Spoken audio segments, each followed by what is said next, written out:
Hello, my dear friends. We are back again. Have you or someone you love been... No. Thank you. Thank you, Albert. Hello. How are you guys today? We're back again. We have things happening this week. We've got Samurai coming in Daphne. We've got all sorts of shit happening in Etheria. Looks like it could be pretty busy. I need to sort out a proper Aurora clear because we have double drops this weekend, which is absolutely huge. I don't know exactly how much we've got saved up. We have 42 stabilizers, so not quite as much as the, like, I don't know, 100 and something that we used on the last double drops. Probably won't have to do a 22-hour stream to try to get through them. But we're going to need to be able to set up a proper Aurora auto, and that means I probably have to lattice Ling's Lao, the stupid bitch. Among other things. I might have to build out Mia a bit. We shall see. Plenty of preparations that I need to make for the weekend at the very least. I'm still trying to build PvP units as well though. Like, I guess Ling is useful for it anyway. It's not exactly a bad investment there. I don't know if I have to use Mia. Hopefully not. Hopefully not. I feel like I could probably just use Sanya on there. I think Sanya's still probably good enough. We will see. Right. We need to, speaking of which,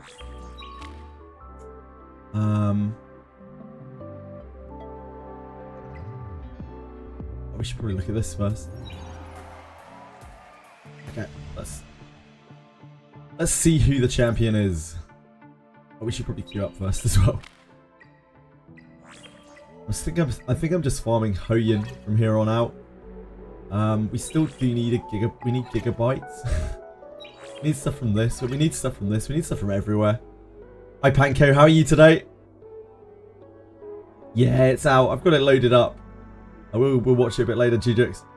Thank you though. Appreciate that.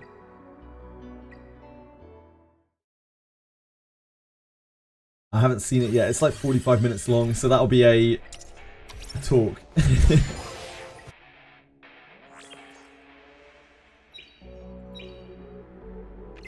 The only time I'm going to get to watch something like that is actually on stream, probably. So we'll have a watch through it later. Don't know if I have to skip bits. We'll see. How was it? How did you find it, GJX? Did you already watch it?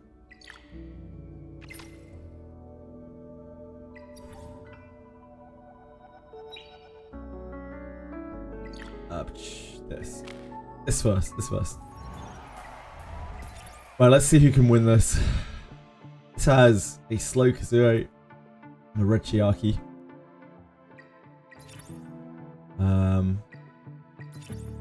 Vice Heinrich Yang Doki. This is a damage Heinrich. Breaks my brain.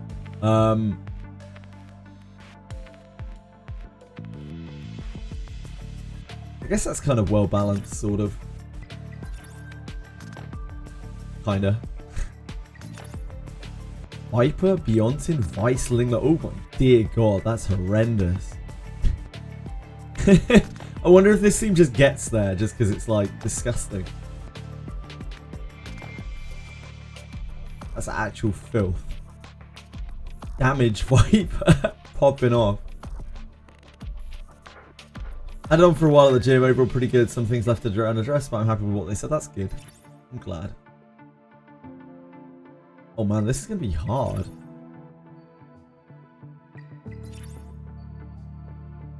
Another damage Viper over here with a Kazuo and a Grey and a Sanya.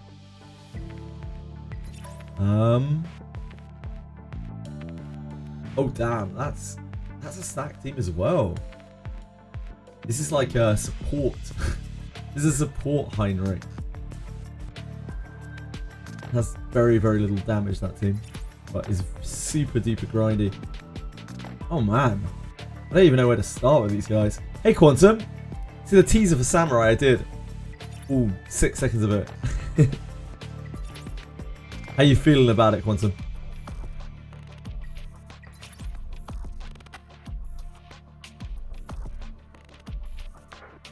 Damn, this one's rough. I have absolutely no idea who wins any of these games. I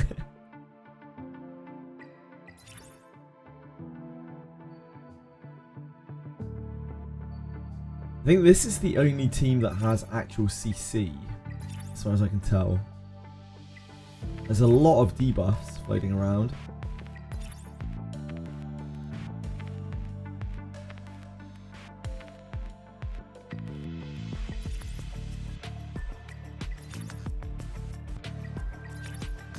There's RC here.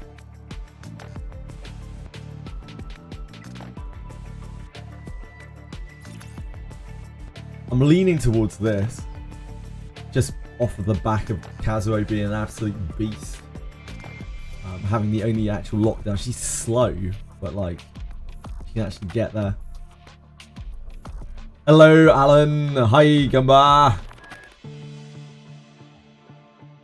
It isn't really content, it's a character. Jujix. I don't class characters as content. Let's not go crazy. I try my best, Alan. I try my best. I'm often a few minutes late, but I try my very best. I'm okay today, thank you. I'm quite well rested. Concept. So to answer your question, you're lucky to get Aldrich in a single. Congrats. Huge congrats.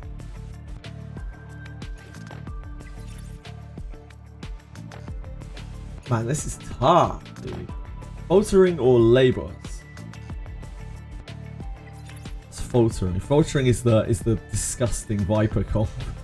This is grim, but I don't know if this actually ever kills anything. It sure as fuck doesn't die though. I just don't know if this kills anything ever. Like Viper, DPS Viper is not. DPS Viper is not really it. It doesn't die very quickly, but it will get dampened out eventually. I guess like Viper steps up during Daphne. Just finished the first run of Abyss 2. Any advice for what to do next? Kind of up to you. What are your goals? Like, do you want to start burning through Abyss 3? Are you strong enough to burn through Abyss 3? Like, how are you finding? Have you dipped your toes in to see what it's like? A lot of people have to stay and level up and farm before they can get in there. Hydra Bank is kind of scary. Hydra Bank has a fast CC, which is great, but it doesn't have any sustain. It doesn't have any speedster. It's literally just damage. These guys are slow after this. So anyone who resists RC's stun, I don't know what this team is like. This team even probably just grinds them. It grinds them down. Their whole team is faster than everyone except for RC. Even though this Heinrich's just support, like they have no sustain versus Sanya, Chiaki. And Kachi has his own stun at 340 speed. I don't know, man. I'm not sure about Hydra Bank. I think it's too much damage, not enough anything else. But so many of these teams have really weak damage. They're all like sustain fests.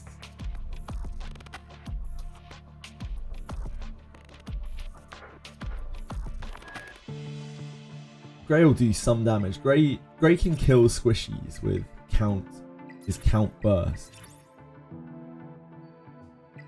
I don't think it's that. Hey Waspy, how's it going, man?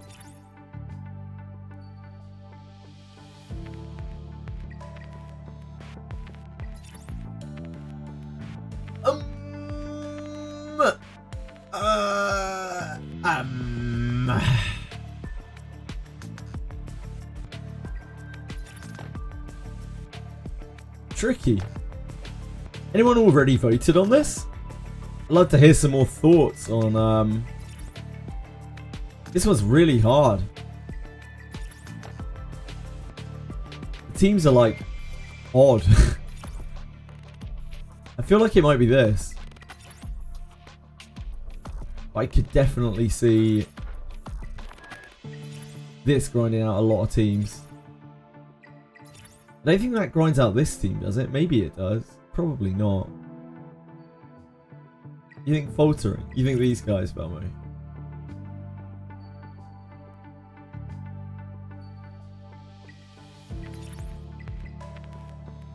It's very hard to kill these dudes. I wonder if this is better though. Like this actually has offense and also has like good support. This actually does real actual factual damage. This might even kill opposing Viper because this Viper's full DPS.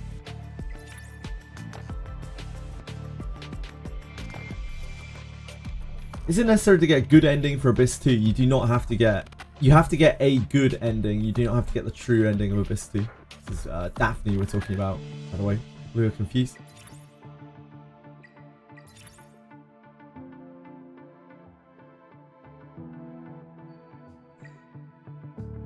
Damn.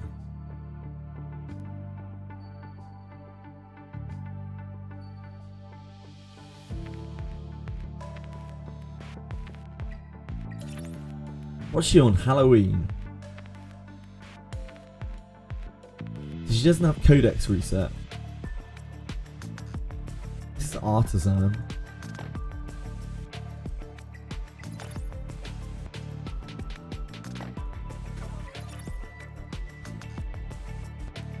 Okay, let's try to break this down.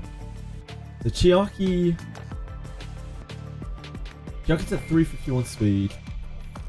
Effect res here is on these two. I don't think this has any CC anyway. There's not really any CC, it's just taunt. Doki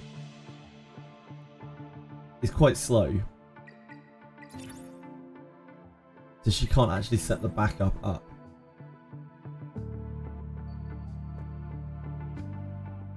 Oh god, my brain hurts. My brain hurts already. Hello, Twishwi. Is it just me, or the upcoming characters look insanely bad from the character design perspective? Dude, have you been playing the same game as me, likely? They all look fucking awful. They all look, at best, passable. Like, the character design in this game is not very impressive.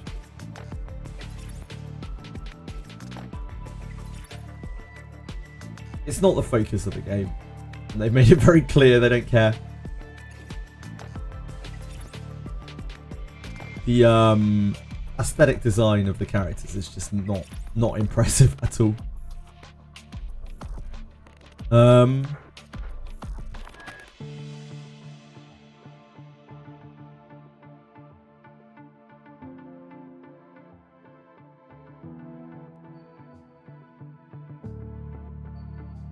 Fuck. I'm gonna have to pick something here. I do think this team is good. They feel soulless. All of the characters in this game feel very soulless. Aesthetically. I have no attachment, you know? I have no attachment to any of the characters in this game. I'm not just like, man, that character's cool. At best, I'm like, that character looks alright.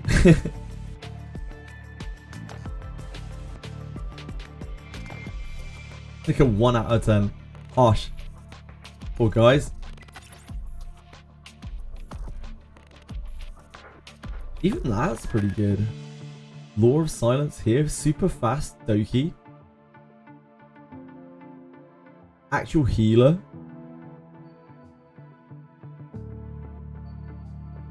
Ashu has CC. Fast CC. Chloros is an actual win condition. He's on Law of Silence as well. Makes it hard to kill him before he gets to pop someone.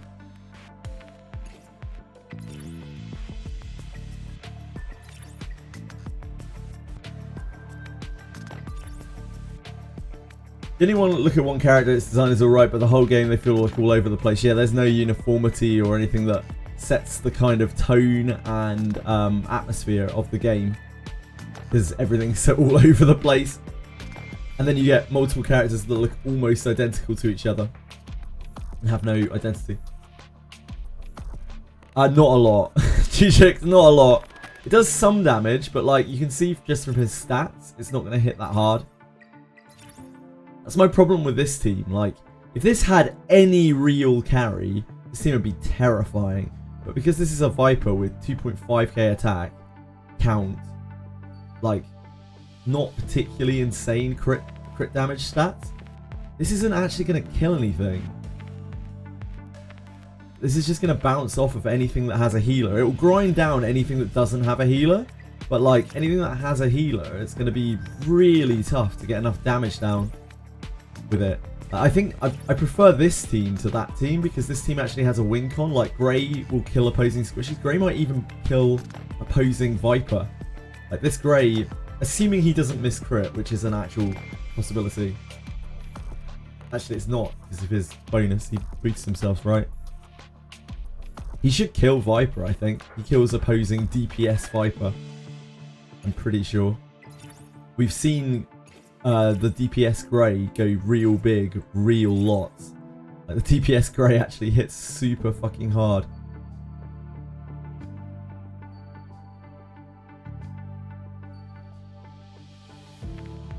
I'm leaning towards this, I think. But I like loads of the teams here. They're all quite well balanced today. I think this is pretty good too. But like, it's going to get out-sustained, I think, by everything else.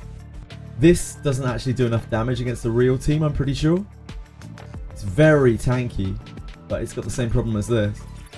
And that it doesn't actually deal damage. Yeah, Grey's dead. Like, Grey died a death. I'm glad I refunded my Grey and got all my lattices back from him.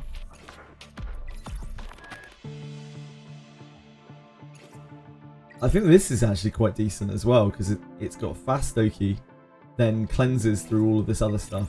Like, if this Kazuo was faster, I feel this team would be a lot more scary, but I'm not. It's like reasonably well balanced, but it doesn't have the best DPS. You know, like Aboro isn't exactly the best. And this is slow.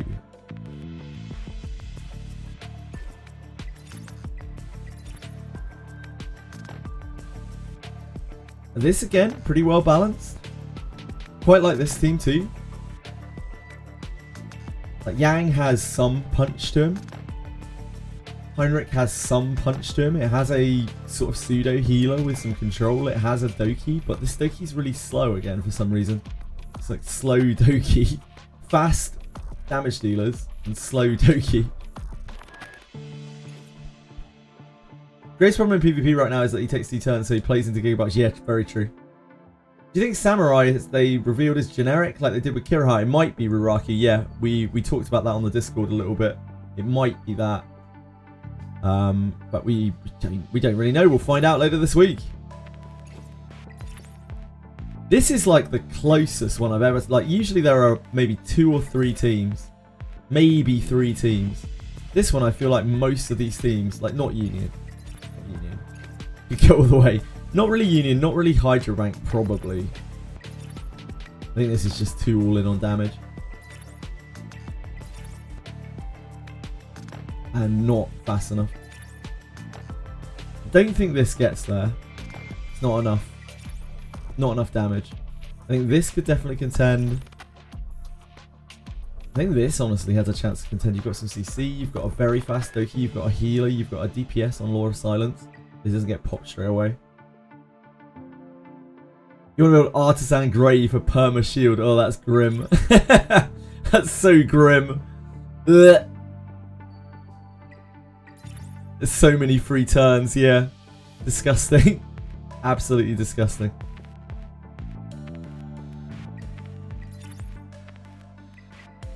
I think this has a real chance. I think this has an actual kind of chance.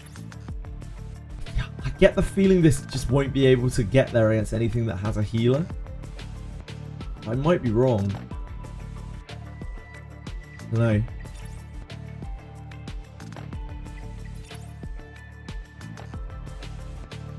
.360 speed, she'll heal.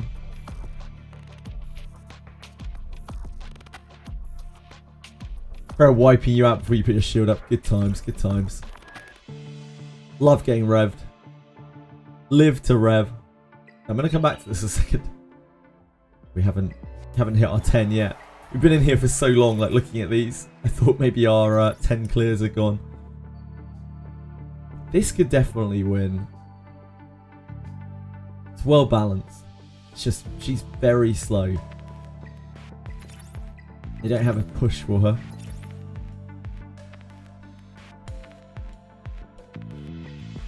I imagine this beats this, because the Doki acts after that. Maybe? Probably?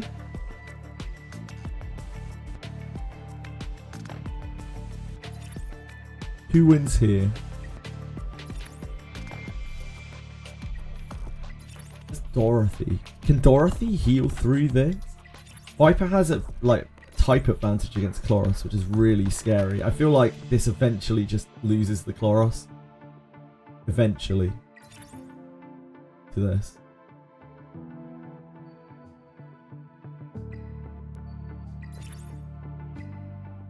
So if we go off of that, the semis are Labos versus Fantasy. No, sorry, Labos versus Faltering. Who wins out of Faltering and Labos? Bulwark, doesn't matter, they're faster anyway. She's gonna heal. She puts up her chip. Then they all get slept by Kazuo.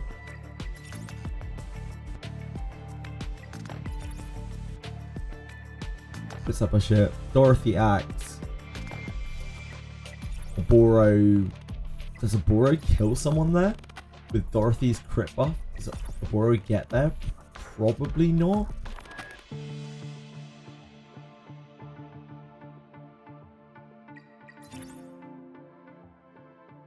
There's a dwarf in the picture.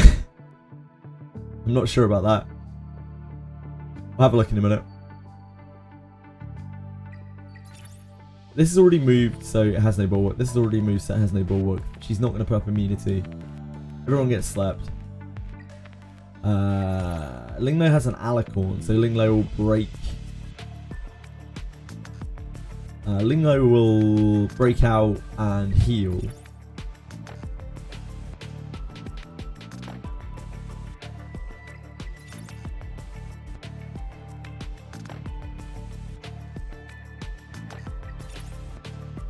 I don't know if that team can get through this, but if they can just kill the Oboro... Oh man, it's hard.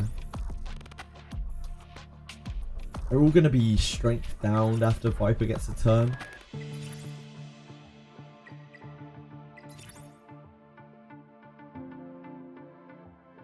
They're going to be debuffed for the whole fight. They don't have any kind of cleanse or anything like that. They don't have speed. But this team doesn't have speed either.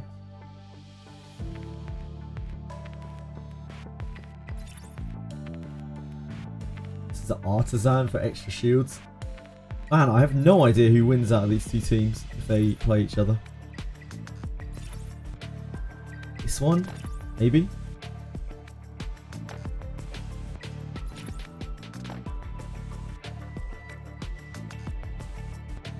This is just so much healing.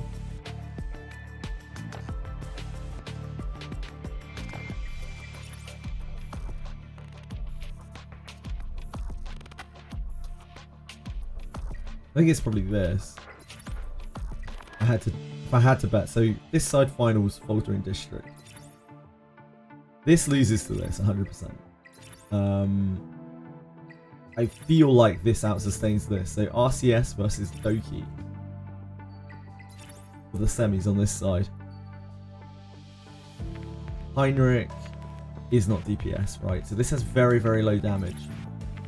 But it does apply a shitload of debuffs. I still don't think that this, with no CC, this can get through this. Oh, actually it does have CC. It has Catchy. And Catchy's on Codex and Magic, in fact. This does get CC'd probably twice. Is there Bulwark here? No. Sonya has quite a bit of effect res, and this is a low percentage stun. It's a turn push and stun on Catchy. He's only got 106 accuracy. And she's got 124% resist. So it's going to have an even lower percentage chance than usual to hit. I don't know if that's really reliable CC. I'm definitely leaning towards this, winning on this side. This struggles to kill though. This is also very defensive too. It has double artisan on these as well.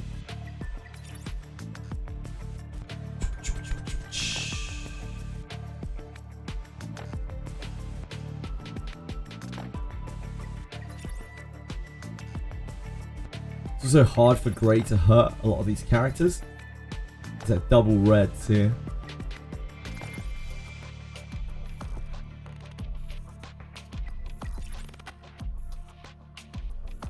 I think Catchy will always pull Heinrich.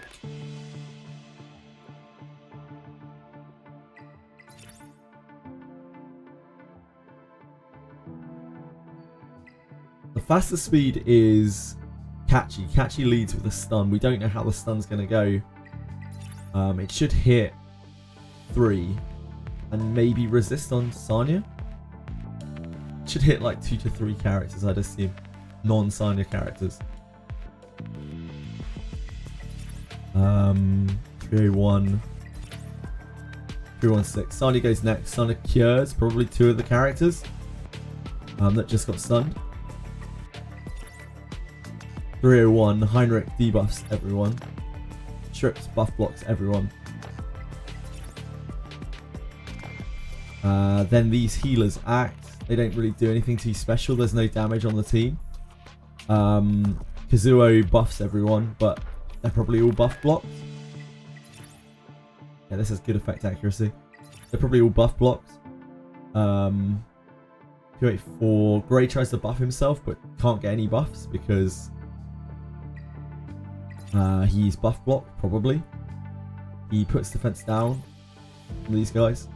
And he slaps them. It probably doesn't do a whole lot of damage. The team's very beefy.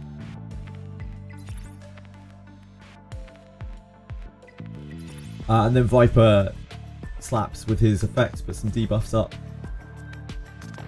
Dispels like the origami and whatever else is going on here. I don't think there's anything else particularly special.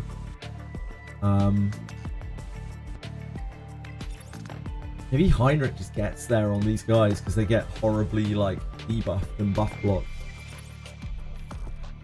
Catchy is gonna throw another stun next turn.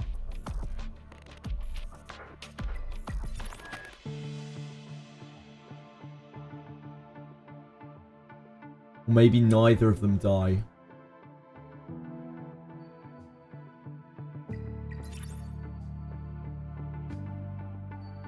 I think it might be that this team just doesn't have enough damage. And then dampening kicks in and these eventually kill them.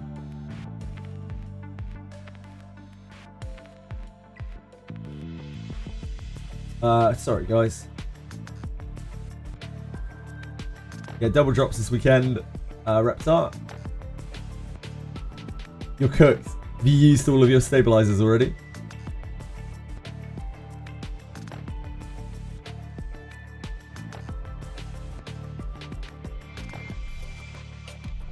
I think that's an ornament that's connected to his face. I'll have a look at the trailer again in a second. So I figure this shit out. Just rolled this. Holy moly, Cookie. I don't even know what a red icon looks like.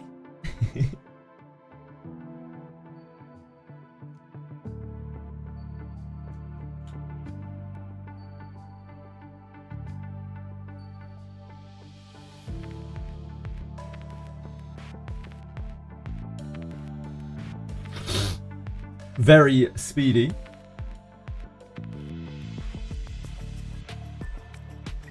I think this team wins. I think so. It's this team against this team. And I think this team beats this team. Because I think this team eventually just bursts out the Viper and then they win. And then this team wins. This team has too much to say. Like, Beyonce can bring back the Viper, but I don't think it matters. Grey has advantage against the Viper. A lot of these are just going to be slugfests. I think this team is just better balanced than this one. This has probably better shells. Like Gigabyte's very good.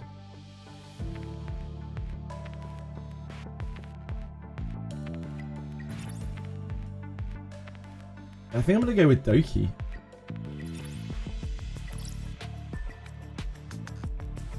But it's really hard. Like it could go any way. A lot of these are going to be like 20-minute matches, I'm pretty sure. Much like my analysis of this. Just tuned in. Yeah, it's really hard today. I don't know. I don't know. I've gone with Doki.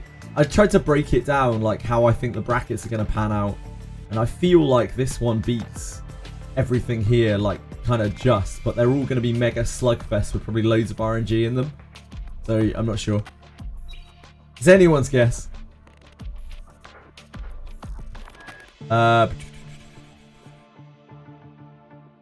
Zero got a nice upgrade with that. Yeah, I can imagine.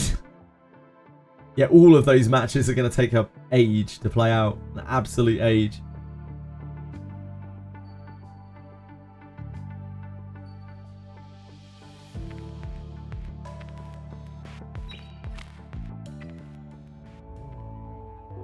Hello? Hello, Jackal Guard? Come in, Jackal Guard. I'm sure that would be useful for someone. Oh.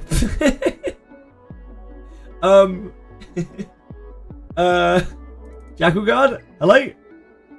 What the hell is going on here? Look at this mess of a revelation. What on earth is that? What's going on? Never have I seen so many cursed three stat shells. Out of 5 shells, we were on 3 stat ones, and they're all so cursed. Good times. Isn't variance funny? Yeah, those combos are absolutely useless. Like, all of them are absolutely useless. Very impressive. Well swerved.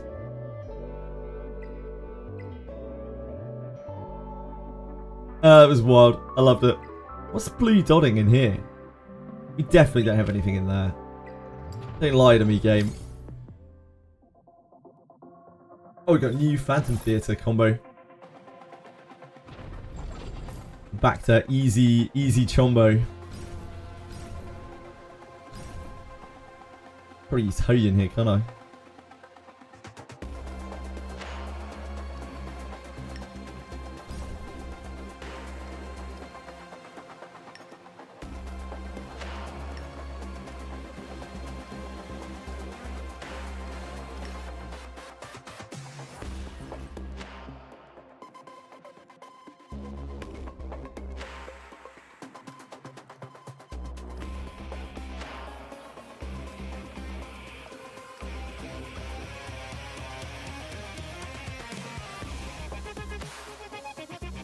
Cool.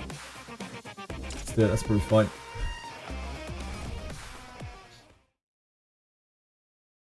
Oh. Right, let me have a look at the samurai whatever.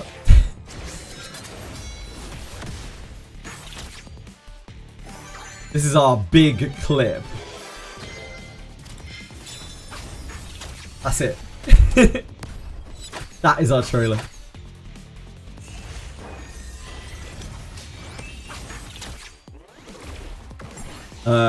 So that's like a necklace, right? His face is tilted downwards. Could be a beard. Yeah, could be a beard there.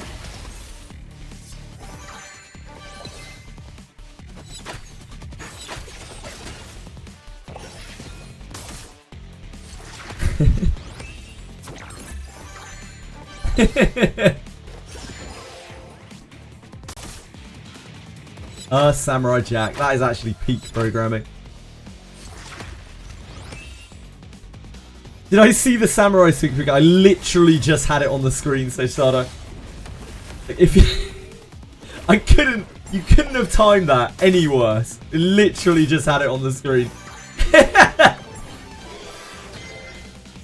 Yeah, it looks like it's male. Thank goodness. Females and gachas are actually cringe. Like, girls. Female gacha characters are actually cringe in 2025. That's what I've decided. Every character should be male.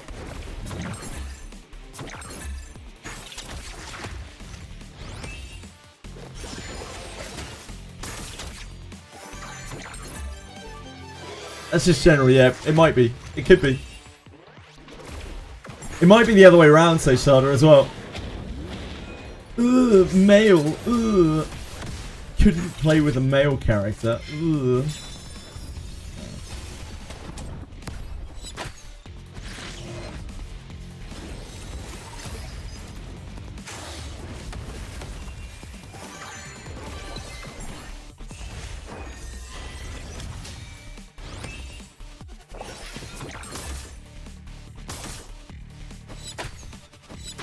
Very. That is very dwarfy, yep. That is actually very dwarfy. Very dwarfy indeed. That would be sick. Like, again, the original Wizardry samurai that they ever put in the game in Western Wizardry was a dwarf. So it's not like completely unheard of, but that was Western Wizardry, so.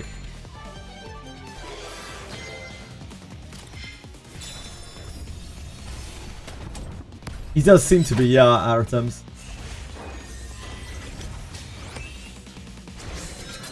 We will see very shortly. Do not fret, my dears.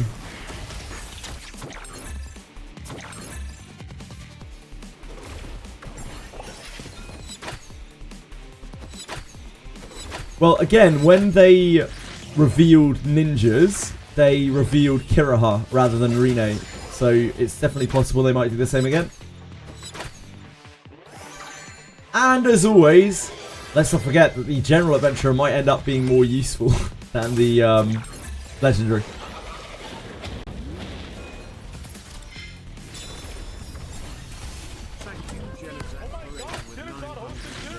What the hell is that?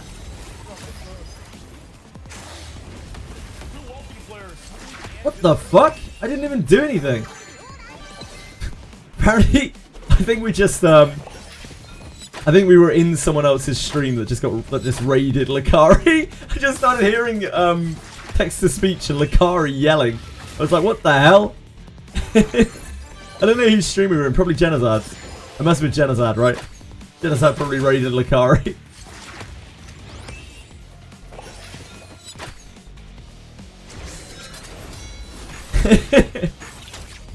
Really woke me up.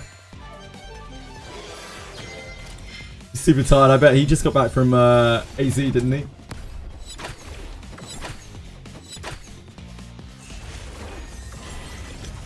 Yeah.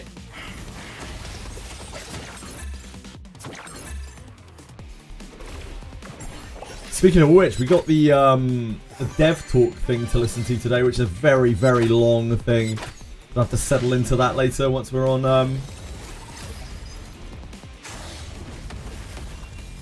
continuous.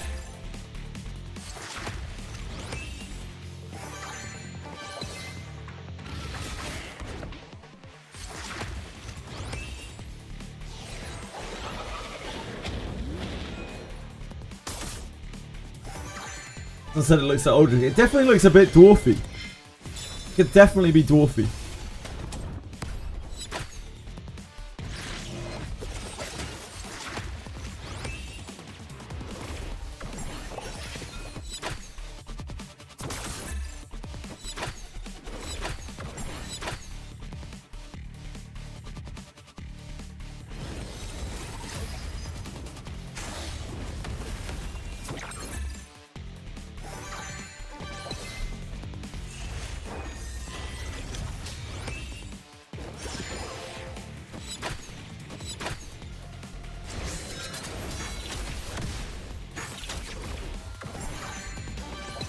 Wizardry comes allergic to moolah. Oh, to money.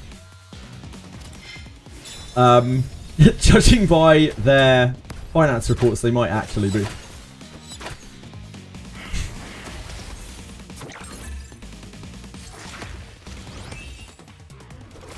I imagine Genazad, it sounds like Genazad was pretty drained, so probably didn't have a lot of excitement left in the tank.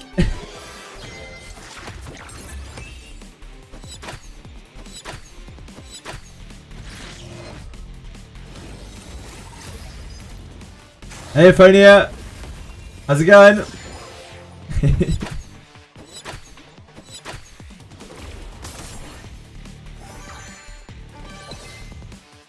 I actually forgot we had that emote. Yeah, I looked in on Jenna for a second and he seemed pretty dead. Okay, Kitsune, talk me through it, mate. New CN video of... Yes, Kitsune, I haven't seen anything sort of Convaleria related for a lot of months now. Why are you still watching? Didn't you quit Sword of Convaleria? Why are you still watching CN videos?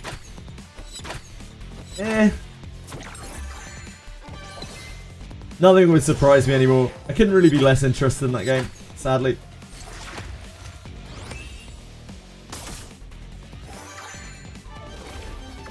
You want to hate follow the game, Kitsune. That's what I'm hearing.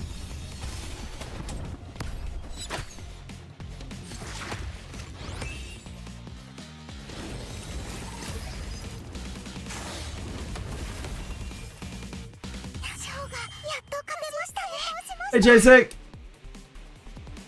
What's the gimmick of Samurai? We don't know. We have no idea what the gimmick in Daphne is going to be like. But the original was they were mages and they had the ability to flurry very rarely with their attacks.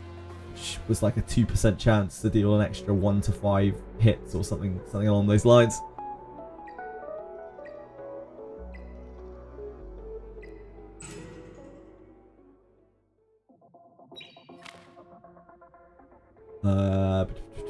We need to do K-Trumbull.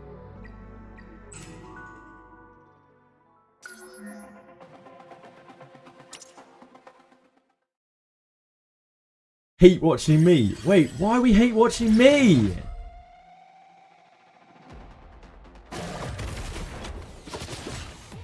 It's Kusume, best SOC reporter. Doesn't even play SOC anymore. Still follows it out of some sick sense of satisfaction.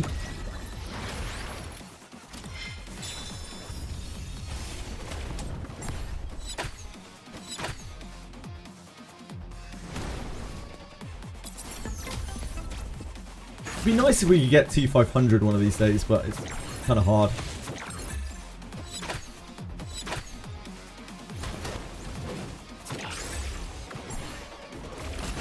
It's kind of hard going.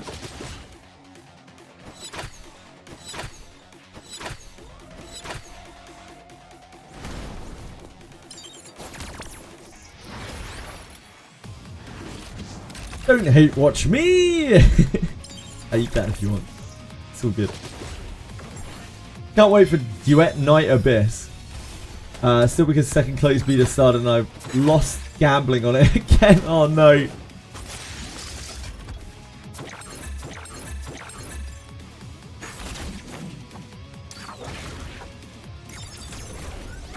Already got my third Swift Smite. Yeah, we got our third Swift Smite yesterday after about 1,000 stamina on it.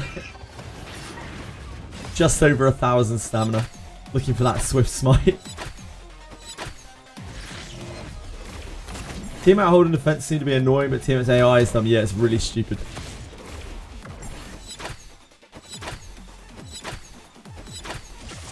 Damn, Yellow's popping off.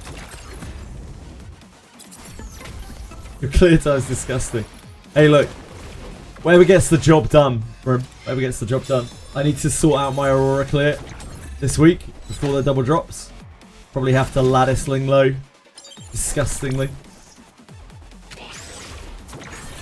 Hello! What's that noise for, my little sweet? Why would you meow like that? That was right into the microphone as well.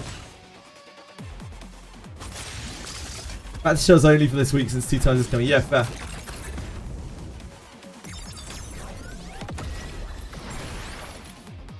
Yeah, it's not useless.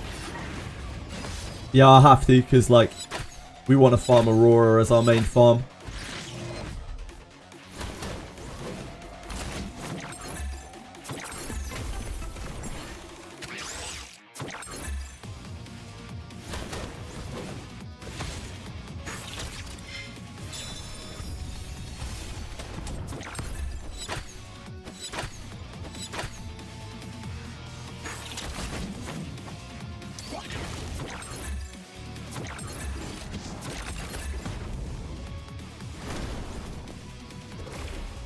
I didn't hear it. Tell her to do it again. Oh, Chili. Yeah, she doesn't really...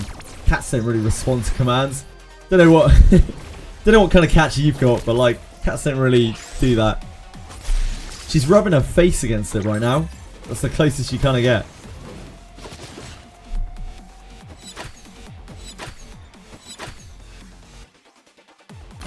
Cats really couldn't give a fuck, yeah. Couldn't give a fuck what anyone wants.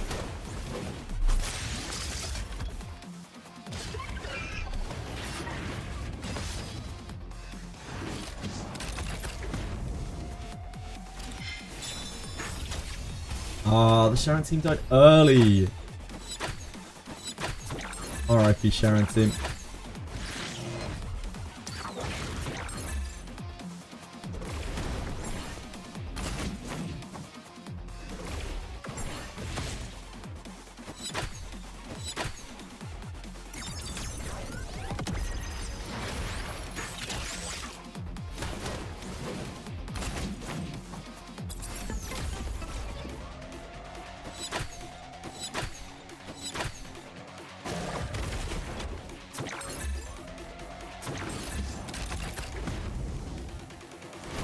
We're gonna have to build what's her tits this week as well.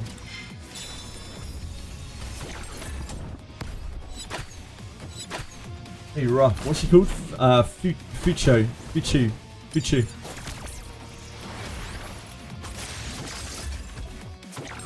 Yeah, what's her tits? Fuchu. Trying to beat the Messiah Echo stage with a 17-minute Holden Mizuki auto team. That's pretty much like every single one of my clears is like in Ember Trek and any sync is always like 30 minutes long.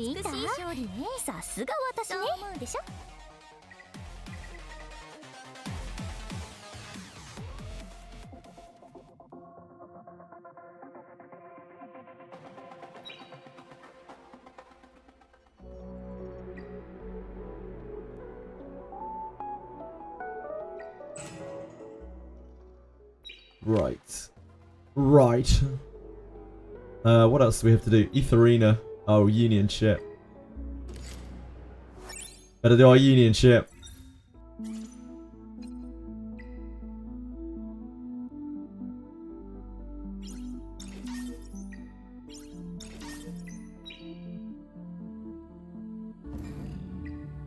Gotta be a good soldier.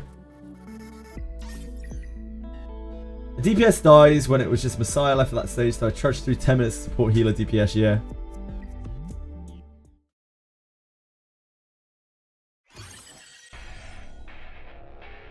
Do we need to change this anyway? Probably not. He dies very quickly, right?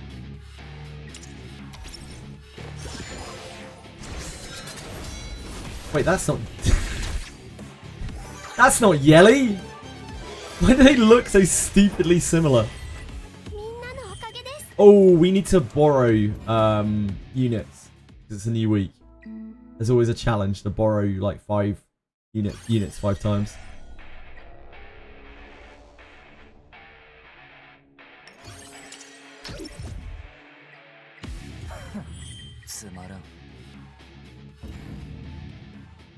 Yep.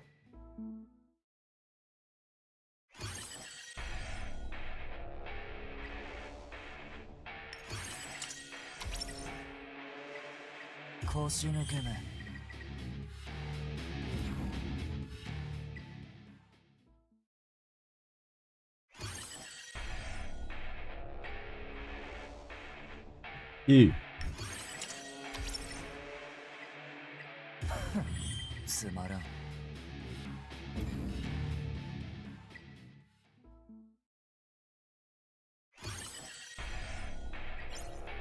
Oh, whoops. So many diddings.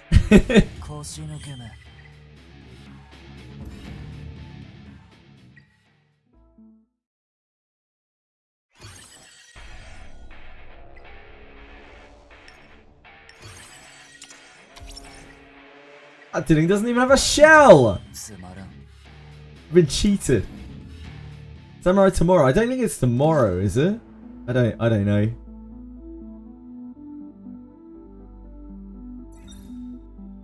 Predicting. Very nice. Very nicely played, any bit. Well done. Ah, it's 6 times. That's why. Thank you so much for following Obey Supreme. I appreciate it. I hope you're having a great day.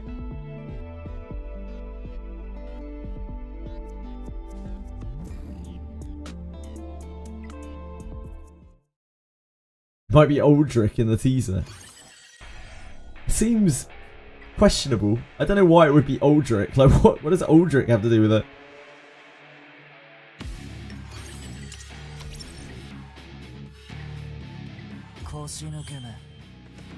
Smile, it's so hot.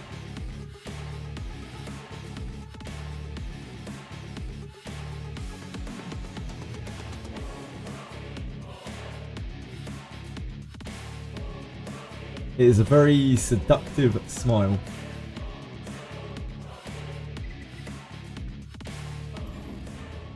Yes, it's up. It's up. I have it loaded up for later once we're on continuous. I haven't seen it yet. No, I'm waiting. I don't have time to watch a 45-minute video off stream. I have to watch it on stream. Sadly. We're watching it later.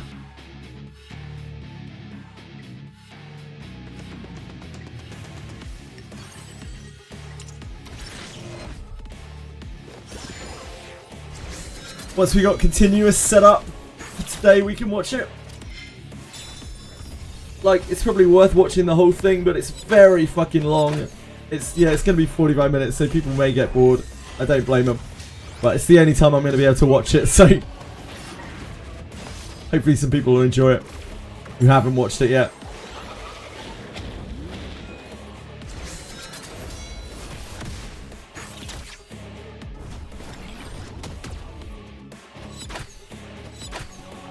I meant to have Chiaki on, really, not Hoyin. Oh well. Wasn't too dry, that's good. That's good. We'll see what I can do about that. I can make anything dry. It's my natural effect on people.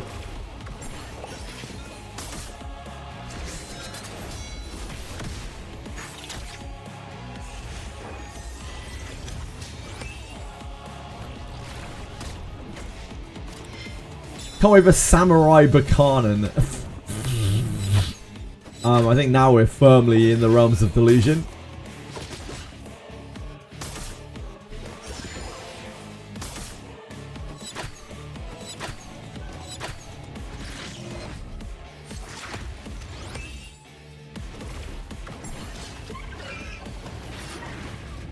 It'd be sick. I'd love it.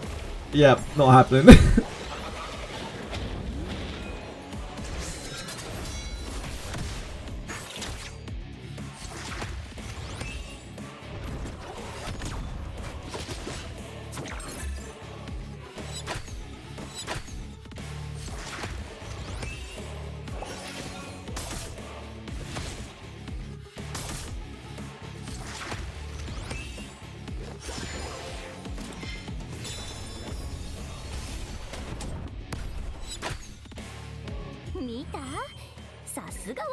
We did our part. Guild and country. I mean union. Union and country. Union and region.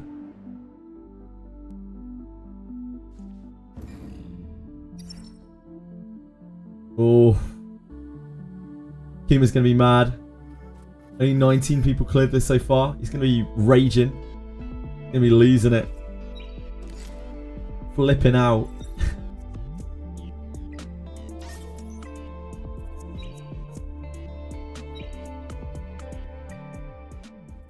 Got any more monstrosities in here? No. We've had all our 3-star shells for the day. There was already 3 too many. I really need to do Etheria. Yep, we are mush there. We desperately do need to get up to thingy. Mush there.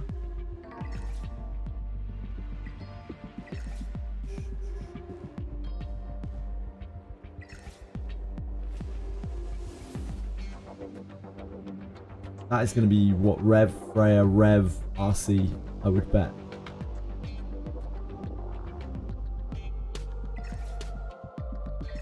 We can try it.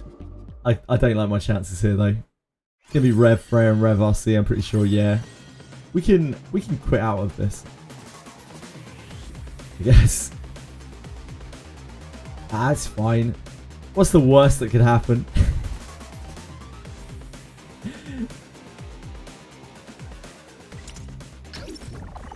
Oh wow, our Lily's faster! Holy moly!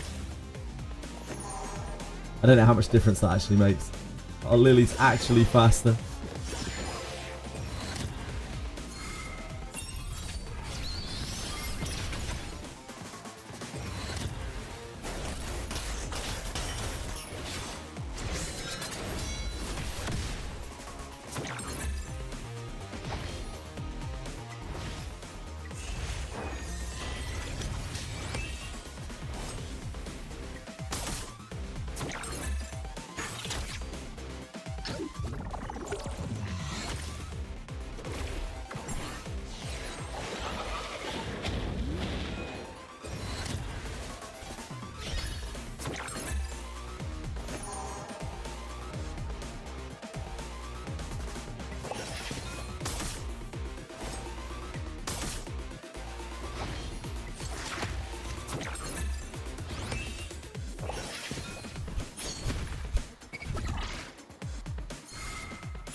Sure glad that wasn't paired with the revelation.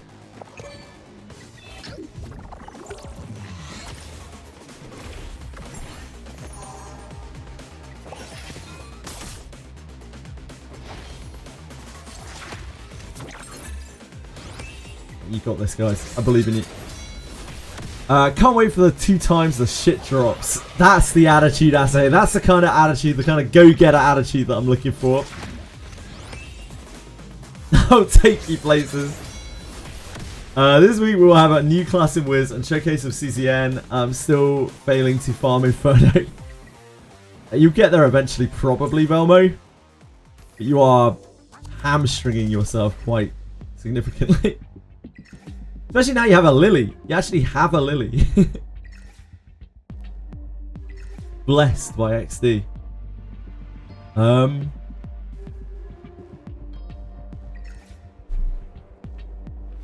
I don't want to fuck with that, that's for sure. Have a little look at this. I feel like I might just get counter-attacked to death though.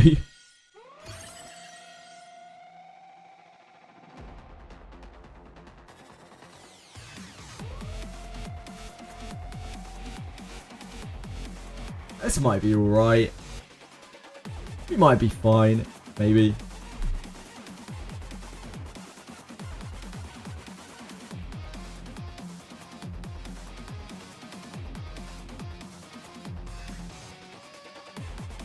Oh, she's yelling.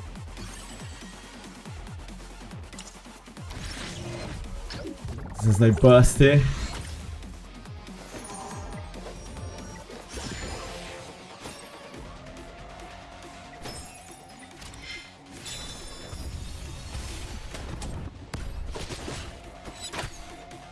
Oh, they're squishy. They're little squishers.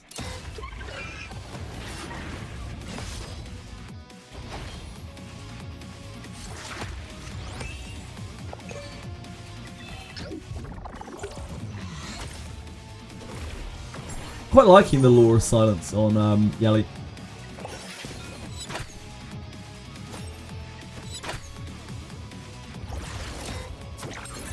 It seems fine for PvE as well because it still has the scaling attack as you take more turns.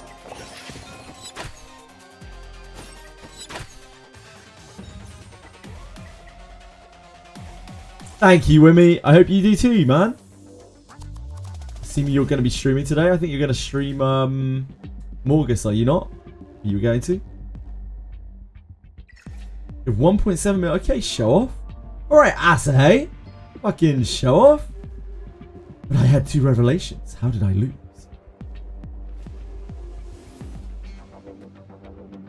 I'm almost not building Revelation at this point out of protest for it. A unit that launches attack that bounces between enemies triggers all the good neurons in your brain. Bouncing attacks feel pretty good, yeah. I don't think I I want to fuck with that. I think we're fine fucking with this. This seems considerably more fuckable. Oh, now we're talking. No, I think I'd rather mess with this.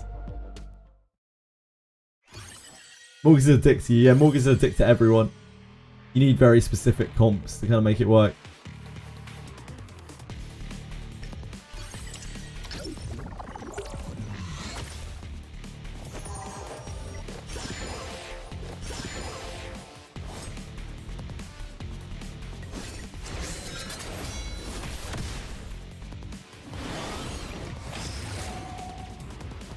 Red attack percentage on Rose's shell. Congrats, Asahei.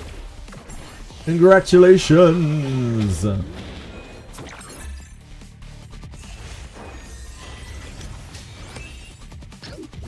Damn, maxed as well. Insane.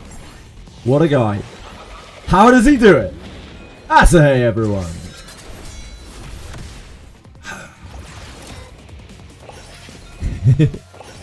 Hey, I can know. 30% is a lot. Yeah, just roll better. It's just that simple. Got a Cyclops Sash today. Nice for me. Hey, look, you tell what you can get. They're rare as hell.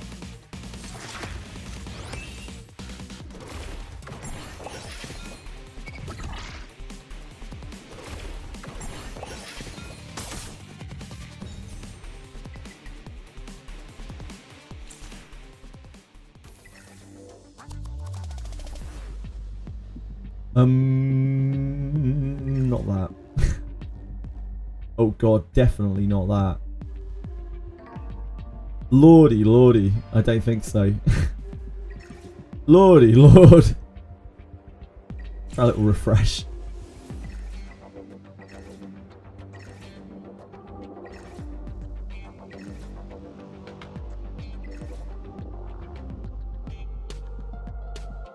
We could try that. I think that would probably be fine. Let's go with this. Oh, this has Valerian though, doesn't it?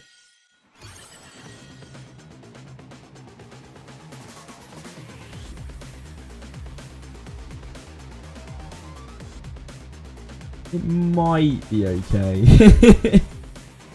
Maybe.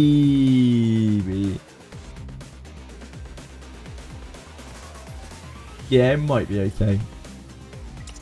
You can try and fuck with it. When they release info about this game, they release it onto their Discord, onto Twitter. On our Discord, we have it all hooked up, but you can also follow it on the official Discord. And just by, you know, looking at their Twitter, of course.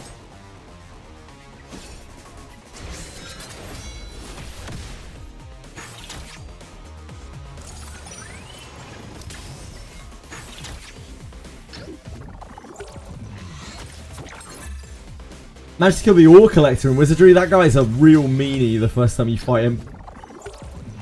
Especially if you haven't set the water level down. But even if you have, like, you have to speed him down quite quickly. Lost my frontline fighter, Jake. RIP. Salute him. Just started to watch. Did you see the Samurai Wizardries? Yes. We did indeed.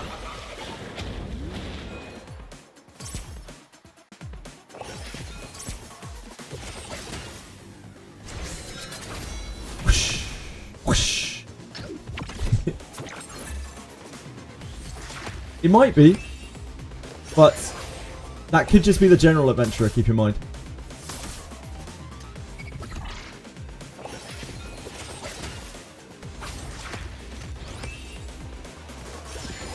When Rene Banner came out, it was actually Kirahar that was first spoiled.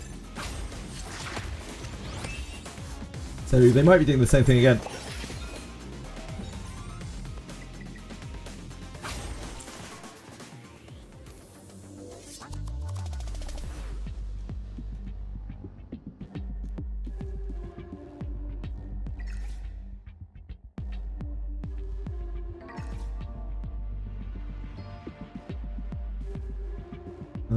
We can try this. But a skin. Anyone with a skin, you know they're scum. 2 skins on this team. Actually unreal.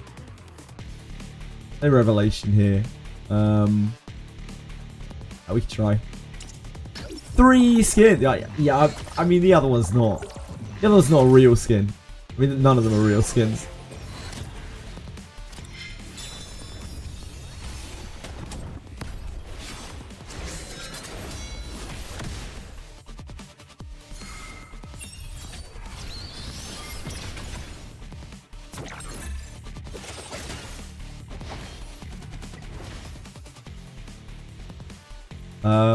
Do I even actually want to pick up Lily? Do I just want to heal Sanya?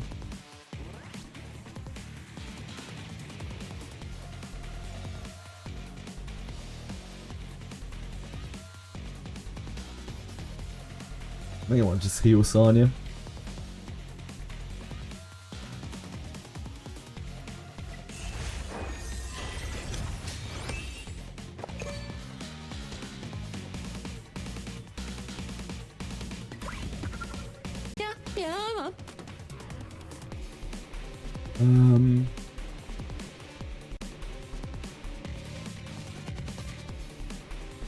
We need to invincibility her.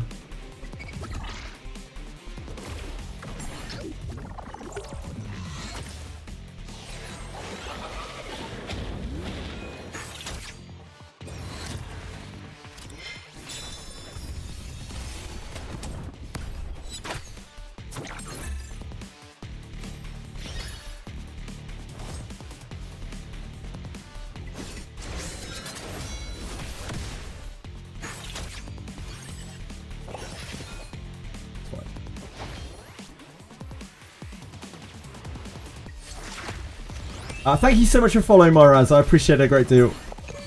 Hope you're having a good day. What's the priority for Green Sanya? Skill 2, Skill 3, Skill 1, in my opinion. 6-star a must for RTA? Absolutely it is. Yep, absolutely it is. Because she gets more health. And that's very important.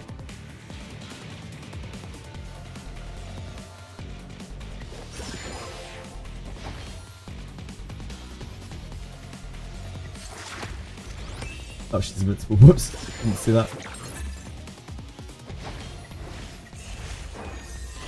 I have a Holden. Yeah, I do have a Holden. He's one of my main damage dealers. You hate his look? I think he looks okay. I don't think anything in this game looks particularly good though.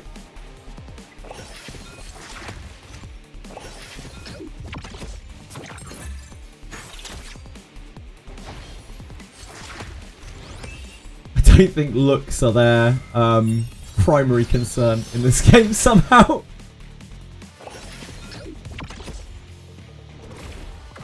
What is your favourite character? What, aesthetically? Or just like mechanically, Catwafer?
We got there eventually.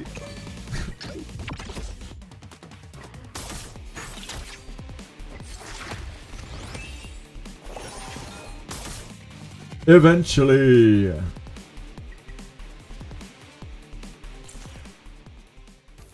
You bought his recolor. Dear God, Capwafer. I never knew that you were literally made of gold in real life. That is absolutely insane. That's the first thing that I think of whenever I see someone with one of the bought skins in this game, that they have total disregard for any amount of their money. $11 for a palette swap. Me oh my. You're a whale now. Yeah, makes sense, makes sense. I don't know how people do it to themselves in this game. Like, I think skins and gachas can be really fucking cool. This is not the game for that though. They look so shit. They all look absolutely terrible.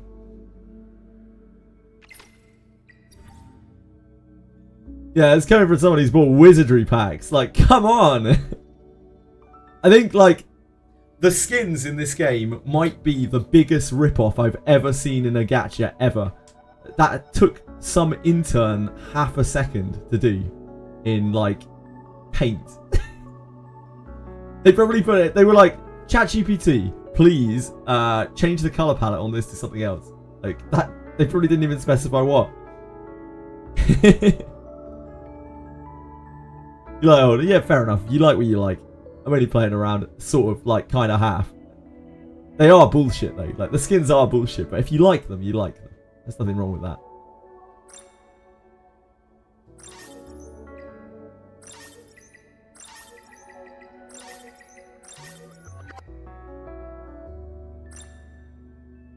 At least Tiamat's skin when she turns into a dragon to form red. No, it's still green, yeah.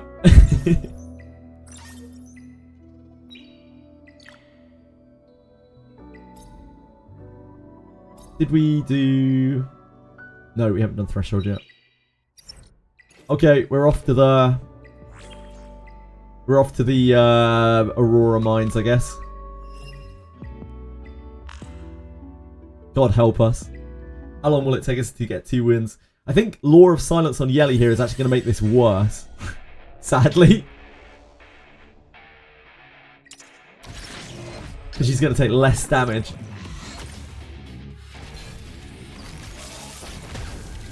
Which means she's going to get healed less.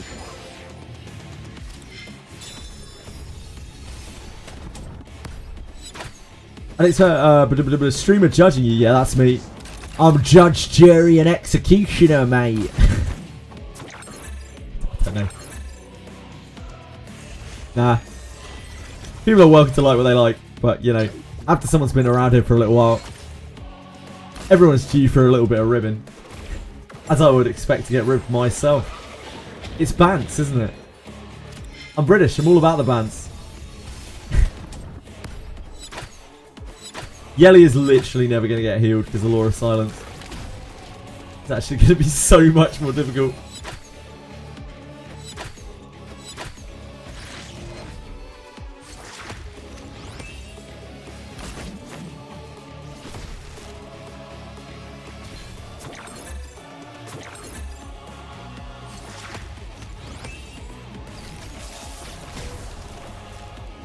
You felt icky when you bought it. I'm not surprised. I feel kind of icky when I buy anything in this game, to be fair. But that's because of my personal prejudices against, you know. What can you do?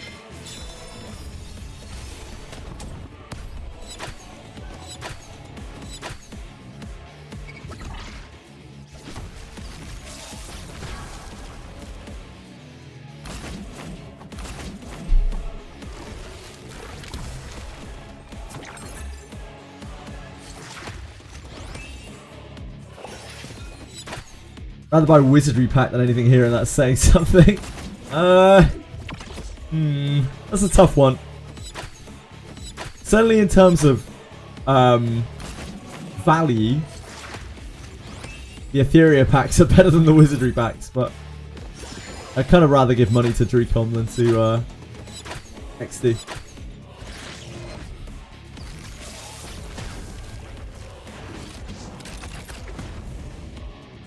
Unfortunately, the bonus effect accuracy not exactly giving us what we need there. She's dead. We're dead too.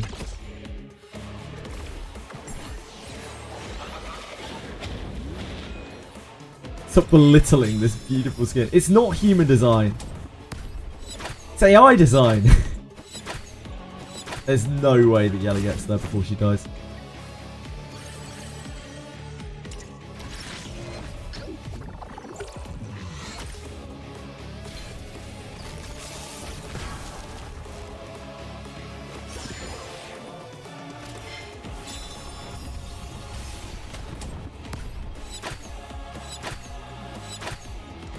She stole the immunity. A legend.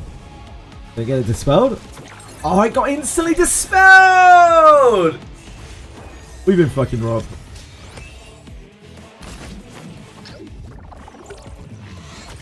Time to invest in Lean before times 2. I'm going to, I think, really, yeah. But I don't have 4 lattices right now, so I can't anyway.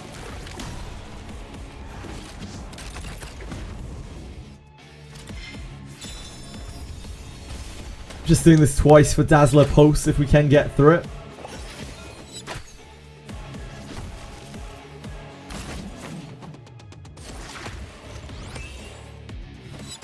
See my Yelly build? Sure.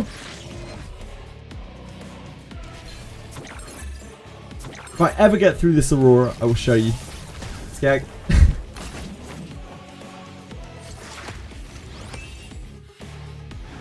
How much try doing with Musume? Yeah, we played it for about 5 hours. It's interesting, but like, it's different, but like, ultimately it's a management sim game, so I found it really boring. By the time 5 hours are up, I was snoozing. But the first like 2-3 hours are pretty hype, like getting behind the horses. It's a cool enough game, just not for me. Also, the concept of that game is so fucking weird. My partner came in during it and was like appalled by what she saw on the screen, which was pretty funny. My partner's seen a lot of weird shit. She watches like torture horror movies and all sorts of weird stuff.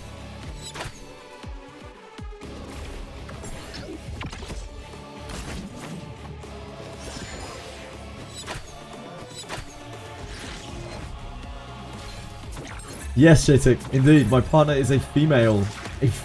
Some would call them women. Like some strange people would actually call them women rather than females, unbelievably.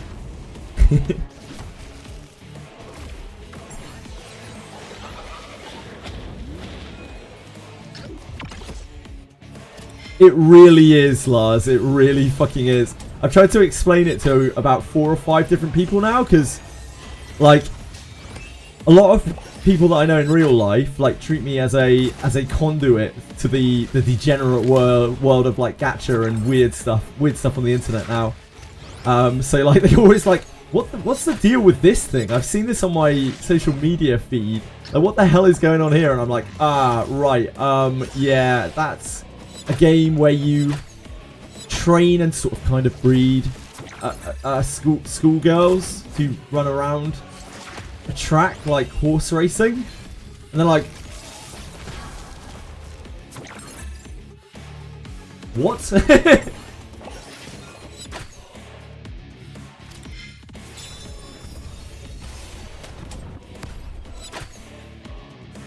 You're training for the Olympics? Yeah, but that is a lie, Ryan. It is though. It is quite far off.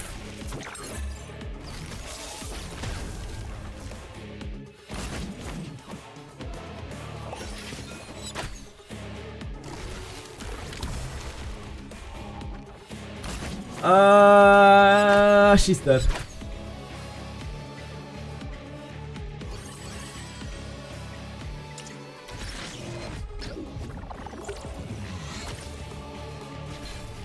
I do love my cats. It's true. Very close with my cats.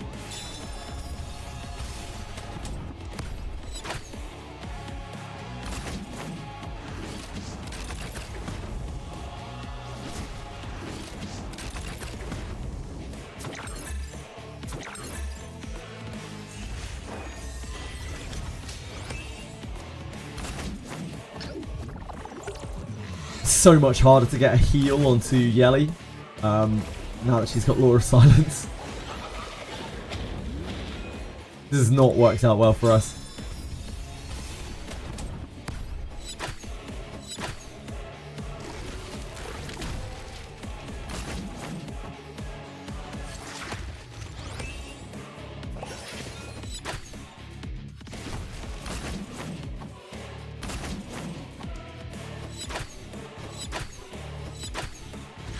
See Tiamat peeking out of the corner of the screen with the tax report. Wait, what? Oh, Ling Lo. That makes more sense. Like, Tiamat's got no business anywhere fucking near me. She's made that very clear that she doesn't want to be part of my team. Same with Dinah. Rahu. Lilith. It's all good. I can't do anything for Ling Lo right now though. Like, I don't have 4 lattices, so I can't make Ling Lo happen.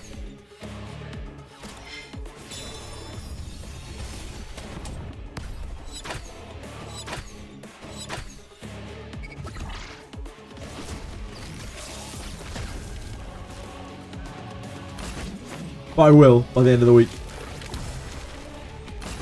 We'll get our Dazzler Pulse lattice. Maybe our Arena lattice this week.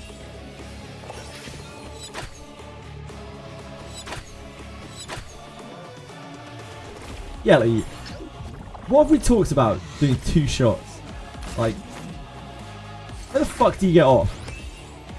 You just like ruining my life. It's better to be more than 2 shots. You're damn fucking straight.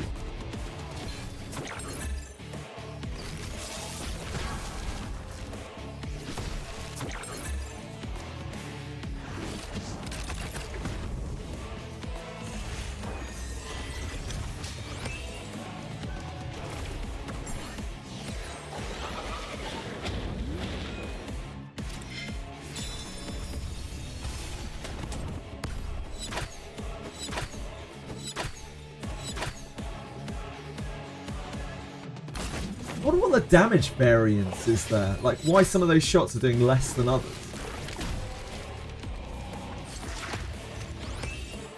It's weird. They should all do the same, surely. Oh, look at this Coloss Guard. HP bonus Coloss Guard. Hot stuff.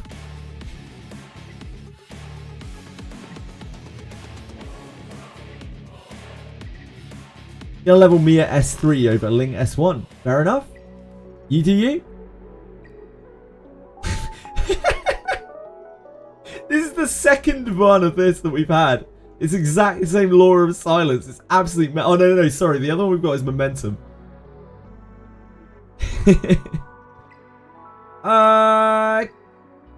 Very occasionally, Rodias. Very occasionally. I actually use Crikey more than Blimey, which is more Australian.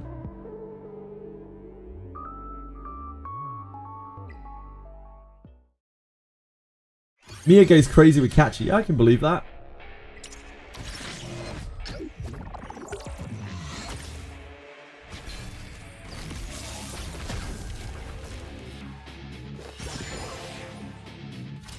I like Mia. I want to build Mia at some point, but it's just a long waiting list at the moment.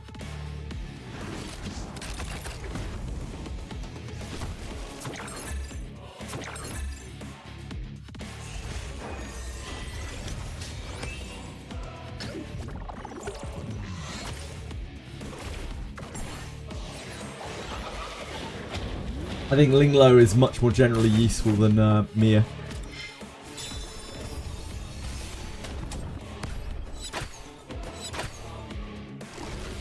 I also think Mia's kind of fine with no lattices if you're going to use her. She just kind of sits there, provides damage reduction. It's like her main job, just to be, it's just to exist.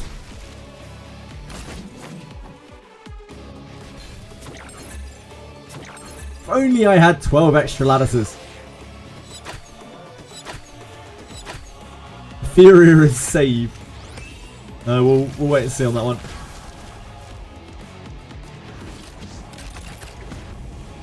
How you doing, Iden?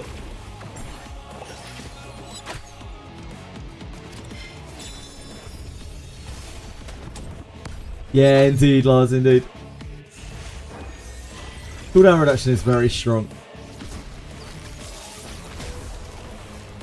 It has its moments in PvP as well, like, especially if you're playing turn 2. Like Mia's a very good turn 2 character, but you have to invest her like very hard.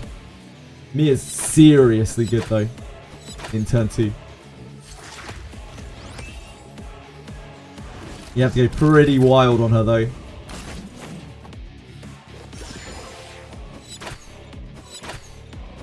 She's lame though. She is a pretty lame character. Yep, agreed.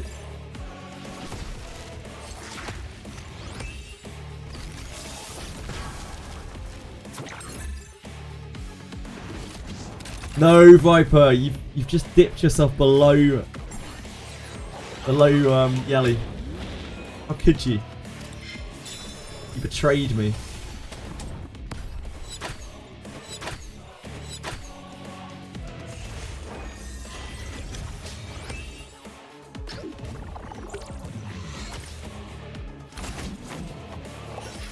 Children in this game are strong as hell. Yeah, true.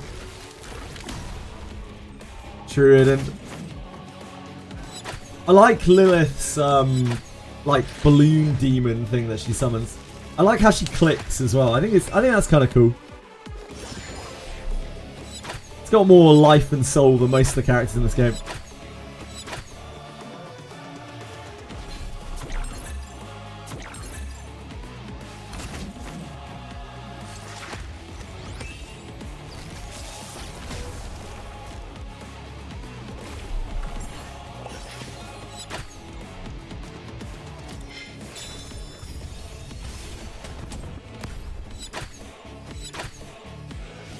Yelly's got so much health.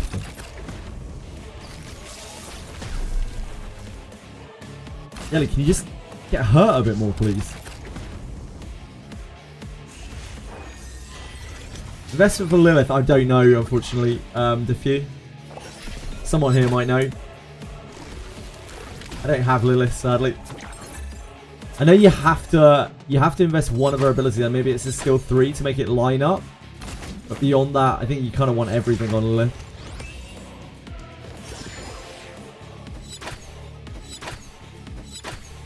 Oh shit, I forgot to show my Yelly build, didn't I? I'm sorry. Just remind me if I forget something.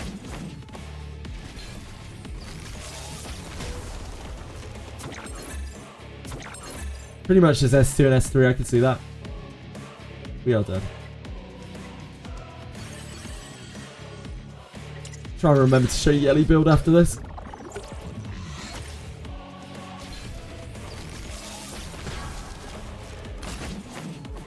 One that guarantees the explosion, yeah.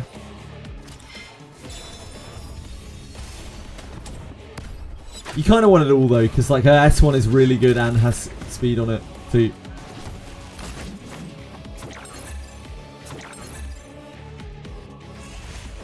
Lilith's so good. Outrageously good.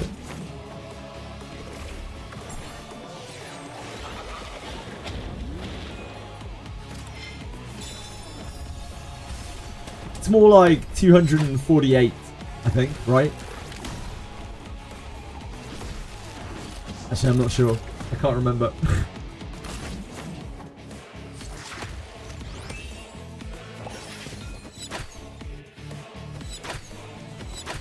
People use her as a win condition.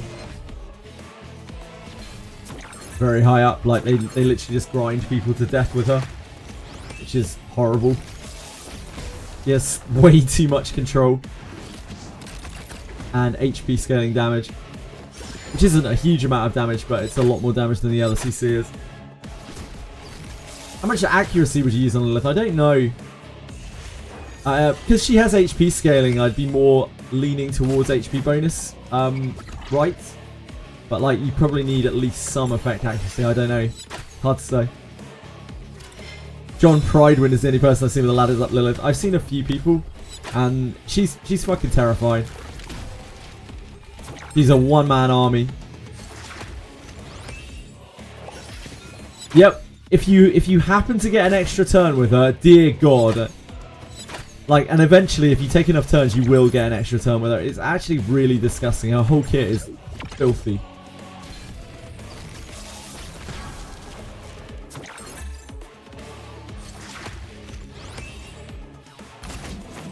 Filthy. Filthy. Much like my lack of ability to cleanse Yelly.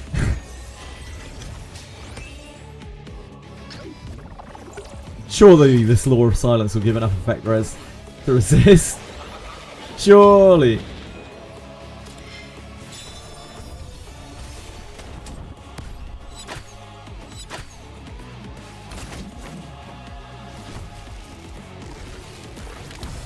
Yeah, I think I would... I'm not sure on Shlong. I don't have her, but I think if I did, I'd be leaning towards 1 effect accuracy, 2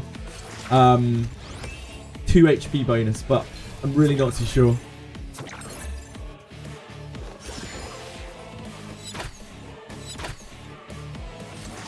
Because you really, really do want her to land her shit. I'll probably have to have a play about with it. Probably won't be an issue for me anytime soon.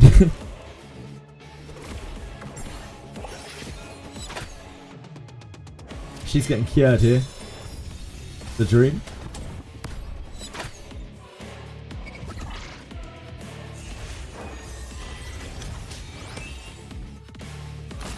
However, things are looking a little bit bleak for us.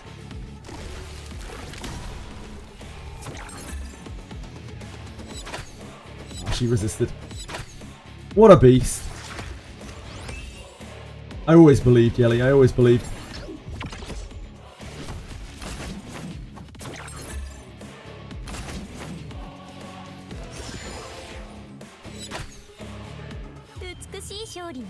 I always believe. It's a wonderful 2-dot bloodbath. Right, we got our 2 wins. Let me just show you my Yelly build quickly. We'll run Dazzler Pulse. This is what Yelly's on as of yesterday. She is on this shell. I don't think Kenai is necessarily particularly amazing on her, but this is what we're rolling with right now. Because I'm using this in PvP. This is the only way she gets to act in PvP.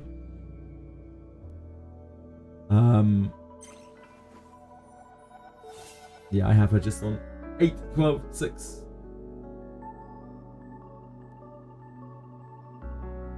What does Void do?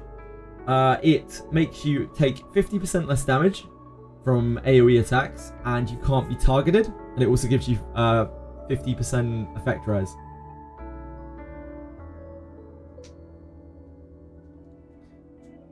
So it helps when you are not fast. Such high crit rate, yes. Like obviously I have a bit more crit than I should have here. But I am not a big fan of relying on the S3 for crit, especially in PvP, because she is so dog shit when she doesn't crit. She turns from being like godly, unbelievable damage to just doing fucking nothing. Like she loses about 98% of her damage when she doesn't crit. It's absolutely disgusting, the drop off.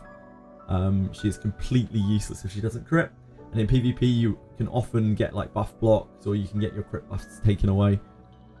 So I don't like relying on the crit buff. Does it reduce revelation damage? No, it does not reduce revelation damage. It reduces all of the other damage other than revelation. It does not reduce revelation damage because revelation is true damage. The best, everyone's favourite part about revelation.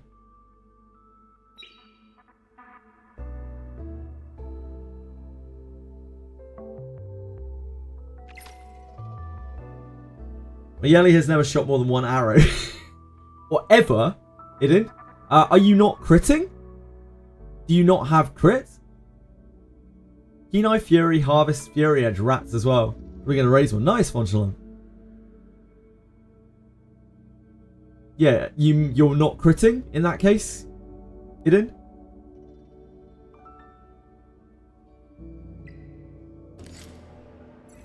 She does literally nothing when she doesn't crit. She has to crit.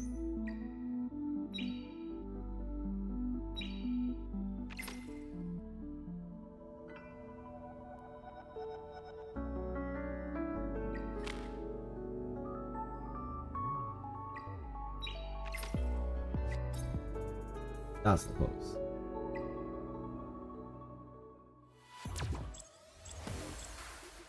Oh, Will Addison.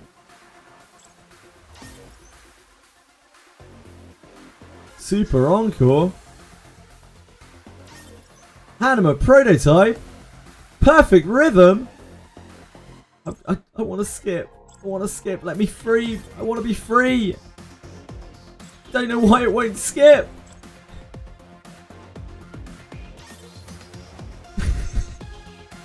Let me go! I don't want this!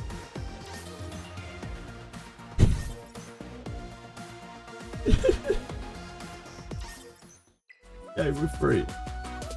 That was traumatic. I don't know why it wouldn't let us skip. We got a ladder state. That's all that matters. Infinite money glitch. Yeah, I guess so. If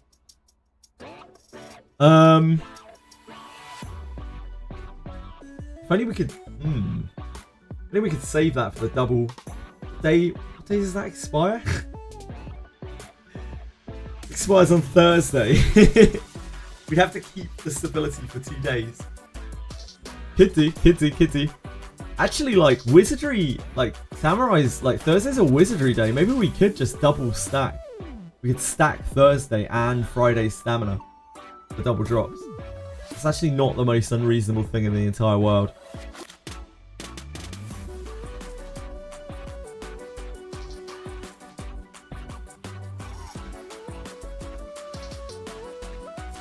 Because all I usually do, since we got, I presume Samurai is going to be on Thursday. So, like, we could actually stack this all day Thursday and Friday.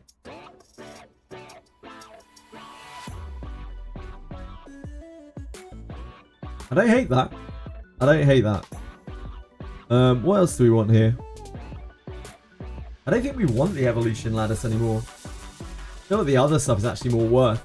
Like, we still have purple, we have units we could use this on, but I feel like we're just going to get these now.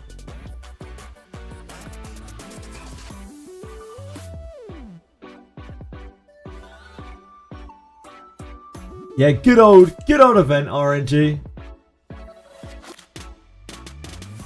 Just spin better. I don't know why they make them so RNG heavy. It's so fucking dumb. It just gets people upset. It's just dumb. I think Shadow Prince.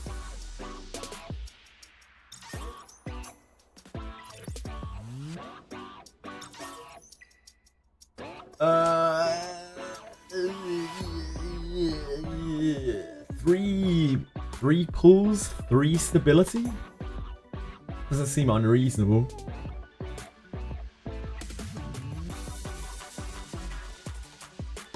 I guess we're gonna get more anyway, right? Just grab these. I know that I'm gonna want these.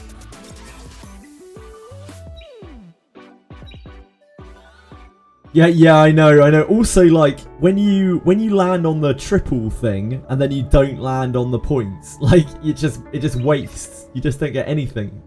You skip like a whole spin. It's kind of dumb. It's like you're punished for landing the bonus. It's pretty dumb. It's pretty badly designed. What can you do? What can you do? Dodge the chest with the lattice fragments by 1. Yep. Them's the breaks. Right. I think we are spent here.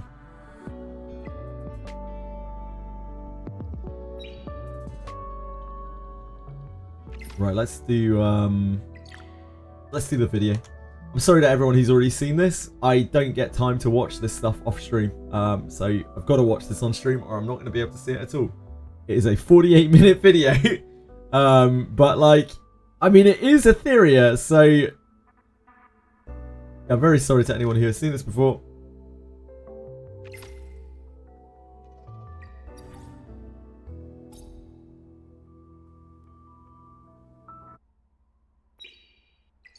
Samurai's here, but Gems is nowhere.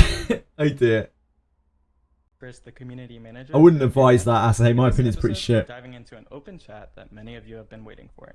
We're here today with Etheria's game director. This guy, he sounds so unbelievably insincere. It really, really bothers me. Jack and 3 amazing content creators, Vulcan, Sean B, and Jenazad. Before we get started, I'd love for you guys to introduce yourselves, starting with Jack. He might actually be AI. This is Jack. Glad to meet you again. So Etheria Restart have official launched for about a month, and thank you so much for TikTok e-boy. That is actually what he looks we like. have seen so many great players playing our game. days and nights, and we also received so many insightful feedbacks from the community. He So needs to now work on I not think reading a script we slash took some teleprompter, time yeah. to, There's just no emotion to his voice. talk with these great content creators and Don't be hopefully mean to can share Chris. some information. I'll stop being mean to Chris when he sounds like he related cares to about this, the question game to in concern, the sliders. and also, I would like to share some future plan for Etheria. Like Jack, Hope you enjoy Jack's got a pretty large cock. tonight's, Like, talk. no doubt he's Thank he's you. packing like 8-9. Hey guys, I'm Vulcan, just making content on YouTube for the game and streaming it and having some fun, so that's who I am. Hey guys, I'm Sean B, and the same as Vulcan, I also make a lot of content for the game. I used to make a lot of content for the other game, but now I'm 24/7 Etheria Restart player at this point. Awkward silence. Hey, I'm Genizad, and I've been playing a lot of Damn. Etheria Restart, like a ton. Genizad looks Since fresh, the game man. released. But I have some harsh criticism, I'd say, for certain parts of the game, even though I Why does Genizad look so different? I swear Genizad looks really different here compared to how I see him on stream. really like it and I'm really enjoying it, so I'm glad to be here. Welcome everyone. Must be Thank you tripping guys out. for joining us.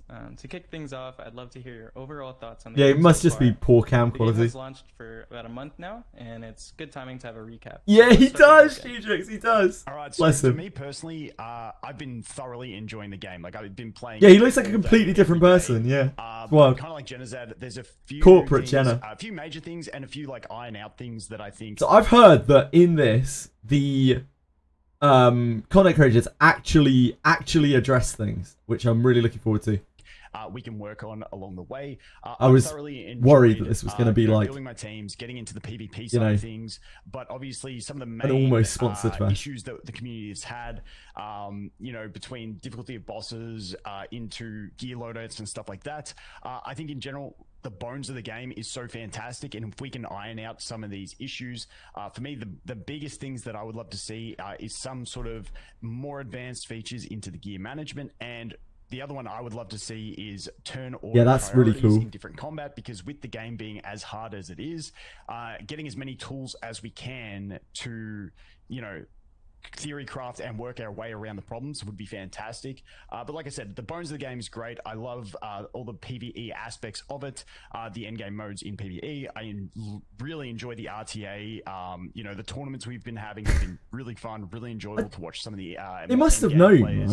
right? The biggest spenders as well. Otherwise they do would have some set it up in a amazing different things way. inside They the would have game. protected So, yeah, themselves. I'm enjoying it, but there's always room for improvement is where I'm at. So I personally agree with Vulcan on every point. I've been loving the game so far. I've been playing level 94 at the moment. I play a whole lot, like maybe a little bit too much.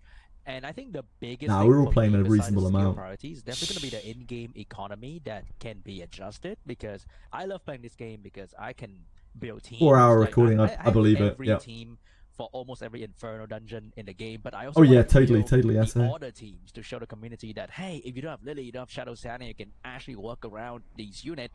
But even with playing a whole lot, and Just for the record, I'm not I speeding this up was because I'm having a genuinely very interested hard time in just this. building up the order plan B. I don't have plan time to C watch kind of these things unit, outside of stream, because so I'm it's really sorry to hard anyone who upgrade doesn't want to things watch in the this. game, I and hope can only that it's gonna apologise. get addressed today, and I can love the game even more. So I've really been enjoying Etheria Thank you. Restart a ton. I totally agree with everything Vulcan and Sean B were saying. I think the game is great, just like Vulcan was saying, the bones are really good, but I think they really need to touch up on some of the difficulty endgame. I'm generally a PvP kind of centric player and like to kind of throw the PvE by the wayside. This has by far been the hardest PvE experience I've ever had in a gacha. It's been really overwhelming actually, where it feels like I have to use every little resource just to be able to do some of the PvE content. It's no and then wizardry, you have to be but switching yeah. your gear constantly to other stuff. So I For a feel game like this. it would be really nice if there was a way to just instantly swap all of your gear to a specific team. So it's like, oh, I want to do Inferno Doki. Okay, now I want to do Inferno Terratron. It just instantly swaps all the gear to that team or something. Also, I find I just don't have many resources, right? I think pretty much all of us are looking at our money. There's every no time way we it's harder than upgrade Wizardry. something, and it's just gone. I don't It's want like, to listen to it on I raised 1.5 times the gear, speed. it's Artems. gone. And then you look at the gear and you're like, I literally wow, this just wasn't even good. said that. I don't want to Just speed it up. I think I actually want to listen. scarcity and the difficulty combined makes a lot of people feel very Yeah.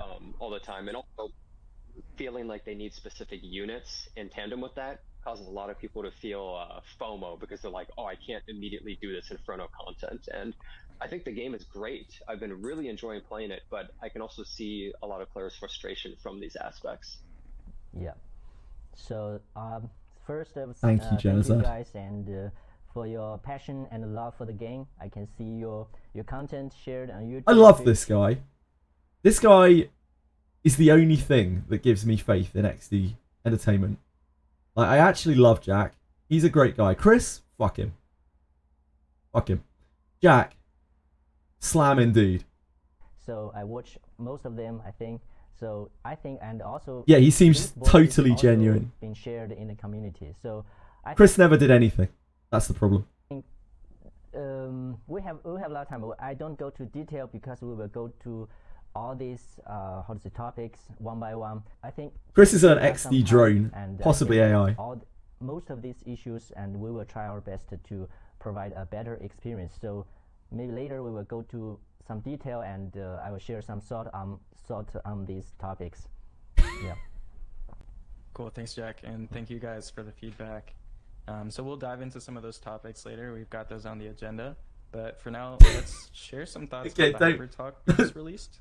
We got some new characters. That's events probably a we little wanted to bit talk about, personal, so we'd bit like too to hear y'all's personal. thoughts. Yeah, so for me, I'll kick it off with the new characters in themselves. I Poor think they guy. look really solid. I think with Fukui, if that's how we say her name, I'm Fucho. really horrible. Fuchu. Fucho. Fucho. There we go. It's a Chinese character. We were Yeah. talking about this earlier. I have no idea on Just pronunciation. Google it, Vulcan. That's what I did. I think she looks like a great option for like a lot of areas of the game. I really have to see how she works mechanically because just from that little preview, I'm not too sure exactly how all the mechanics work. But like gauge advancing, healing, shielding, speed buff as well. I think one of the big issues in Doki Doki specifically for people that don't have Lily, obviously Lily's a big talking point. Or if He's you don't such an have anyone with Australian. reverse remote He really control, is. you know, trying to find another speed buffer because like the most reliable one Doesn't we give a have fuck. is Red Kaz, but unfortunately she's red and she just gets nuked. So you can't. Yeah, even double bring her drops again there. this weekend. You know, we do Sarah. have other options, but they are mainly SSR options. But at least this will be one that you can target, try and get, and I think she's going to have good value in PvP as well. As for Nahor, if that's how I say it, correct me if I'm wrong on that one as well. Jenna's taking us on a journey. The AoE freeze with Death Shred is a really obviously nice thing to have. You know, you're getting damage amplification plus the freeze. The one thing I did notice with him is that his skill 2, I believe, is the first strip all buffs in the game. So that was something I really noticed about this game. A lot of other games have, you know, cleanse all debuffs from allies or cleanse or remove all buffs from it's not, enemies. right? And everyone's always Because one, of two, Veronica. sometimes with a multi. Veronica has a like, triple. Heinrich, we've got 3, but he is only single target, but he is the first one that removes all buffs off an enemy. So I think he's going to have some utility as well, depending on different areas of the game. I'm on the same page with Vulcan on the new character looking very good for certain modes in the game. I'm more interested in Nahor. Is Nahor the male character? The male character, right? Correct. Yeah. So I'm more interested. Yeah, about kinda different. Nahor because he's the first character to AOE defense break and stun in the same skill, which is gonna be extremely good for Doki Vulcan Doki. doesn't seem that because special. In the current situation, you have one unit to stun and then one unit to defense break in Doki Doki.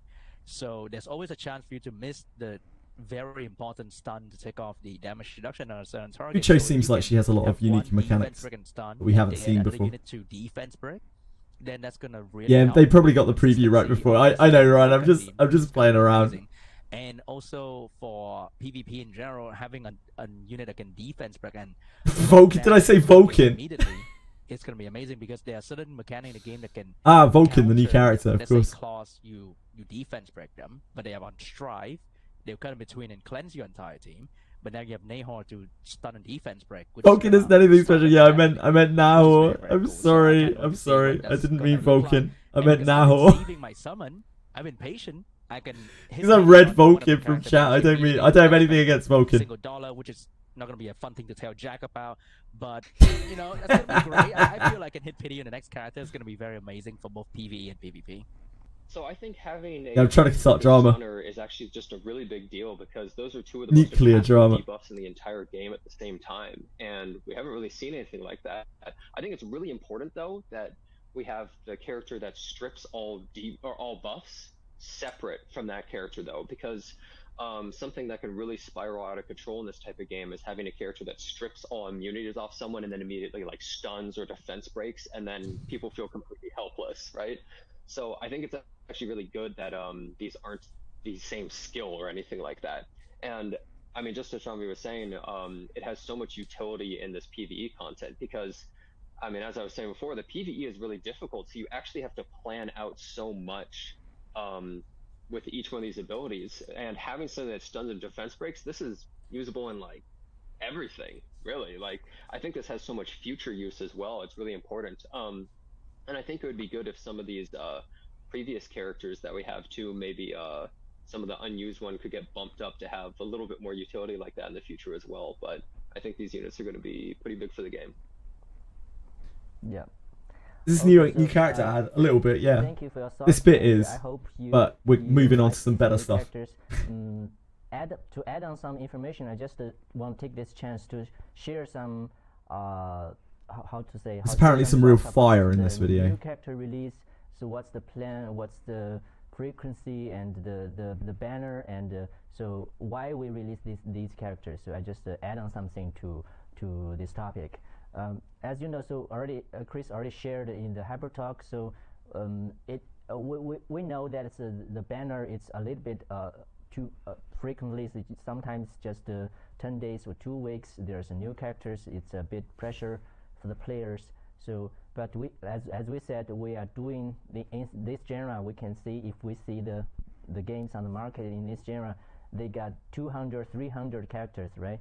So because this kind of game is strategy and it's important, it's strategy and diversity and the team building, all this stuff needs more characters because more characters can provide more possibilities with this team up building because like some players are really creative to create some fantastic team builds.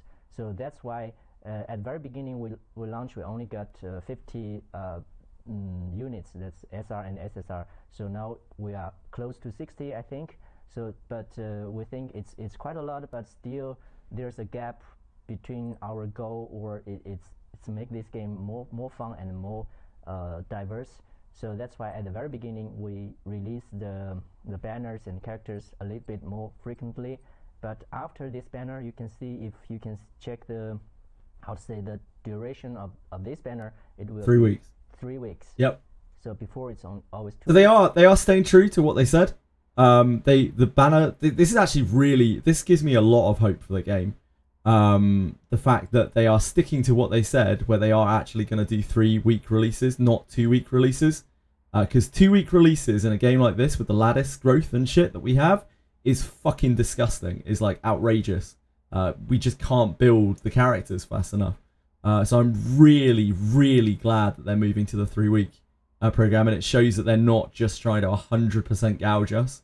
That is probably the best news that I've heard in this game since the start of the game. I'm so happy about that. But from this banner, it will be 3 weeks, and hopefully we can fix this. Yep.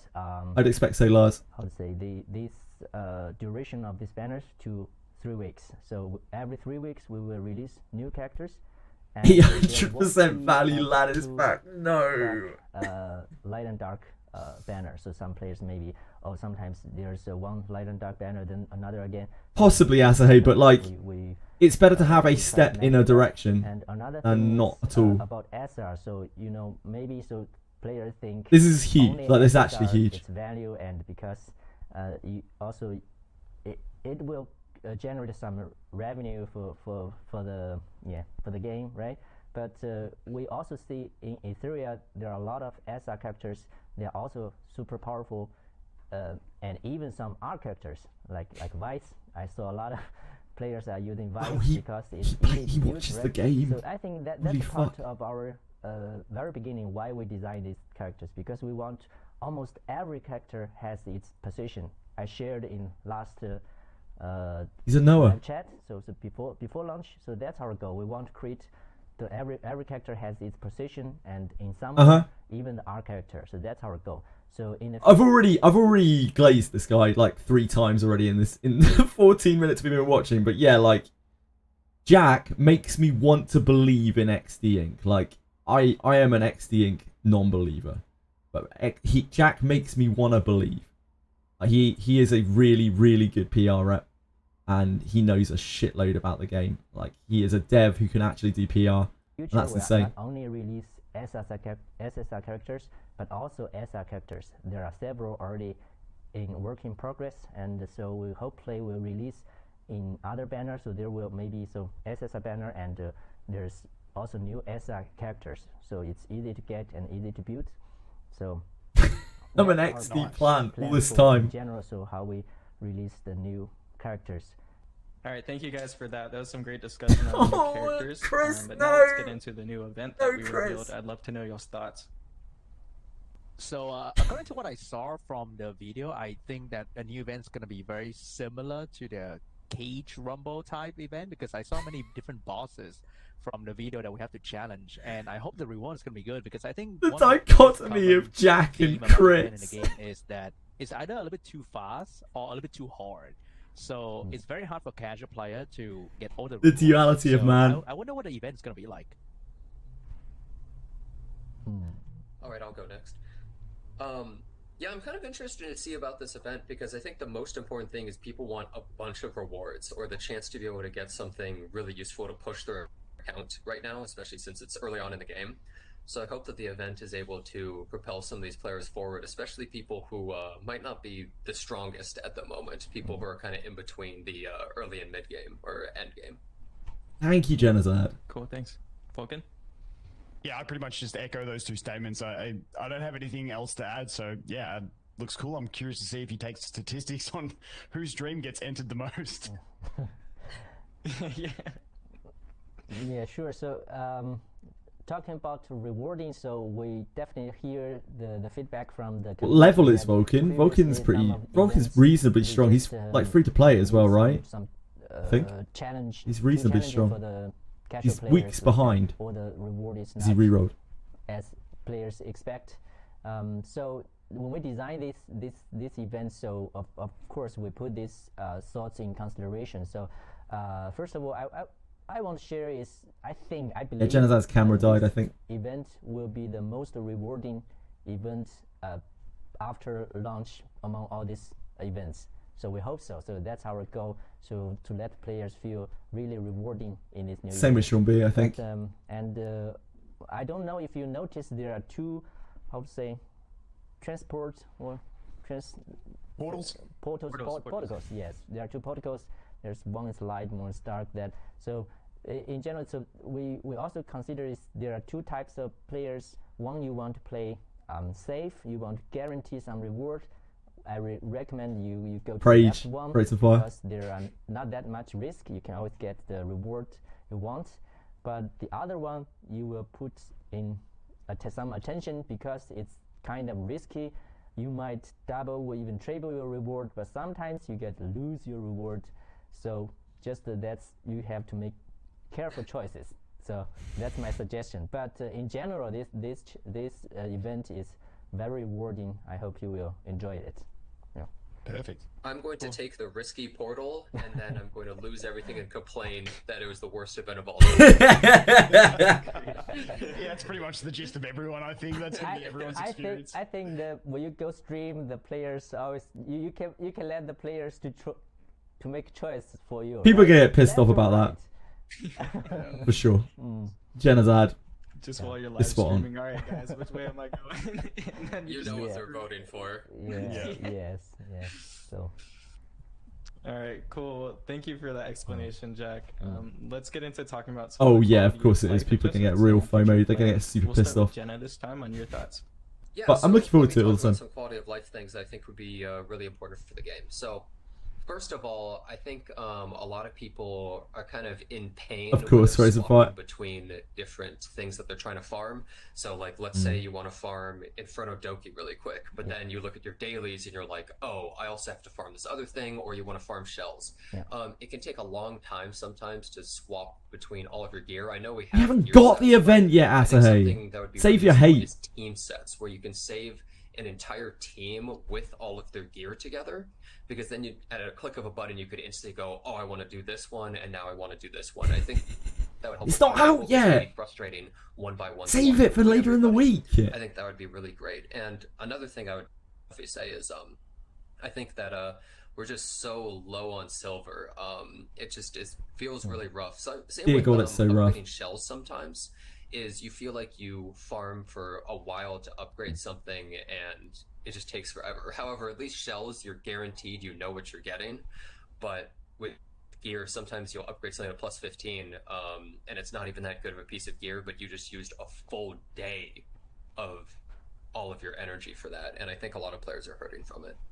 So I agree with all the points that people are saying. I think one thing that a lot of people in the community would say if they were in my spot right now, that I know that Jack wouldn't really agree, is the lack of skill up that we get in a game, which is the lattice for the SR and the SSR, because building these characters to follow the content creator guide means I have to max skill Red Cast or max skill Oboe, which I just can't do it right now, which is really, really hard.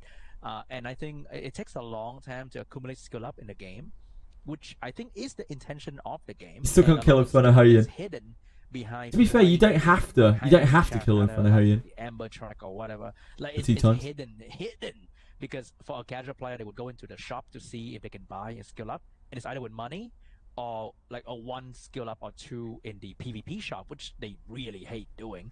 So I think in a way, we can highlight the skill up we can get in other parts of the game. That's gonna be great, because personally, I don't have a huge problem with skill up in the game, because like I have 10 years of experience playing a similar game, so I know what I'm doing.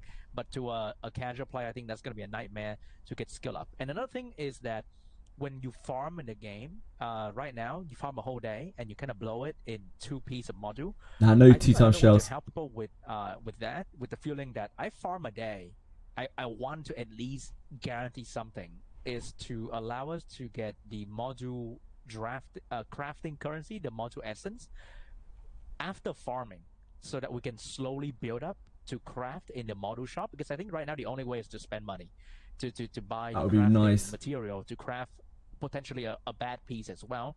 But if I can just farm, recycle, get the module essence, and target the piece of gear that I'm missing to make the set, I think that's gonna really help with a lot of people to feel that, okay, I farmed the entire day, I can craft 1 or 2 pieces of the set that I really need, because I can farm an entire day and don't see a single Swift Rush, and that's gonna feel terrible. I just need 1 more piece, but I just don't see it.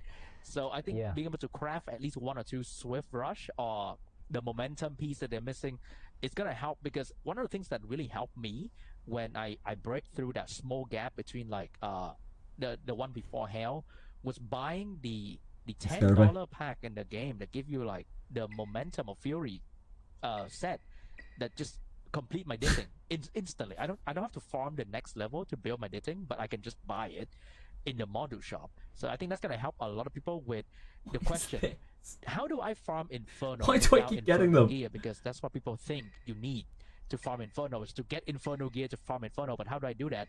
Is to buy in the shop. By farming a lot in Hell, you can potentially get Inferno gear in a way. Okay, so first of all, I want to say this pain points or pain experience as player, as dev team, we also can feel. Seeded Bramble Law of Silence, Bramble Ether Plague Law of Silence account. Who wouldn't want that account?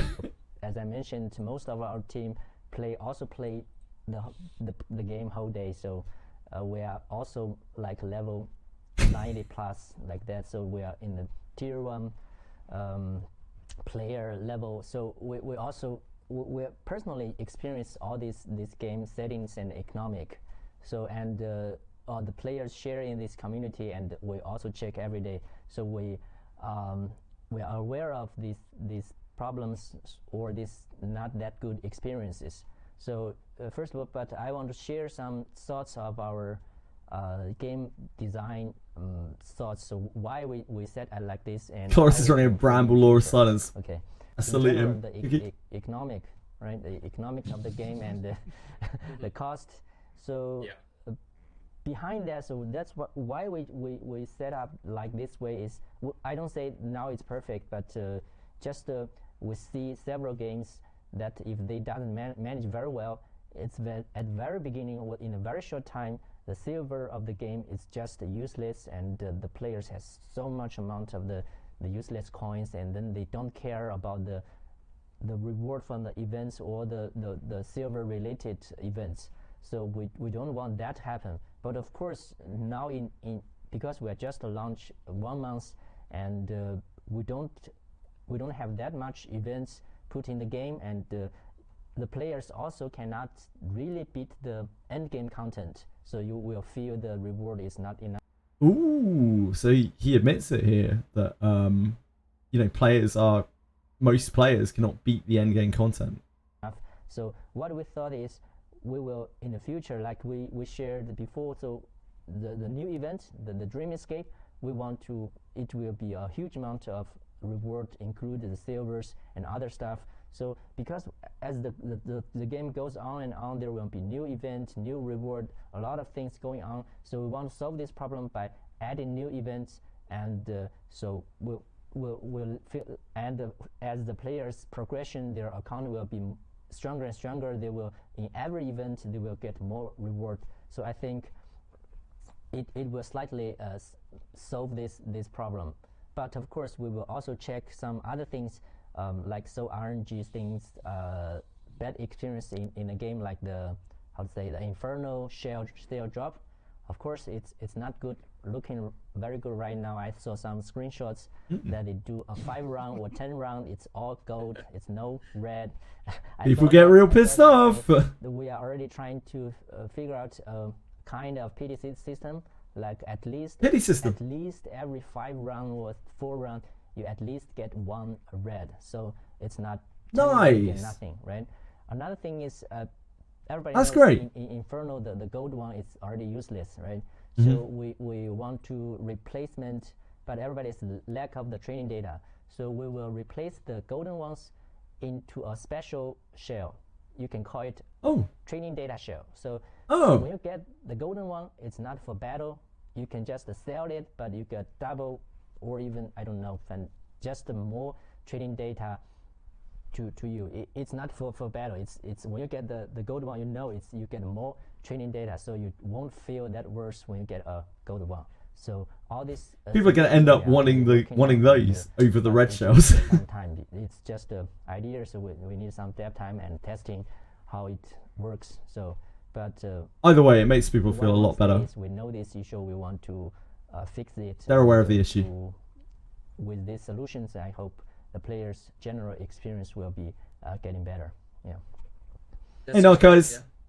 I think one of the simplest You're having a good day, man. Solution is just like buff the training data drop, like simply 50%, not even double. I think just a little bit more, so that you can actually max out 1 shell a day. Yeah. The goal is the same, I said. So let's see. So we will figure out. So let's see, because I also want to feel drop, because the weekly summon shop not reset. Number, so you cannot feel check in a minute.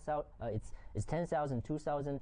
You cannot really feel that. But we hope when we introduce this new training data shell, you can see, you get it, and it's rewarding, because you get 5 of them. You get 50.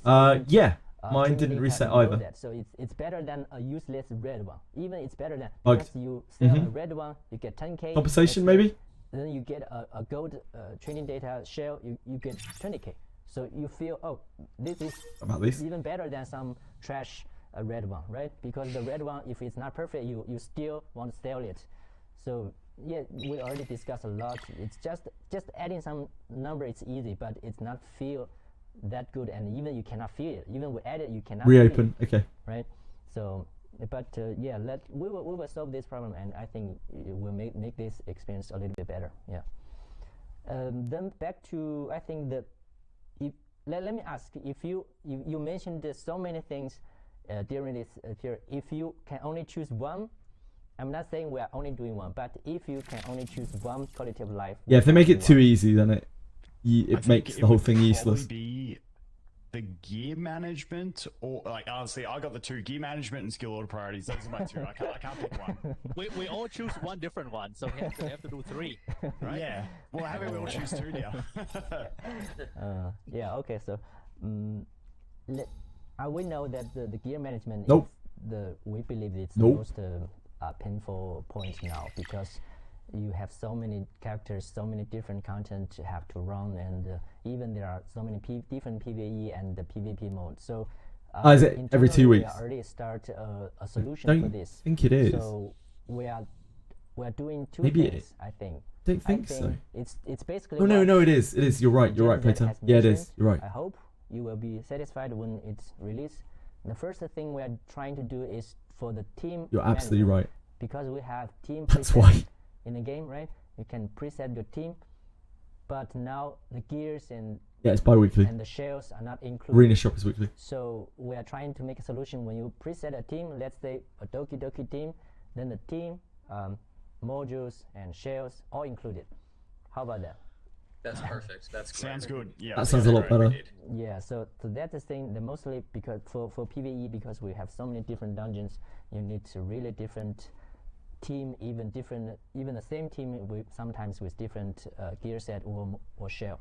So I think if we finish this feature, I think this will be a huge improvement.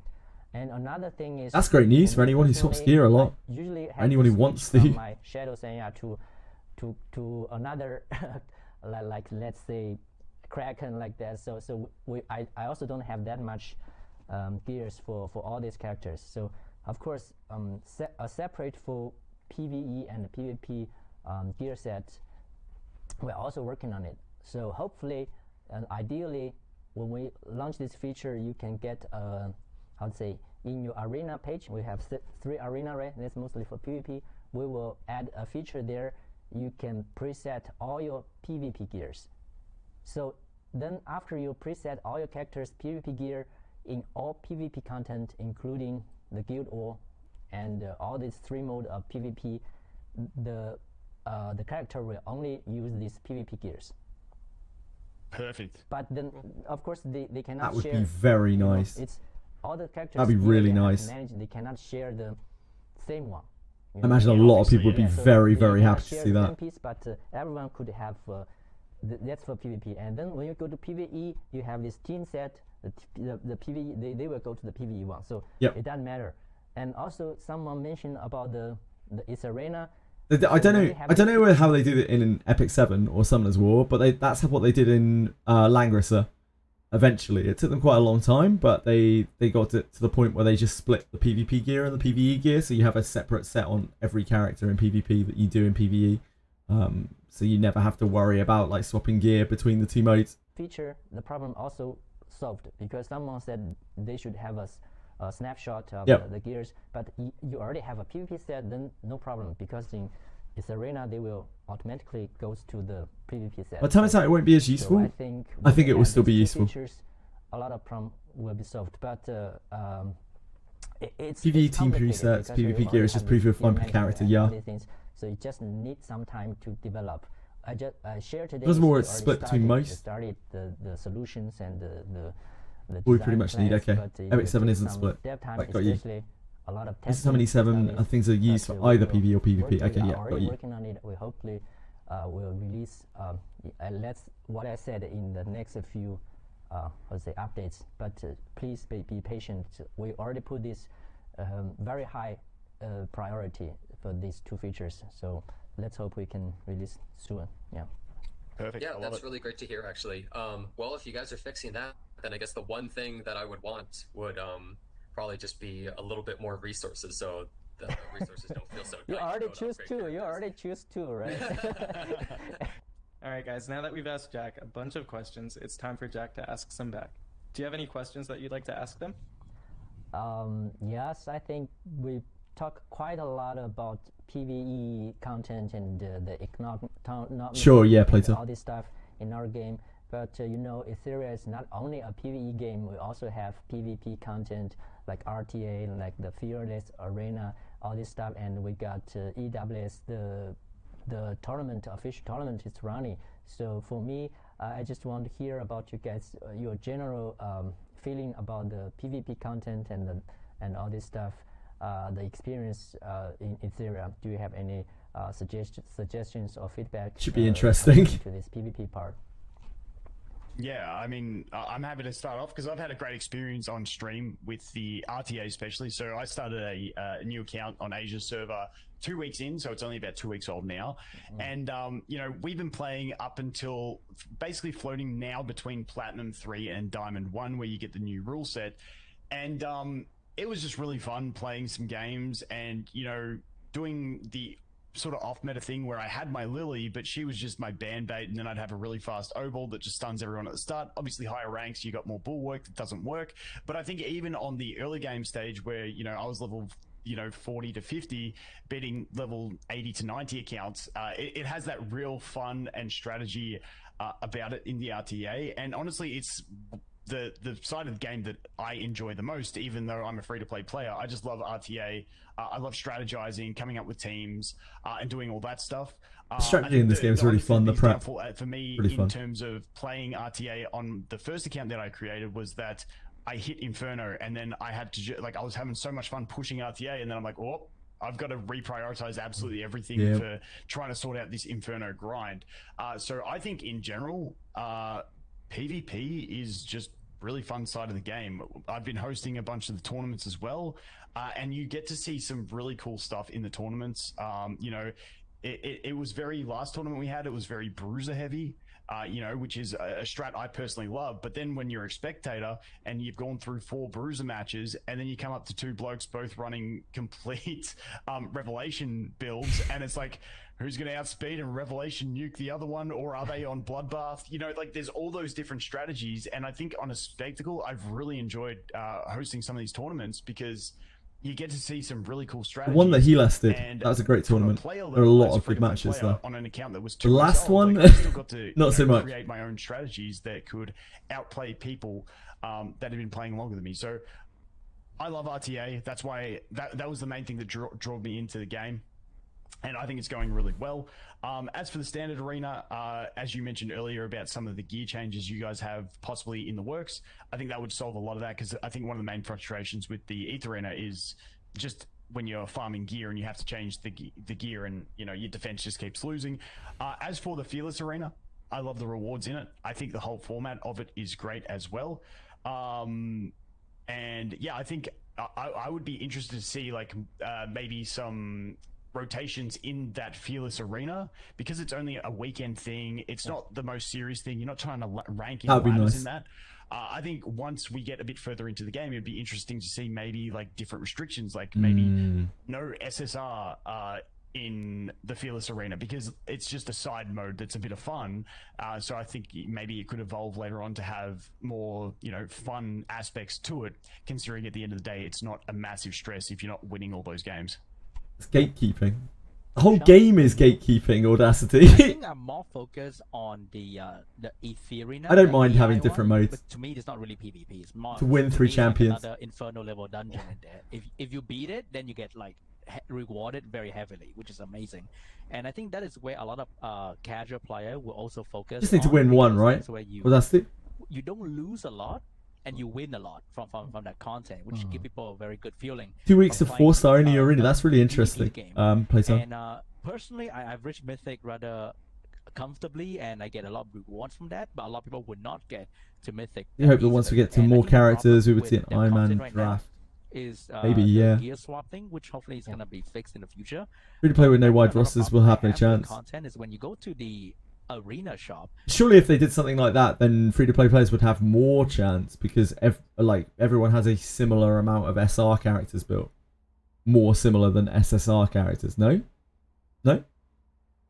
Maybe I'm tripping. The first shop that allow you to buy the Lattice is very, very expensive to a non-super 6 hours a day. They don't do the win one weekly for Fearless, okay. They feel like they're gonna be missing out on the perfect and the evolution Lattice, which can be kind of a big deal for a lot of players because that's where Yeah, but there a could lot be of different rule progression is sets. being gated Whatever. behind. Doesn't Is have to be that the you have SR your thing. low skill 1 max? Do you have your Kachita God skill 3 max? And I think reducing the price on the Etheria shop is gonna really help a lot because not everyone can play five matches a day or remember to play 5 matches a Yeah, day. that's what I figured. Or not Asahi. everyone can afford the feeling of using their pool currency to refresh the arena ticket to do another 10 so they can get the rewards in there. Personally, I do because, you know, it's not a big deal for me and I can get all the rewards in there, but it's definitely going to be a problem for many players. And I wish that the prices of the Etheria could just be a bit more affordable for the players. That'd be amazing. And because you can also buy all the progression items in there, but because it's in there and you can't buy it, it feels kind of bad. And in terms of RTA, I absolutely love it. I love doing RTA in Summoner, so I think I do easily. The Etheria currency like doesn't seem too bad to me. 300 RTA tickets per week, and I would love to do more. From what I've seen. Because it's so much fun doing RTA all the time. But the problem with doing RTA in this game is I win 20 matches and I'm done. Like I don't feel the motivation to do more RTA than I need to, and it feels kind of bad to do more for basically no. Yeah, that's how I feel. And I can Audacity. see all the item in the shop that I can Feels buy like you actually get pretty good if I play more, currency but I there. can't now because there's just no reward for RTA. And I wish Yeah, the that RTA the is RTA a bit. Yeah. participation mission could reset every single week. I think they don't reset every single week now, which is kind of a deal breaker for a lot of people for doing RTA. And I hope that RTA participation can be much higher if just the reward for doing it reset every single week. That would be very, very cool. Yeah, okay. So first, thanks for your feedbacks, and I think first back to Yeah, it's Sean's, odd, Audacity.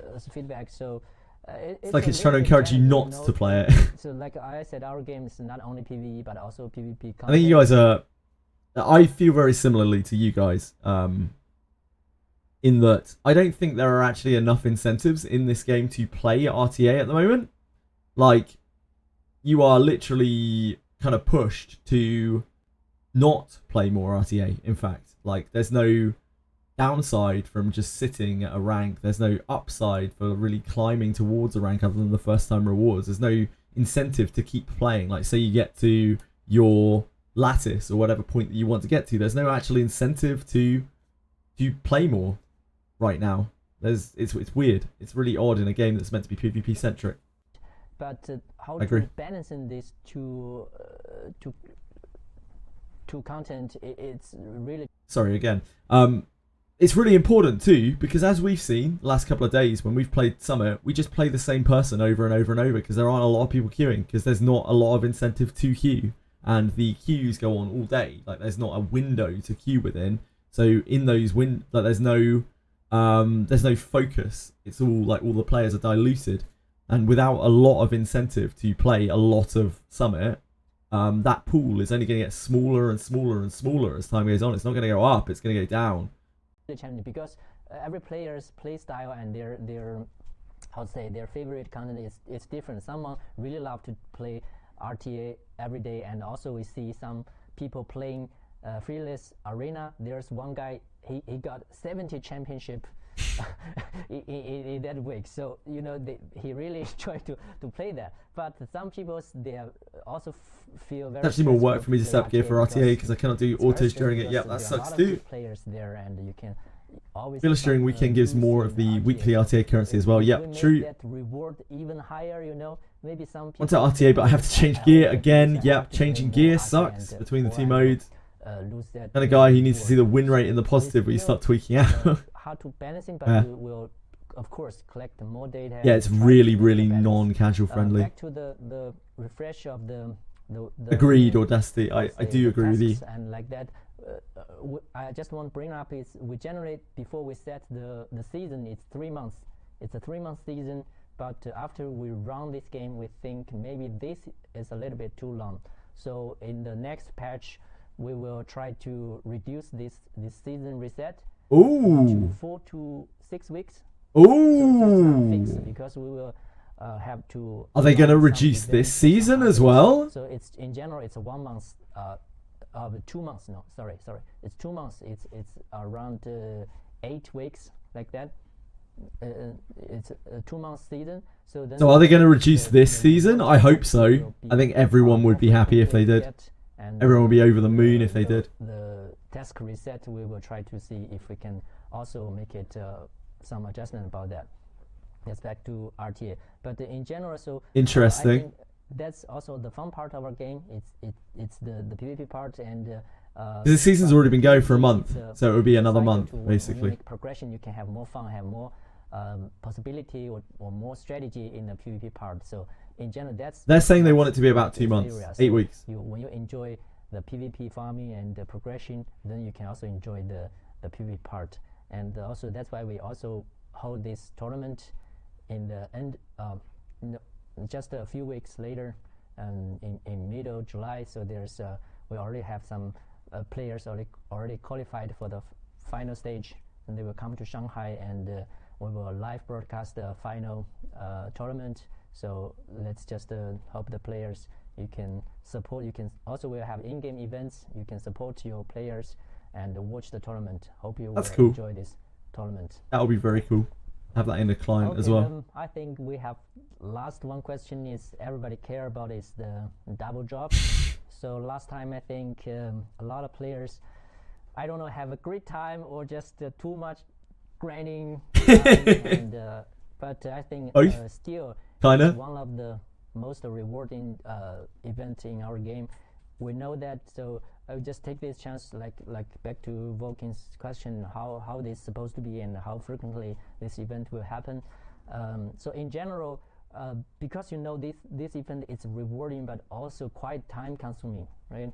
You will spend Yes. whole bunch of time hours farming all the dungeons, because players will save a lot of stamina for this event. We know. Yes. So that's why at the very beginning we said we only announce this event 5 days before. We don't want you to save months or to that. So that means this event won't happen too frequently. Too frequently means it won't happen twice in a month. It won't. It's just too much if it happens twice in a month. Has this happened twice in a month? In general, we hope it's we design it's we will launch this Close. event 4 or 6 weeks. I think that's a 4 to 6. It's not fixed 30 days because sometimes we have to match some of our big updates or some let's say big holiday, like let's say Christmas, right? Before Christmas or New Year, Happy New Year, maybe we will fix the schedule to that New Year or New Year like that. So it's not fixed 4 weeks, but every 4 or 5 weeks, I think. So we plan to at least Good. At least we know now. Double job. At least we know. I think as we already talked about here, and I think the players already Save all your stamina for next Christmas. time. So I just tease. I think we will announce this next event right at just the next week. So I just announced it. So next weekend, I think. So the official announcement will come out Monday. So as we said, so we will 5 days before that. So it will be Monday official announcement, and then the next weekend we will do it. So that's for July's double drop. Yeah. Thank you guys so much for today, like joining us, especially for all this time we've been here. We really appreciate it, and all of this feedback. Who's is this super pretty valuable to face? us Is he and our useful? team. Who, Chris? You know, I hope we can continue conversations like this in the future. But if you mean especially Jack, talks, yes. just meetups like this, it's really important for the game health, and you know, we all believe in this game and building it to the best that it can be, and you know. John B also we might have talking a about rocky the start topics that they sometimes, covered but haven't it's included in the there's video. So much here to work with. That's and cool. The future's bright, and you know, thank you guys for being patient and really working hard to provide this feedback, and we're happy to have you here. I've already And said my thank piece you on for Chris. all your I'm not gonna content, continue the to amazing bully the content poor you have kid. created, your live stream, He's like 12 years and the old. tournament, all this stuff you have provided to this community. And I also Yeah, he want just to doesn't again have a lot of take emotion in this this chance voice. to thank all these players, the amazing players who joined this journey with us. And we're not a perfect game. We're just a start. We're just 1 month. So it will take time to improve, and we are always trying to improve. So please always keep your voice in the community, and we have, I said again, we have our community manager, and myself is there. I apologize that after launch maybe I'm a bit quiet in the community. Aww. It's, because there are really a lot of stuff. Jack. We were preparing the new content, doing the patches, fixing bugs, and we're also preparing the for there are some regions True, will Lars. not launch it, like mainland China. Even our mainland China players cannot play the game, and Japan, Taiwan, and Korean, like this stuff. So a lot of stuff preparing. So I will try to be more active and to hear from your voice, and try to make more communication through this kind of event. Yeah, just thank you again, and hope you to support Etheria, and let's together make this game better and better. Thank you. Thanks. And I just want to chime in quickly and just say thanks to you guys as well for having us on, because I have played so many games. Over This the is last very, 8 very years, different. And Yep. this, like, to That's be so able what to I was thinking. like just get told, hey, can you come on a call with the director of the game, ask any question you want, and away you go. Like no filters. Yep. Like Yep. it just doesn't happen. So It doesn't fucking I do happen. really appreciate the fact that you guys still do these things and communicate, even when things aren't running as smoothly as the smoothest they could be. Like being able to do this stuff and have transparency, I think is great. So once again, just thanks for having us on, and yeah. Well said, I Vulcan. do really like this game, and I think you guys are really going in the right direction right now with some of these decisions you guys are making. The community was a little upset over, some of the recent stuff in the recent past. A little bit. But I think you guys are doing a great job with more communication, and also setting up this meeting is a great idea too. And I apologize that I'm kind of screwing up the entire meeting, but I'm very thankful that you guys were even willing to invite me, and I'd love to come on again on my actual PC and not mess things up. Thanks, Kaiser. I appreciate the follow. Yeah, just thank you for inviting creators like us who genuinely like your game and want it to succeed, because we all want to see this game do well, and of course you guys do too. So yeah. Thank you guys, and shout out Jenna. Thank you, Jenna. We'll have him next time. Chris is fine when he's not reading off the script. Right, take care, guys. Is what I've learned about Chris. Bye. Kid just needs to ditch the script. He actually smiles and has personality when he's not trying to do whatever he thinks he's meant to be doing. That was a really good watch. I'm very happy about all of that. I don't know, maybe they didn't touch on some things. Some people have said they didn't touch on some things. I think they touched on everything that they could, and obviously apparently that went on for 4 hours. They probably talked about a whole lot of other stuff, but the clips that they took from that was great. It's actually really, really good. Giving me a lot of positivity about not necessarily XD, but the fact that they're still saying that they want to be involved in the community, that this was a lapse and they recognized it as a lapse and apologized for it being a lapse. They literally apologized for it being a lapse, and they're going to engage with the community more again. I actually really appreciate that. And like Vulcan said, as I was going to make a grand point of after the video, but Vulcan ruined it for me. This is something that doesn't happen in a game, especially not a gacha game. You don't ask people onto a show without giving them a whole list of things. By the way, you can't talk about this. It sounds like they were completely unfiltered there. That's amazing. So someone gives a shit. Maybe they all don't give a shit. I'm sure the shareholders don't, but Jack clearly does, doesn't he? Jack wants his game to succeed. Maybe this is his legacy. Maybe he just genuinely just wants to make a game. Maybe it's a game that he's always wanted to make. I don't know. But he definitely seems very invested. Still, I don't think that's a show, because it's quite hard to appear like you care like that. No mention of fixing the auto-targeting for manual. Yeah, I like the AI battler could definitely use some work, but it's a pretty minor thing, I think, in the grand scheme of things. That's something that they can fix later. Don't need to be converted. I've always been an XD shield. Yep, true. I am actually an XD plant. I always have been, always will be. Corporate plant. I saw a clip of Pirate Software, talking about all of the nasty things he'd been called over the course of his life, and some of them were absolutely abhorrent. I'm not actually going to repeat because they were so abhorrent. And then in the middle, he was just corporate shill, corporate plan. It's that doesn't have quite the same weight as those other things, does it? So that's a weird one to add into that list of derogatory slurs and slander. Didn't even know. What about the PvP one? What was that? Sorry. Hey.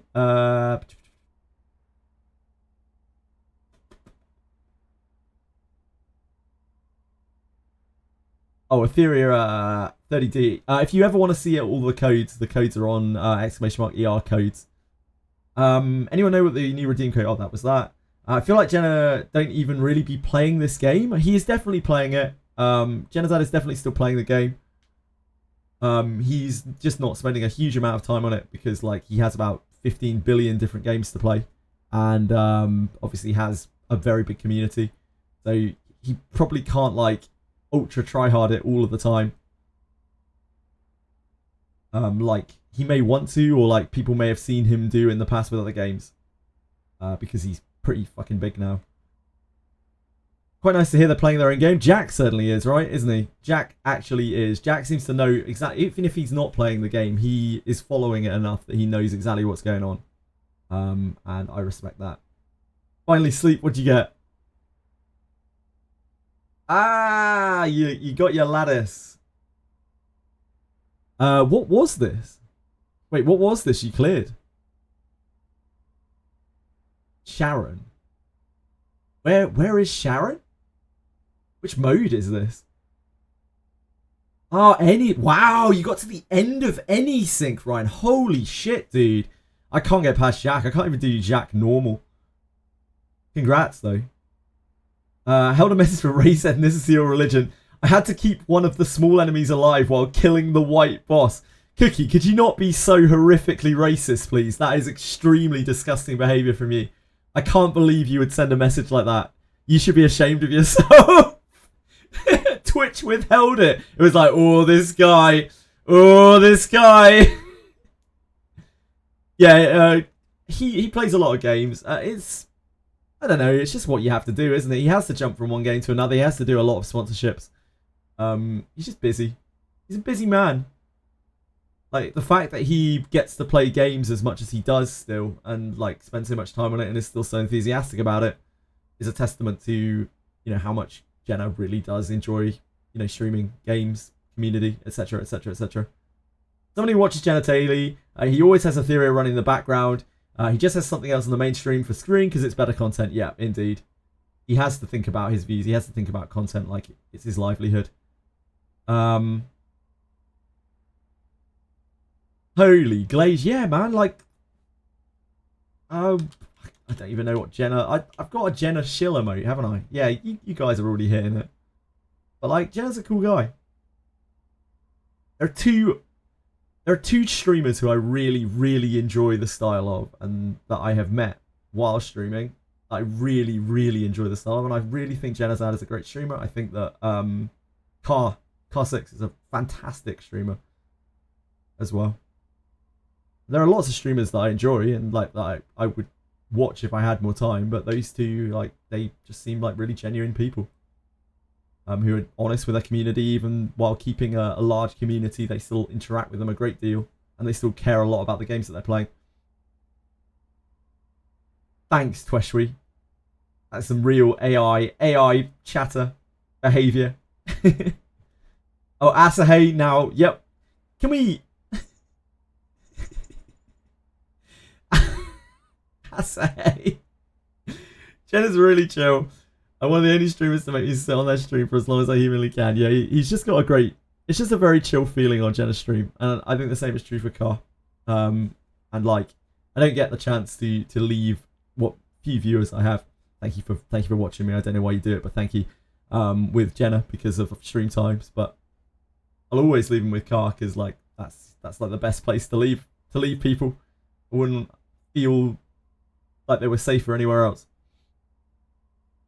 Back to only watching one person play this game instead of the whole Zoom meeting of people not playing anything. I see you're very positive today, Narkeyes. Thank you for being here. Offering a whole lot of positivity and joy to the chat. How are you, man? Maybe worse. Constant in disorder. No, let's not do that. Divergent to react streams. Nah, I just wanted to watch the video because I don't get enough time to watch it outside of stream because I spend my half my living life streaming. I've almost streamed for a year now, which means that in that year, I have spent over 6 months streaming. It's kind of fucking ridiculous. Unfortunately, I just don't have time to watch like videos of that length outside, so the only chance I have is while it's like pertaining to what I'm watching. Car stream not safe recently for the prediction event. Wait, what was that, Cookie? I didn't see that. What was good other than the busted windshield? Oh shit, yeah, it was the 4th of July. I forgot 4th of July is a thing. A long weekend.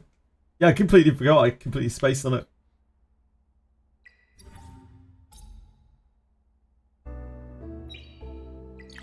Messing up all the predictions. Oh no, I've lost the last 2 predictions. We went really in depth today because the predictions are weird today. These teams are fucked. These Champions Tour cool teams are fucked. I went for these eventually. I broke down all the brackets and I was like, I think this beats this in the final, and that's all I could do. Family's over, and every time I see my niece, she gets sick. She gets you sick. I was gonna say I could see that, Ryan, but gets you sick. Ah, oh, bless. Today is rough. Yeah, this is a difficult one. This is like a host of 30-minute matches. I think Foldering District looks fine. I think this beats it eventually because it has more damage. It has an on-color. It has like a half DPS. I think this can eventually grinds this down, but like it's very hard. Yeah, this team just looks very powerful. I think this is the other team that makes the final, but honestly, it could go anyway. Like any of these could go really anyway. Big high school because you didn't feel like thinking anymore. I think I spent about 25 minutes looking over the Champions Call predictions. Got sick about halfway through last week. Just fought through it. Fight the power. Narcos, fight the power. And this will be the first week in a while working full 5 days though. Ugh. Ugh. How dare they make you toil, Narcos. I hope it isn't too bad for you, mate. Are there any what are you playing at the moment, Narcos? What are you playing? Are you still playing Gundam game? Could have 15-10% resist in a row. You never know. You never know. You never know. Codex catch you with Hein and 2 healers. Seems like a 50-minute fight that they'll eventually win. Yeah, maybe. Like, so I was looking at this, right? The problem is with this Catchy, he's only on 100 effect res, and his ability is a very low stun chance. So like there's a lot of RNG involved here, and Heinrich does fucking no damage because he's got no crit rate. He's actually going to be an absolute weeper in terms of damage. So it's just going to be a mega grind. This could, like, they win here. They win against this. Like, this can't get through, but I don't think they beat this. Red Catchy landed. It's true. It's very true. It's very true. He did. He absolutely domed it. He ruined our match predictions on the very first of these tournaments ever. Yep, I remember, Ryan. I forgot about that, and the second you reminded me, I was like, oh yeah, I know exactly what you're talking about. It was the very first day, and he just banged out 2 back-to-back four stunners. Yep, I remember. No, I don't think Revelation gets used in these. I don't know why. I wonder if Revelation was a late addition to the game or something, and these teams were already, or these characters, these like stock characters were already set up, like before they added Revelation. But there's never been a Revelation on any of these teams, as far as I'm aware. I feel like Revelation must have been a late add shell. Or they were like, Revelation's actually busted, isn't it? Can't put it on here. Oh, there's none from Shadowflame Horian. There you go. That'll be the explanation. Yeah, that'll be the explanation. Probably a later boss. Lord of Silence is there. I went on a rampage yesterday in RTA. I swapped all PvP units to Bloodbath and just let the people select the cleave characters. Did it work? Congrats if so. What accounts can't farm Revelation? Yeah, Hoyin's too hard for the bots to farm. Yep.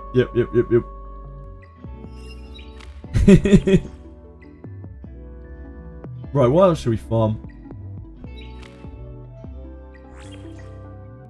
there anything worth ordering today? Should we order some Rengo? Yeah, let's order some Rengo. Order some Rengo while we're continuousing Hoyin.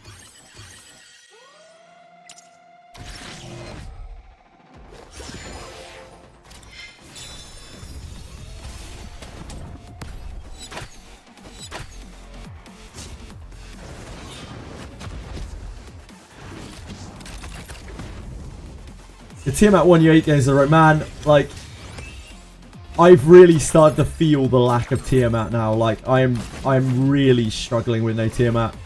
It sucks, but it is what it is. I don't think I'm going to be getting her anytime soon, so... Yeah, this works. This has a pretty high win chance as well. And even when you get blatted out by Dark Rengo on Yelly, it doesn't really matter because you can just revive her. As long as Sani doesn't get chain silence, which does happen very occasionally. That's pretty much the only lose condition of this fight. I might spend my points on having you try the horse game, but since you already did it, despite people saying you weren't doing points yet, yeah, I didn't do points. I figure I'll spend it. I'm so glad I didn't play that game on a day. My god, if I had to play that for a day, I would have been so fucking bored.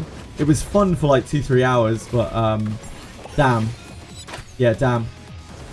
By the time I played it for 5 hours, I was so bored of horses. Of Uma Musume. It's just not my sort of thing.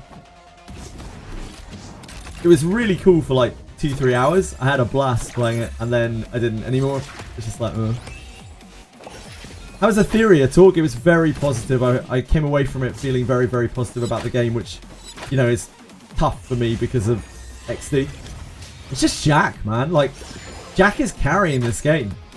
Jack has the entirety of the weighted boulder of Etheria Restart upon his Atlas back. You know, his Atlas shoulder.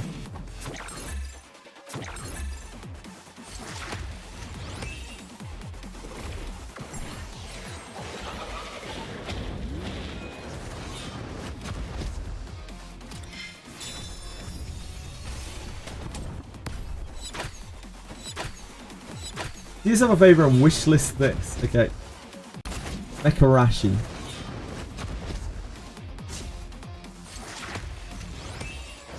This could be cool.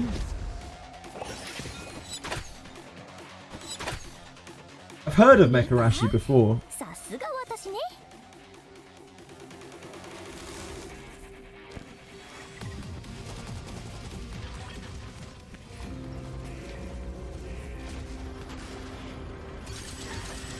Like, my issue with this now, guys, is I don't really like mechs. I'm not actually a big Gundam person at all. I kind of don't like them, but like, it might be fun. Still like tactical gameplay and that kind of thing, so I could probably have fun with it all the same. I don't really like the aesthetic of mechs at all. They're not really my thing. Never have been.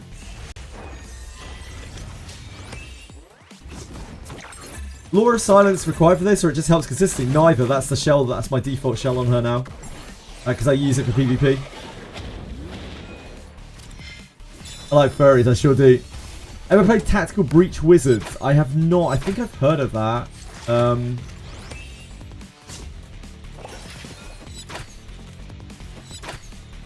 Is this the FPS shoot wizard game?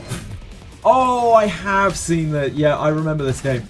I don't like this game. It's too puzzle heavy. It's like, it's not really like RTS. Not RTS, that's not the right term. TBS. It's not really like turn-based strategy. It's more like a puzzle game. Not really my kind of thing. Cool concept for a game, though.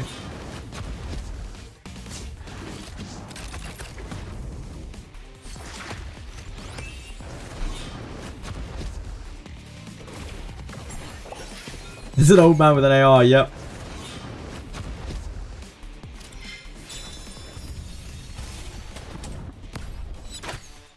without Langrisser, without being able to play Langrisser, I do have that itch to play some turbo strategy.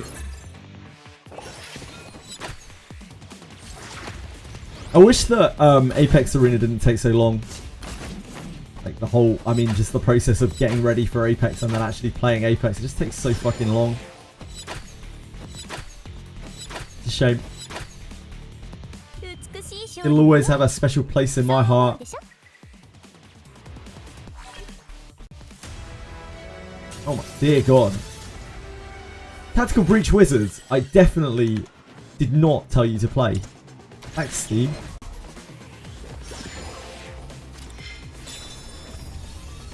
Two days? Is it Wednesday, Samurai?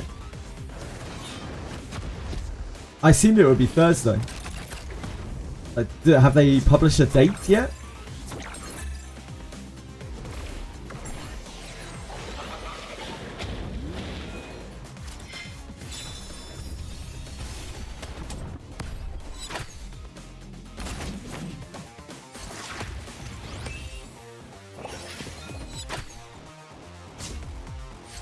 Oldrick Banner ends in 2 days. That makes sense.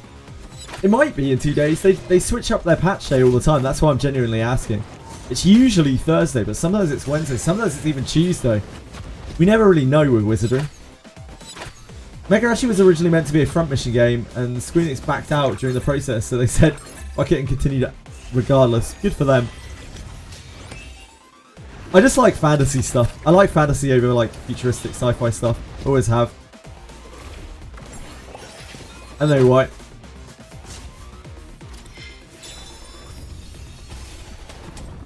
I like swords and sorcery over guns and Gundams. Guns and Gundams, damn. So easy, it was right there with me.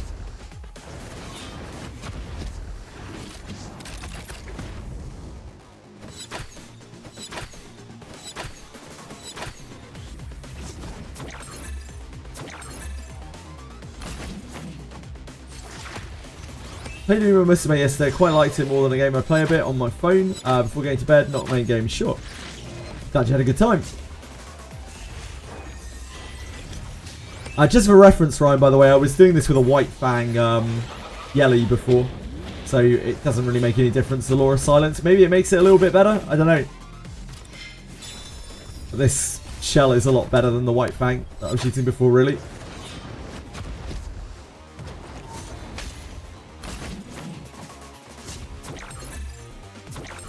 Time to see this weekend, yep. You're cooked. It's fine. It's fine, she thought. All you can do is use what you got. You can always stockpile all of your stamina from now until the weekend. You have a big bank. Yelly equals Shelly. No, they are quite different. Sadly. Working on Bulwark here for your Rengo team to eliminate the Telmon RNG. Fair.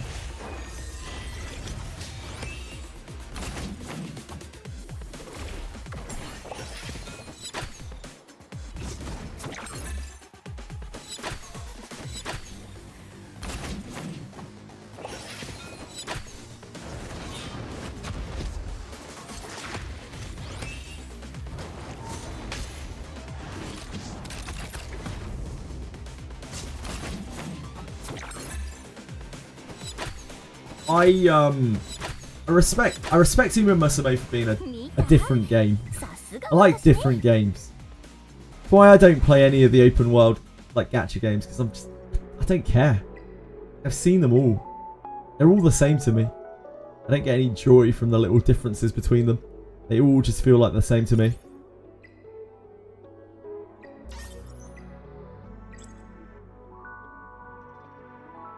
So any game that does things a little bit differently, I'm always interested in.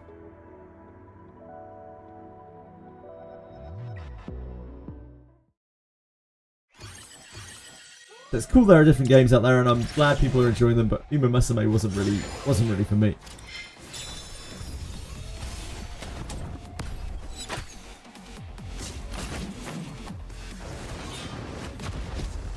Imagine being a Cleave player and you revelation the entire team. Death of 4 Ambers proc. I think Amber is a very realistic answer. Yeah, Amber is a very realistic answer for a lot of characters. I think it's really good.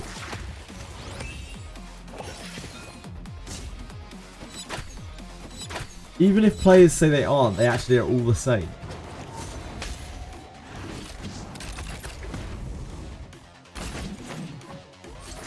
What do you mean, playtime? I'm really sorry, man. I don't actually understand what you're saying that in relation to. Ah, the open world games you meant.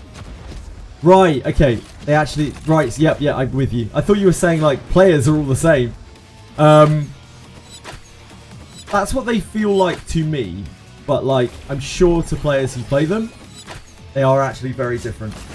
Like, I look at every game that looks a bit like Genshin, I'm like, that's Genshin. I look at every game that looks a little bit like Honkai Star Rail, and I'm like, that looks like Honkai Star Rail. That's just Honkai Star Rail. It's only when there's like a different system going on in the game, or like same with like Wuthering Waves or whatever. Open world Wizardry, I fucking hope not. They can't. I think they legally can't, Karave. Because Wizardry is a heritage Japanese thing. I think it always has to be turn-based. I think it literally has to be turn-based. That's why there has never been any kind of Wizardry spin-off that is not that turn-based cooler style. Because it actually legally has to be. One Wizardry was open world, but it was still turn-based. That game was amazing. Also, that was before the East got a hold of it. Before the East bought out the rights to it.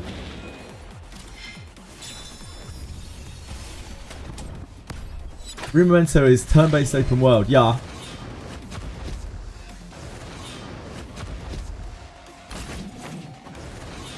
Oh, God. That was some unfortunate counter-attacking. Oh, this one's super stable. This is like a 98% clear. It's a super easy simple clear. Oh shit. I'll never know. I'll never know if that was good. Misclicked it. Yeah, Sanya's just incredible. Like Yelly died there immediately at the start. It's like, no problem. Who cares?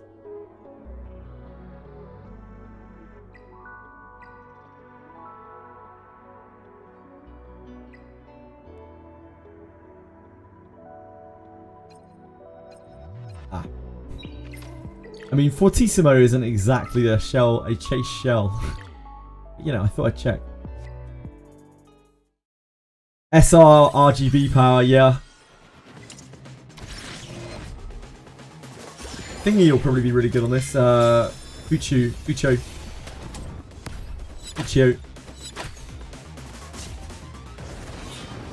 I imagine should be quite good for this. Got your arena top 200 today. Nice, dude. Well done. Huge congrats, Excite.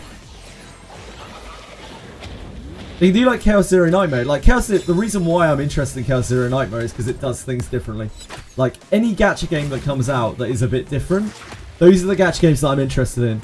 Anything that looks a little bit like Wuthering Waves or Zenless Lane Zero or basically any of the Hoyo or Kuro games. Anything that looks a little bit like one of those, I'm like, not a chance.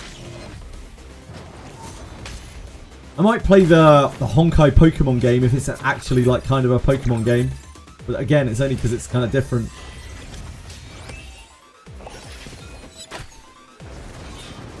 But we don't really have any details on that yet.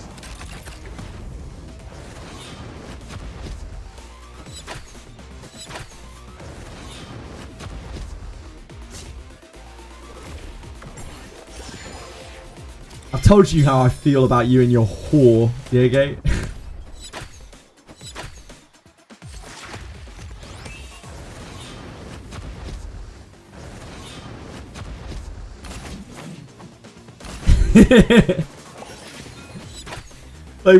They need 34 ways to yeah, like I want to see some innovation. Like if I wanted to play Wooer, I play Wooer. I don't care if you add base building or you add a little bit more open world exploration, you add like GTA elements or something, it's still fucking woo-wah. Game is still the same shit.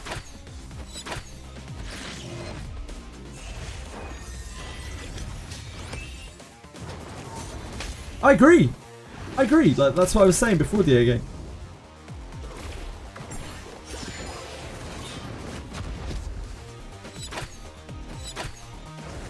I feel the same way about single player games. I don't want to see more Personas. I don't want to see more Skyrims. Like, I want to see new shit. Like, if you're going to make a boring, like a game that has already been done a million times over, make a turn-based RPG and give it a good story. No, Bloodbath.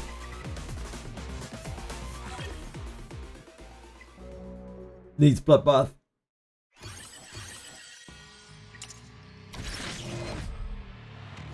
My cat! I don't need innovative gameplay if the story's actually, like, legitimately good. And I don't mean, like, oh, it's passable enough that I could deal with it. I mean, like, actually legitimately good. Like, I wasn't super fond of Expedition 33's gameplay. It's alright. But it's actually gameplay that's been done a lot of times before, just not popularized and refined further than the other games who've done it. It's the story and shit that really got me into E33. Yeah, genuinely, like, Expedition 33 story is like, it's a once in a lifetime experience. It really is. I haven't seen characterization as good as that in, like, much more popular forms of media. Really, really, really good. The interaction between the characters, like 12 out of 10, real, insanely high quality stuff. It's going alright, thank you, Kurt. How has your day been going? You pumped for a new week. What have you got planned this week? Sounds like Castros. I didn't hate the gameplay. Don't get me wrong, but like the story was what really made that game pop for me. I was so into it, like I was so absorbed into it.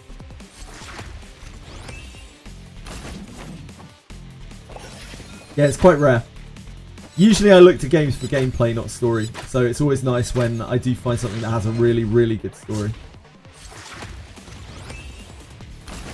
I don't really care if it's Game of the Year or not. Game of the Year is a popularity contest. It's like almost political at this point. Like, it's ridiculous. Couldn't give a fuck whether it gets Game of the Year or not. Busy last week, busy next week, pretty relaxed this week. Pretty relaxed this week. Wow! Welcome. It's time to kick back and, I don't know, do whatever it is that you do when you're relaxed. Get drunk? What do you do nowadays? And you relax? Spend a fortune on Wizardry? People glaze the huge gacha games stories. I wonder if they ever read a book. There are very few video games I would ever say have bowled me away with their stories. Expedition 33 is one of them.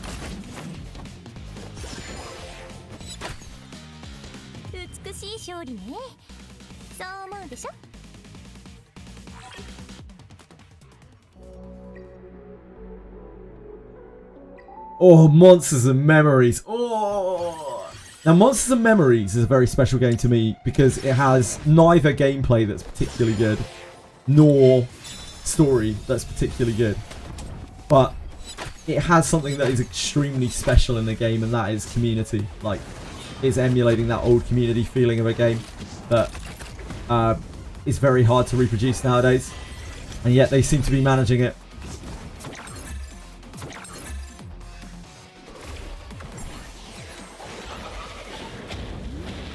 And that is why I'm so rock hard for Monsters and Memories.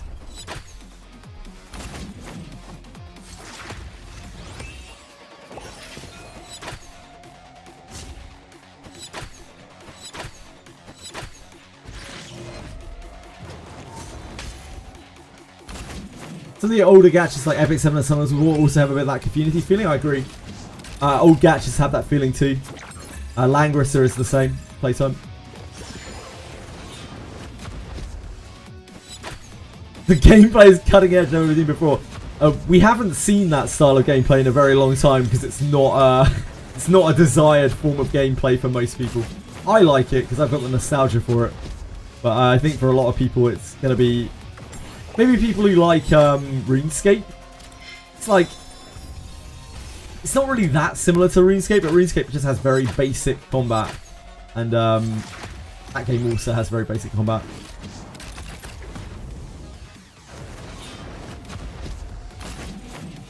Stealth in this game is not broken by AoE.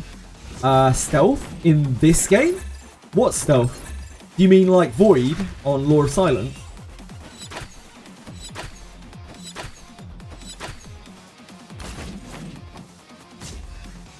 I'm sure there are a lot of RuneScapers out there.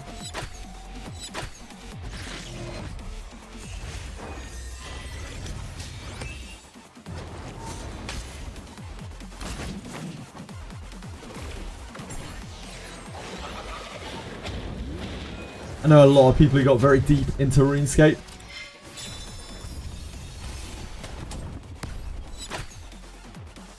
I get asked quite a lot, like, will I ever play Wuthering Waves and stuff like that? Or like, have you seen the new, I don't know, what was a recent one? They all blend together for me. The new Silver something gameplay, I'm just like, it looks like the same as all the other ones. And everyone's always really disappointed. No, not Silver and Blood. I'm thinking of some open world thing. Silver and Blood at least was trying to be a little bit different. I don't like their execution, but like Silver and Blood is a little bit different. A lot of people are like really pushing the story on it, but the story to me seemed really, really bland and boring. Which is what led me to not want to play it. Since it seemed like the story was the only thing that I could really get any enjoyment from that game, because the style of combat is not really my thing. Silver Palace, yeah, that was the one. It's like, holy shit, have you seen the new Silver Palace? I'm like, so this game's coming out in like 5 years time, and it's going to be basically Woowa, but with a more like open world experience.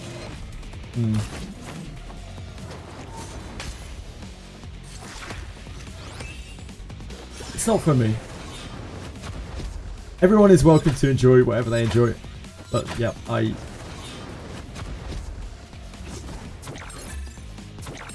just like a bit of innovation.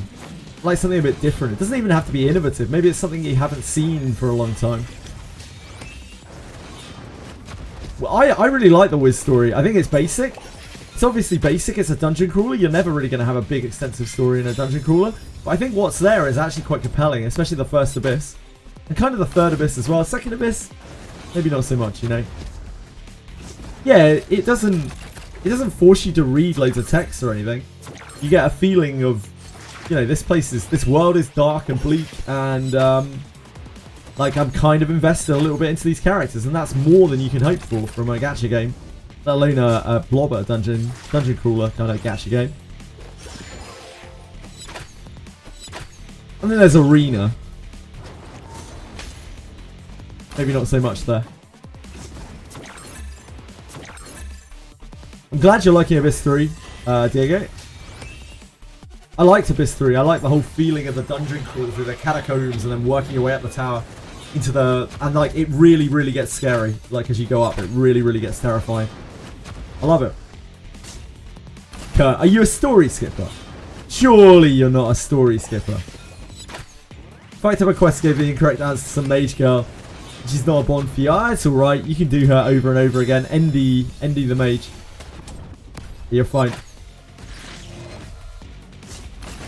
I hope so, I know. Whenever it comes out, I'm just hoping to see Abyss 4 at this point. I want to hear some news about Abyss 4 in Wizardry. Yeah, you can wheel back and do it again, Diego. Don't worry. Skip anything that isn't the main story. I mean, yeah, well, that's alright. That's fair.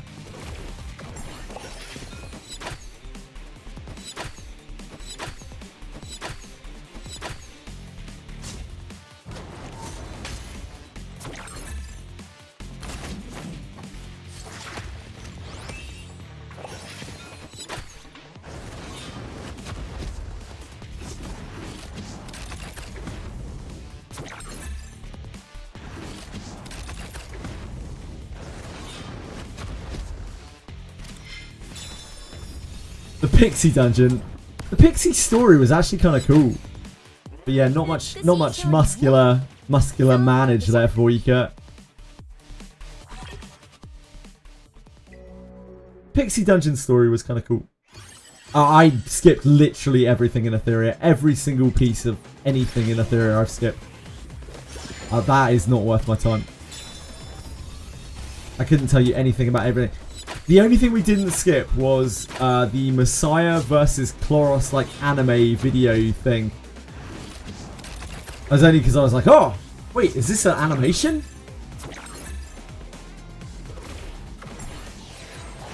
I have not read a single sentence in Etheria.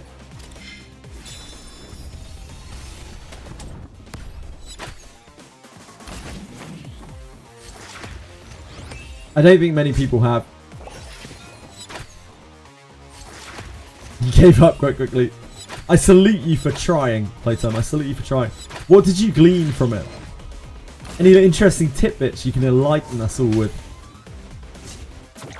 Any big hitting story pieces that you picked up in those few minutes of reading? Even if they gave me a lattice to read the story, I'd have to be really desperate. No, man, I'd read the story for lattices. I'm not too good for that. Very, very bland. I feel it's just there to be there. Yeah, that's how I feel about it. It's there because they needed to pad out the game.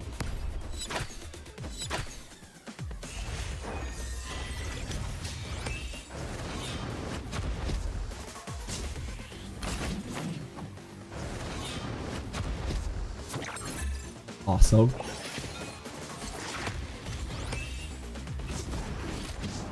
What a meanie.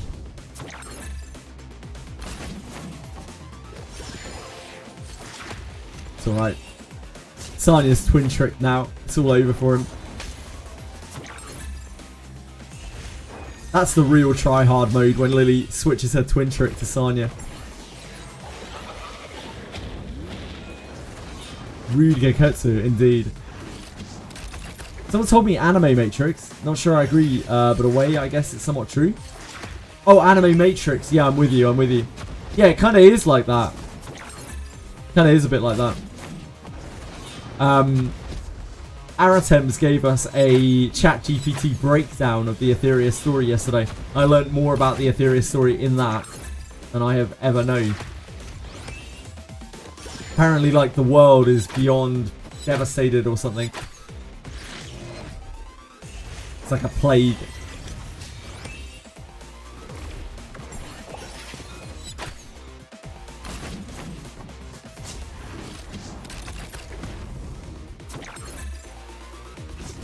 Just finished building my Bulwark Dark Moon for Kloss, and I'm hoping that'll add some stability to your run. Lily, Yelly, Kloss, Val.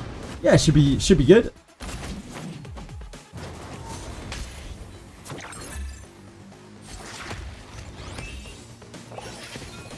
ChatGPT is amazing at making anything up that you want it to. But sometimes it also takes data from real sources.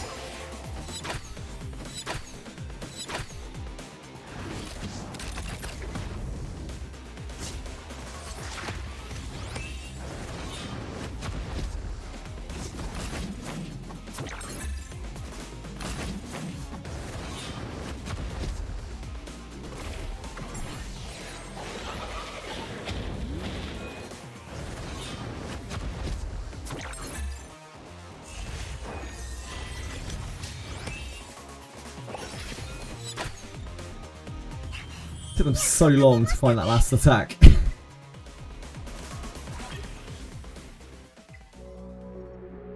Jackal Guard, Revelation, Amber, Amber, Amber. The problem is, right, like, we can't use Ambers without Bloodbath. They have to have Bloodbath on them.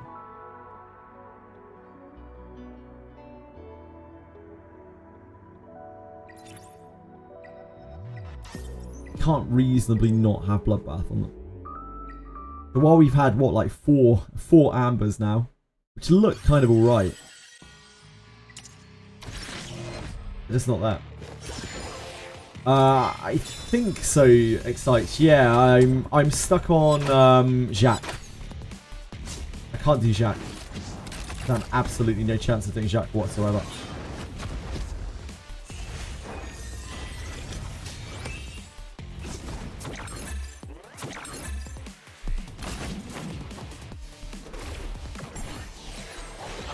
Perfectly fine, Azarus. You don't have to be every day. Appreciate you when you are here. Don't worry about it. How things going? Things are going perfectly fine by me. Man, imagine having a 317 Lily speed demon.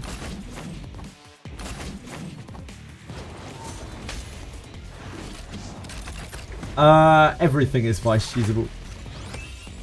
You can definitely hit him with vice. Your vice had to be fast enough to go before him, though. I did it with some kind of like big stall comp. I think I used Kazuyo. Manualed it.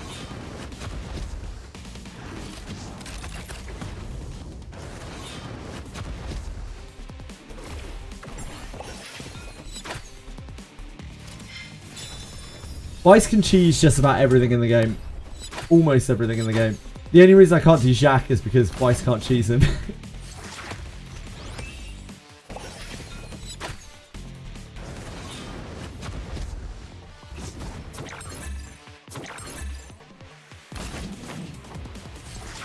Oh, you can't. Yeah, you can't cheese him.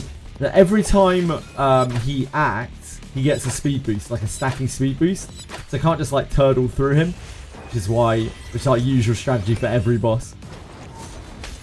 I need to get faster gear. Like, you need speed against Jacques, and I obviously don't have any of that.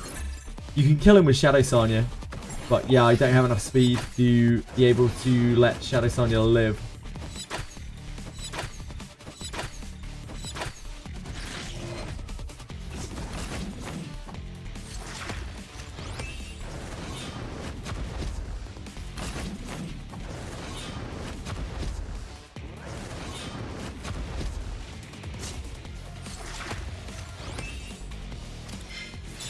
No Shadow Sanya. I have Shadow Sanya and I still can't do it, so not missing out on much. I can't even be bothered to go and look at that Fortissimo.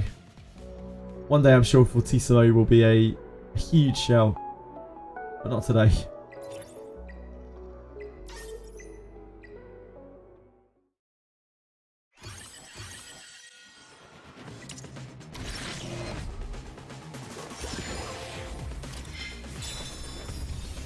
Yeah, Shadow Sanya, as we have reached now, it's actually very tough to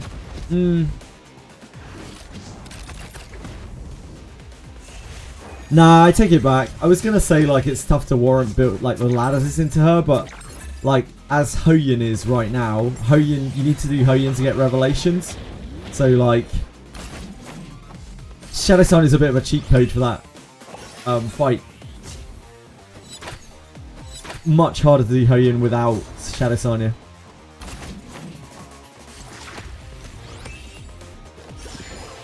I can't clear Hoyin consistently without Shadow Sanya.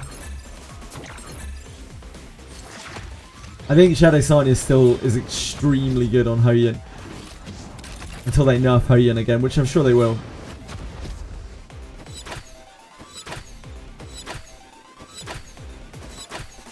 As long as you have Nahor, yeah. Maybe. But I'm sure like Nahor will probably need investment as well to be able to do that consistently. Which is a big investment as well.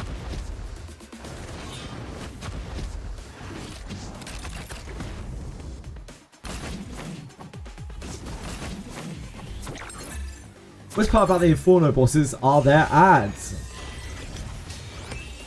Yes. Agreed.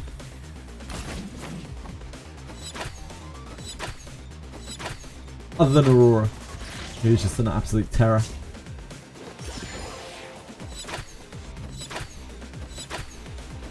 Codex and the horse shot.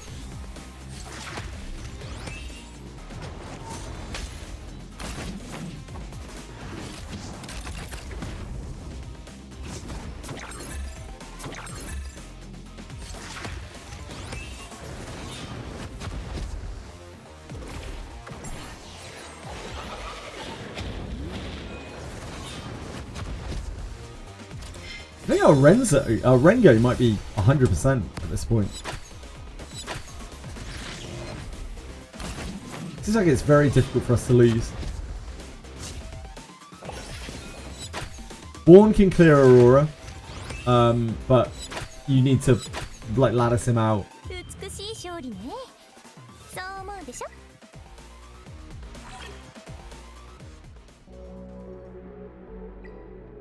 Born needs a lot of investment, but he actually does quite decent damage once he's properly invested. I'm thinking I want to run, actually, I don't know. Now that I think about it. Yeah, maybe I want to run Law of Silence on, Born.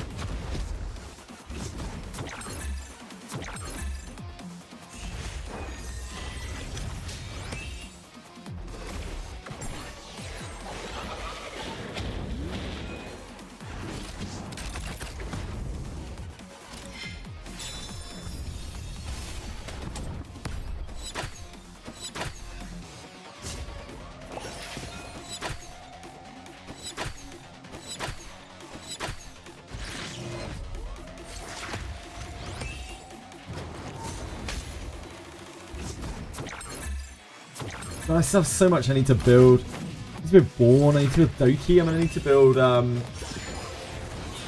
Fucho. I'm so glad they're moving the banners to 3 weeks. Holy moly, that was probably the best news out of all of that dev thing. I'm so happy about that. Makes the game so much more accessible. Like, we still don't have enough lattices, I know, but like that makes the game so much better. I was really worried they were gonna do the sort of Cavalaria thing. Yeah, it's still 2 units, I know, but like generally those units, like generally you don't need to build both of the units.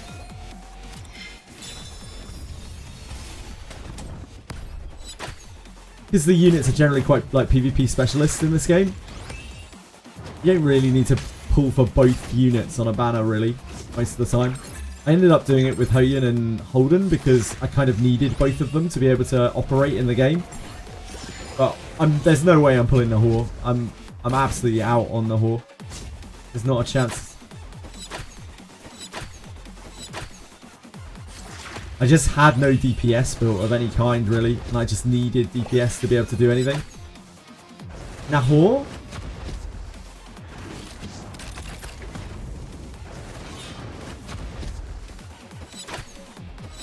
Nahor? Maybe it is. Pretty sure they called him Nahor in the podcast. We get new banners. It still feels bad since we don't have enough lattice to build any new units. Yeah, I know. I get that. I'm not saying the lattice situation is fine. I'm just happy that they're moving the banners to being 3 weeks. It's a step in the right direction.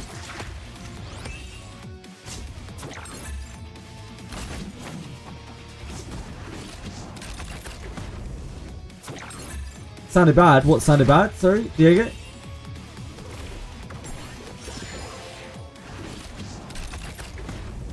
Just don't pull the units, but what if the units are very, very good and you can't really not?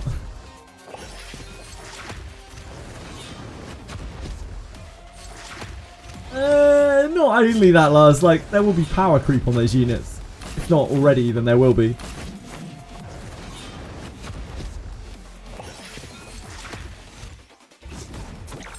Eventually you have to do it to keep up. Nahor.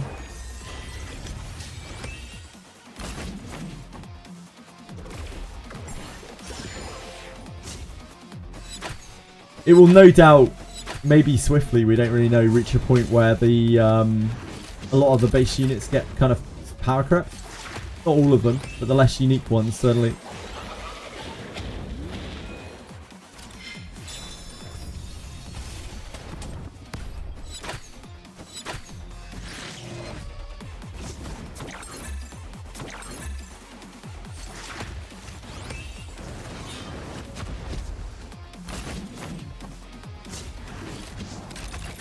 It's so sad. It's kind of an inevitability. I don't know about being sad, just is what it is. Kind of part and parcel of the genre.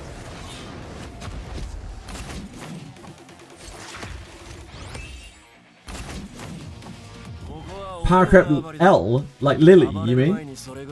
Power Creep Lily was on the horizon. Oh, Ling Low.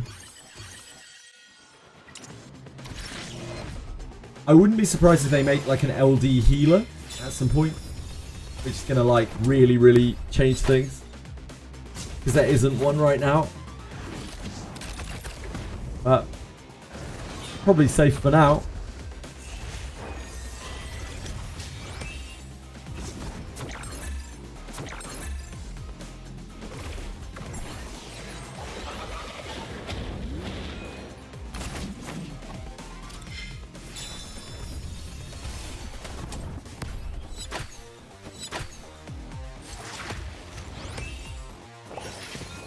Do you think the last talk changes would bring the players that left back? No.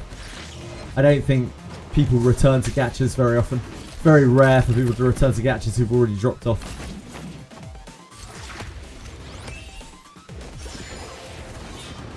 Sanya power creep, then Linglo. I would expect maybe something a little bit of a side grade to them. Just very powerful healing plus like invincibility. Something like that. That's what I would expect from an LD unit. An LD healer.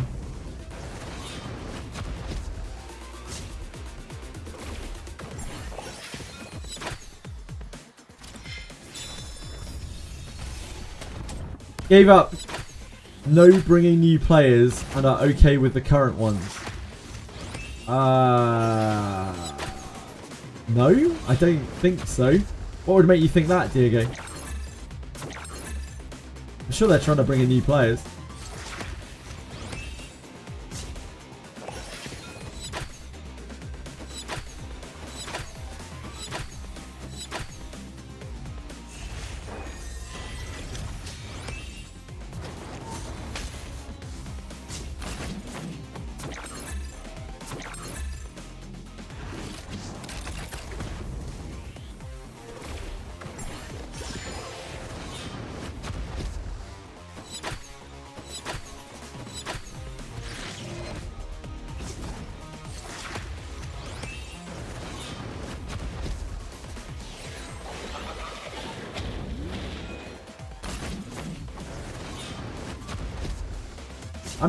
I know for a fact that a lot of their focus right now is on getting the servers out, the Eastern servers out.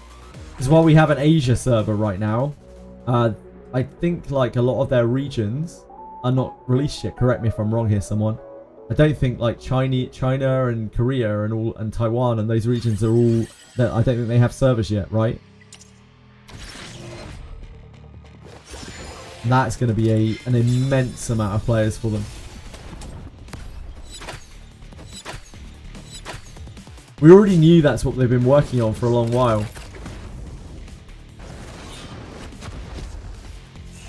I was a little worried in this game that they were going to black beacon us. To be honest. I didn't want to voice it out loud because I felt it would be too negative. I was a little worried they were going to black beacon us. Yep. But it hasn't been that bad. Not that level, at least. It is, yep. It could well be, Diego. Yep, it could well be. Why they never ended up launching it on Steam.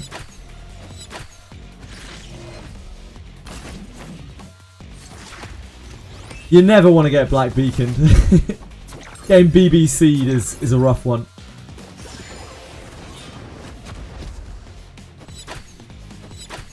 We've all been there.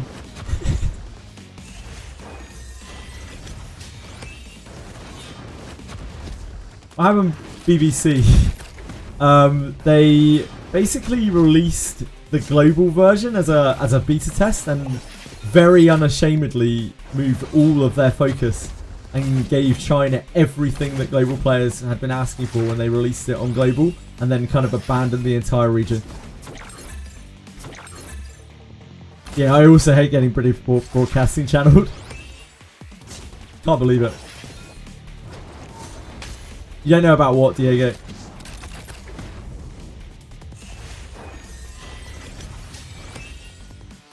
Same as my game, yeah. It's not uncommon. But, like, Black Beacon did it really, really badly. Yeah, even the Chinese play, like, it was so blatant and shameless. It was crazy. I've never seen anything like it. I've seen that happen in games before. Like, it's a tale as old as time, but, like, it's never anywhere near that. It's like they completely just abandoned the region. They were just like, right, well, we're done with global now. See you later, guys. Here's all this shit, China. Like, you guys can keep playing if you want to, but, like, we don't really give a fuck about you. It was rough.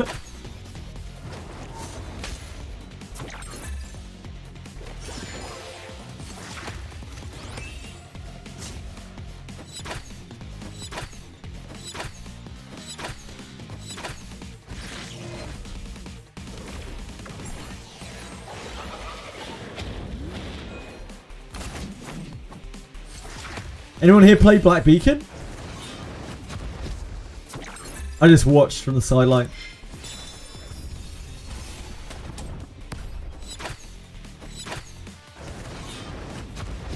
You never heard of it? That's a pretty good signifier to what happened to Black Beacon after that.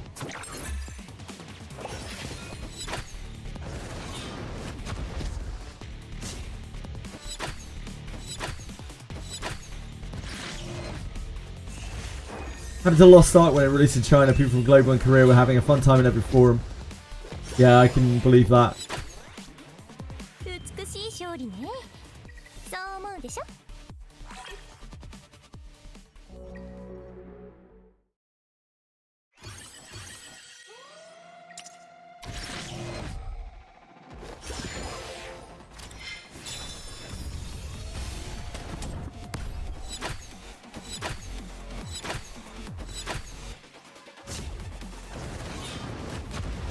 It's probably going to be quite a lot of content for this on presumably Thursday. It's going to be like, I don't know if the game modes are released on Wednesday. I'm not actually super sure of their patch cadence still. It's like they patch some things on the Wednesday and then they patch in the characters on the Thursday.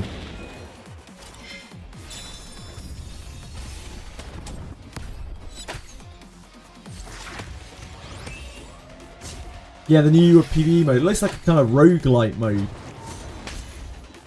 Looks quite fun. People are going to get salty about it. Absolutely no doubt. People are going to get so salty about it. I can already see it. But what else is new?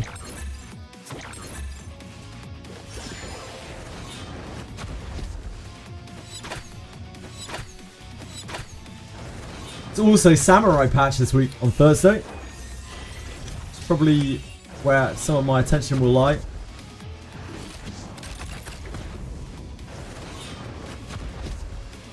But if there isn't a lot of content with the samurai and it's just literally a samurai with like a battle pass, then I guess there won't really be that much to do on that. Hopefully they include some cool shit with it.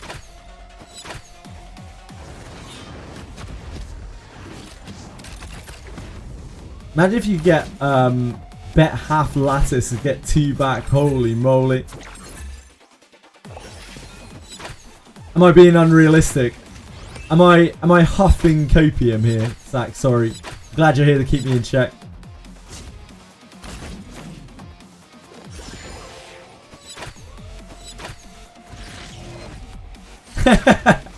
Yeah, fair, fair.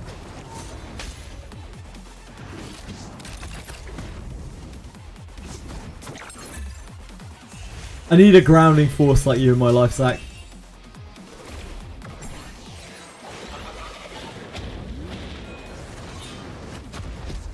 Abyss 4, Embassy Samurai, New General Adventures, and Inherits all on Thursday. Holy moly. Damn, I need to ask if we're playing Pathfinder tomorrow.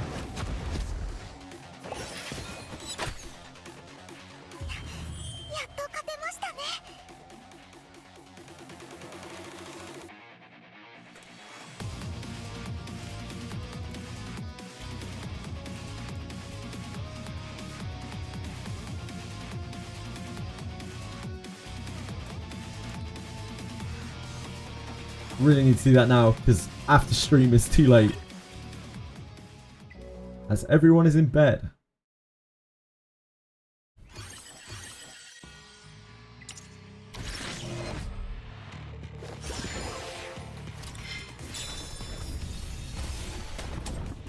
Hey, Wiz is a cool character banner. It's Samurai this week, it would seem. So if you think Samurais are cool, maybe.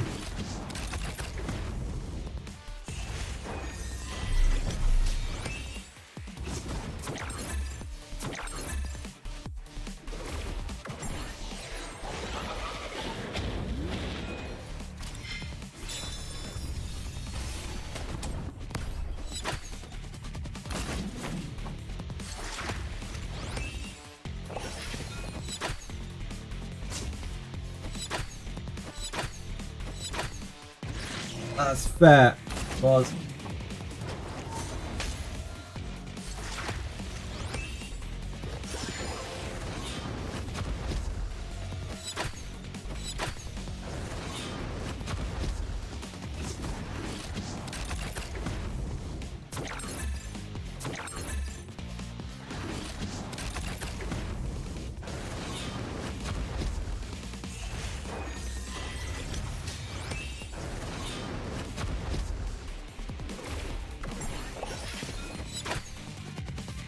Nice.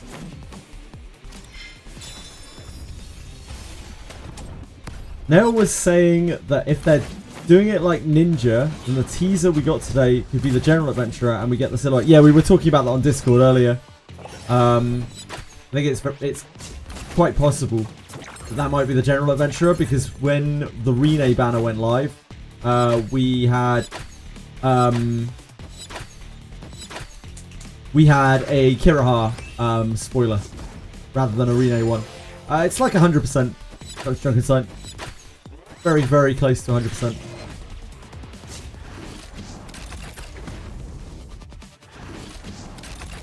The power of Sanya.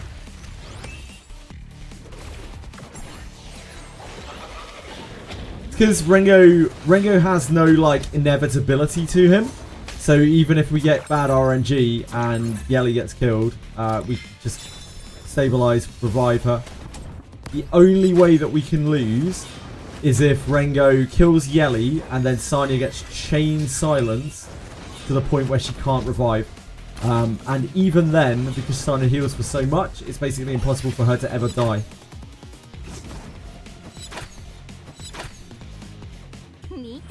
One uses Evilguard and Cure, and one has 55k HP. Level JDs. That is definitely not how that's pronounced. I'm so sorry. Please correct me.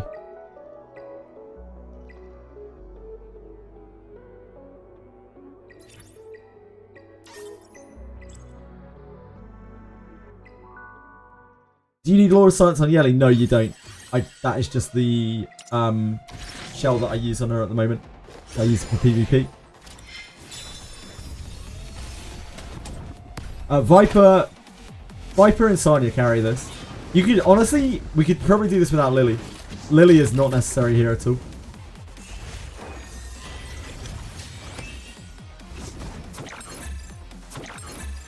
Do this with any pusher of any kind, or probably maybe even a second DPS.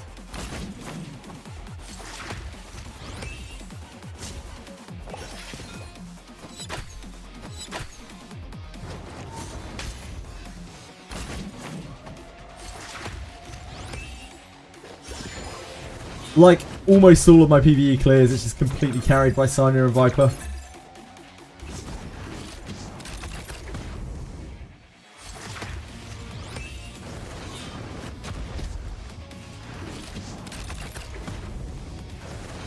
Who's pinging me? One more 100 to unlock second boss. Doesn't apply to me, I've already done that. Oh yeah, you could probably use double healer as well. Probably use like Valerian here. It'd just be slower. You'd still kill it, but it'd be slower. You could also use any DPS probably in the place of Yelly. Yelly's just particularly good because like Yelly doesn't give a shit about being silenced. All she wants to do is one the boss all day long anyway.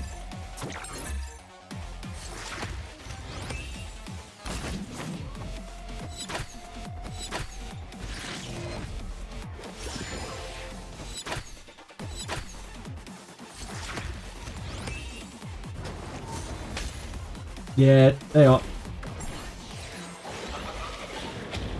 But again, because there's no inevitability on Rengo, because he doesn't get stronger over time, like, it's fine. All you have to do is just survive it. The clear might not be fast, but it's more about like how fast you can make your clear while it's still being safe, really. Sanya is the queen of fights where there's no inevitability. She is just, because like any random damage spike, she doesn't give a shit about it. It's just like, survive. Yeah, if you get 2 stacks on everyone. But, like, this doesn't do anything to us. Like, 2 stacks don't do anything to us. We have 2 stacks, like, constantly. Doesn't really matter.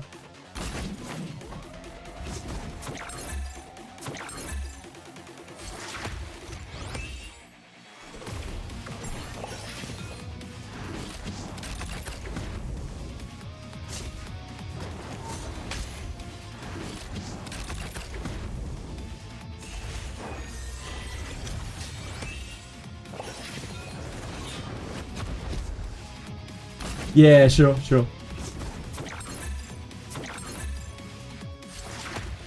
He doesn't like stack up to endless heights where he's like locked all your HP, or he's done so much damage to you, or he's got so much damage on him that everything is unhealable. Every hit is death or anything like that. He just has a pretty chill amount of damage. Like, it hurts when he gets lots of counterattacks in a row, but even then it doesn't seem like we ever lose this anymore. My gear has gone to the point where, like, we were on about maybe like 95, 98%, something like that before. It seems like we're on 100% now. Seems like we don't even get close. Yeah, I agreed. Because, like, my Sanya is very big. My Sanya is extremely big. My Yelly is extremely big. Although, like, again, you could probably do it slower with another DPS. It's not really a big deal. 美しい勝利ね。そう思うでしょ？ It has to do, you have to do some amount of damage, but like it doesn't have to be the most damage. Yeah, my son is like heavily invested. That's Drunkenstein. She's full lattice. She has some of the best gear that I have. But I have 2 sets for her. I have a Bulwark set and a Bloodbath set. She's on the Bloodbath set right now, but they're quite similar.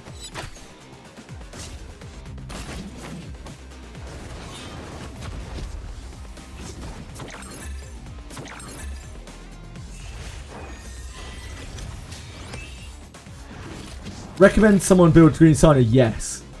5,000 bajillion%. Especially if you're ever planning on doing anything turn 2 based in PvP.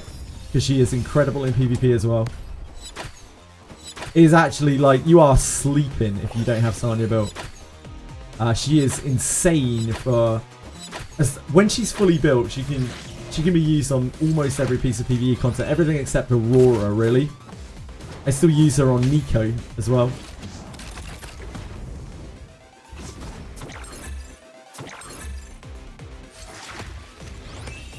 In fact, I still use her on Aurora right now. She has carried me on every single piece of PvE content. The 3 characters that have carried more than anything else in this game, spoiler, one of them is not Lily, are Sanya, Viper, Vice. Those are the 3 characters everyone needs built in this game.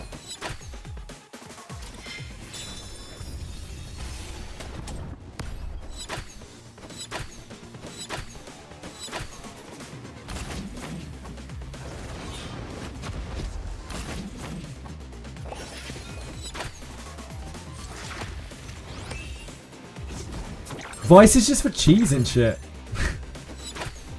Vice is so good at cheesing stuff. Anything that's taunable, which is like most of the bosses in the game, like Vice is so monstrous.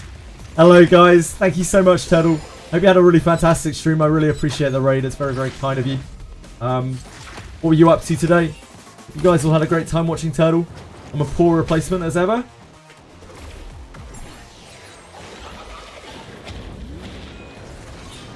I will do my best for you. If you have any questions or anything like that, I probably can't answer them as well as Turtle Lags can, but I can try. Hey guys. Hey Myraz. Hey Zane. Hey Turtle.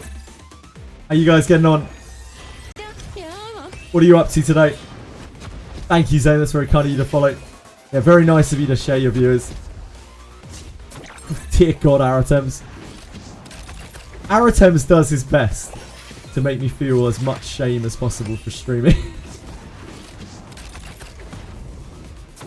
Finish farming. What were you farming today, Turtle? No worries, no worries. Don't let me hold you up for your breakfast. If you have a second, what were you farming? Yeah, it's all good. Lurk away. Do as you please. Thank you again for raiding. Very kind of you. I'm a Swift Rush Akina. Did you get anything good? And then I will let you go. I will free you so you can go and enjoy your breakfast. You did not. Tomorrow. It's double drops weekend. It's double drops weekend. You're saving your luck for double drops. That's all that matters. Don't worry. Double drops weekend is going to be endless Swift Rush. Endless 3 Matrix, Red Speed, Swift Rush. It's going to be a treasure trove.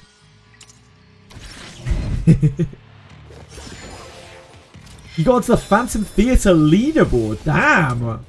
Congrats. What does it take to get onto the Phantom Theatre leaderboards? I don't think I've ever even looked at the Phantom Theatre leaderboards.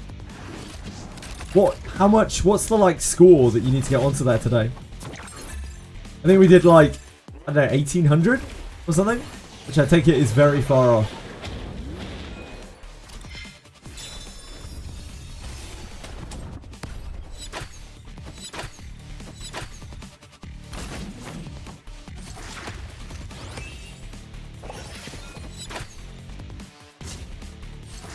Takes reading. Ugh.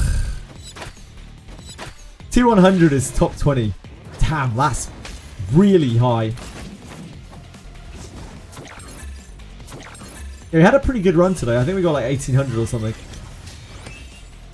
I don't usually get anywhere near that much. You have 0 crystals and 3 stabilizers now. We're ready for Dynasty 8. You're gonna be fine. Thought just save all of your stamina for the whole week. Really play into it. Lock in. Just don't spend any stamina for the whole week. Max refresh every day. But you can't. You've got no crystals. Okay, yeah, that makes it difficult.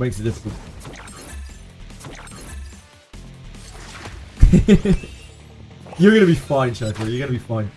It's about quality of runs, not quantity of runs. 2,300 for top 10. Must be insanely hard to get.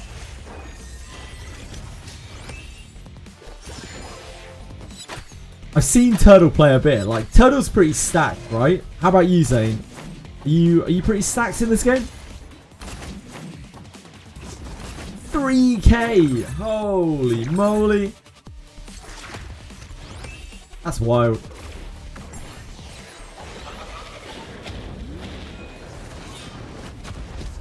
I'd be lucky to get 1,000 on one of the sides, I think. Oh, you're free to play. That doesn't mean that you can't be a beast, eh?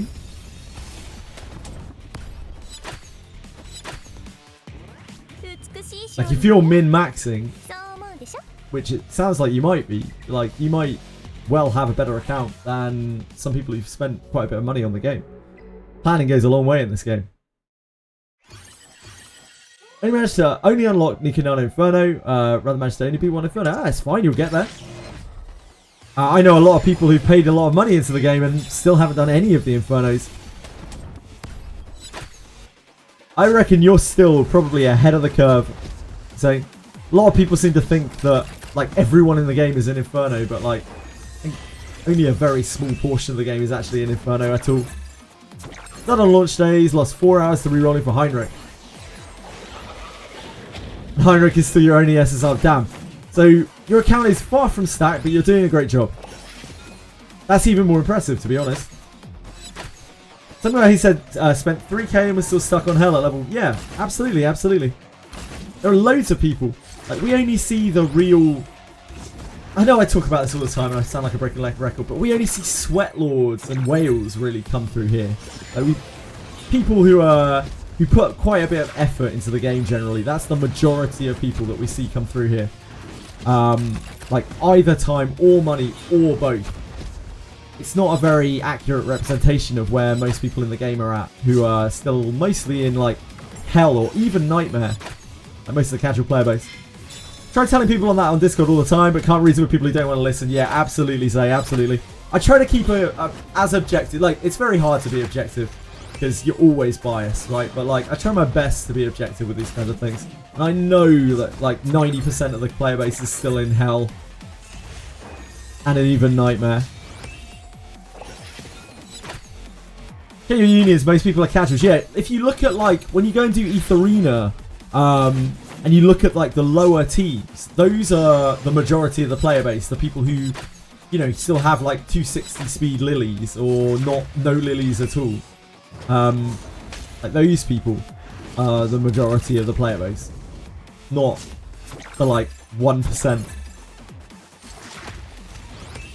It's very easy to compare yourself to the vocal minority, and it's a very dangerous thing. Gacha thrives off of that. That's how Gacha makes all of its money. It's like, man, look at these people who are so progressed. Look at this leaderboard. Look how much luck this person has just had pulling. You should pull too. You should pull. You should spend more money. You should get farther in the game. You're a failure if you don't. But actually, like, you're comparing yourself to the wrong people. The Union is a full Sweatlord guild from E7. Yeah, I can imagine it's difficult to get a realistic representation of the game with that in place. Must be tricky.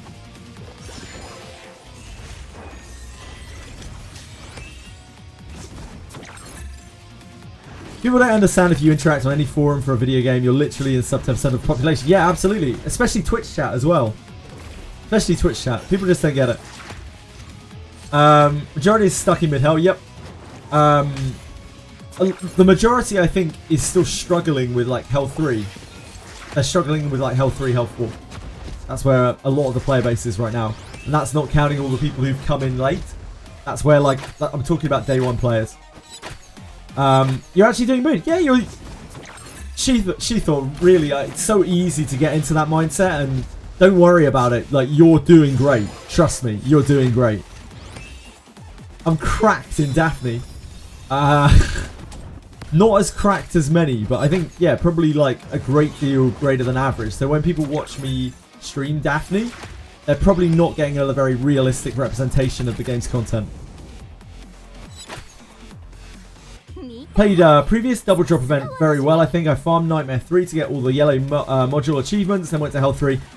Yep, even though I could farm Hell 4 to farm pink module. Yeah, too many people were focused on like having to do Inferno on that event. And I actually spent most of my time, even though I could do Inferno, I spent most of my time doing Hell 4 anyway, because you could get through more of your stability on Hell 4. Like I could auto Hell 4 and a manual Inferno.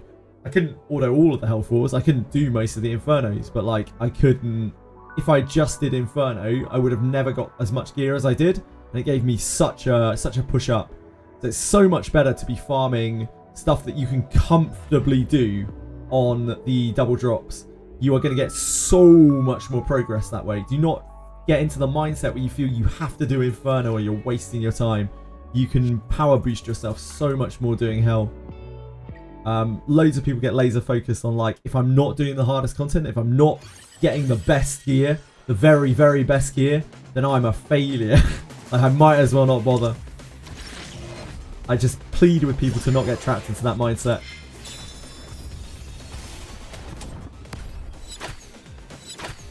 Even as a whale, I'm absolutely stuck. I can't auto Rengo or Terra because of not being able to auto Terra. It's slowing my Rengo. I can manual it. Yeah, absolutely. Absolutely. Everyone is stuck in certain places. Like my Rengo clear is like 100% now, but I still can't touch Aurora. I'm really struggling with Aurora. I need to put stuff into my team this week so that I'll be able to auto Aurora more. But I haven't worried up until now because I didn't think there would be another double drop event or anything like that. I just haven't been farming her, so I haven't felt the need to lattice Ling Low or anything like that. But I'm gonna probably kind of need to now.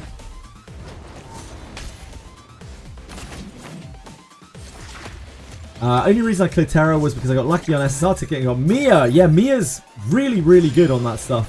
I have Mia. I just haven't built her yet. I'm not even sure that you need to really invest Mia for her to be good on that stuff.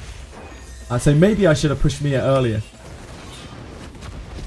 I think Mia is great for turn 2 as well in PvP, but you have to super invest her. I think she's a fantastic character for it. One of the best healers when she's like actually maxed. She's not really a healer. She's like this weird hybrid thing which does a lot of shit while also providing a lot of passive damage reduction. Prep before the day to max refresh 5 minutes before daily reset. Yeah, we did that too. Same. Going to the whole weekend. Yeah, so you were, even though you're free to play, you're still doing your best. You're min-maxing as much as you can. And that goes a long way. Like, mindset and preparation goes a long way in this game. It isn't all about money. It can be. Like, money does help. It helps a lot. But, like, it can just be... A huge part of it can be preparation. And that is the same case in PvP as well. You get pretty high up just based on prep. Focus on units rather than spreading out your resources all over the place and not having focus on what your game plan is going to be. Emmanuel Inferno Terror during the last times 2. It took so long that I autoed health 4 and said, yeah, I did exactly the same thing. Sheathor, sorry. My brain still has trouble computing your name. I'm so sorry. So sorry, Sheathor. I'll keep working on it. Excuse me, and my issue is I don't have a lot of other DPS alternatives. So you have Ditting, Yelly. I mean, they're great DPS. They're universal. It's not that stable either, sure. Hoyun got me a few kills. I don't want to lose all stamina running her. Yeah, absolutely. Do you not have Shadow Sanya? Zay?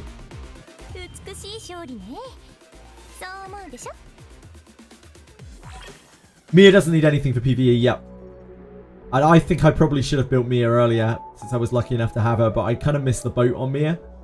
And now I kind of don't need her for any of the clears, so I'm a bit reluctant to even put XP or anything into her. But I might still use her for Aurora, maybe. We'll see how things go this week. If we can get there with just skill 1 Ling Lo, then I'll probably just use Ling Lo with Sanya, because believe it or not, Sanya can do that fight. Unbelievably. I swear Aurora is bugged, especially on auto. All my first runs are 100%, but succeeding ones oddly have high failure rate. It's probably just the curse not getting healed off quickly enough. Theo? I don't think it...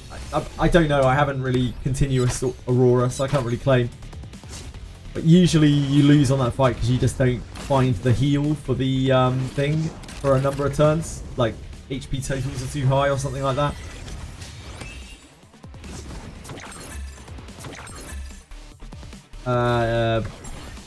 Zero ladders, sure.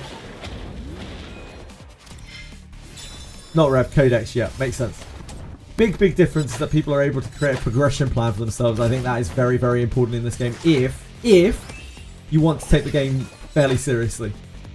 By all means, if you just want to enjoy the game casually, there's no shade on you at all. Like, don't feel like you need to do any of this. Just have fun. That's all you really need to do. I think you can have a lot of fun in this game without trying too hard. I know people who don't even like this sort of game who pick this up and are having fun just because the PvE is actually pretty entertaining in this game. And the feeling of character progression is very satisfying. A lot of the player base are mindlessly farming something, hoping for an upgrade of some sort. Pretty much, yeah. They are pushing towards one very specific thing rather than casting their net wide onto something that they can get a lot of upgrades from. A lot of people speed chase in this game, and not everyone is going to get rewarded for that. You are playing the lottery when you speed chase, and if you're not doing 10 resets a day on Doki Doki, you are playing a lottery where it's like massively weighted against you. Do I have a Lily as well? Oh, sorry, won't say to me. Apologies. 270 Artisan Lily or a 340 opener build. I don't have any speed on my account at all, Zai. My Lily...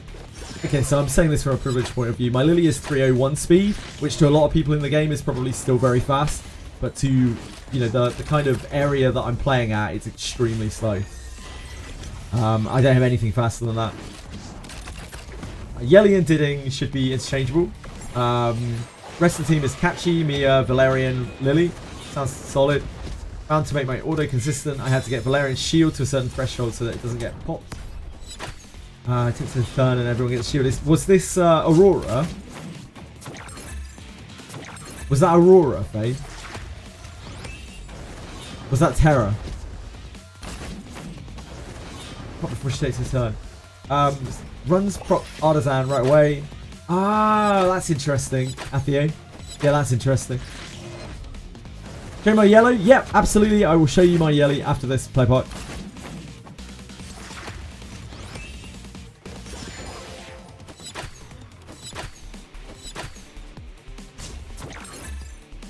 Please keep in mind that my Yelly is by far my most developed character also. We went in hard on Yelly. We got insane luck on her banner. We got 2 copies of her in the first temple. Sorry, this is disgusting. Please mute if you don't want to hear it. We got 2 copies of Yelly in the first temple. We got another copy of her in another temple. Then we got 2 more copies of her in 60 pulls afterwards. And then we went to hard pity getting the last copy of her. So she is full. She is full, maxed out. I actually spent crystals on her. It's the only time in the game I spent crystals because we got so many copies of her. I was like, I want to max her and I'm never getting another copy of her. So yeah, keep in mind that she is pretty fucking stacked. Oh my word. Hello there. Hello there, Amber. That's an Amber. Now that's an Amber. Holy shit, that's actually insane.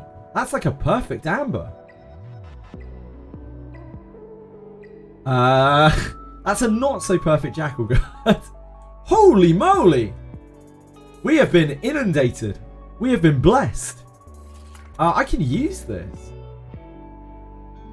I don't want to use this. I hate Revelation. Fuck Revelation. We could use this. Damn, that's crazy. What an absolute motherload. I'm so sorry that you all just had to witness that. I'm so sorry. Thank you for following, Zai. You may, if you want to unfollow, because I totally understand. That's disgusting. Yelly. Let me show Yelly a second. I think even people that are playing seriously just see their favourite streamer. Say JJ. I don't think I'm anyone's favourite streamer. I'm everyone's like 3rd choice. They just come here when there's no one else streaming. But that's okay. I'll take that. I'm happy with that. Become convinced they have to get a certain shell.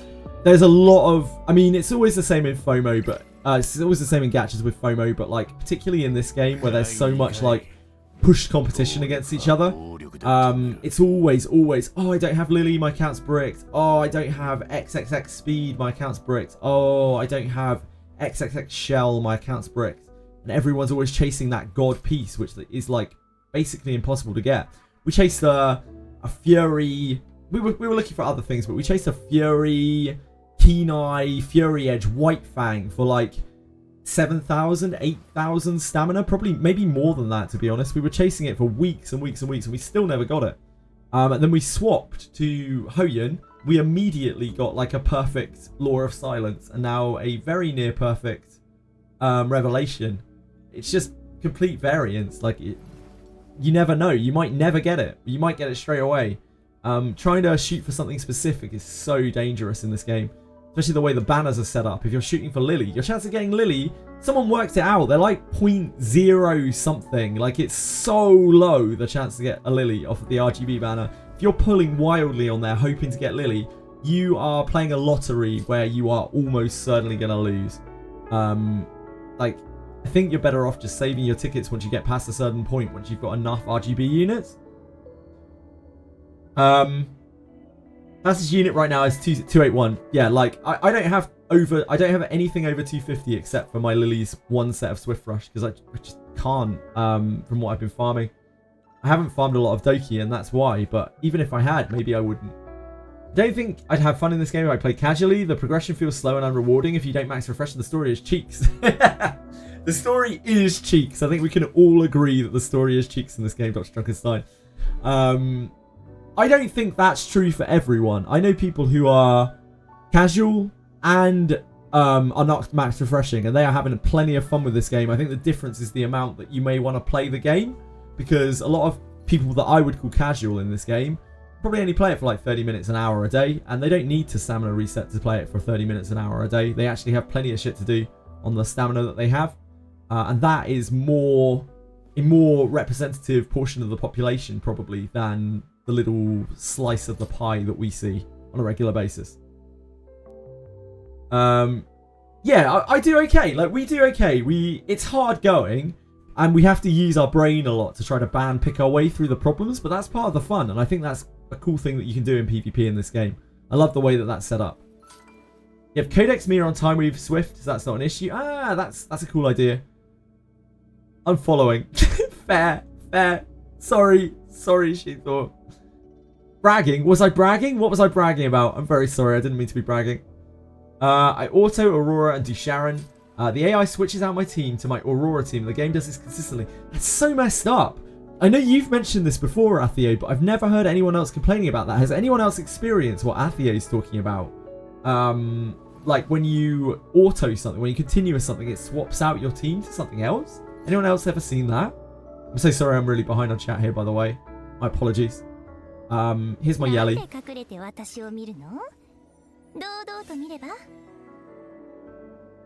Vulcan Sean B is not online. Exactly. Like, I'm like a third choice, but I'm always here. I'm like good old faithful. I'm just here, sitting around, like chatting shit.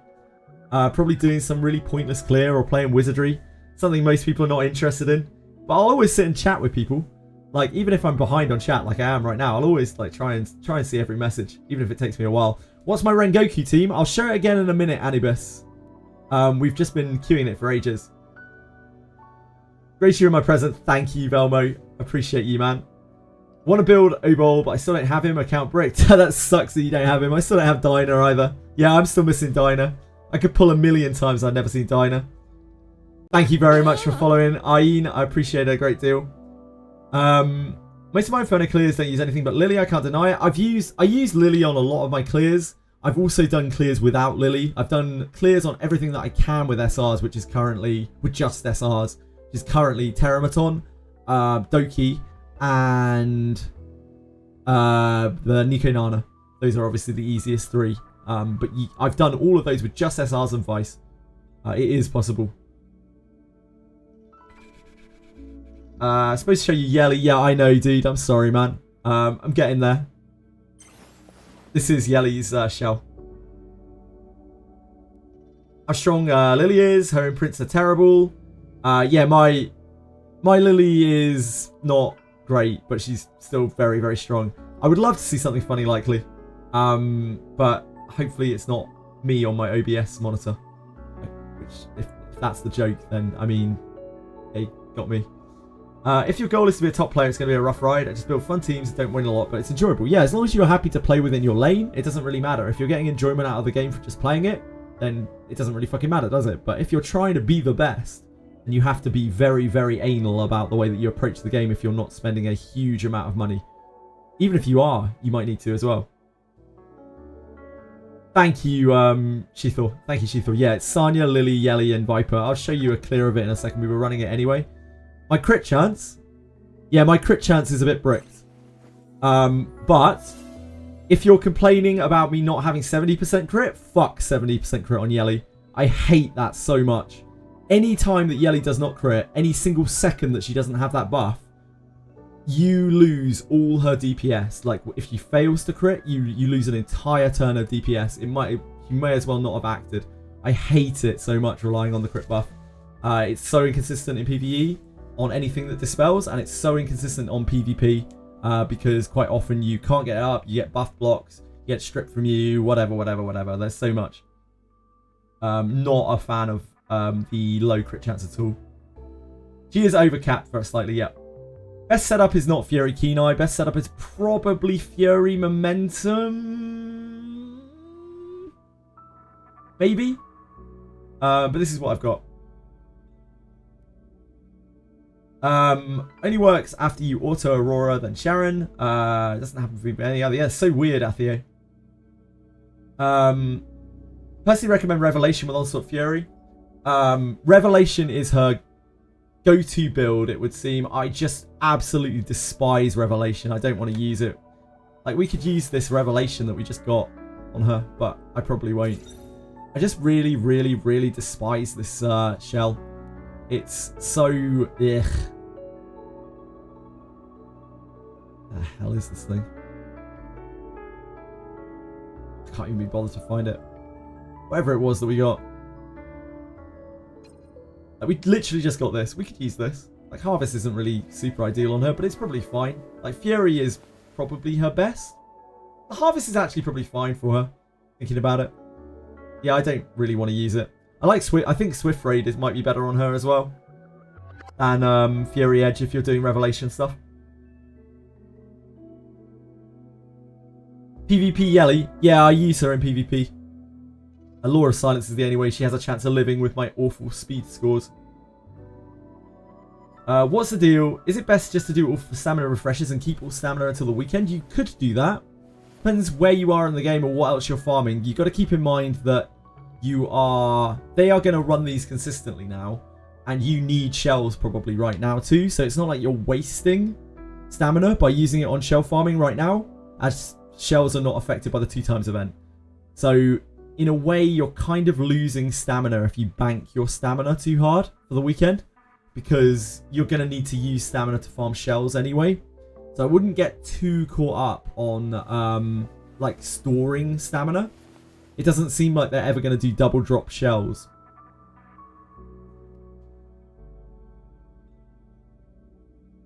She never doesn't have crit.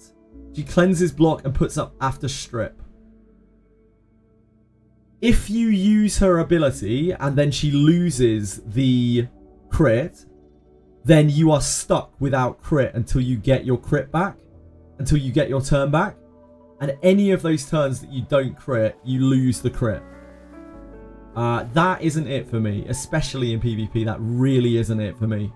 I hate that so much. I'd rather just not have the crit. I don't care.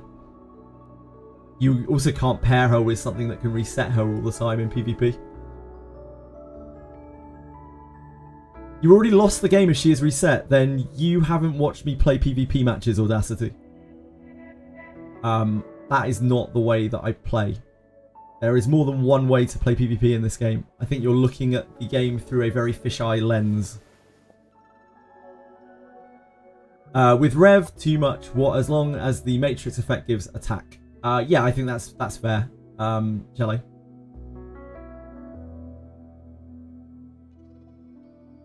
A lot of people have Lily. You're not going to get Lily Yelly in PvP. That's not happening. Like, the majority of the time, that's not happening. Also, my Lily's not fast enough to do that in PvP, so I don't have that chance. I don't have that choice. She cleanses, so buff block won't stop her. Don't get me wrong. Again, Zane, I'm talking about the turns where she doesn't have her skill 3 up. Like, you can get delayed on your skill 3 in PvP. You can have fights that go longer than just using a single skill 3. I'm not a revelation spammer. Like, my games don't end instantly. And there are a lot of games that I have to play attrition, including with Yelly. There are a lot of games where straight after using her 3, she will get all of her buffs stripped, and then she won't have crit anymore. Talking about Audacity mentioning if she gets reset, you lost. Oh, I'm sorry, Zay. I'm sorry, Zay. I apologise. Most people have Lily. You see her a lot. Yeah, you do see Lily a lot. But generally, the Lily will get banned. Generally, not always, but generally. Cleanses, do you think it's worth giving Lattice to Kloss? I don't think Kloss is a very high priority Lattice, but you would eventually want to Lattice Kloss. One of the best things about Kloss is she is totally functional on 0 lattices. It's why I selected Kloss. Like, I was very torn between selecting Kloss and Tiamat, and like, I'd much rather have the Tiamat now, but the Kloss accelerated me through content so much. It gave me the ability to get through something with a unit with absolutely no commitment.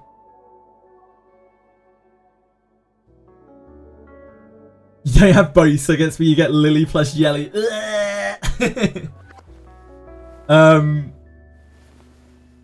Since most people have Lily, you'll see her a lot. Yep. I mean, she can reset your S3. Leave your Lily since most cleaves don't properly tune their DPS. So you can easily cut the cleave. Very true.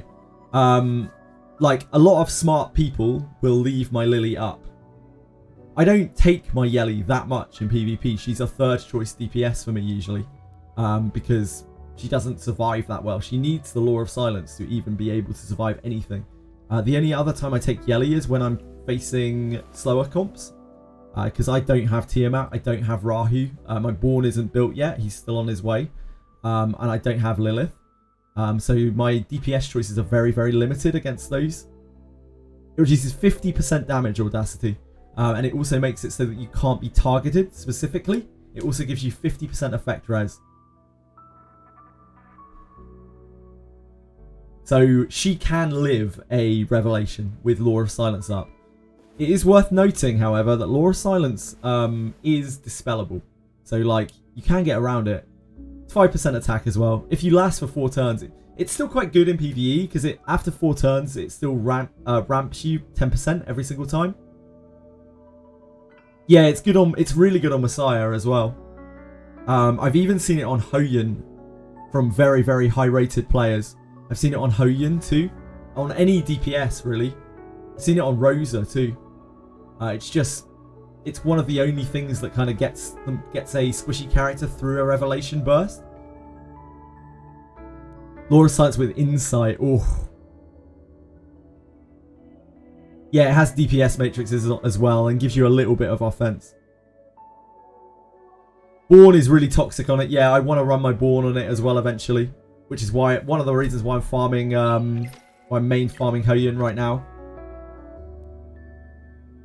You can still get CC'd and it can be dispelled. Like, do not forget that it can be dispelled. If they have a Heinrich, they will strip your Law of Silence before they Revelation Burst you if they have that much speed over the top of you. Or if they have, like, Holden or whatever. You can get stripped. Gonna go build a Law of Silence Bloodbath DPS. Be careful how much DPS you are losing when you do that, though. By taking a Bloodbath as your matrix on a DPS, because it will take 4 pieces of Bloodbath. Law of Silence doesn't have Bloodbath on it. Yeah, it has weird things on it. It has like Bramble on it. Because you don't have those matrices, you're going to be losing a lot of damage. And if you're taking on slower comps in PvP, it's fine if you're like just hitting squishies. But if you're taking on slower comps in PvP, you will notice that damage loss a lot. Like if you're trying to cleave through Tiamats and stuff, you're going to notice that damage loss in a big way. Yeah, if you have Ling Low, you can extend the Void. The Ling Low is really great with Law of Silence users because she helps to protect the buff with a bunch of buffs. And she also extends out the buff. Really very powerful. You have a perfect Law of Silence Matrix set, but not one for bloody Rev or White Knight. That's just the way it goes, isn't it, Audacity?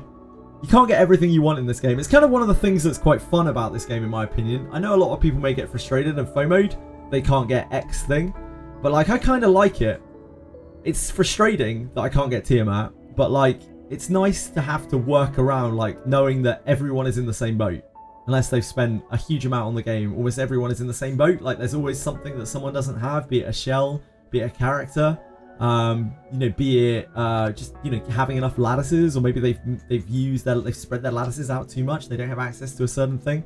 Makes the PvP fights more exciting. Because, like, finding people's weakness. Finding people's weak spots in bans and picks, I think, is very fun. Catchy Law of Silence. Yeah, he extends his own Law of Silence, which is actually kind of cool. Isn't. The issue with effect res, most controllers and debuffers run insane amounts of accuracy for PvE reasons. Exactly, yeah.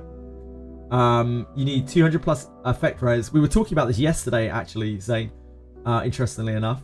Like, effect res is a dodgy stat to invest in because there are matchups where it doesn't do anything at all. And even in the matchups where it does, there's still a good chance that you don't have enough effect res to like shut out the CCers. So pushing effect res too hard to the detriment of other skills might really hurt your power level. But it will be in the situation where it's good. It's good. Like it will be better than not having it. Yeah, the worst, as per usual, the worst CC is death. The strongest CC is death, and effect res does not stop you from getting there to like a revelation or whatever. I have a Bramble Time Weave Ether Plague Law of Silence. I've got some real spicy Law of Silences that are very similar to that. Yeah, hold on. I'll show you Rengo Team in a second as well. I haven't completely forgotten. Look at these bad boys. Bramble Fury Ether Plague. Bramble Keen Eye Ether Plague. They're juicy. I'm sure they'll be useful one day, right? Harvest Keen Eye, Fury Edge, Law of Science. Oh, that's juicy. Excite. Juicy. Disappointed knowing that I can't get Beyond into one-shot Doki Inferno, but found a way around it by using a 4-star team to one-shot entire wave twice. With Real Maker as main DPS. Yeah, it's cool doing things like that. I think that feels genuinely quite good. If you can get over the hump of feeling that FOMO like you're getting shafted and missing out, and instead you think more about like, okay, how can I overcome this, you know, with what I've got, then I think you'll get a lot more enjoyment out of the game. But I know that's not for everyone. I understand that, and I'm not shitting on anyone who does feel that way, because unfortunately this game does make you feel like that quite a bit. And like I said, I felt that a little bit myself. I'm not innocent, because of my lack of Rahu, Tiamat, Lilith when I'm running turn 2. It just is what it is though. There's not much you can do about it other than to endlessly pull on the RGB, which, as we've discussed a lot over the last few days, is one of the worst things that you can do in this game.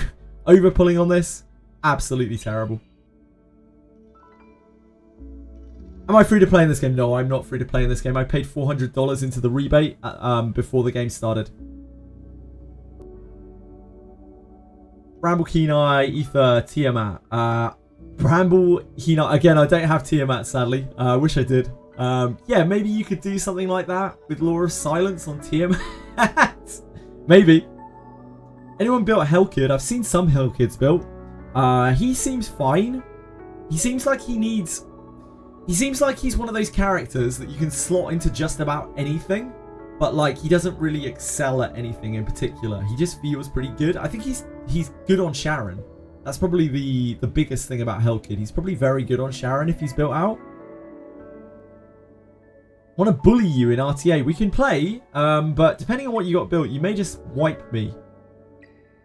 But yeah, we can play a game if you want. I don't mind. Just doing daily stuff anyway. We're almost out of resets as well. You've done a good job. We talked a lot of shit. Yeah, if you, I'll make a room. Actually, you make a room. You make a room. Tell me your username. I'll come and join you.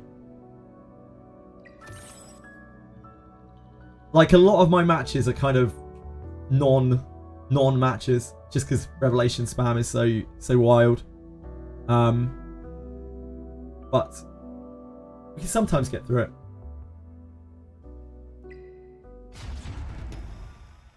They have a lot of things built for PvP. No worries, it's all good.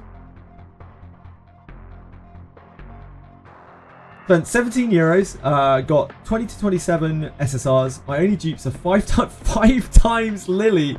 It's so stupid to look at. 5 times Lily is like so crazy. I wish that was like Messiah for you or something. That would be so worth.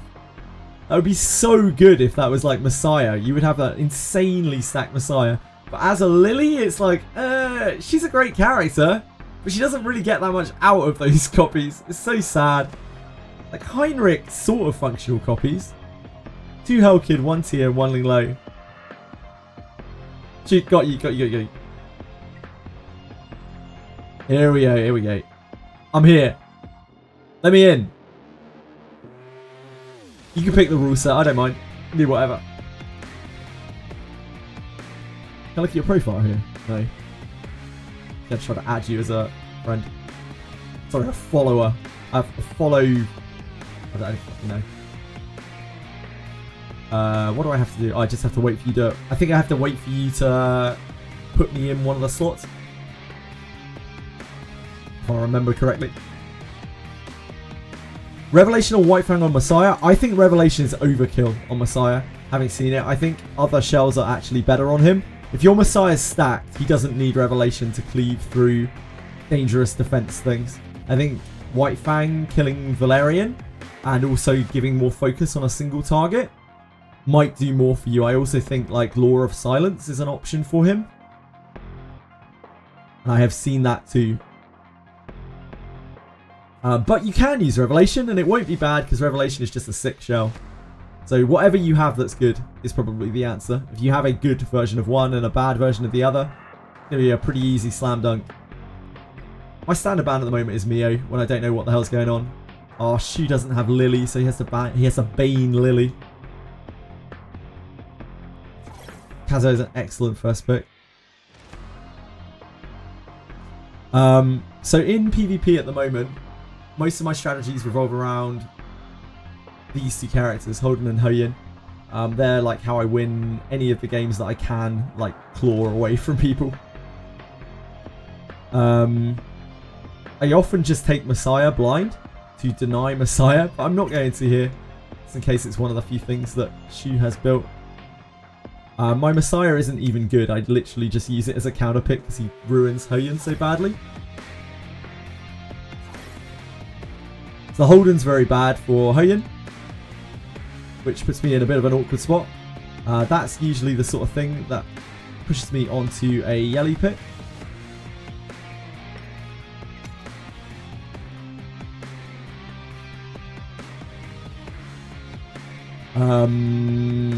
Other options here are probably Valerian. Valerian's a very common healer, and she's much more built than my Linglo. My Linglow's not there yet. Maybe after this weekend my Linglo will be built and I can use Linglo in PvP. That'd be nice, wouldn't it? And we don't have really many other built characters. Like the Vice is sort of built, but he's not really PvP. He's not super PvP viable. He's not fast Vice. He's just slow Vice. Messiah does basically no damage. He's got some lattices on him. He's just not built enough. So the only thing that I can really take here is Hoyin. The Linglo, I would love to ban this, as it takes away the sustain of the team. But I think we can take the Holden, which like messes up the Hoyin. But I think the worst thing here is probably this, is we don't have any kind of form of immunity. And I have been soloed by this character before, very easily. Happens actually all the time. Freya's not on Revelation, so I'm not immediately worried about dying. Rev gives you 20% max HP extra damage to help you one-shot after your AoE, so it helps go through Valerian cheat death. Yeah, White Fang should also deal more damage than Revelation, on average, to that single focus target from the testing we've seen.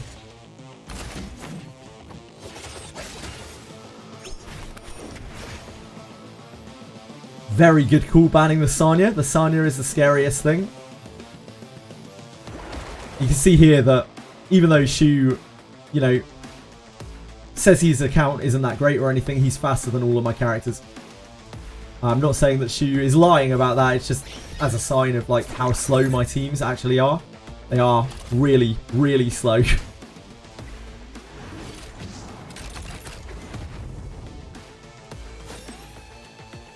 So we're looking at just taking out the Didding here.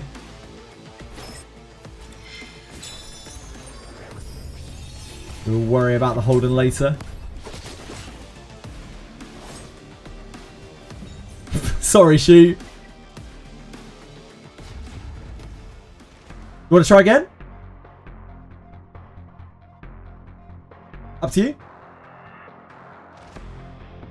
Hey, Turtle Legs, welcome back. I hope you enjoyed your breakfast. It's all good. I can do different picks. I could take something else if you want. It's up to you. Oh, go change. Go change if you want. We can try again. I don't mind.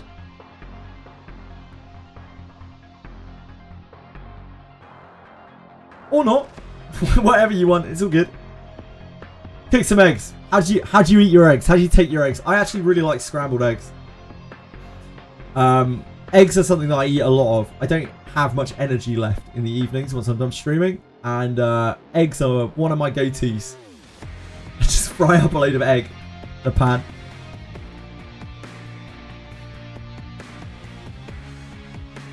Yeah, we could play. The advice from the Bruiser players in this Relation meta. Have the crucial picks. Have Tiamat. Don't be like me. Have Tiamat.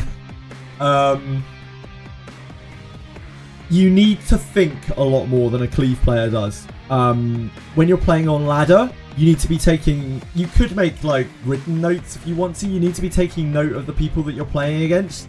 You need to ban through a number of those revelations. Ideally, you want to have some quick characters as well, so that you can contest speed and pump one of your DPS up so you can be a threat. I don't have that option.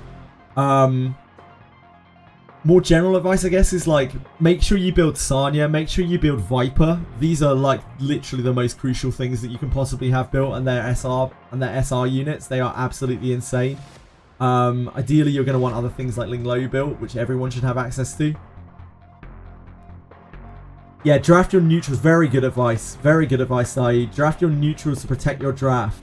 Absolutely, absolutely. You're always looking at grabbing tier, usually in 3, if you are a standard bruiser player who actually has Tiamat. Try to be aware, though, when your opponent is on Tiamat as well. I don't have this option. I see it all the time, and I'm like, this person's going to pick Tiamat, and I can do fuck all about it. But if you're playing that mirror, which is kind of constant, like you'll see that quite a lot. Everything that isn't on rev spam is usually on something that's surrounding Tiamat. You need to be like, shit, I need to take Tiamat early here so that they don't get Tiamat if they have the locked slot for Tiamat. There's a lot more like mental game. Okay, Shufi, sorry. There will be some games where like your opponent just has so many revelations that if you're not on a very specific build of like ambers, you are going to die. You don't have a way around it. So you need to be able to sometimes contest the revelation picks and also sometimes ban out the revelation picks as well, just to limit the amount of incoming damage you're taking. What modules? Mine are both on Gigabyte right now. There are loads of different modules that you can use on those things. I've seen about 8 different modules, so it's not a question I can easily answer. It depends where you are at, where your team is at, and what you are facing, what kind of like regular things, where you are like ranked, what kind of comps you're generally facing. Like as you get higher and higher and higher up, there's going to be more and more and more rev.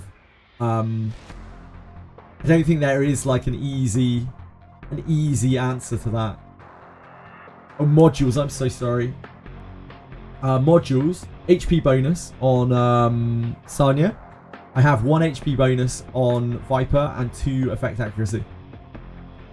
So sorry, Exert. Too many terms in this game. Yeah, Rahu is a insane like long-term DPS, and he also counters Tiamat. Unfortunately, I don't have Tiamat, I don't have Rahu, and I don't have Lilith, which are all of the inevitable threats in the entire game. It's a bit bleak. Holden kind of does it as well a little bit, but he isn't as good at it as any of those 3, I would say. He's a more like generalized pick, who's just good into all comers. Yeah, it's really, really suck. I'm missing 7 SSRs, and those are 3 of them. Yep, I'm working on Born right now.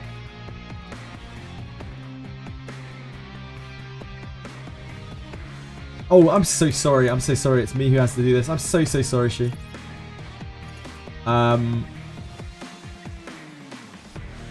Dear God. How does this work? No, this is Shu's room. Oh, maybe Shu left. Maybe she left. That must have been what happened. Yeah, the UI is so confusing.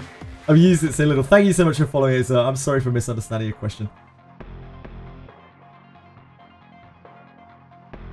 Never seen anyone play Born in PvP. It's because you need to really invest in, but he is like so good.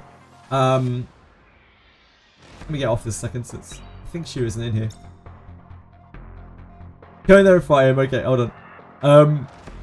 If you look on here, you'll see a few Borns chilling out on here. Well, there were the last time that I looked on here. There are definitely people using Born up here. It's just that he's hard to build. I'm gonna have said that, and there aren't going to be any that are immediately on here because it uses the last screenshot of people that they did, fights that they did. But Born is really, really good. He just needs a lot of build. Yeah, I've just embarrassed myself.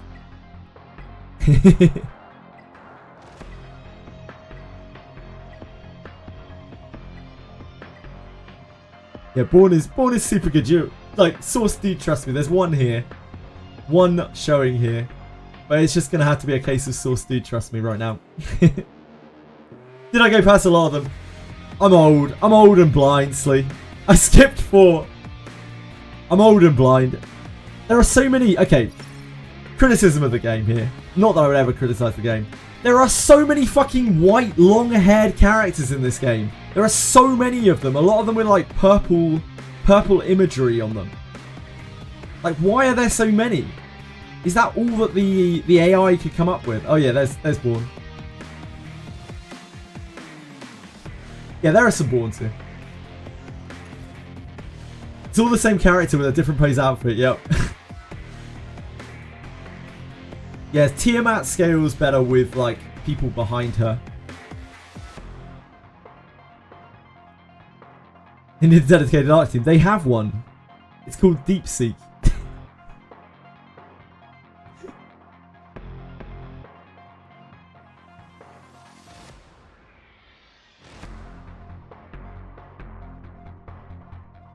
I need more purple lattice, and my Sonya is 555. She's 455. That's fine. The one is incredible, but it's not as incredible as the other two. All 3 skills on her are absolutely incredible. People who pre-ban Tiamat, I have to, Audacity. If I know someone's a Tiamat player, I pretty much have to pre-ban Tiamat. It absolutely sucks because I can't pick her myself. I have to make a mental note. I don't keep like written notes. It's too... I don't know, it feels kind of lame. I'm like, if I can't remember myself, then I'm not good enough.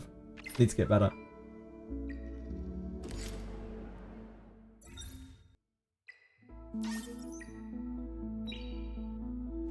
People are still slacking on this, and Akuma called out hours ago now for someone to finish this. He's gonna be mad.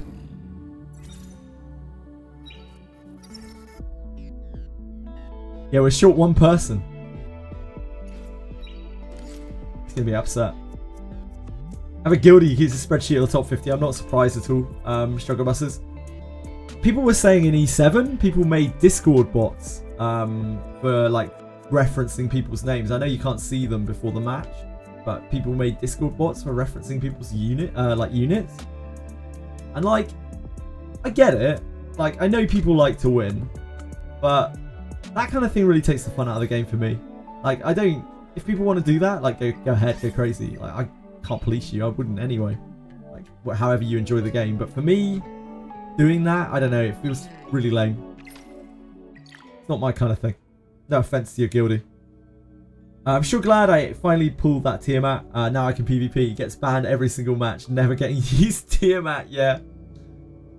People make spreadsheets, yeah. I like the pick a ban in this game. I like it the way that it is. I really like the open names thing. If people abuse that, then, you know, so be it. It's just the way that it is. But I like that engagement of being like, I know this guy has this. I tried this last time. This didn't work. Now I want to try this instead. And see if this works out any differently. And I feel like I get through a lot of my matches that way. And get enjoyment out of matches, even if they're losing matches, just being able to do that thought process. I can see why people wouldn't like that, and I wouldn't say that everyone is going to see the game that way. There are bots in E7 that give you your U teams to beat other teams. Actually is very useful, has nothing to do with the players. You can still not have the required gear and fail. That's a good reference because of how time consuming it is. Yeah, I can imagine that. I imagine E7 also has like 200 characters by now. Which must make things a lot more awkward. Line pick ban doesn't really solve anything when there are spreadsheets for who has what unit built.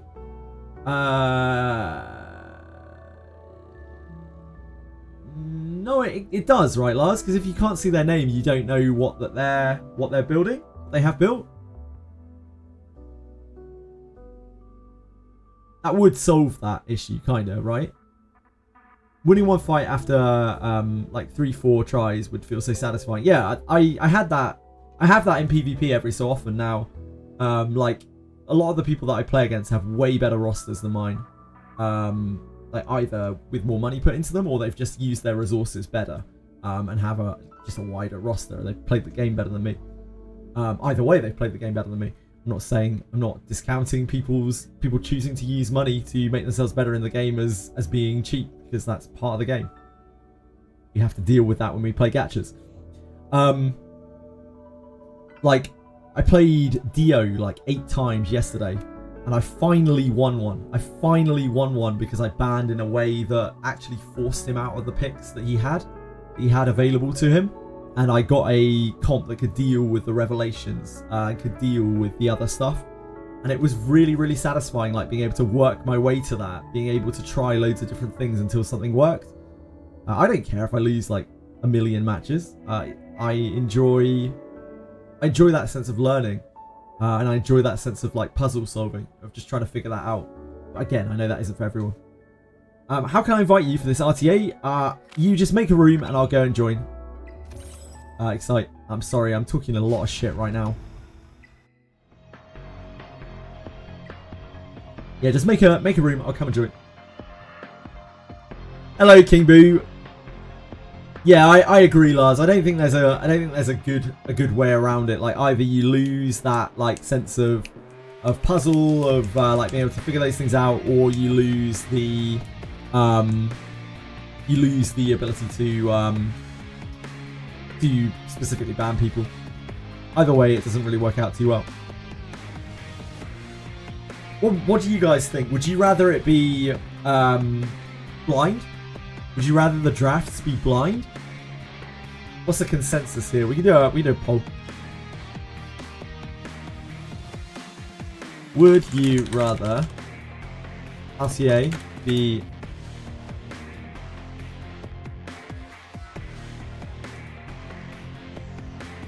blind, pick ban, names hidden, no names, open pick ban, names shown.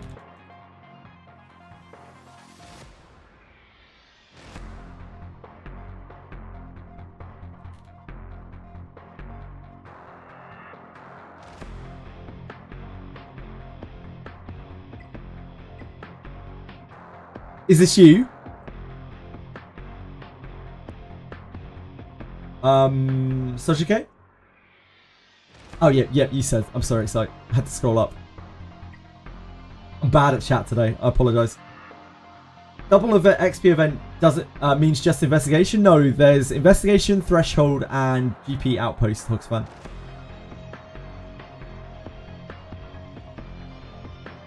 Sorry. Feel free to use whatever here, like, counter pick me. You've seen what my stuff is, it's fine, I don't mind. Like, I'm not going to feel jaded or anything. Just do as you will. Blind is just more honest drafting. Yep.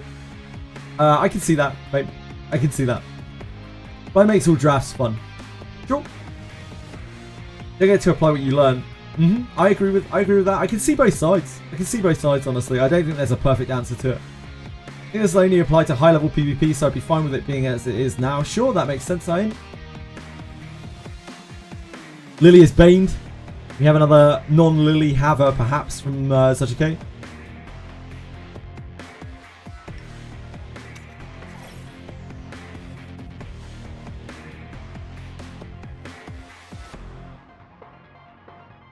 Sometimes I like to take Kazuo first, but I've run into a lot of Dokis. I've just seen a Messiah shown with a revelation.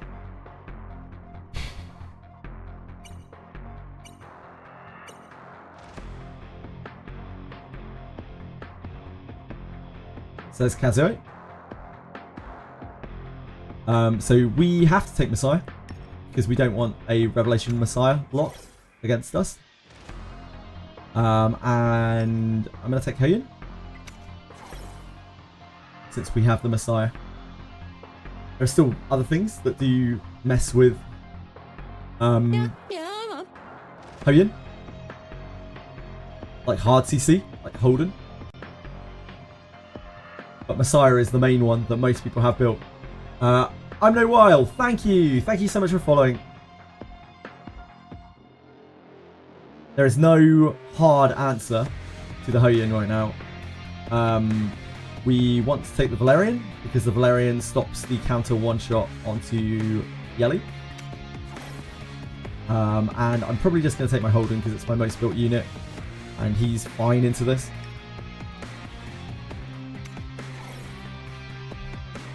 Now, Messiah is an absolutely dead pick here. Sometimes people ban the Messiah anyway. But my Messiah is an absolutely dead pick. Like, he does do some damage. He's not unbuilt. But he isn't really an actual real actual factual threat. The only thing that really scares me here is the Kazuo.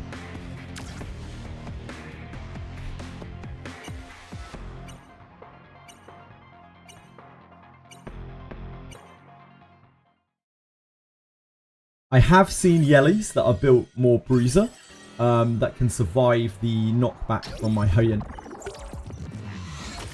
There will be an attack down on her, but she still does hit very, very hard. We'll see if this one is one of those. Yelly can do the thing where after she finishes the skill 3, she manages to steal the Soul Ward with her skill 1. With her skill 1 follows, if the retaliation doesn't kill.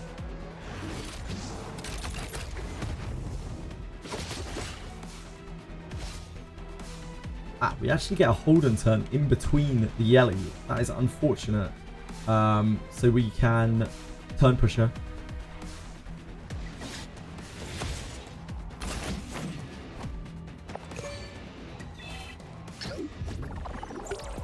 The cooldown hit there as well, so she has no 3 now. When she does get to take a turn, if she gets to take a turn.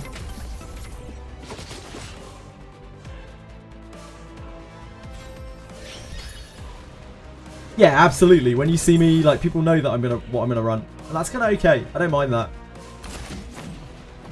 Oh, Messiah's stepping up to the plate. Here he comes, boys. If he kills anything, I'll be shocked. Boom! Watch out, world. Here comes Messiah. The Revelation pops. She is on cooldown on her 3. She can only hit one target.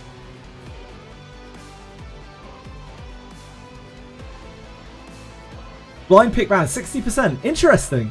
Really split on that. Really split on that. Thanks for answering, guys. It's just RTA right now, and you have to climb or drop, depending on which one of the 3 to 4 people are queuing. Yeah, that's my biggest gripe with RTA at the moment, to be honest. You play the same people over and over so much. Like, there are generally only 2 people queuing. So we're debuff, but I think this should still kill on dear Yelly. Even if it takes the White Fang.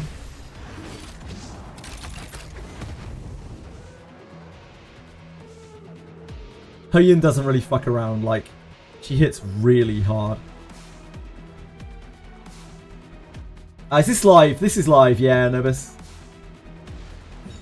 It's like I know this guy has an insane Messiah or Tiamat, I just instantly ban those. Yeah, I like that aspect, Kwashui. I really like that aspect. I think it gets a lot of thought going. No worries, Audacity. Enjoy your time at the gym. I'm sorry if I only just got to your messages. Maybe on draft are in the box. Draft type as opposed to who is drafting in their box. That's perfectly acceptable, Audacity. But yeah, apparently other people like it a different way. It's interesting that it's that split. Hope we get a bigger roster. Pro play would actually be an Iron Man draft. Yeah, I think it will be like that. Let's say I don't have Lily. When you fight me, you don't need to ban Lily since I can't pick Lily, and you can just exploit that. Yep, that's part of what makes it interesting to me, Velmo. I like that because there's a bunch of stuff that I don't have that I would love to have, but like because everyone's roster has those holes, like finding out about those holes in the rosters is part of the exploration process, and I like that exploratory aspect of it. I don't think I would hate it the other way. I just like this the way that it is. If they made it blind picks tomorrow, I wouldn't be complaining about it. It'd just be different. That's all. Fraud Messiah. Yep, my Messiah is an absolute fraud. Have a good one, Audacity. I probably missed you. What game used blind bans? E7 does, right? The Summoner's War? You guys know Summoner's War? Any big Summoner's War players out there? Based blind pickers. You like blind picking? Yeah. You all about it. Leg day is the only day that I can actually do. We were just doing a custom match, Katza. That's all.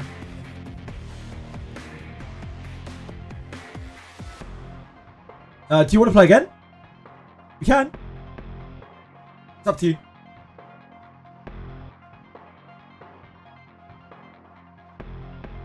So I'm just going to go into it blind. I'll just ban the Mio again. Mio is something that I never want to see anyway. I'm...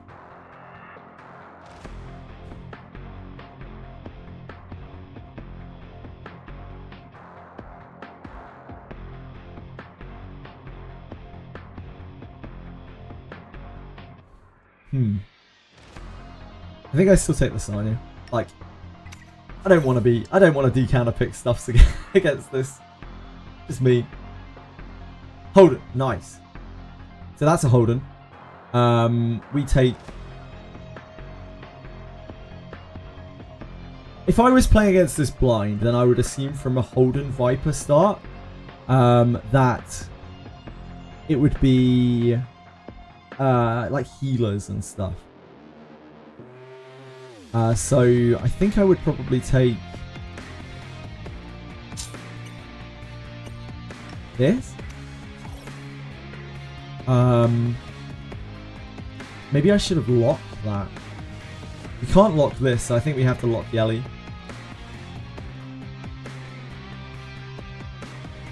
Now, I know that this allows him to pick Messiah in his third slot exactly like that, which means that we lose.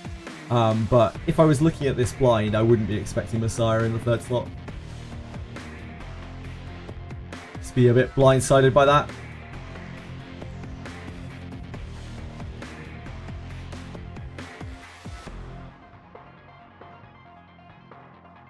Portraits of a double-edged sword. Yeah, indeed. Indeed. So we have to take the Valerian to have any kind of interaction against this. Our next hope really is that this is not like super duper built. We don't have any other real answers here. I think our best shot is probably Hoyen. Just because she's built and it forces Holden's target to be on this.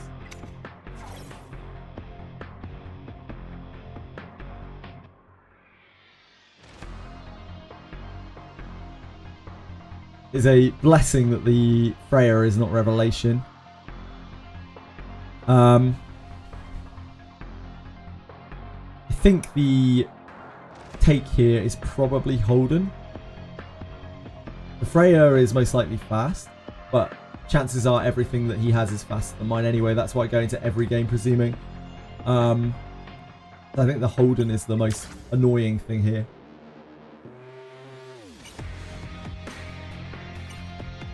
We get the Sanya here, okay. Another gacha called Counterside. Man, Counterside is a long games gacha. People straight up don't play the game because of certain weeks their roster's unplayable. That must be fun. That must be fun stuff. Yeah, the Viper is going to strip our Void buff here.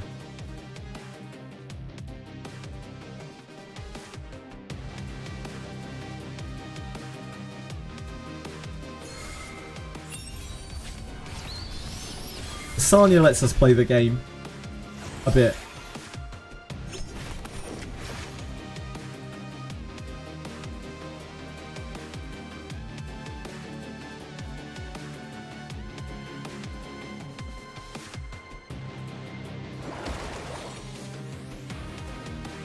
Remember that because of their rotating ban system? Yeah, that's long games, isn't it, Counterside? So we need to save the revive. Our target is always the Messiah unless there's an Artisan here. There is an Artisan here. So Viper's going to Artisan on turn 2, which means we want to poke... Oh, Linglei's going to get to move anyway. We don't want to poke Messiah though. Maybe we do. Yeah, we do want to poke Messiah. Doesn't matter. May as well. He's going to get healed anyway. Everything's going to get healed anyway. This is going to kill Hoyen, and it will kill Yelly. One of them might get revived. Okay. So she stays up. That's probably better for us. We have Hoyin's move next. He killed, so we can't hit him. We can't 3 him. I think we do the E here.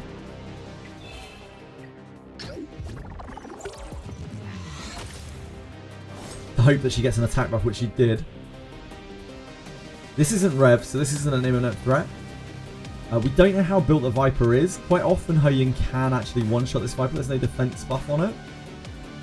We could also take this. But again, these are often Bloodbath. They might survive. I don't think we have much of a choice of where we're left by the Messiah. So I think we're going for this. Chances are this is built enough that it will Bloodbath and live.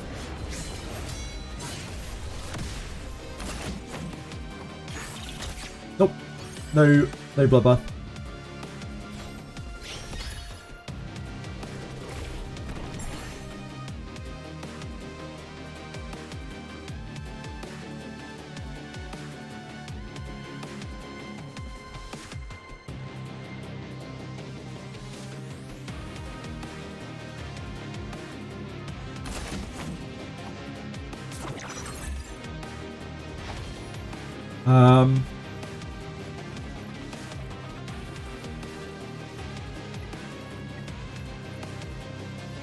Three is down. We are getting E'd, probably. We are getting skill 2'd, probably. I might kill Yelly regardless. But I do not want Sanya to die. So I'm going to revive on Sanya. I'm most worried about Sanya dying, even though we're going to lose a character to Messiah, probably. This will heal Yelly, and it will heal Hoyin. I don't care about Valerian. Valerian is literally worthless at this point. She actually lives that. There is still invulnerability here. There's a very good chance Yelly's going to die to a counterattack to Viper if I 3. So I think I'm actually going to just 1 the Freya.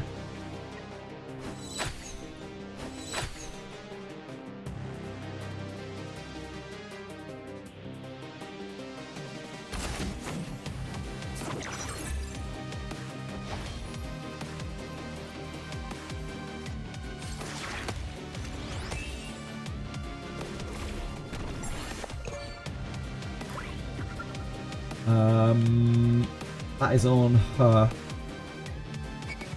Hoyin already has the defenses built in.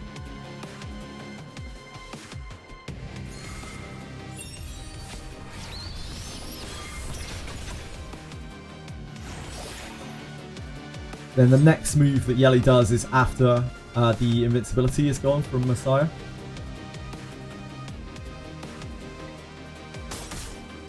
Oh, that Viper's actually really squishy. I'm used to Vipers being like 40k HP with Bloodbath. Now we can skill 3.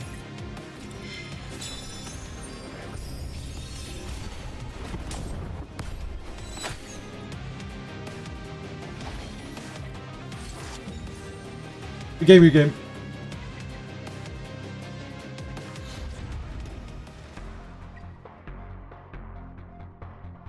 If you want to play again, we can. I don't mind, but I don't want to feel like I'm bullying or anything. Hope you don't mind me talking through the games as well.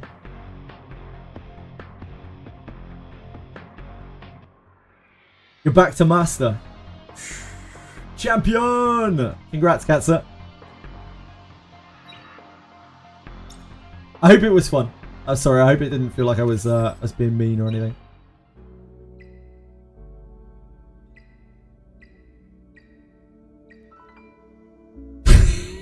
What the fuck is wrong with these things?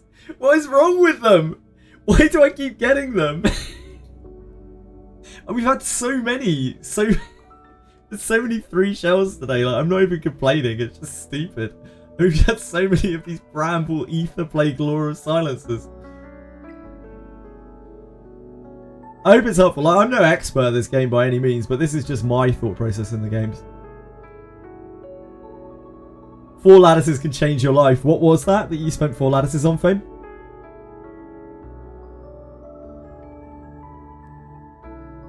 Throw on a piece of gear for your Ling. Ah, your Ling was missing a piece of gear. Yeah, she probably wouldn't have died if she wasn't missing a piece of gear. You just got Linglo S1. It's one of the most impactful things in the game. Yeah, we can play again. Hold on.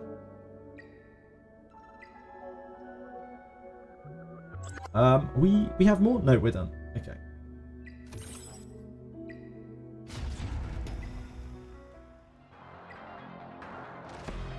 I'll play this again just as if I'm playing against a regular person. So you can draft however you want, and I'll just try to play the draft how I would blind. Feel free to counterpick me. It's perfectly fine. I don't mind. I do not mind losing at all. I have no problem with it whatsoever. Do as you will. Played Fearless Arena last week. I made it to a final, but since I only have 5 units built, my opponent picked all your units. Ah, feels bad, man. But right now is the best time they implement blind match. Yeah, it would be cool. So again, Holden first pick screams to me that this is like a Tiamat style comp. Or like a Rahu comp.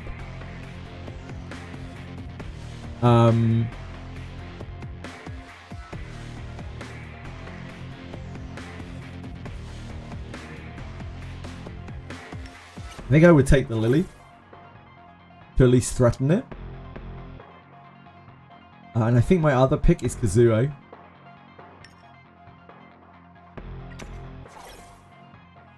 Because it forces an answer. Lily Kazuo is very, very, very scary.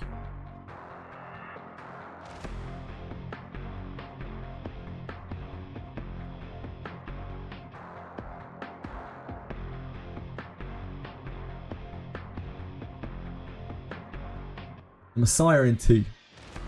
Yelly in 3. So I would be very blindsided by this. Due to my limited picks, I still have to pick Hoyin in 3. And I'm suddenly very thankful that the Messiah at least is not locked. So we have a kind of chance to play around it. But there, of course, there is a Holden here as well, which is a massive problem for us. We definitely need to take Viper here.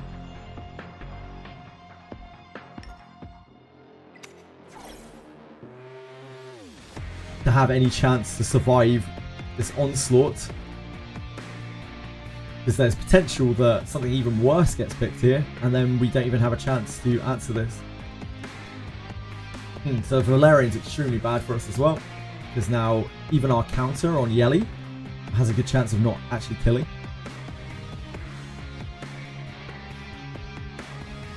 And the Linglo makes it a lot more difficult for our Kazuo.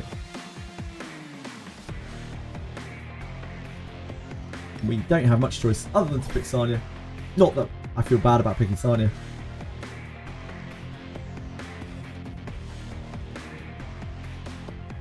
You didn't do pre-rounds. It's fine. I should have not picked Lily. Sorry, I only just saw your thing. I would have not picked it. I'm sorry. We can restart if you want. You don't have to play it out. Messiah just murders us. We can't let 2 revelations go off, so we have to take our chances with this. 2 revelations is just game over for where my team is at the moment. We don't have ambers or anything. We don't have anything like built with amber.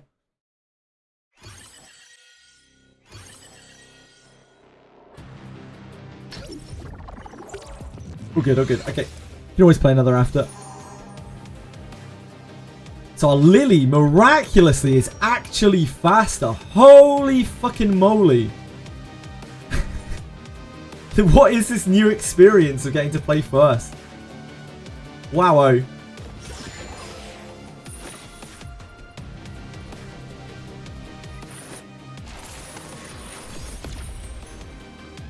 So we have to do really, really dirty stuff in this game.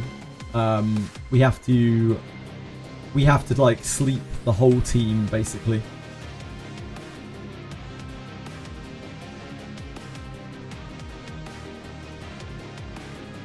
I think we hit here to silence here. We could hit here to silence here. Oh, we can't silence that. We have to hit here to silence here.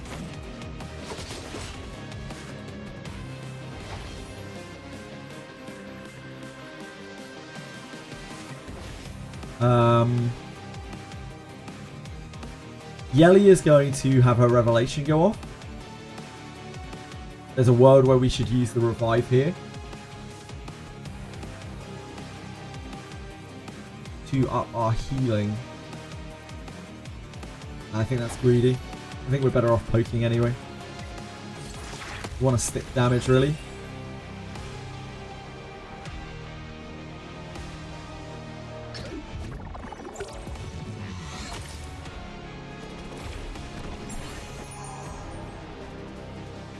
Right, so this is the most important thing to sleep. This is an alicorn, so it isn't going to break.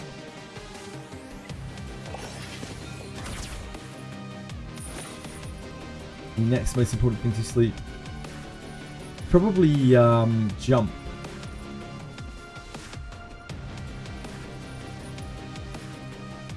Viper's going next. We can silence here too. I think we sleep here.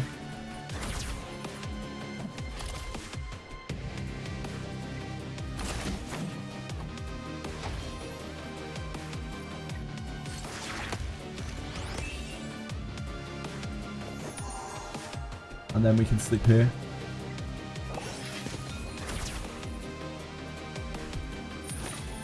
Yeah, Lily Kazuo is very, very dirty.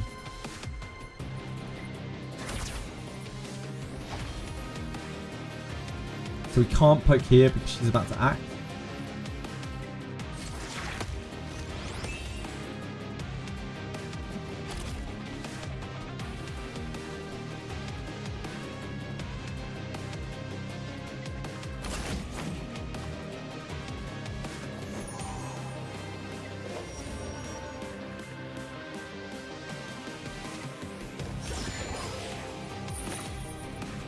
We have the 3 back up now. 1, 1, 1.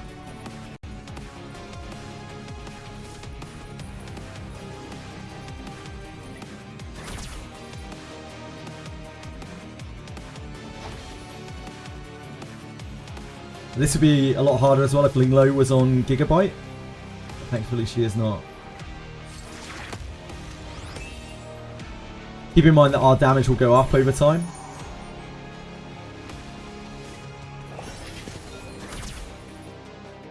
Resist that. Ooh, that's very unlucky, but it is what it is. What can you do? Try for a silence there. She might be on very heavy skill effect resistance, possibly. Godly resist from her. 100 effect resistance. Yeah, very, very strong. That is incredibly unlikely, but it does happen. And that is the downside of these like CC-centric comps. They don't always get you there. That's fine. We can actually still recover from that because we've got Sanya. It's not necessarily the end of the world.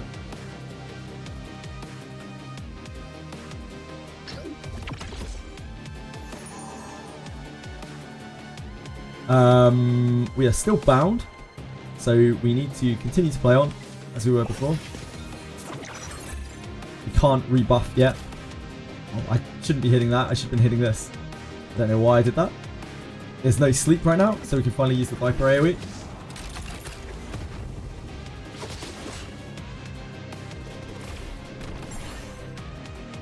Now, I would probably do that. We got a resist there. We have quite a bit of effect res on Sanya as well.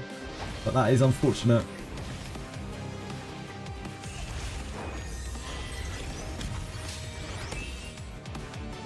The healing detriment is already in play.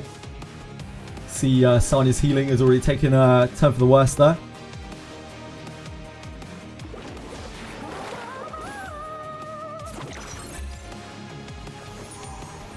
So we pretty much just start again.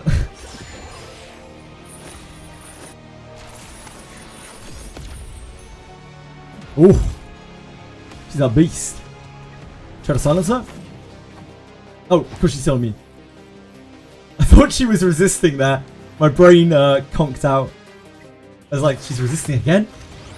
Beast. Stone Cold Beast. I think we hit here, though it probably doesn't matter. She have her 2? No, she doesn't have her 2. I think we're actually better to hit here. Make her the lowest target.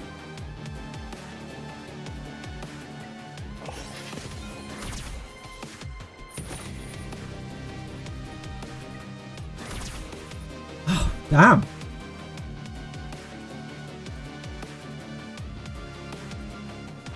We should get another cycle to get Yelly. Yeah, so the heal didn't go onto Yelly there because of that. She doesn't have skills for another turn. Does Valerian have skills? Yeah, so we should try to silence Valerian. Didn't proc. Holden's turn gets skipped. I think this might be AoE. We don't have speed on Kazuo anymore. There is a chance that like Kazuo won't actually lap here.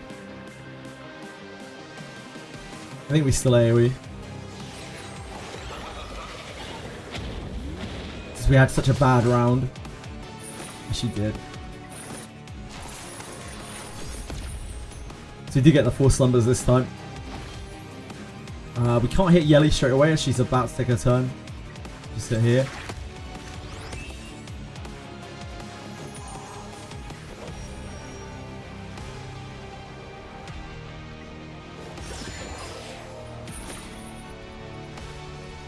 Still sleeping, so we sleep here.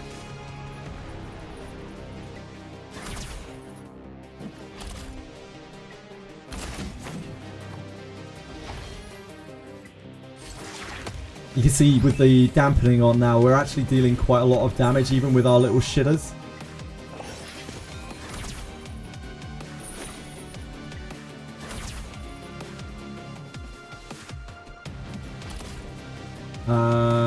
If we wake, if we 3, then we wake Valerian, so I think we just won.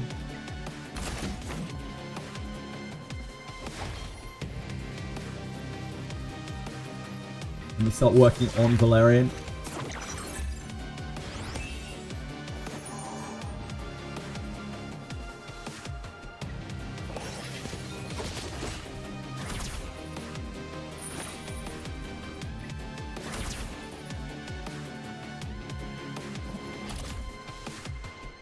Valerian hasn't moved yet. So we hit here.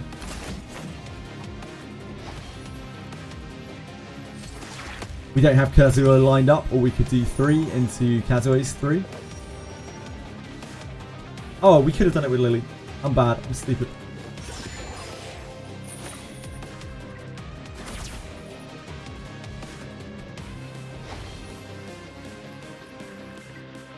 Probably can have his counter attack.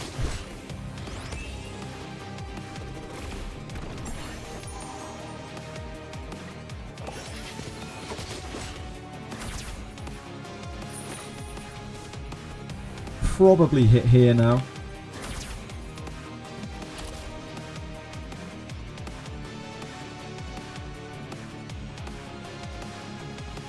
This is fine, I think.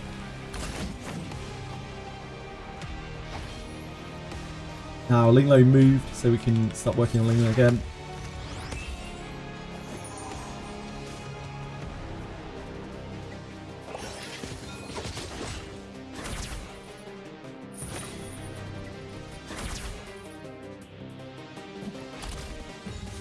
Yeah, sorry. I know that's not a very fun way to lose. We lost to that a number of times yesterday. I've lost that probably about 10 times. Probably won with it about 5 times. You want to change the room? Or do you want to change anything else?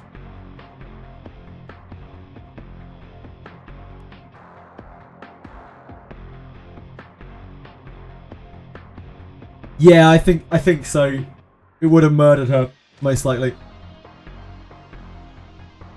I think you just can't really let through Lily. Like, I know we had weird bans that game because I didn't have a thing locked, but like you can't let through Lily Kazuo unless you're like super speedster unless you're gonna murder my whole team before I get to act.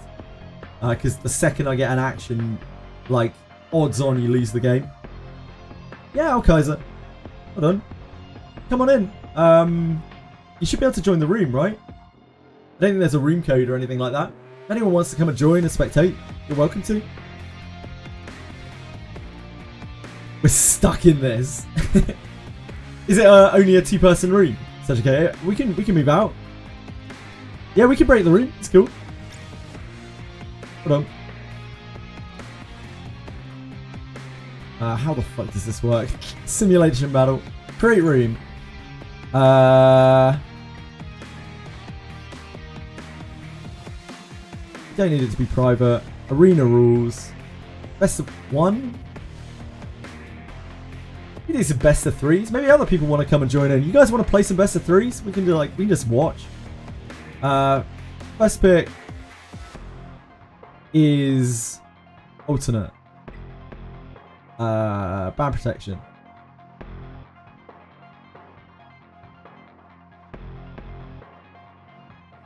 That's right?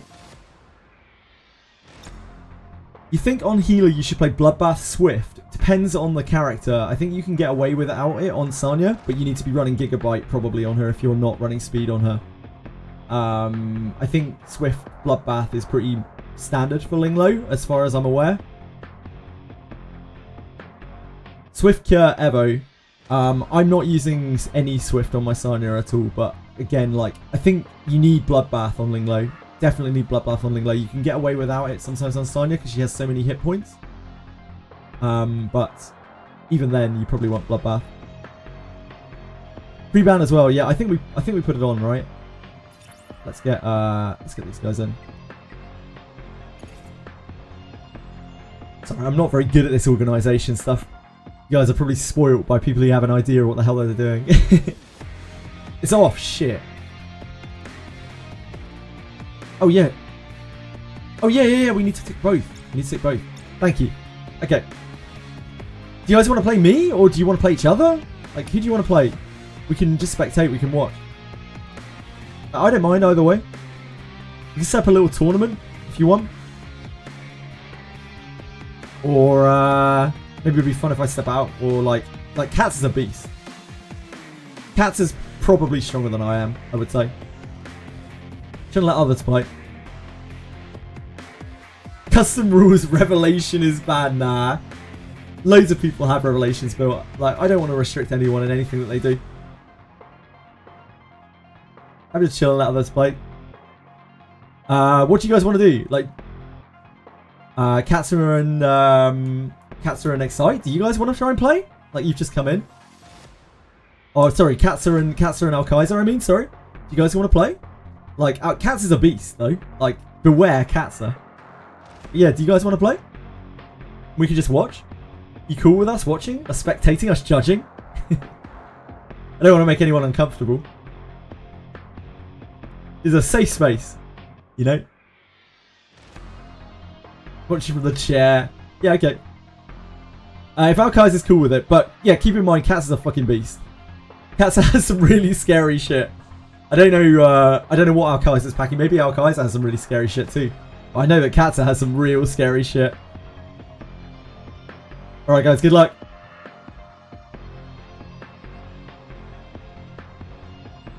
I haven't seen Katza play in a while, but I know Katza's scary. Al-Kaiser in with the Lily Band. Oh god. Oh god. I bet Katza's Mio is 330 minimum. Giga Linglo. This is a white. You know this is fucking fast. Look at this white fang on Mio. You know this is fast. You know this is damn fast.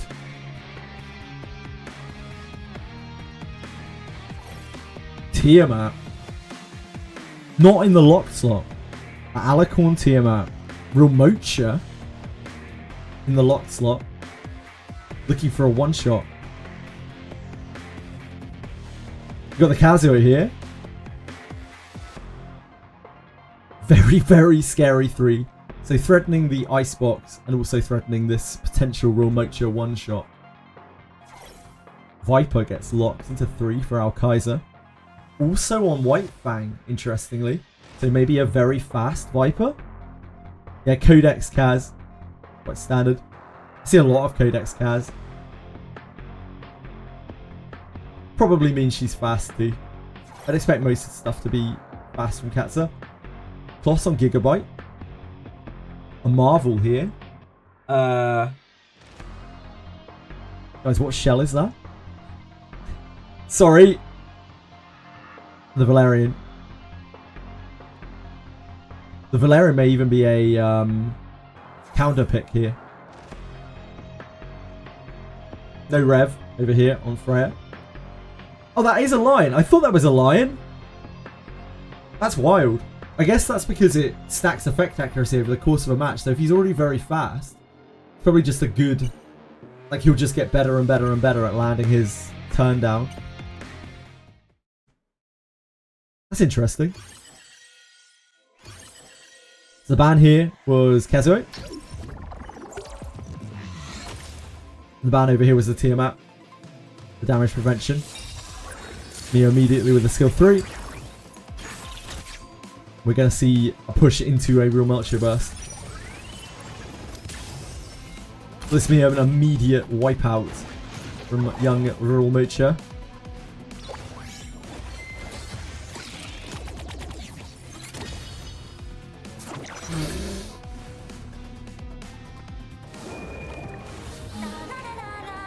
You hate to see it.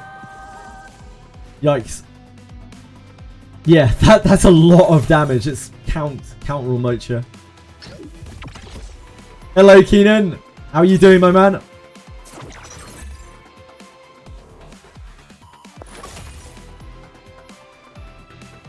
Ling low. Can't take another shot, sadly.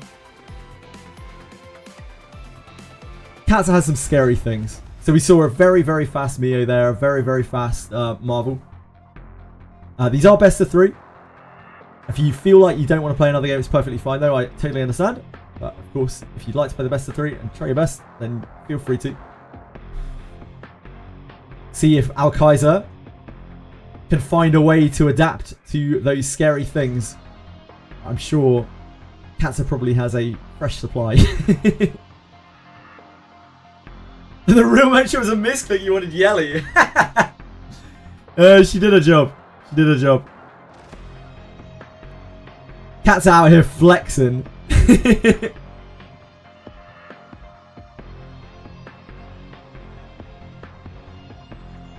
forgot I had to start it. Sorry, guys. I'm a noob.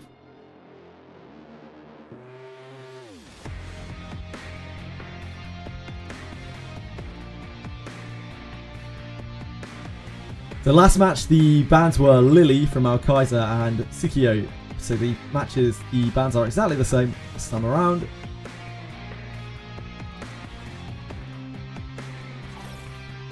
Kazuo is taken first.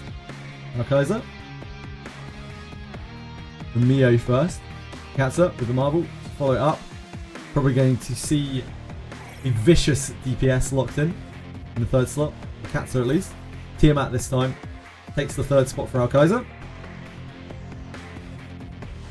There is the aforementioned Yelly. She is on Revelation. No Revelation lobby. No Nokia. Never. The Holden comes in. We hadn't seen that before. The Valerian is taken this time as a pseudo kind of answer. A very nice defensive 4. We have the double healer. We have the Viper threatening the damage reduction. The Tiamat, of course, locks in. The Kazuo threatening, if she gets a turn, to lock down the entire enemy team. However, as we've seen from Katza already, his speed is very, very high on both of these 2 characters. Ooh, the Didding gets taken out. Doesn't want the follow-up of the burst. Would rather contest against the CC and the push.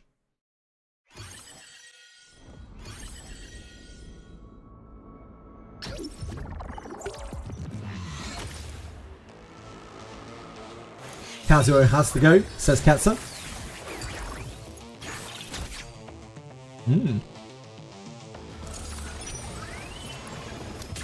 Marvel will knock them down below Mio. We're probably going to see... just goes for the regular attack on Tiamat. Just wants to push down Tiamat. This is going to deal a lot of damage. I assume the target is going to be Tiamat since Holden poked her. The 1 death save. That is enough. Gets the act. That's an average sort of follow-up from Yelly. Neo now drops the freeze. Finds the kill onto Viper. Freezes out Valerian, who was popped. And the Tiamat. Linglo's still active though. This sweep probably isn't enough to kill her. There is elemental disadvantage here. Linglo loses her immunity. The effect resistance coming into play there. Mio's freeze, obviously a very low amount. There goes Tiamat. Bit more of a game this one though.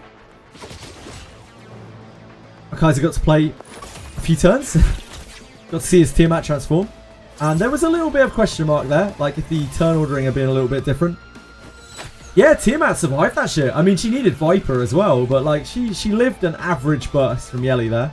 Average shots from Yelly is 1.9 follow-ups. So 2 follow-ups is the usual. Yeah, give for sure. We already know that, you know, Katz is a very strong player. But like, you can see even there, like even in, you know, worse gear, worse setup, the power of like Tiamat and Viper damage reduction is enough to survive. It was only 1 Yelly burst, another revelation on top of it would have sent him over the top. But it's still a very strong amount of damage reduction. You can imagine what that's like when it's fully built. And hopefully, if nothing else, it's something for Al-Kaiser to be able to aspire to when he gets there. By the way, fuck you for having Tiamat. She's so good.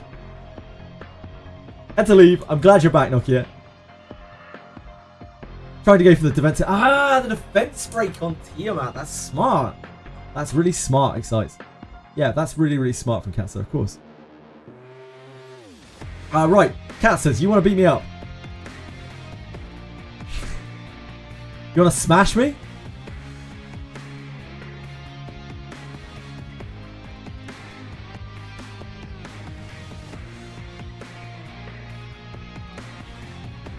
Yeah? Okay.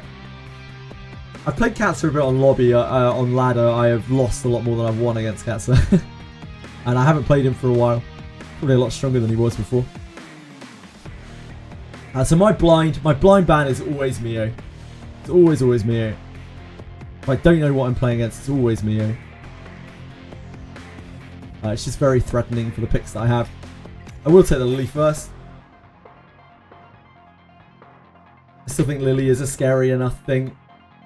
Like, I would imagine all of Katsa's units are actually faster than my Lily. But not everyone knows that, so I always take the Lily first anyway.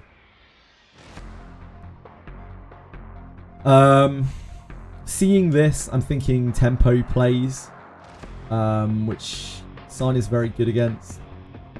It's probably going to be a revelation carry. I think Messiah is my pick here, like seeing this blind. And then I would take the Hoyan and pray that he doesn't have Holden, which I know he actually does have.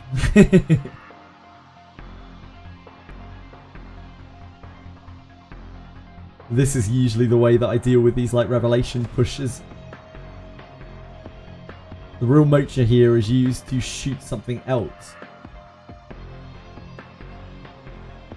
Yeah, the Holden is nightmare fuel for me here. We take Valerian to stop the counter one-shot. And we take Viper to try to stop ourselves getting one-shot, probably. We could take Sanya. Sanya offers some recovery, some outlast. We would have to outlast here. I think it's actually the Sanya. I think both are quite good. Because we've had to push this Messiah pick out of fear of getting our game plan Messiah. We have less picks than we usually do. I think the pick here for me is this, even though the Holden really messes us up. As getting locked down by the Kazuo is a fate worse than death. I hate Mio. Mio wrecks me and I don't have her built, so I can't counterpick her. Even if I did, I wouldn't have any speed on her, so she'd be basically useless. Oh, Lily actually acts second here. I know that might be weird to sound, but like, that's crazy. That's actually crazy. So we know that our Hoyun is going to get really messed up. So I'm actually going to bond with Sanya here. We're not going to be able to push Hoyun over. We just are going to need Sanya to move a lot of times. If she lives.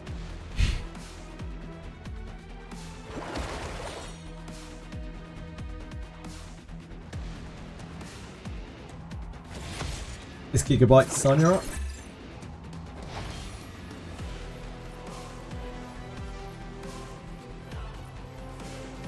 The squishiest target here is probably Real Mocha. This has an Artisan though, so we don't want to play into that. This already has a heal over time on it, so we're going to hit the marble.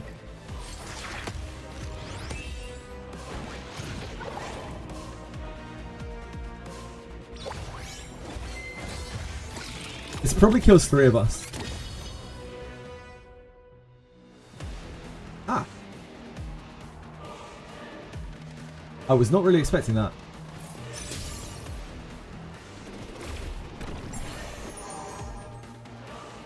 So we are linked with Sanya.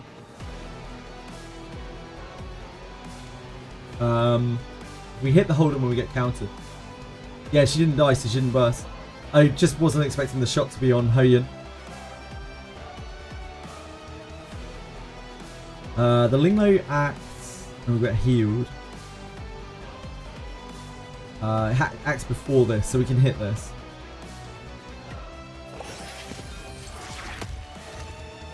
Really don't want the hot ending up on here.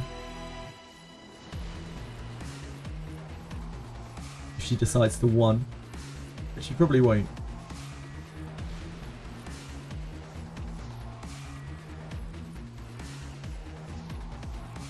Is this going to lap Hoyun? It probably is fast enough. I'm pretty sure that's fast enough to lap Hoyun. I think we play as if... Yeah, I think we play as if it's going to lap.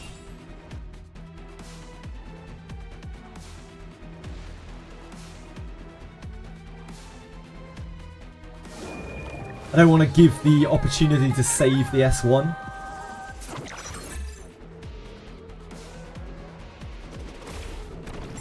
She died. She got popped. Yeah, her soul ward went up.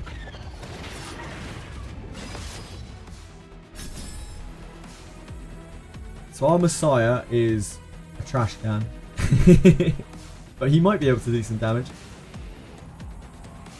The Holden already popped his Artisan. So I think we can now hit this.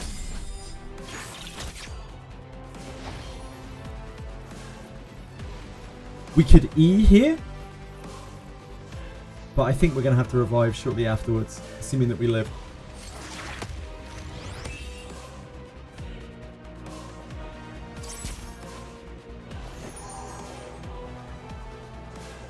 We look at Real Mocha and see that Real Mocha still has her 2.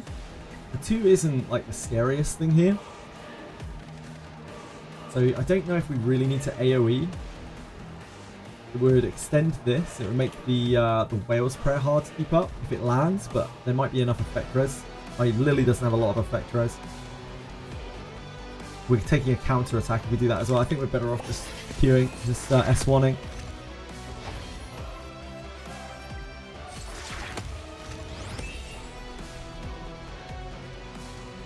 Oh yeah, she's immune. She's still immune as well.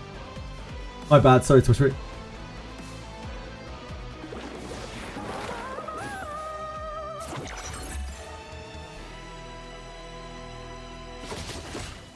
That's fine. I don't think we res Messiah.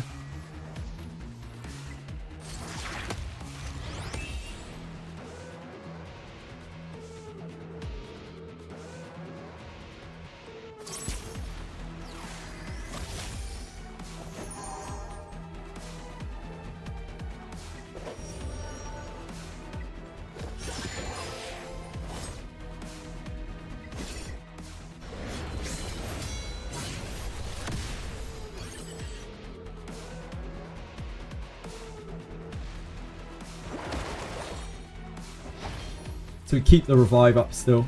So we can revive Hoyun for when she dies in a second. Our next target is here, I think.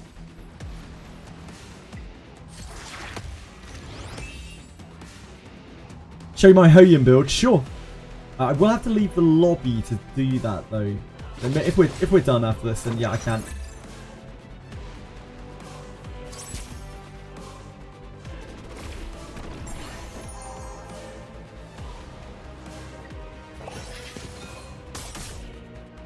Oh, she's actually real squishy. Real squishy.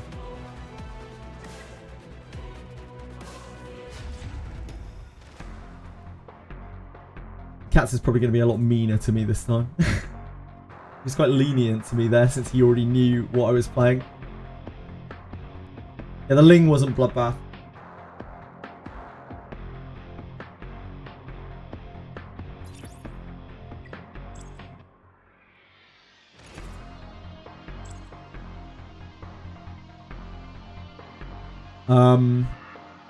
We didn't see a Mio there. We saw a Yelly. No, we didn't. We didn't see a Yelly. We didn't see a Yelly. We didn't see a Mio. There was nothing that we saw there that actually was too problematic except the Kazuo, which we can ban. I think we still would ban Mio here. Hoyun hits. Hoyun hits quite hard. Like, Hoyun's a pretty scary character.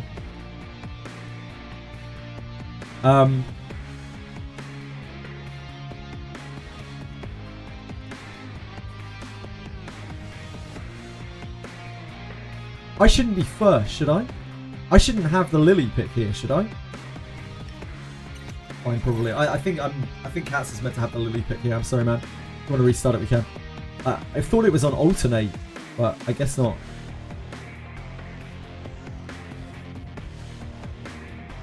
I think we assume the same as before. That it's Messiah Cleave. And that we're going into Hoyun. But we know that they have Holden this time. So I'm going to take Holden as my third.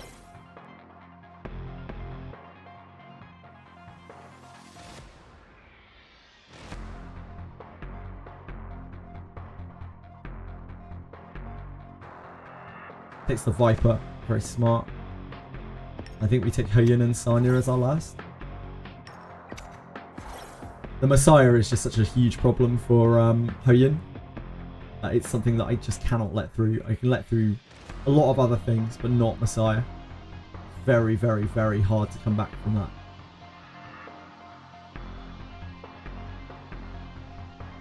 Oof, yeah, goes for a much heavier DPS comp. It's going to be an immense amount of damage if we don't ban one of the DPS, but if we let the Kazuo through, Kazuo likely outspeeds us. I don't think we can possibly win through Kazuo. It might be that we can't possibly win through the combination of these, I'm not sure. There's no like direct answer to Hoyun. There's the stun to pop her. If the Remocha's fast, then the Remocha can pop her, and then the Hoyun can do the Yelly can do her 3. Okay, the Remocha's not faster. Yelly would have to do her 3 first.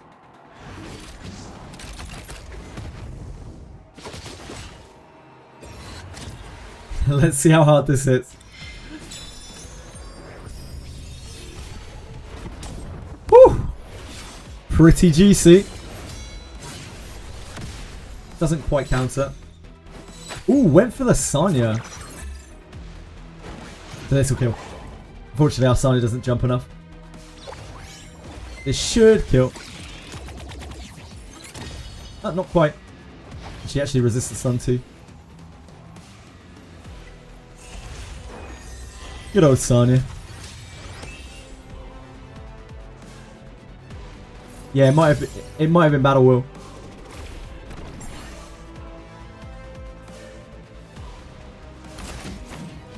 Silence lands onto that. we are silenced. But this might kill here anyway. No, not quite. Yeah, not quite.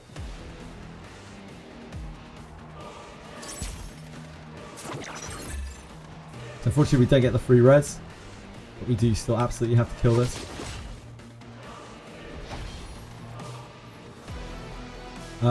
There's an artisan here, but I don't think working on this is going to be a problem. Hoyun's already popped, so she's a goner.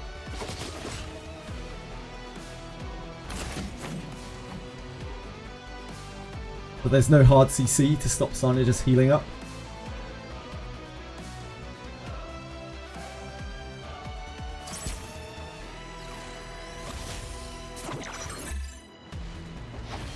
I don't think I even need to slaughter the res. I think Holden actually clears what's left here.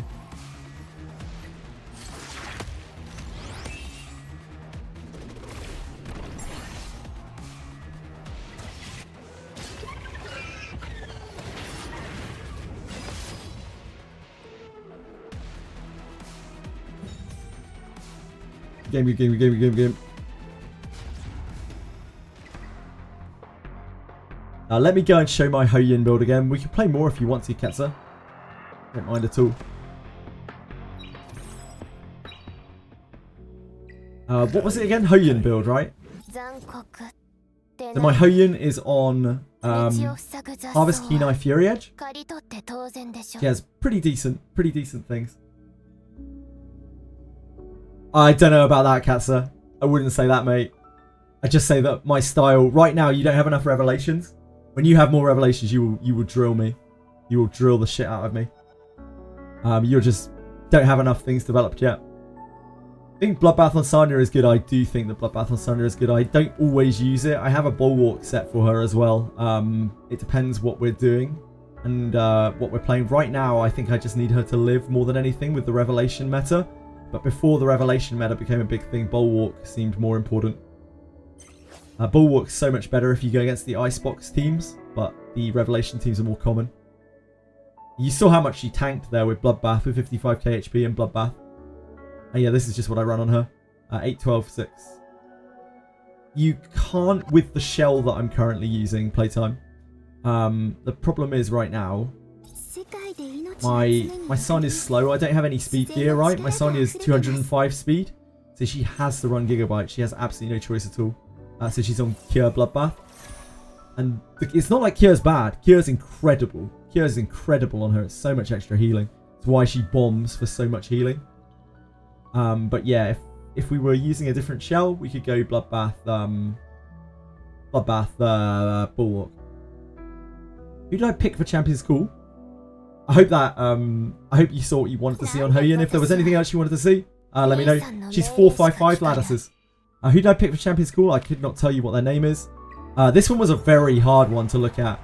I had a lot of trouble with this today. I ended up going with these guys. The way that I worked out all of the finals, I feel like this team beats this team in the finals, but it's like a 30-minute slogfest, which could honestly go either way. A lot of these matches could go either way. It's a real mess of teams today. You could probably pick about half or more of the teams today, and one of them could win. Is there a new one, Aratems? Is the new one up? Yeah, shell limitations. Gigabyte can't roll Bulwark. Yeah, no worries at all, Alexander. If you want to see anything else, mate, just ask. I'm always happy to share whatever I've got going on, or my very limp info. Also, Rob, that guy followed 19 minutes ago. I'm so fucking sorry. Thank you very much for following. I appreciate it. Very good of you. I'm so sorry. 19 minutes. I just spaced on it completely. I'm so sorry. Thank you, Alexander. I really appreciate it. Who did you guys pick today out of here? I've seen a lot of people on Foldering District. I looked at this team and I thought this team was the best thing here as well. But then when I started thinking about how much damage Viper actually does, like DPS Viper, I'm not sure I want to bank on that. I feel like this could just die at some point with 21k HP. And then like, especially with dampening coming up, I feel like this dies and then the team can't win. I'm not sure. I've bet on teams like this before and they've let me down because dampening has kicked in and then like they don't do any healing and the damage isn't enough and they get attrition. Want me to rob who? That guy, obviously. That guy, Twishry. What's my opinion of using Swift Bulwark or Viper? Perfectly fine. And my Viper is very speed limited, shall we say, as are all of my characters. So my Viper's only sitting at about 227 speed. I don't have like loads of good Swift Rush pieces. My Viper's currently on a Strive, Bloodbath, Ether Plague, Gigabyte. This is what my Viper looks like. I'd say that Bloodbath is very, very, very, very, very good on him. I will say that much. Strive, I mean, this could, if this was Bulwark, this would probably be a lot better. But again, not possible on Gigabyte. If this were some Speed Rush, like going just 12-12 speed and Bloodbath, I don't think you can really go wrong with that unless your speed is very low. You went high school. Interesting, Wolf DD. Which one's high school? Champion school. High school. Fair. Yeah, I like this team too. This seems really well balanced. And this was definitely on my radar. What this came down to for me was like this team's like the Yang is not like super great and the Heinrich doesn't do a huge amount of damage, but he is very disruptive. So like if this guy lands good debuffs, which he doesn't have a great amount of effect accuracy, if he lands some good debuffs against some of these teams, like this team could sweep, I think. Because Doki's so strong. If Doki gets a turn here as well, I think my main issue was when I looked at this, I was like, I think this team might beat this team. Because the Doki's so slow that their whole team's going to get Kazuo'd before the Doki gets the move to put up backup stacks. That was my worry. For some reason, this Doki is a complete fucking turtle. Yeah, Beontin is actually pretty scary. But she's not so scary when your carry is Viper. Yeah, I worry that this team is going to beat this team and knock them out. That was what pushed me off of this team. I remember now that I'm looking at it. Look at the Doki's resistance. Yeah, the Doki's resistance is high. But, you know, she's got 168% effect accuracy. It's still quite likely that she will land asleep. Now, Viper has 250 crit damage. Yeah, but Viper's attacks have a really low percentage on them. And his attack is, like, ultra low. He's only got 2.5k attack. He has got the count, like, working for him. He is on momentum. I don't know, man. Yeah, maybe he'll pop off. I'm pretty sure that this Grey kills this Viper. And that was what made that final. Like, maybe not on the first hit, although maybe on the first hit. But certainly on future hits. Pretty sure the Grey kills the Viper before the Viper kills anything that's over here.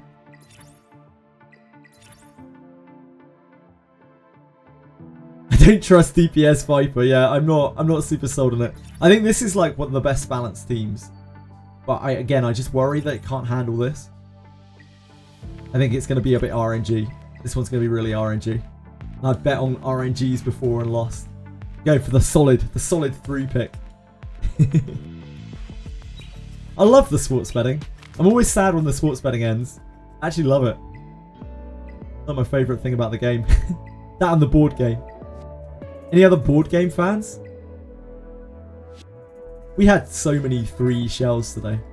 It's actually insane. We got a really good amber. I don't know what I'm going to do with that amber. I had that amber shell. That amber's actually probably what I'll use on Sanya one day when we get better gear. Because amber Sanya is so incredible. I may well use that on amber. On Sanya. If and when we get like more speed gear.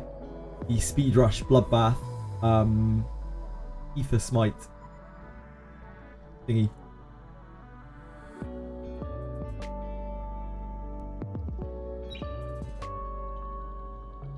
As if Sanya isn't unkillable though enough. Yep.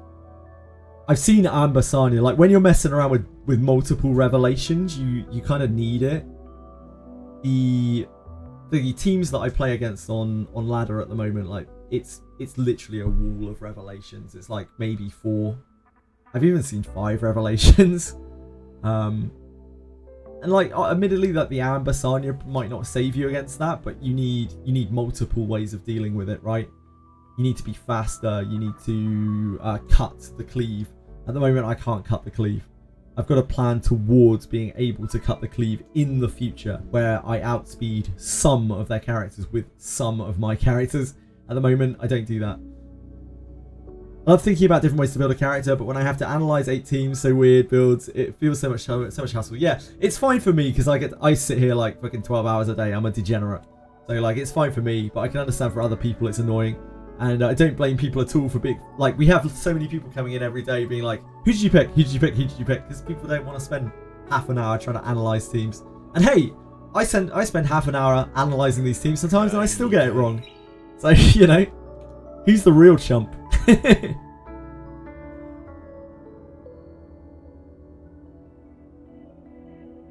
That was me today. It was me today too. My first like 25 minutes of stream when we were going, oh my god, all these teams. Yeah, no worries at all. I'm always happy to help out in whatever way I can. It's the same as when we play Wizardry. I like being helpful to people. I hope that people watch and like they actually get something out of watching. Right, let me do this guild boss before I get yelled at.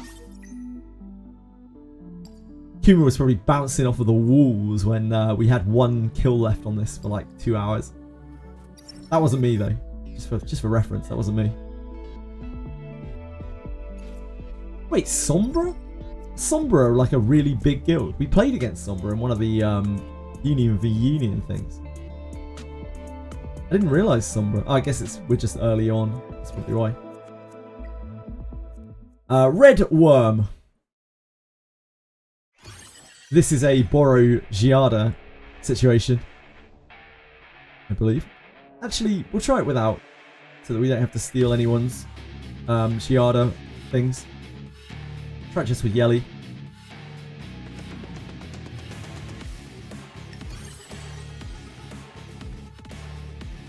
We'll still use Sanya, obviously.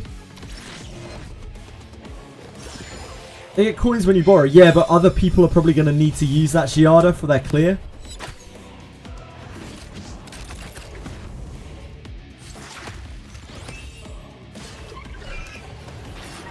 Maybe this boss is like easy enough that it doesn't matter.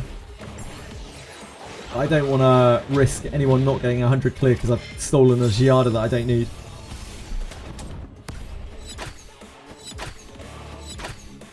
That wasn't me today. Look, everyone has busy lives apart from me. Everyone else has busy lives. So like, if you miss a thing, like, I'm not gonna call you out on it. Except maybe Aratems. I'd maybe call Aratems out on it. He deserves it.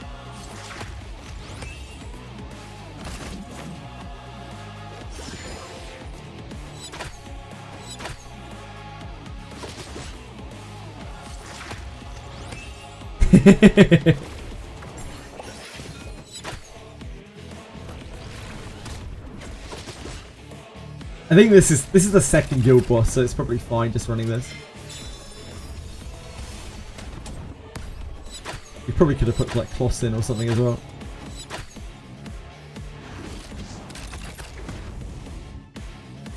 Yeah, it's a waste on the first 2.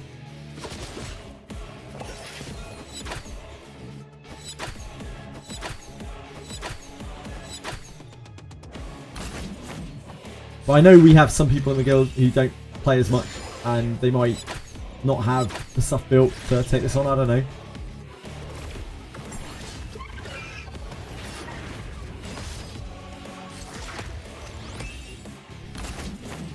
Probably unlikely, but who knows?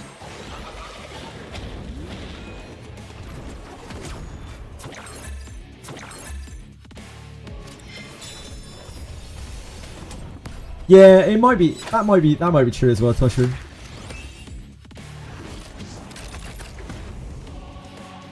You can get through the third boss on the. You can get to the third boss on the second day, can you not? On the first day, can you not? You need 2 days to clear this boss. I might not have been paying attention.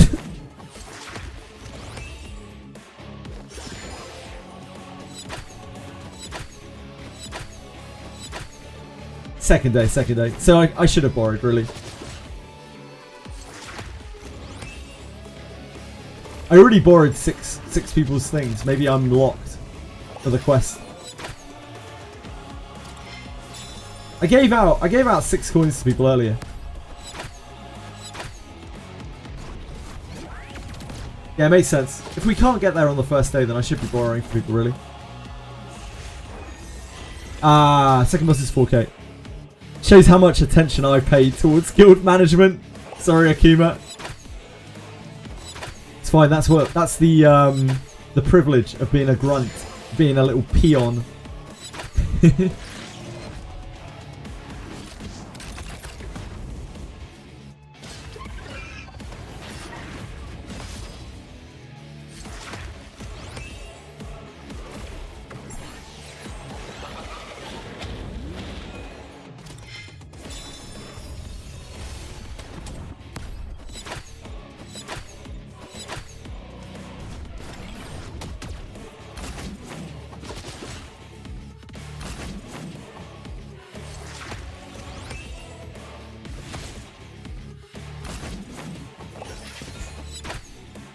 Also, if I borrowed the Ziada, we would already be done. The Ziada kills this so quickly.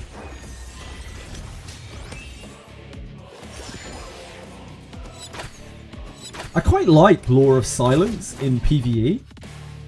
From having used it a little bit now. I actually quite enjoy it. Like, it makes that first turn a lot less scary where you're trying to get set up. And it still gives like a pretty decent amount of damage. Like stacking up over time. Especially when you're linked with Lily.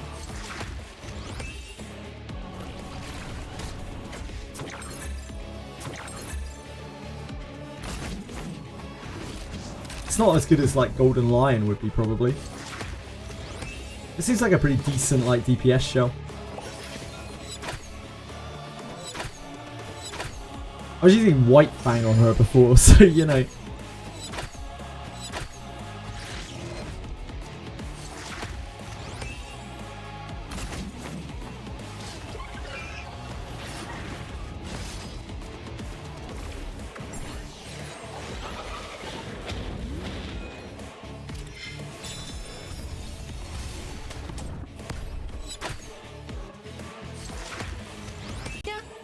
Maybe it's just copium, you know.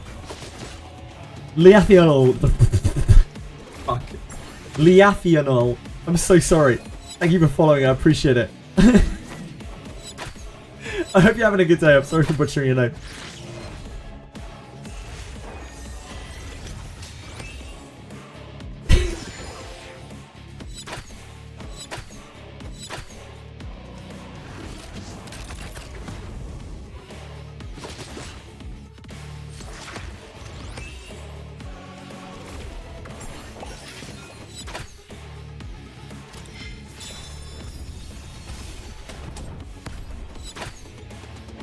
What are we going to do after this?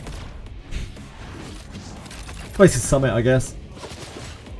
God help me. Summit is a wild place to be right now. It's not for people like me.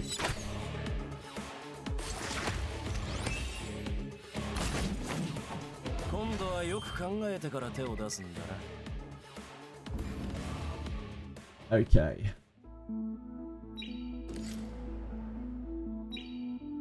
Oh wait, hold on. Just double check this. So we used 6 characters earlier to get the weekly quest done. Yeah, we can't borrow more, can we? No, we can borrow more. I thought it was limited how many times you could borrow in a day. I must be absolutely tripping out. Band of Theatre with Yelly on Blue Dog is so funny. Permanent buff stealing back and forth. The Phantom Theatre today seems a lot easier. Once you get rid of the dark one, strangely enough. Oh yeah, we should look at was it Zane? I think Zane was on the leaderboards on this, right? Damn, that's so crazy, so high. Yeah, this one's apparently way easier.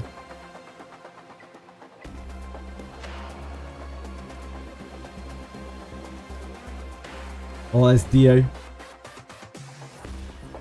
Dio destroys us in PvP.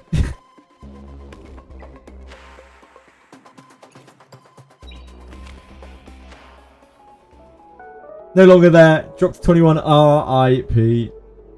Your glory was short-lived, but it was so glorious. Oh, I should have predicted on this. Nah, actually, I didn't want to call this. Maybe we should predict on this. This was really rough. I actually have no idea who wins. I think I'd rather just not. I feel like this team will win. But there's definitely a chance that this team will win. What about this one? Which of these are we betting on?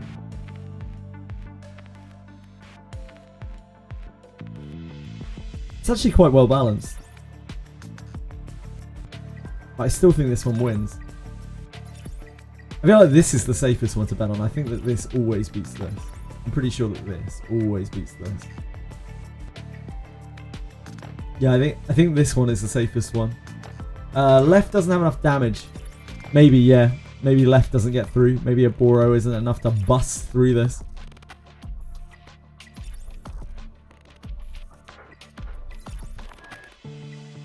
I think we bet on right side probably.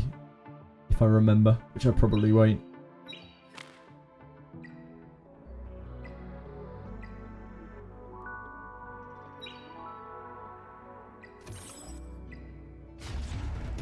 Right, bear it back a second, guys, and then I'll play a bit of Summit. We'll see how bad Summit is today. Sorry. Back in the mood.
didn't even put up my BRB.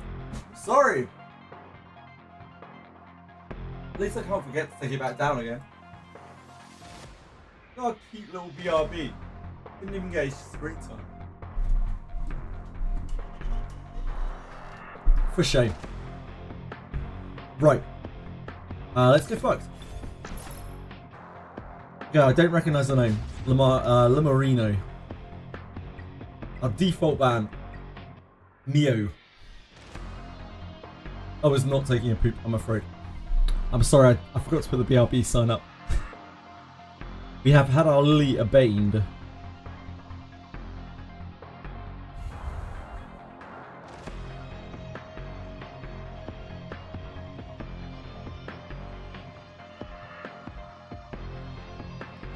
think we'll take his sign it. Blind. Dark Moon for Hoyun and Rengo, yeah? People seem to really like Dark Moon there. Yeah, Kloss really wants Dark Moon. Okay, so we do see Kazuo. I don't like early picking Kazuo because I am scared of Doki. Which is something that I really would like to build, but obviously, you know, lattices.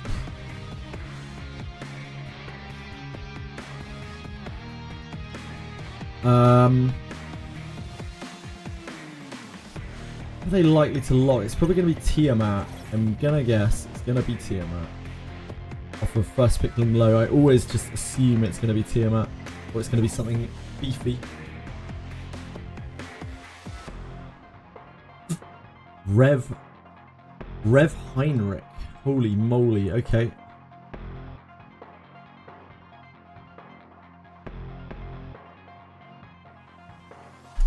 I did not see that coming. Heinrich is a common like counter pick to her. Just it buff blocks her. But I wasn't expecting it to get locked in there. Okay, that's fine. Rev there. We don't want to run Yelly out into that. What's the scariest thing they can pick? I think it's fine to be on Holden.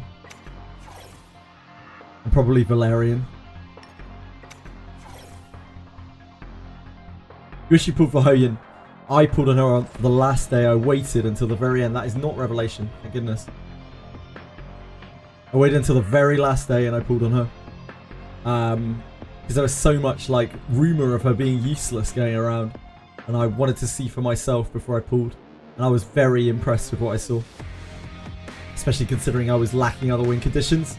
We have to take this. We don't have a choice. It's the only reasonable thing to take. Heinrich, Revelation or no, is still going to have trouble dealing enough damage to kill us.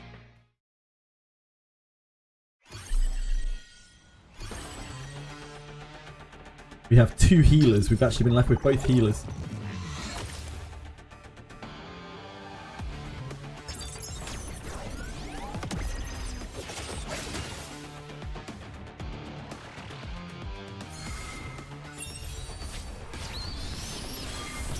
The counter attacks, if we get any of them against Kloss or Freya, are lethal, but they have not popped this time.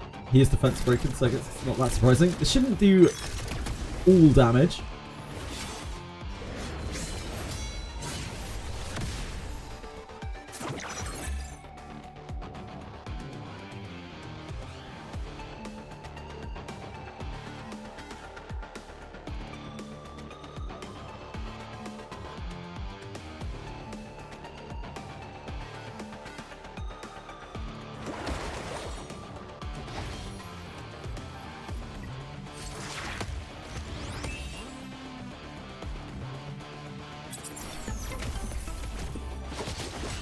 That is very unfortunate for him.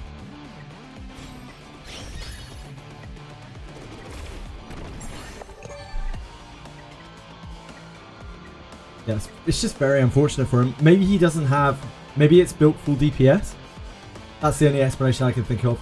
Because it did do a lot of damage, so it's probably built like full DPS and has no effect accuracy. Which is the danger of going with like actual DPS Heinrich.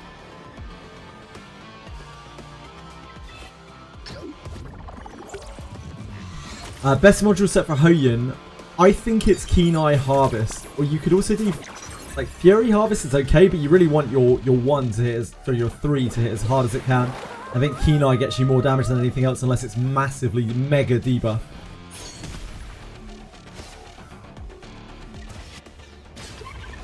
If this Freya was Rev, we'd be dead.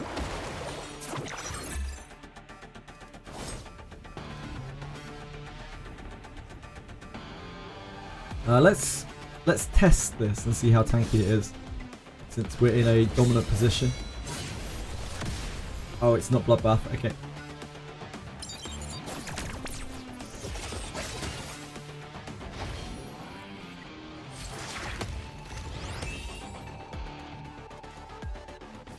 What shell do I use on Viper? I use Gigabyte, Saison. Everything on my team is really, really slow, so I have to use Gigabyte on pretty much everything. I don't think I would recommend Gigabyte as a normal shell for Viper. It's not like bad or anything. But it's probably not where most people want to be.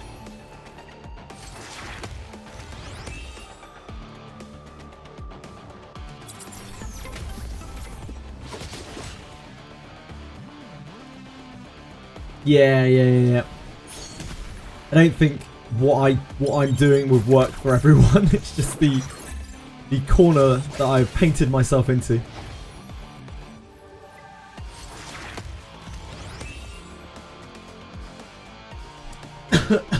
Like Sanya can be run on Gigabyte for sure. I've seen a lot of healers on Gigabytes even at very high levels.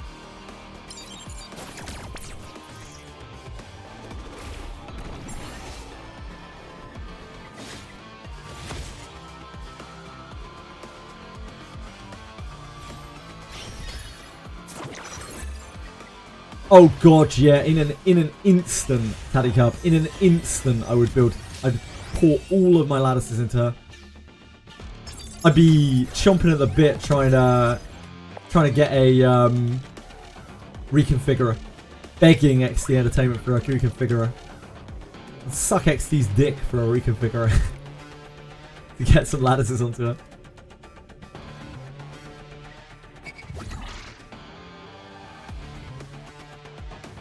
Just build Viper for Aurora and bench Heinrich for now. The attack dynasty is strong. Yep. It's so good. Nokia, you gotta do what you gotta do, mate. You gotta do what you gotta do.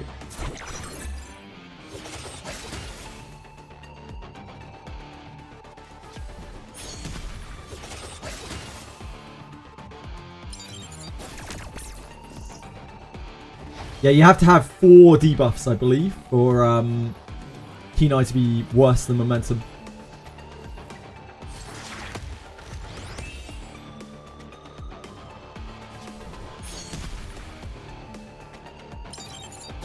There's actually a crazy amount of build on these guys.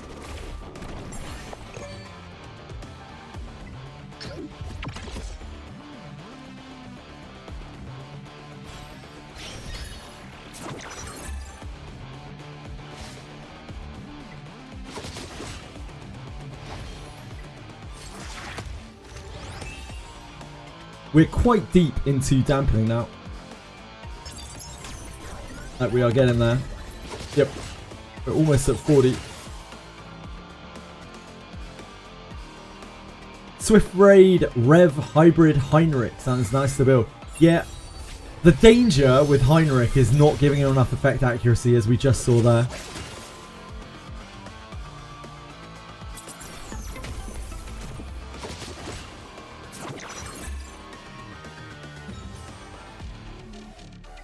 Linorino for Heinrich.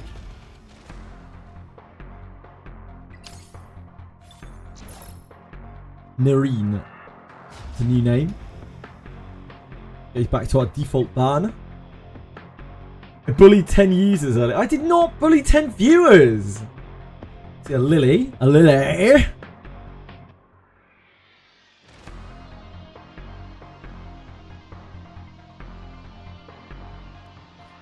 That is a White Fang Lily. That's going to be obscenely fast. That means that we're probably dealing with Cleave.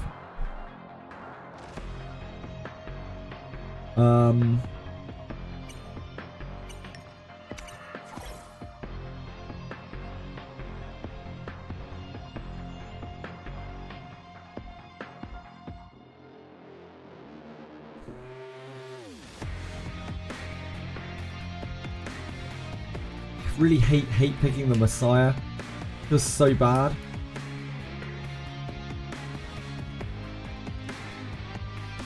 Maybe we take Yelly.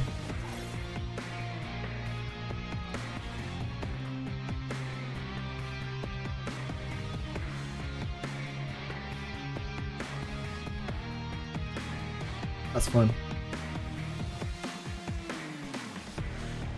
You see another Rev on Heinrich. Interestingly, 2 in a row.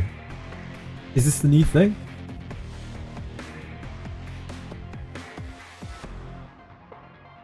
I think we lock Holden. We do kind of the same as we did before. Hoyun, even though Hoyun was great in that match, he's like kind of a liability. We're probably dead here. I think we take Valerian.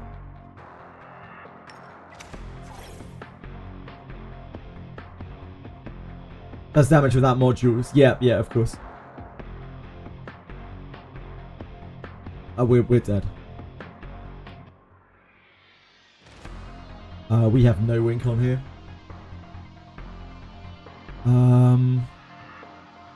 I think we take this and pray that the Heinrich misses his buff block.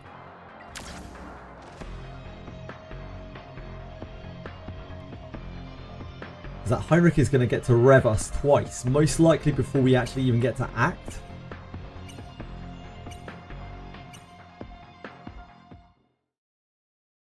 Just be putting Revelation on everyone and their mom. Yep.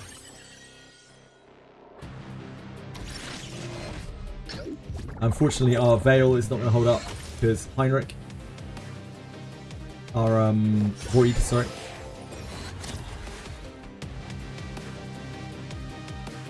So Yelly will die straight away.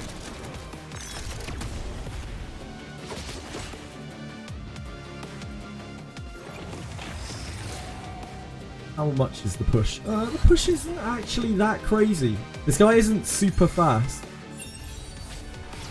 Surprisingly.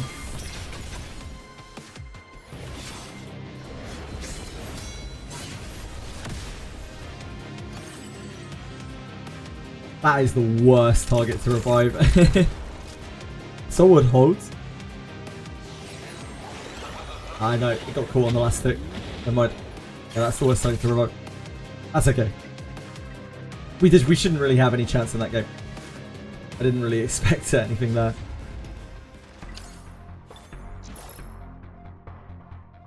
It's like a wet noodle. Yeah. Oh shit, who was that? Anyone see? We gotta just ban Heinrich. I probably need to ban Mio.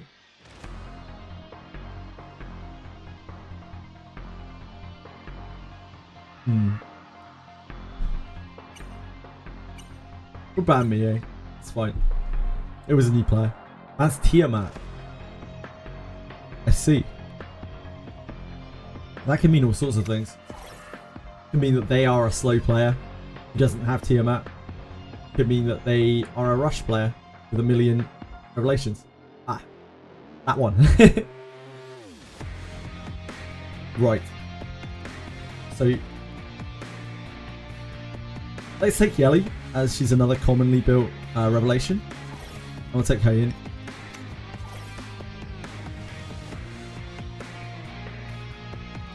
See here, the third spot isn't the scariest thing. It's like how many more revelations this guy has built.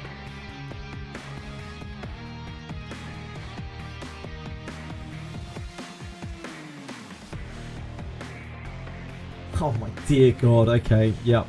That's horrendous. Well, that is certainly a problem. That is certainly a problem.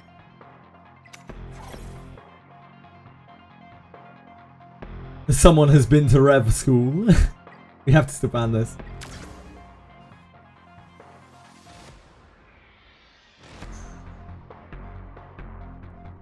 We still get quite a few matches that aren't like this. Yeah, it shows up every so often.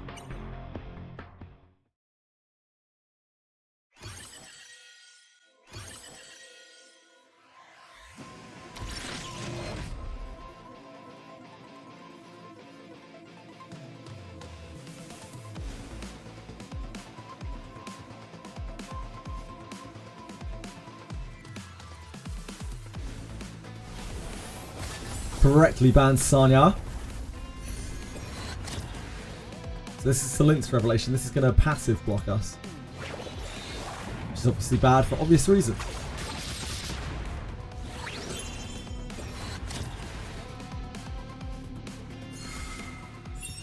This is going to kill everyone. Yep. Okay.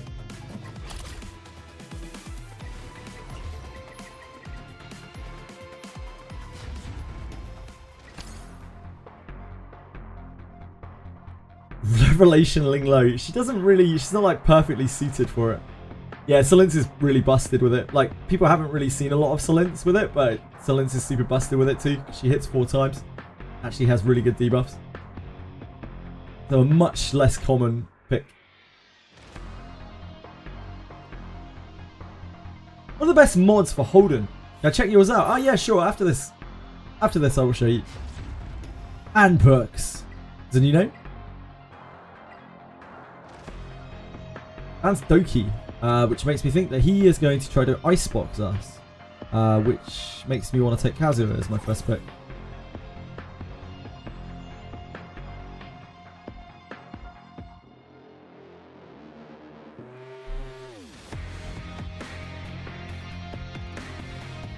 They are not hard CCs, I don't care about them that much.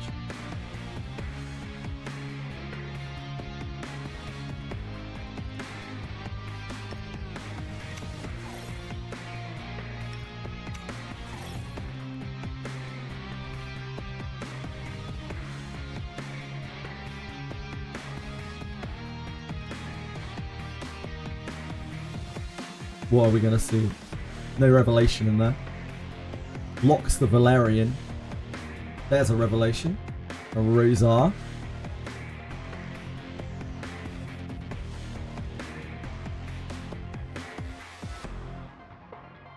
Definitely take Viper. A couple of options here. Like this, there's nothing here that answers this right now. A kind of Valerian. But right now we can just take the Rosa if we want to.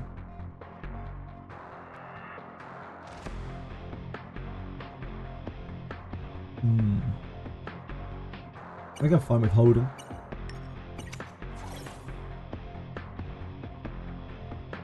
Law of Silence doesn't help your Yelly to survive at all. It's because it's getting stripped. So we take the Rosa here.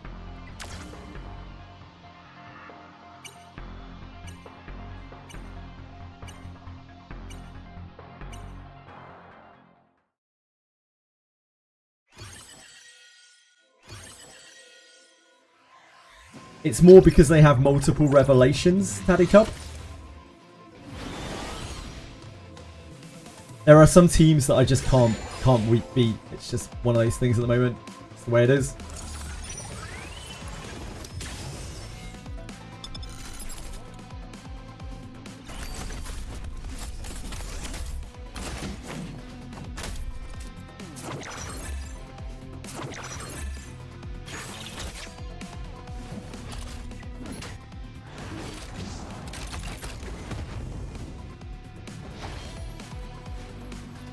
We are working on...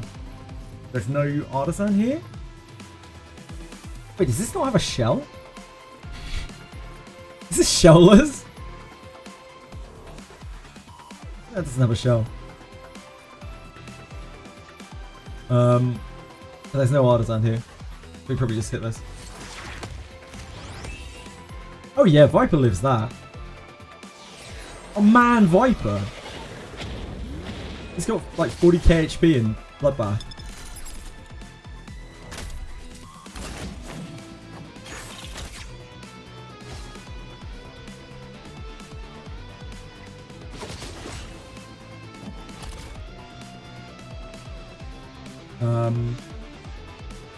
This would stop the silence.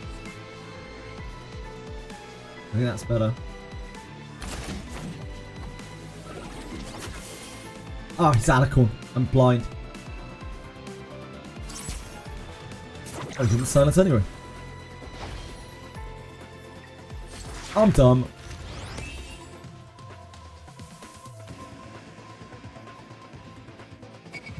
He just didn't want it.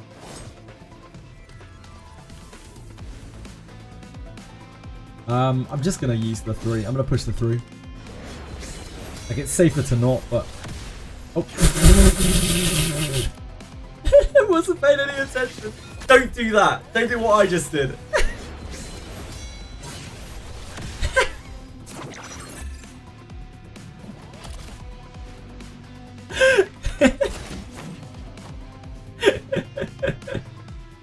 It was like, obviously it was not the right play. I just wasn't paying attention. It's fine.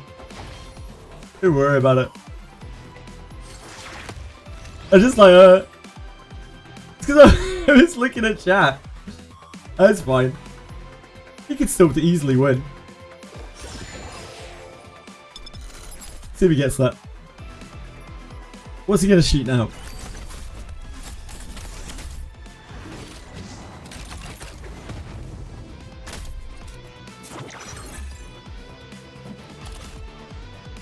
We should silence this. The Alicorn is on cooldown, I think. Alicorn's on cooldown. Silence is already down though. This is down. We just want to silence this. We missed anyway.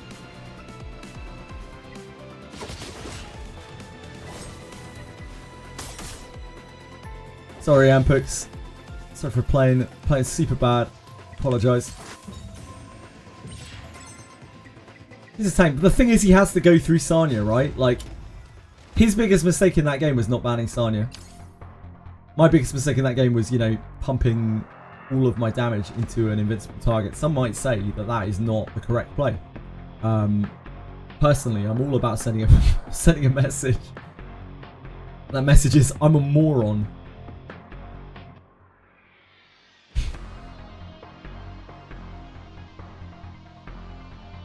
Yeah, his biggest mistake is not stacking 17 revs on his team. One that we... Okay, so we found out earlier today. Good news. Hello, Ampex. You have a Rosa that is on rev. You have a Dissing. We did not see another DPS out of you. Why did we not see another DPS out of you? We didn't pick Yelly. We didn't pick Messiah. Why did we not see another DPS out? You banned... Because you want to icebox us, isn't it? It's because you want to icebox us. Yeah, I remember. Oh, he banned Kazuya.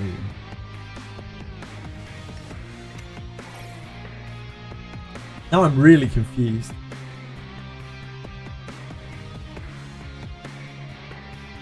What did we pick which ruined his plan? He does have a Freya here for Rev. He's probably going to lock Rosa. Now, we could take Rosa, but like, you know, she's not Bill. So she will do nothing.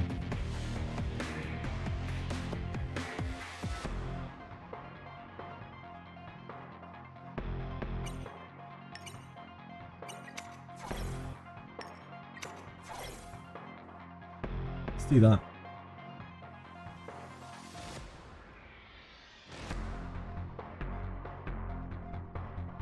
That's fine. Definitely need Sanya. We definitely want Viper.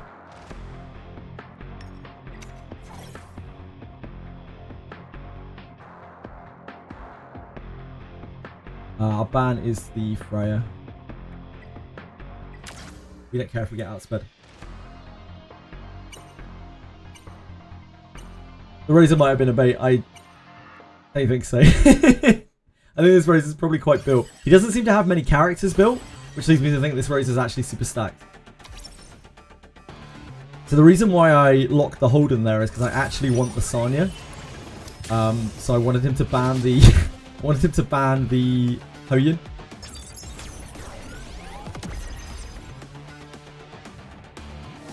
As I didn't know what his last pick would be.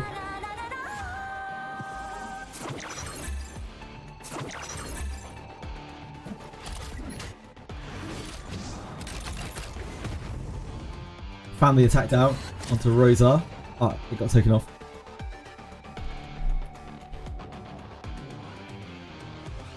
I was about to say, let's see if we win the 50-50. Should kill here?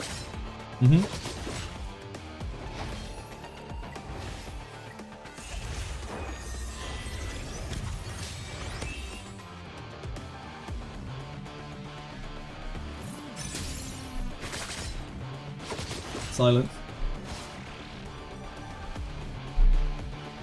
She has Wales Press still. 2. So we're better off focusing on a character. I think it's fine to hit Razor, even with type disadvantage. We just need to get her down and she probably dies in 2 hits.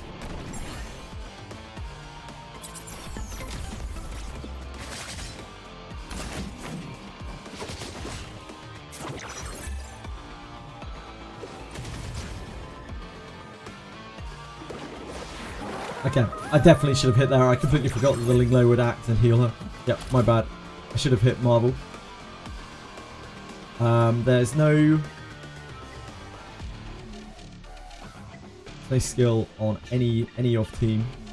So I guess we push here since it already has damage. That's my mistake. I definitely should have hit the Marvel there to bait the Artisan off the other person. I thought it didn't matter because we might do enough damage that it outlasted it. But I completely forgot that she was going to take the thing. She was going to heal.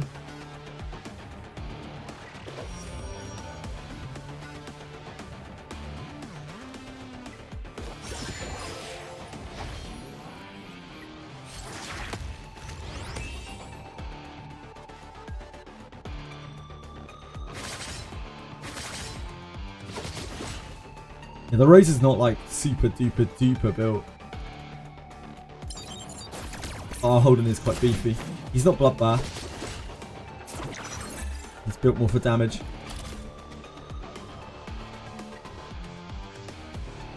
One turn on the Ling. We just keep hitting the Razor. The Artisan's on cooldown. We're not getting anyone else low enough to take the heal.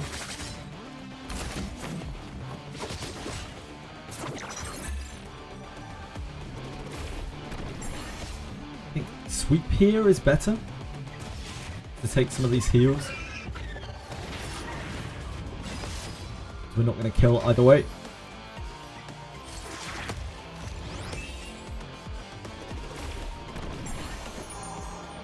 How much do we need to pump the Sanya up? Are we better off with the AoE? I think we're better off with the AoE anyway. This is not the first time I've done this. I meant to check buffs, but like I think we're better off with the AoE anyway. That was fine. I always just want to click this because I click it so much in PvE.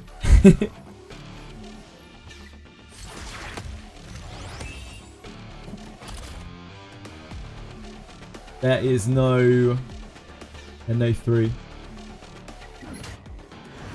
Yeah, the cooldown increase was better anyway. It's a better choice. I was just gonna double check.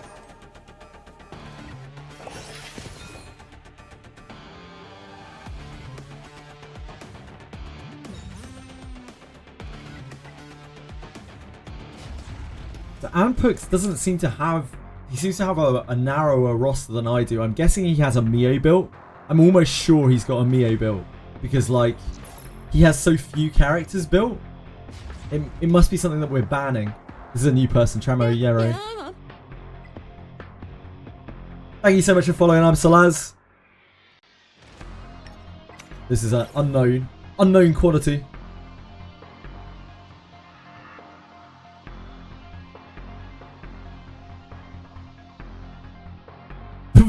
We're PvPing.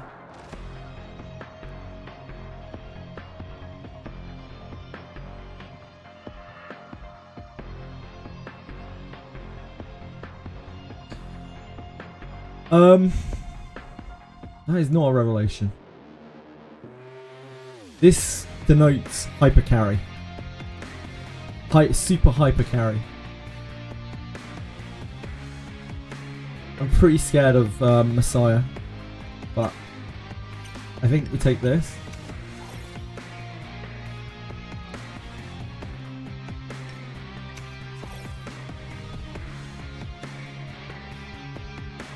Yeah, it was Messiah. Fuck.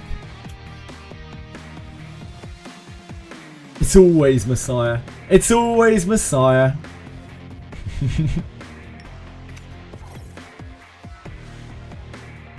I'm pretty sure we just do this. Even though we only have 1 DPS deployed. If they pick a healer, we'll ban the healer.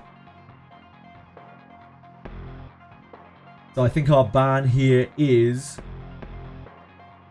Suki.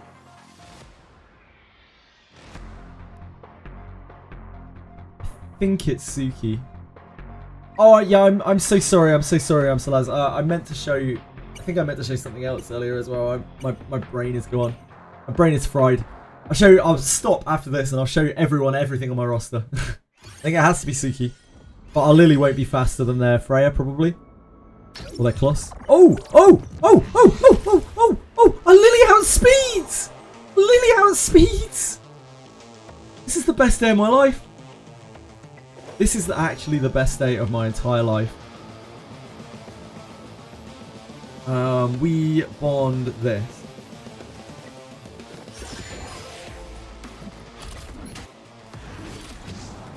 I can't believe it! I actually can't believe it. You guys have no idea how many games I play where the Lily can't outspeed. We have a chance. We have a chance of survival.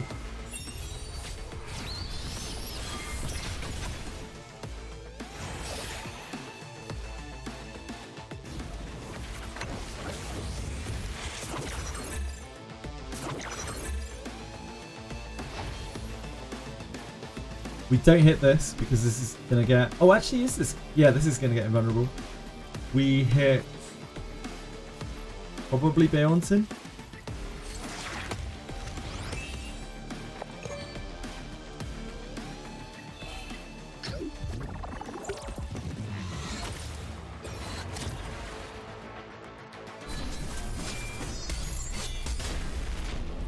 Oof. Go. That was with attack down as well. Resist there. That is terrible news for us.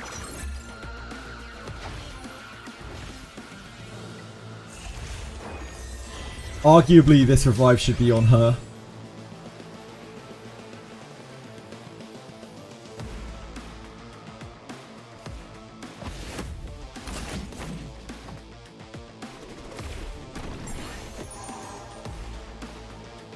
We are still linked to the Viper.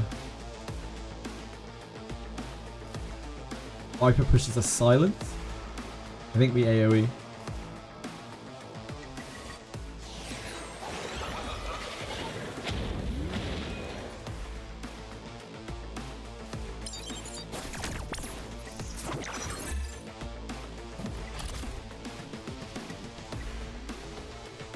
Do nothing for the next turn.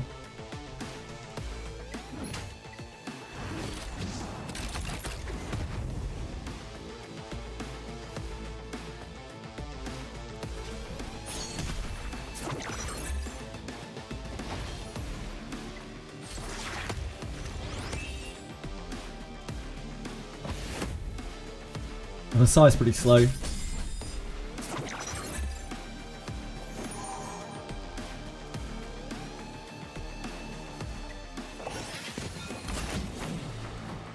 Silence there. Oh, she actually didn't have anything coming up.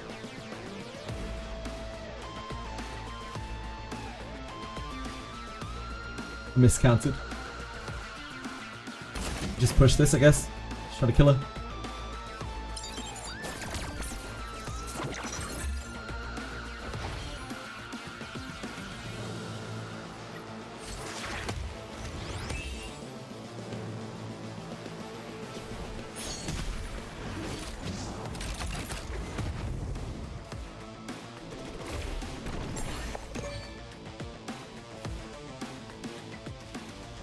Nothing for next turn. We don't need to invincible. I think we just hit.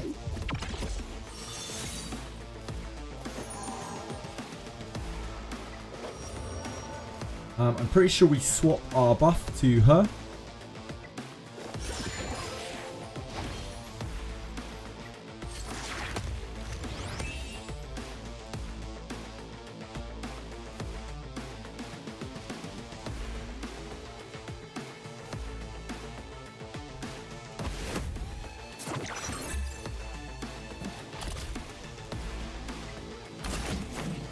Ooh, resist. Nasty.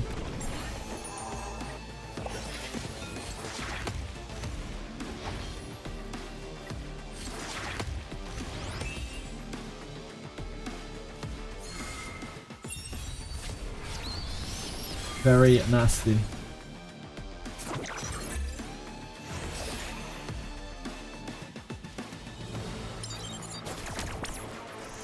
Oh, I'm surprised he didn't try to drop Viper there.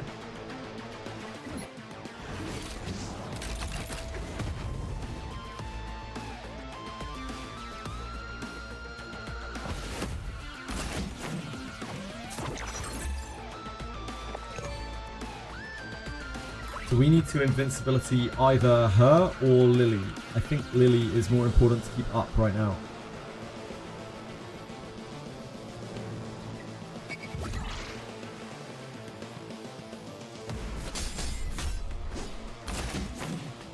That's so effective, but oh, thank you for the big exclamation there, Zane. That's incredibly useful. I'm sorry I missed whatever was being talked about in chat. I apologise.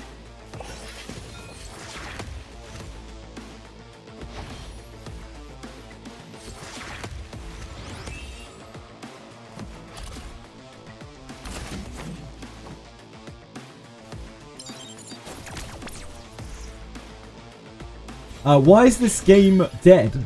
Why is this game dead? Can you elaborate, please, Viper? I need a little info, a little more info of what to work with with that statement. DBS signer, yeah. Happens a lot.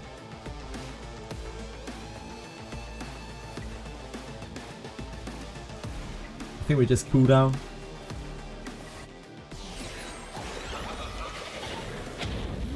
Further push away those cooldown increases.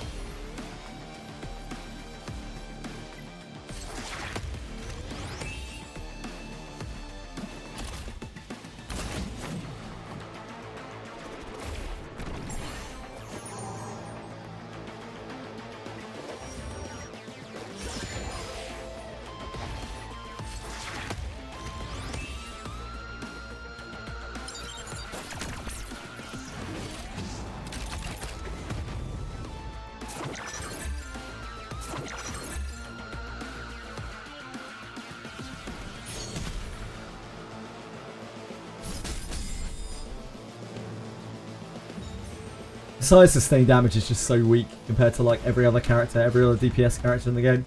It's so pathetic. It's just like his burst is unreal. S3 on Lily Lattice. No, S1 and S2. She has some effect accuracy. I think they just don't have much effect res. Shall I?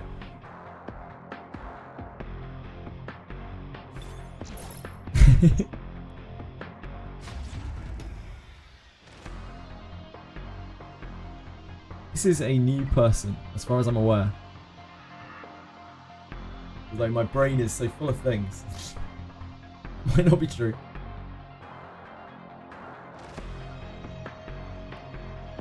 I don't think we've played Gracier before.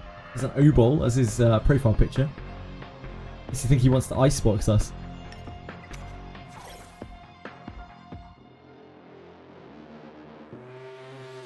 I don't want to get iceboxed. Uh-oh, uh-oh, uh-oh, uh-oh, uh-oh, uh-oh, uh-oh, oh god. Well, that's a Tiamat third pick that I can't contest. Fuck. Well, we take this. And we take this.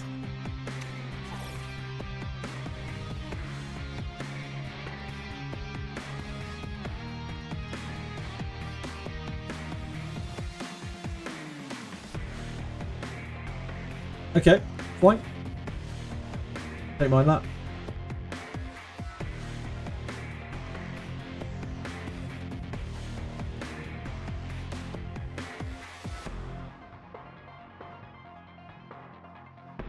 Yeah, okay.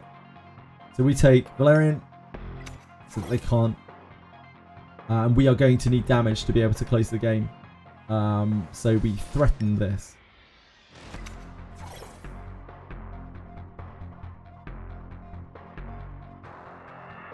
I know, Jujux, I know. I am a fool. I'm a fool to not get Tiamat.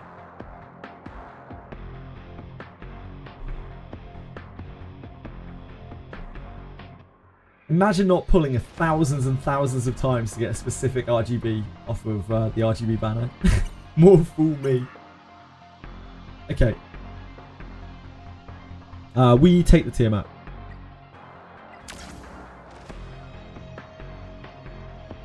It's not going to be a pleasant game. Yeah, he takes Sonya. That's fine. It's not going to be a particularly pleasant game.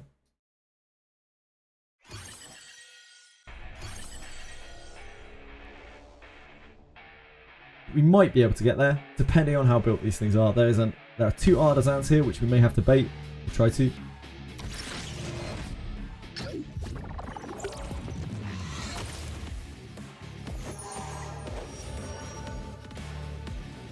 This or this. We're going to assume that these are going to be bloodbath, right? I think it's this.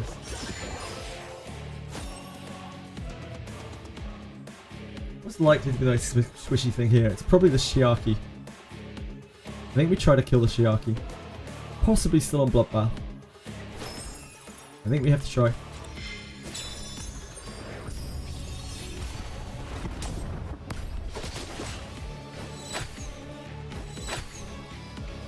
Not quite, not quite.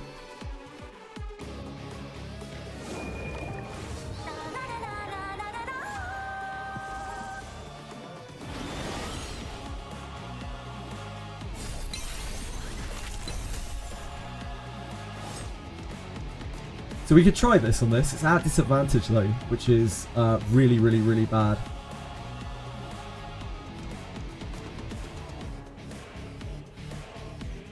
This is going to be built. This is also going to get artisan in a second. Let's test this. Then again, if we don't do this now, we're just going to get punted anyway.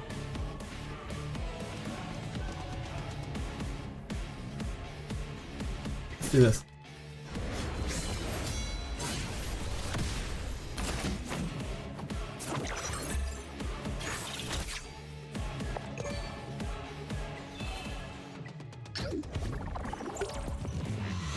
Needed to go on Holden if you land defense break. High chance you kill him. Possibly. Keep in mind my Yellie's not Revelation. So if that Holden's Bloodbath, there's a very good chance that it won't die.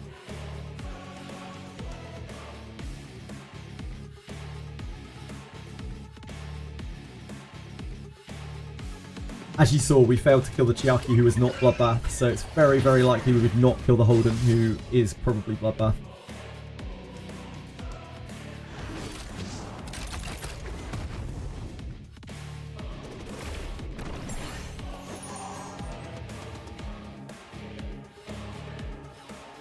The ping probably won't get us there, but it might push us over the edge. If we E, it stops her Wing, but she probably has effect accuracy, effect res. I think we push damage.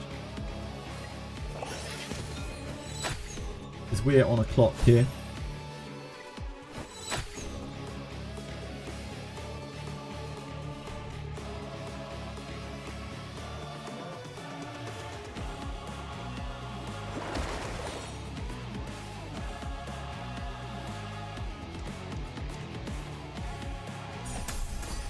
Takes one of the artisans out as well. We got swept, right? So he still has the push. We could go for the AoE.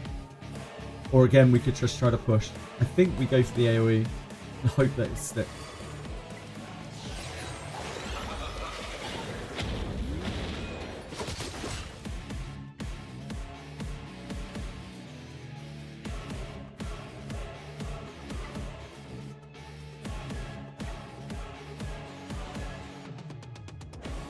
puts him in a much more awkward position. He forces the 3 back onto himself, which unsurprisingly did not do a lot of damage with all those debuffs. But we get to keep her around for another turn. Is that we can work on trying to ping down something here. We know that Chiaki's not on Bloodbath, so we could try the defense. We could try the defense break on here. I don't think that's our path to victory though. Obviously Origami on here. That's gonna stop us from killing there probably. We get a Hoyun action after this. Could try to hit here. I should have really looked to see if this was on Bloodbath. Let's just try this. Hoyun has advantage against her. Has weakness against Chiaki. And she's not Bloodbath anyway. And she gets her Law. So invincibility, if we use that on Hoyun, is just going to drop straight off. So even though she's on Law, we'd probably put this on here. We could put it on herself, but I don't think that's a primary target right now.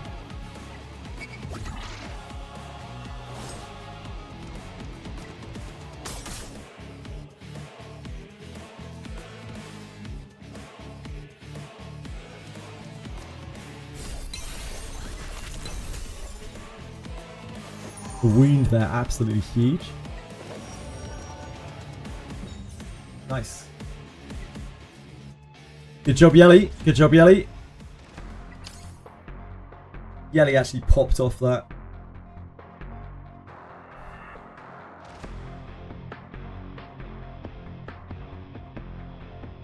Yeah, that was an actual real game. How many revelations were there in that game, guys? Anyone take any notice? Once Was Blind we haven't played before.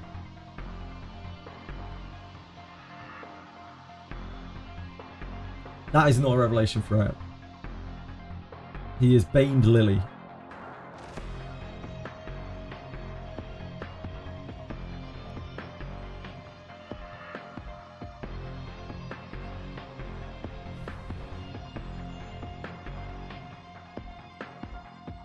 I think this is just our standard open.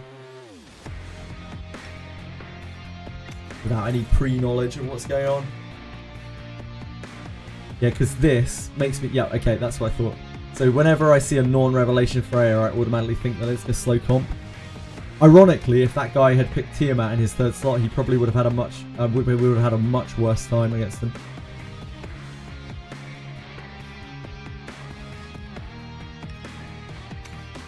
I'm going to take the Holden here, because I assume a lot of these players have Holden built. But the Valerian is annoying here too. Ooh, that's a nasty little Additionio.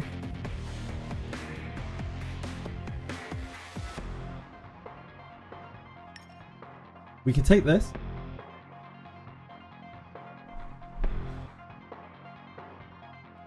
But I don't know how much it actually does for us. We have to ban this, probably. We could ban this, maybe. I think we do take this.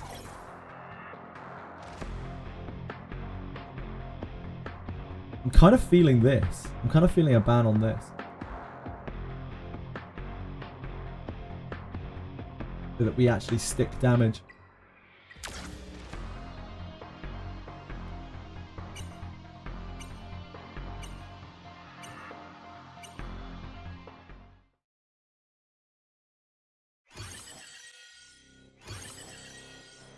I'm really surprised I took Valerian. That's like the least threatening thing here. Oh, they didn't take Valerian. Sorry, my bad. They took the Holden. I'm really surprised they took the Holden. It's like the least threatening thing here. Apart from the Valerian. Silence on the threat.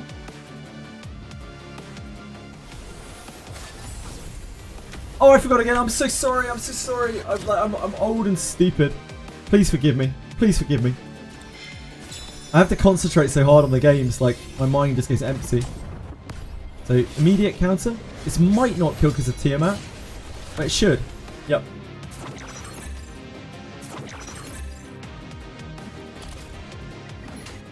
I will absolutely after this game, I promise. I promise. I'm going to use the revive here, even though we don't need to actually use it. Because I do not want a world where she dies. That's how we lose this game from this point.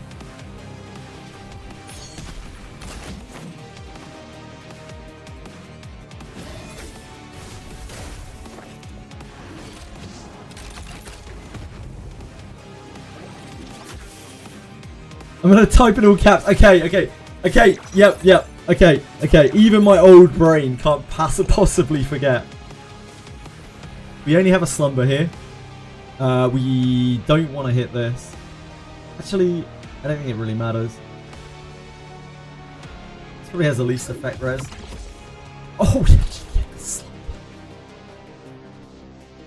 That's criminal.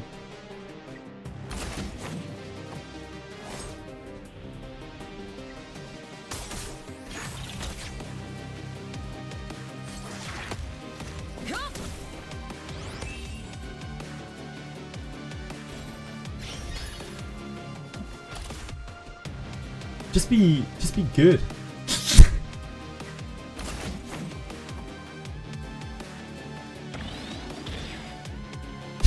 just be luckier. That's how you get better at the game. You just be luckier than your opponent.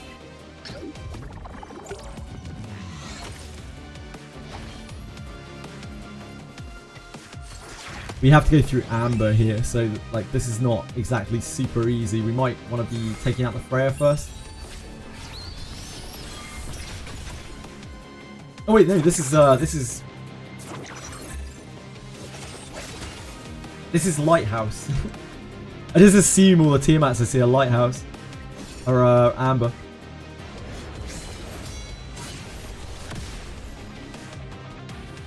Yeah, Lighthouse already procced. Okay, I'm out. I'm out. Get me out of here. Right. Yeah, I got it. I got it. I got it. I got it. I got it. I went to the wrong menu, but I got it. Right. I don't know what I need to show. Who wants to see a character? Tell me every character. I'll just show you every character on my account. There you go. This is my Messiah. He's extremely mid.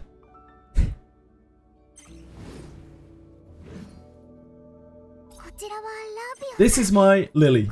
She is extremely mid. Notice these beautiful 2-node Swift Rushes. She has a total of... Oh, she has a pretty good effect accuracy, actually. There's more than I thought. She has this shell. It's not really that special. It's got some good rolls on it, but it's an artisan. Isn't really what's meant to be on her. This is our Holden. He has the best passives that I have. His shell should arguably be Bloodbath, but he does hit a lot harder with Unbreakable. If and when I'll ever be able to change that, we'll maybe after the weekend. Who knows? Maybe I won't change it at all. Her gear is pretty good. She's on a White Fang. Just 8, 12, 6. Ellie's also on 8, 12, 6. This probably shouldn't be Kenai, but that's just what we got at the moment. She does enough damage that I just kind of need her to live, and Laura Silence off and gets her there in the PvP when we're not facing fucking DPS Heinrich. This is Born. He's not built yet. He has this Gigabyte on him. He's like functional, but doesn't do any damage because he's got no lattices. This is my Shadow Sonya. She's got Bramble. That's really all there is to her. Her gear's absolutely terrible. She's got a purple. This is Chiaki. Kenai's fine, but like, the problem with Kenai, Alkaiser, is like, it immediately drops off, right, as soon as you use her 3. It's fine on her 1, but it's kind of yeah. Revelation. Okay, like, Revelation is now banned in the chat. We don't talk about Revelation. We don't talk about Revelation anymore. Filthy Revelation users. There's a special place. No, it's fine. You build whatever you want, however you want to have fun and enjoy yourself. I love Revelation. She doesn't even have a 3-piece shell, but I use her a lot anyway. This is Sanya. She has like 54k HP. She's on 8, 12, 6. I do have a bulwark set for her. I've stopped using it because like things hit so hard with Revelation that I actually need the Bloodbath now to survive. Her shell's pretty good. This is my Didding. You don't see me use my Didding very much. His gear is very mid. My Viper, this probably isn't ideal. I don't have any speed on any of these characters, you may have noticed, by the way. Like, most of these characters hover about 200 speed. Somewhere between 200 and 230 speed. This is Valerian. She has absolutely no speed at all. She's also in really not that great gear, but she has Time Weave, and that's all that matters.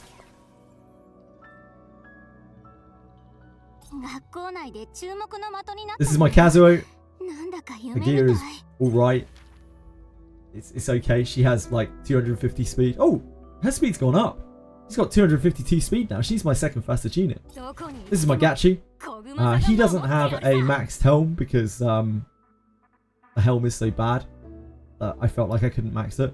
I couldn't warrant spending another however many silver on it. Look at this attack bonus though. What a beast. The fuck? She has 47k HP without Wellspring or Kiersech. Yeah, she sure does, Alkaiser. She needs Bloodbath, really. Valerian needs Bloodbath, but I just don't have it. She wants to be Bloodbath Time Weave in a realistic world. The healers just have like this massive HP pool base, so they get a lot out of HP bonus. Like she has what, 12?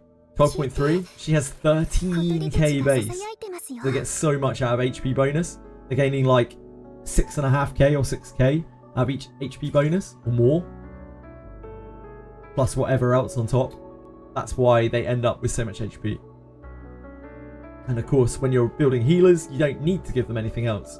Because they don't need to do anything else, they just need to live. So you really need to get Valerian on Bloodbath. This is catchy. Yeah, again, he's in trash gear. Shell is good, but yeah, he's in trash gear. He has 206 speed. Our Vice, 201 speed.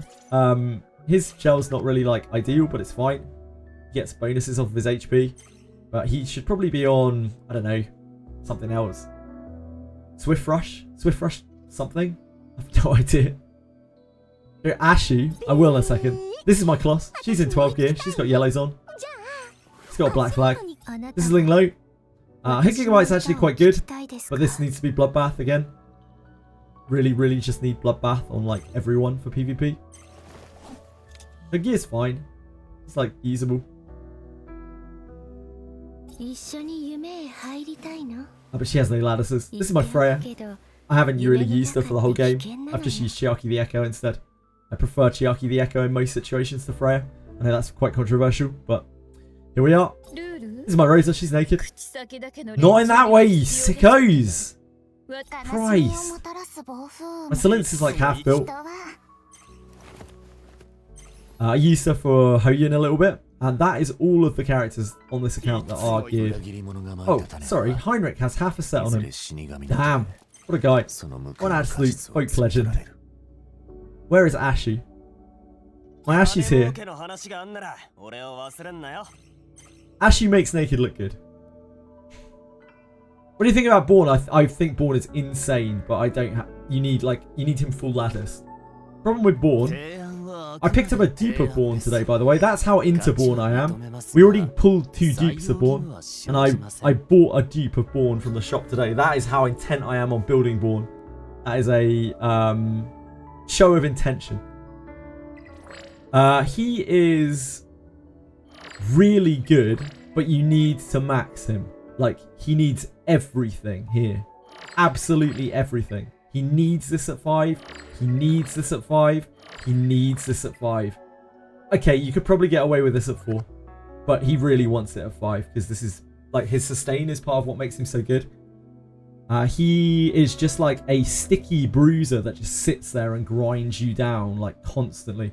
Similar to Tiamat, but, like, more offensive and in your face.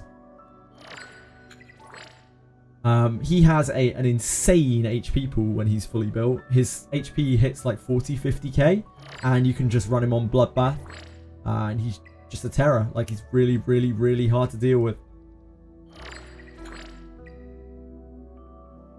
How do you build him? There are like 8 different ways I've seen to build him. I've seen him on Amber. I've seen him on Gigabyte. I've seen him on Lighthouse. I've seen him on Law of Silence. I've seen him on White Fang just for the stats, because like the best stats on him would probably be like attack, speed, Swift Rush, which is hard to get on other shells. The only thing I haven't seen him on pretty much is Revelation, because he literally can't proc it. He's the most honest, ethical character in the entire game. He's also a little bit broken, but like, you know, it's in an ethical way, so it's okay. He's the only Animus that you don't own. That's okay, you're not really missing much. Like, unless you're willing to invest 12 lattices into a character that serves very little PvP purpose outside of Aurora, if you're really in need of a DPS because you don't have anything else available. Or Nico Nana, if you really don't have a DPS. You have nothing else available. Buy his last dupe. Ooh, baby. Tempting. Yeah, tempting. He's a great unit, and as I always say, like, in this game, dupes do matter. They really do matter, but only really for your DPS. His 4 is fucking terrible, but obviously his 5 is... Dupes really do matter for your DPS in this game. They make a huge amount of difference, especially for a bruiser, because bruisers are both kicking out damage and they are trying to resist being dead. So like the 5th notch for a bruiser is absolutely insane amounts of value, like compared to say like a support. On a support, dupes do pretty much nothing, like very, very, very little. But on a DPS, especially a bruiser, they do so much. Like Tiamat, 5 copy Tiamat is night and day different to 0 copy Tiamat. The difference is so immense. It's not even close. Need more dupes on Tiamat and she's done. Yep. Like, maxing your Tiamat is probably the scariest thing you can do in this game. Missing Rahu. Just thinking about him when I go turn 2 with Tia Holden. Yeah, I don't have Rahu either, so I don't have that option. Rahu's real thing is just he does a lot of sustained damage. He does like almost DPS levels of sustained damage. He's not going to like rev someone's team up, but he will like grind someone down very, very, very hard. Probably harder than a Tiamat will, honestly. In a like bruise on bruise matchup, especially when you're Rahu into Tiamat because of the type advantage. He's very, very good against that kind of thing. He loves those like long sustained battles. Just kicks out so much damage. You eventually can't deal with it anymore with the dampening going up. I've played quite a lot of those games and just lost in the long run to Rahu. Dio is the one that I've played the most. He plays with Rahu almost every game, and I got to a point where I actually have to ban his Rahu to have any chance of winning the game, even though he has a load of other busted shit made. Because I can't get through it. Like, I can't actually get through the Rahu. Even with Holden, it's hard to get through the Rahu. Too much sustained damage with the support that it has. Border's pretty interesting. Got him early. He carry you since crit is rare. Yep, he's really good early on, yeah, and gets kind of worse and worse and worse in PvE as other people stack crit. But that's not the case in PvE. And in fact, against some stuff, like Viper, for instance, Born is incredible. Because Born's just like, hey, I don't crit you, so you don't get your stacks, and you don't mitigate my damage. Fuck you. He's like absolutely incredible into it.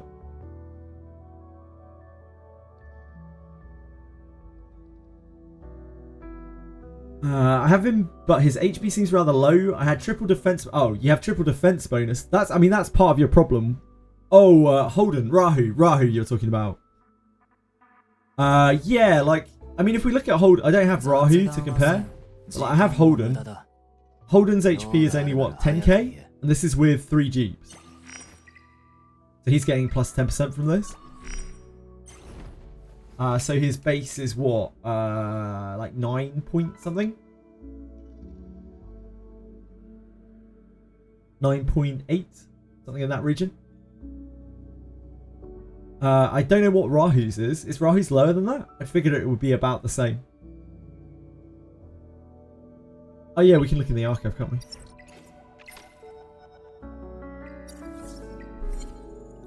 Good shout. Rahu. Yeah, he's got like the same HP total. Because that's max deep. They're all max deep in here, right? Yeah, they have literally exactly the same HP total. Like Holden ends up with what? Holden's on defense bonus, crit damage as his right. And he's at what, like 24k, 25k, something like that, with about just over the 3-5 mark on defense. Isn't the 5% bonus from dupes? No, it's not in green stats, it's base stats. Base stats. Through Revelation Burst, he bloodbaths them. Okay, so you can live through one Revelation Burst without a bloodbath in some cases, depending on the unit. Thanks, Johnny Bobby Johns. I hope you have a great day as well, my man. Actually, you're standing in front of Twitch chat, my sweet. What have we talked about? There are two places on the desk you can't sit. One is the Twitch chat space. One is you. I'm talking to you. One is the key. Don't you roll over. Don't you be all cute and roll over. You know what you've done. It's a war crime. You little rat. Sorry. Yeah, they should live one Revelation Burst depending on the unit. Like, they're not going to live a Messiah Burst, probably. They're not going to live a targeted Yelly Burst where it shoots towards them. But with Bloodbath, they should survive everything. Every burst. From a single unit. Now, when you add another Rev on top, you're fucked. Like, you're just dead.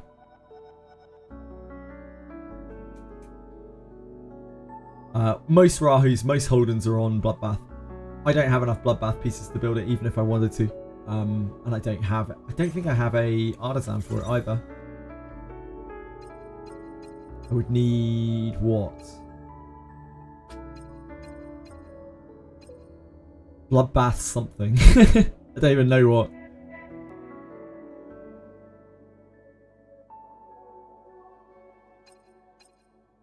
I don't think we have a lot of Bloodbath. Oh, you motherfucker. Curse my ability to not be able to click. Swift Rush Bloodbath. Have that.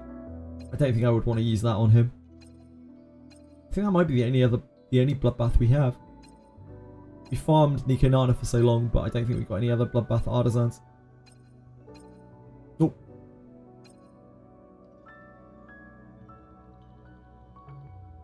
So to ask off topic, it's perfectly fine. I pulled a max stat Alice. Is it worth re-leveling her? How many inheritances do you have on your other Alice? This is Wizardry variants Daphne I'm talking about, by the way, for anyone who's horribly confused. How many inherits do you have on the other one? In that case, yeah, maybe. You need to look at her IV. Johnny Bobby. Hopefully you know how to do that. It'll take you like an hour to clean up your shells, probably, yeah. I haven't messed with my shells in a while. My idea for Rahu is Unbreakable, Bloodbath, Coloss Guard. You won't be able to get all of those though. It will be what? 8 Unbreakable, 6 Coloss Guard. 12 Bloodbath, 8 Unbreakable, 6 Coloss Guard. Probably fine. I have a Coloss Guard exactly like this, which I could be using, but I don't have a good enough Coloss Guard right side. The Ether Plague is better here, and sometimes this is functional. Like, not always, but sometimes. You know how he works with that Bramble? Yeah, like, I don't think that Unbreakable 8 is going to be anywhere near as good as Bramble. I think that's the problem. Because you're giving up 15% defense to have, like, theoretically some insane burst damage. I think Bramble is way better than the extra 15%. Because 15% of this much defense is not a lot. Like, that's what? 130-ish? 135 or something? Defense? That's not a lot of defense.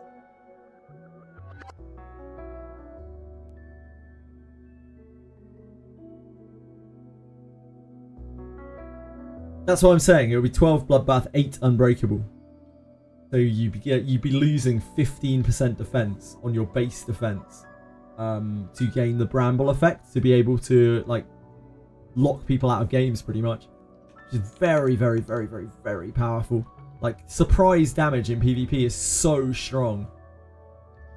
Getting counterattacks and things out of nowhere is what really changes, like what really flips matches on their heads.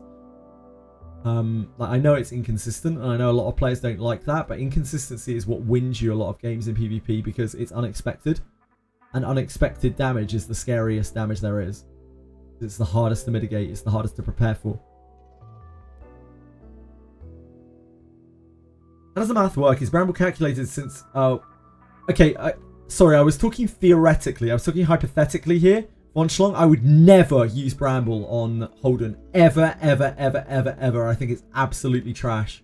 And the reason behind that is because if you have, say, 70, 80% counterattack on Holden, which is pretty normal, we'll say 60, 70. We'll say 60, 70. So about 65%. So about 2/3 of the time you counterattack. That means that your Bramble doesn't even check 2/3 of the time, which means you lose 2/3 of your efficacy on Bramble. Because Bramble isn't giving you 20% counterattack rate, it's giving you 20% times the remainder counterattack rate. So you're actually only getting about 6.6% counterattack rate from Bramble, which makes Bramble considerably worse. Holden counterattacks, yeah. Yeah, sometimes. He's known to counterattack once or twice. Haven't seen a Max Rahu counter, and if it actually just kills a DPS. I guess I haven't seen a Max Rahu counter. Oh, it's pretty scary. It doesn't kill a DPS at the start of a match, but in most of the games that you play with Rahu, it will like cripple a DPS. It will knock them down to a point where they can't really operate, where they can get chipped down by supports, or it will, after like a number of turns have passed, after you get into like 20% dampening, it will generally like one-shot a DPS. Yeah, Max Lattice Rahu is scary as shit. He hits so hard. If we look on, just for reference here, I know this isn't PvP, but like just for anyone who hasn't seen this,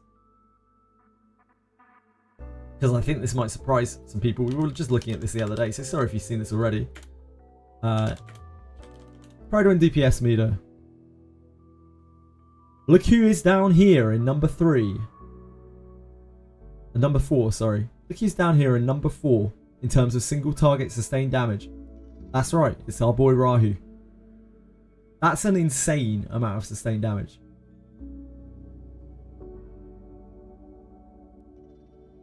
Yep. He is practically a DPS. Pride spreading misinfo. Look where Holden is by comparison, by the way. Like, if you're ever wondering like how Holden and Rahu match up in terms of like being able to DPS down a target, yeah, Holden does literally half of the damage of Rahu. This is because this is accounting for the whole rest of his team hitting multiple times, but Chloris does do an insane amount of damage. That's why Rose is so high here as well. It's assuming the whole of the rest of her team crits every single turn. Give her constant follow-ups. So these are a little bit unrealistic. Yelly is just Yelly. Like, Yelly is actually insane. Yelly is an absolutely bonkers character in terms of sustained DPS. But, like, Rahu's not that far behind. He's reliant on follow-ups to do this. But, like, his follow-ups aren't really situational. Like, you're usually attacking with whatever you're using. Not always, but usually. Like, you're usually doing 2 or 3 attacks around. So he will do a lot of damage. Yeah, Chloris is insane. Chloris is actually insane single target. Even if you discount a portion of this. Like, his single target is absolutely bonkers. So yeah, like, don't discount Rahu's just raw damage. He is practically a DPS. He's just not one that one-shots you really. He's a DPS that 2-shots you, you know? He's a DPS that 2-shots you generally. Or one-shots you in dampening. Or surprises you out of nowhere, Bramble hits you and then kills you. That happens a lot too. If you try to focus a Rahu because it's the DPS, and every time that you slap him, you run the risk of getting countered. every time that you AoE him, you run the risk of getting countered, and he hits so hard. What's the ideal for Holden that I'm going with? Right now, my Holden is built very, very offensively focused. So he's on crit rate, death bonus, crit damage. And he does a decent amount of damage. He's scary enough that he can be my sole DPS generally, and he'll get there. He would probably do a fine amount of damage of being on Bloodbath instead of this. Would those modules be your picks for the end? I think eventually, the way that the meta is right now, I probably need to swap him over to Bloodbath. It was fine before people were on Revelation spam. He lived like everything anyway. But now he doesn't. Like, he probably needs Bloodbath, sadly. I don't have enough Bloodbath pieces, and I don't have a Bloodbath shell for him, so I don't really have a choice right now. He's just stuck on Unbreakable for now. I'll have to farm some more Nico Nana. We need gigabytes still anyway. But right now I'm focusing Hoyin because we need Ambers, we need like arguably Revelations, but I don't know if I'll actually even be able to use a Revelation even if I wanted to because I'm too slow. Maybe for the future. Maybe for PvE.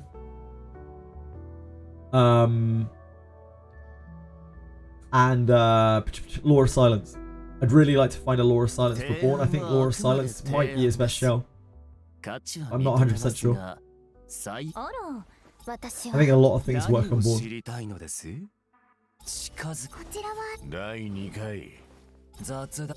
We're getting to the point now where I really need just better gear more than anything. So the 2 times event is at a kind of perfect time. Best skill priority for Holden PvP wise. I would do his 1 still first because it's so much of his sustained damage. I think without this, he just doesn't do enough damage. Like, you want to get this to 5 so that you get the execution mode maxed out. I think this is probably his most important if you are using him in any kind of DPS capacity. If you're just using him as a bulky debuffer, you don't need that. In that case, you know, you can grab probably this first. You can even maybe grab the attack last if you're just using him as a bulky debuffer. But if you need him to actually perform and win you games, you almost certainly want to max this first. I do think that Holden is pretty unusable in PvP without a lot of lattices, and honestly, also in PvE, unless again you're just using him as a debuffer. I think he's a big lattice character. He was my first maxed character. Still is, I think. My first maxed... Oh no, Yelly. Yeah, him and Yelly are my only maxed, like actual full maxed SSR characters. Hoyin's almost there, but I don't need the last things. I don't really need the S1 and S2 maxed. S2 might be nice eventually. Geez, 445. And that's pretty much where all of my lattices are on this account.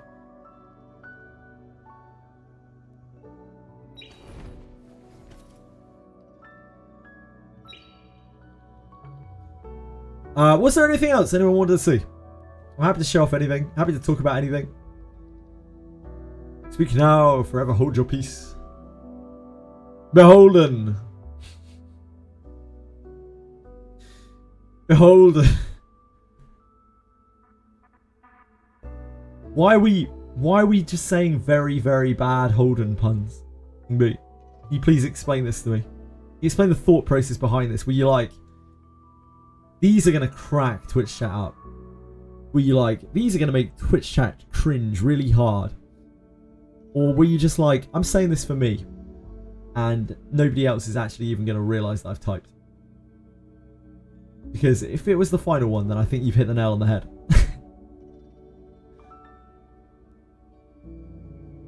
All for you. As it should be. As things should be. It's hard to hold them all, or just brimming with ideas. Ugh. Ugh. Right, back again to Summit. We had quite a few successful matches in a row, which means we're about to get absolutely fucked.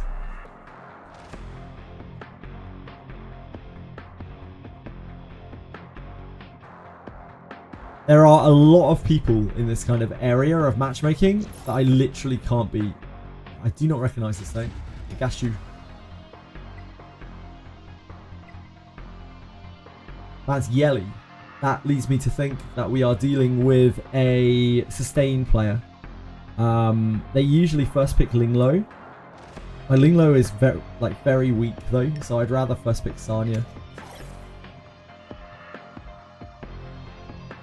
Because that is a character that I cannot let them take anyway. Yep. So they're going to pick Tiamat as their third pick. As we've discussed, I do not have that as an answer, sadly.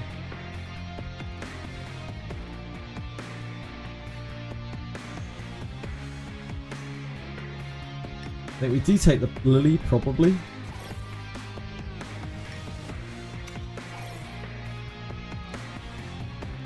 Okay. Ooh, we've got a Borneo. A Borneo. We get to see one live. I don't really want to pick Holden into that, but at the same time...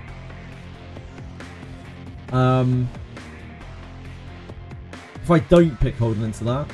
I guess we don't know what their last pick is. I'm worried they're going to pick Holden as their last pick. That'd be a real problem for me. I really don't want that. I think we take the Valerian. Shit. Okay.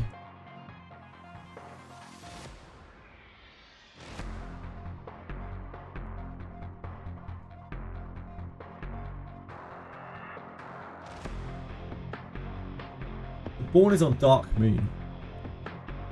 The Born can theoretically kill Hoyin, but it depends how hard he hits.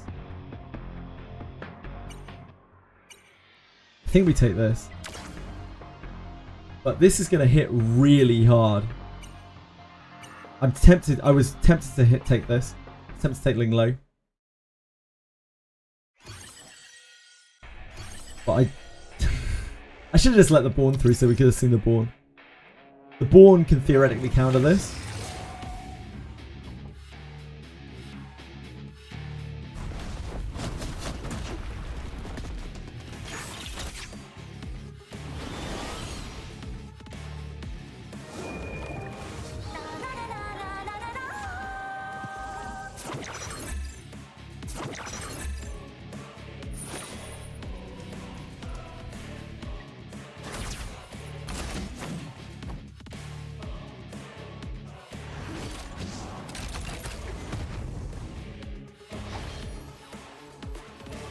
Right.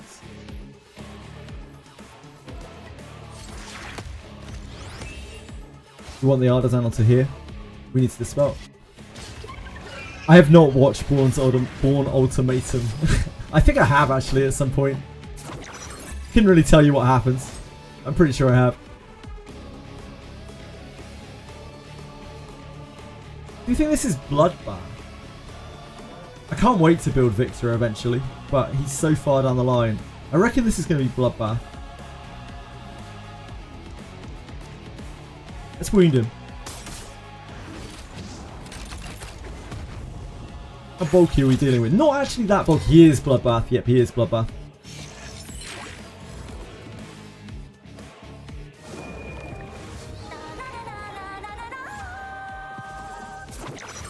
Wound holds strong there.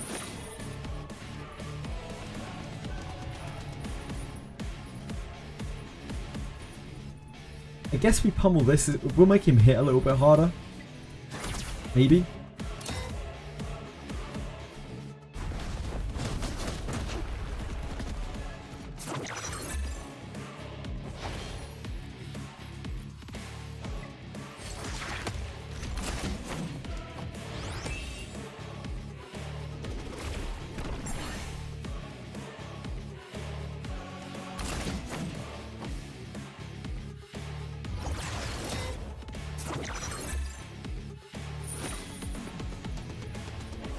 We're going to have to eat through these backups at some point. Do we do this now? Do we do the AoE now? I don't think so. I want to wait for the Ling, really.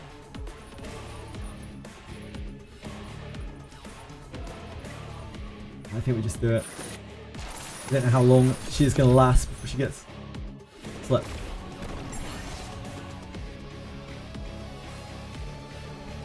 We push this down.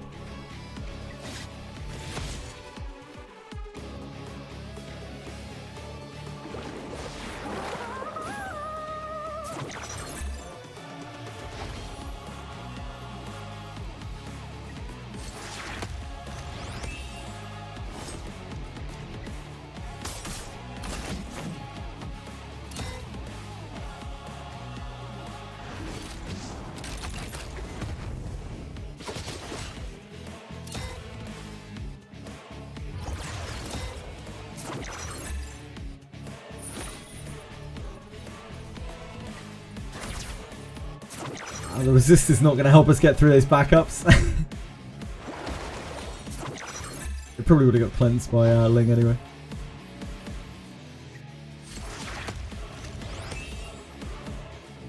We didn't cleanse the silence. Ooh. That kind of helps us if Victor's actually going to try to kill Ho-Yin.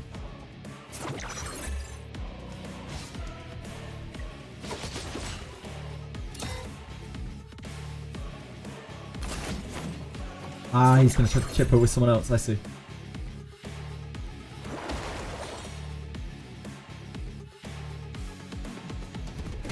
He can't hit her, yeah.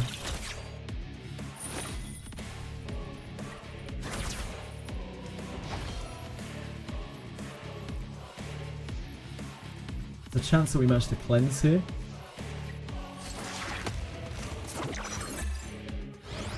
Yep, we did get it. So now we try this as he's sleeping. It's bloodbath. I think this should kill.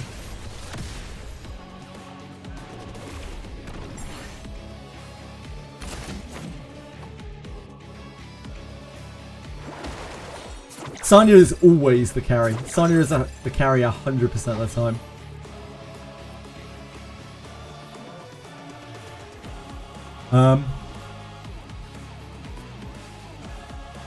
On the artisan. 3. We don't really play around that now. I guess we just chip what is not shielded.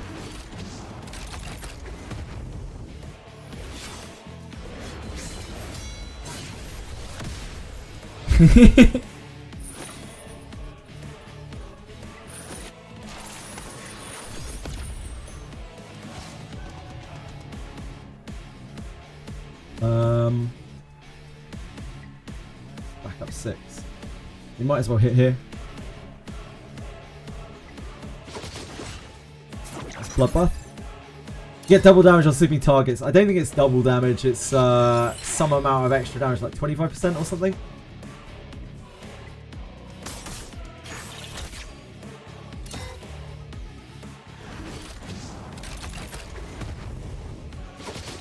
Yeah, 25%. Thank you, Karavate.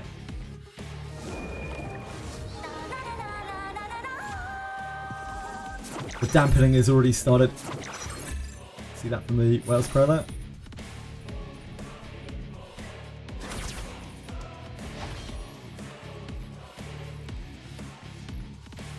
I don't think we want to revive. I'm pretty sure we just keep pumping.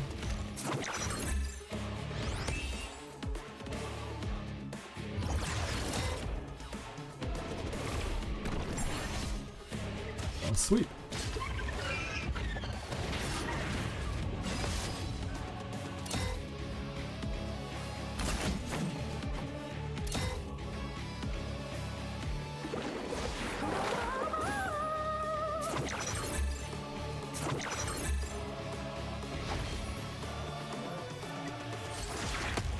A buff called Whale Sprayer. I don't know, maybe it's tongue-in-cheek, I'm not sure. Because she's like a mermaid. So all of her stuff is sea-themed. So they've still got backup. If I take that though, then we get through their backup.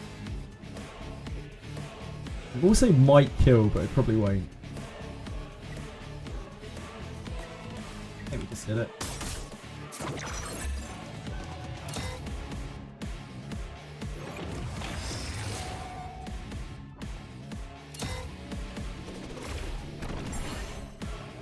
Yeah, subliminal messages. Whale. Whale.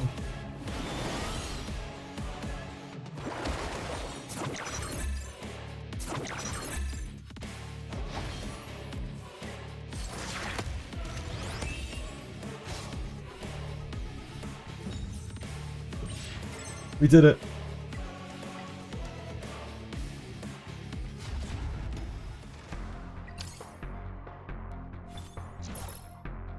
Noreen.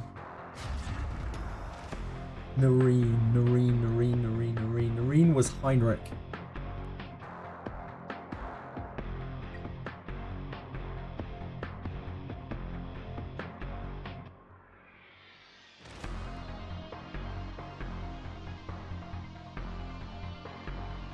He has a Messiah as well, I think.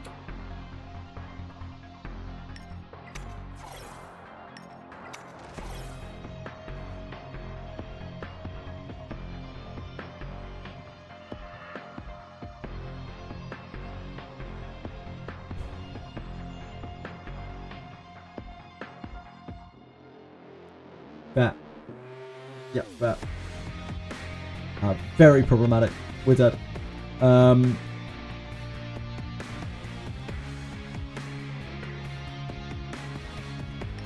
We have to take this.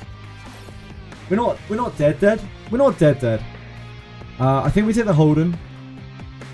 The Valerian's very tempting though. I can't remember if this guy had Holden or not.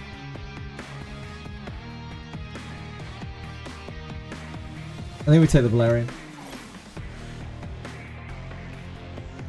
It was the one with the Holden. There were two people with very similar teams. I couldn't remember which one of them had a Holden.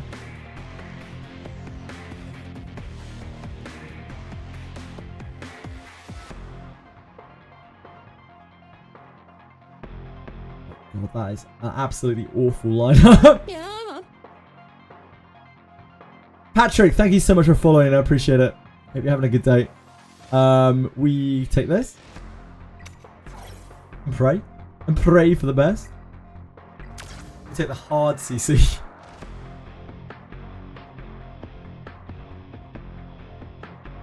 Now another guy has Val S3 Max. He's also the fastest in his team. Like what? That's a bit weird. That's a little bit odd.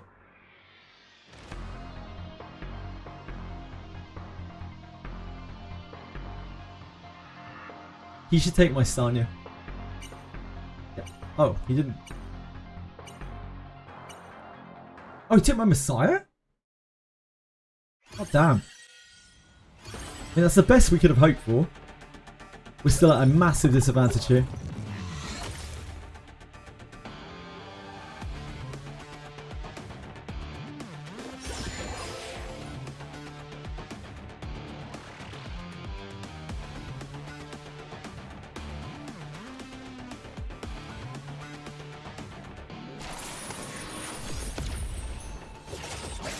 First Langrisser and now Etheria. Yeah, I remember. How's Langrisser doing? I haven't played Langrisser in quite a lot of months now, sadly. Just took too much time.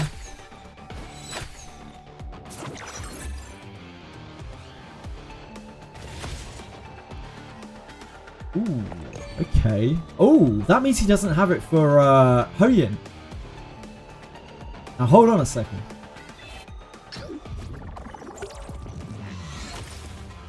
Yeah, he didn't use his ref cooldown.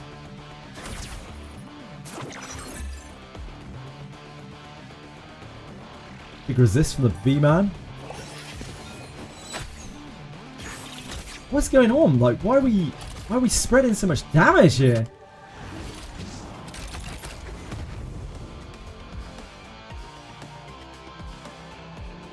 So now he has no rep. I don't understand what's going on.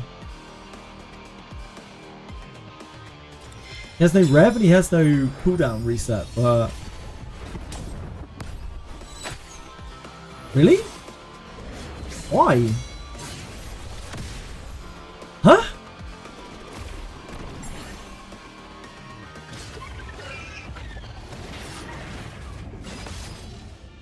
Sure.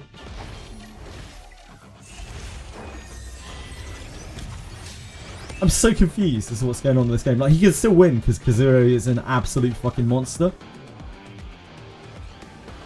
Like, his team is absolutely terrifying. He does not have a lot of effect accuracy on his Kazuo. I don't know what's going on there. What's going on? We don't want her to reset, so we try to silence her.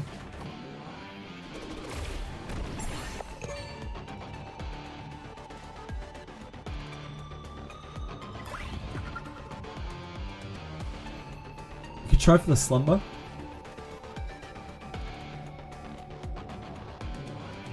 I think we just want our invincibility here, though.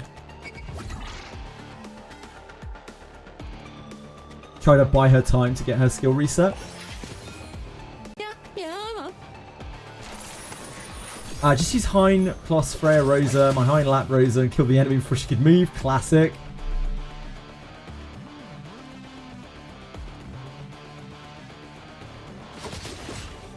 Best modules for her. Just build Hoyin.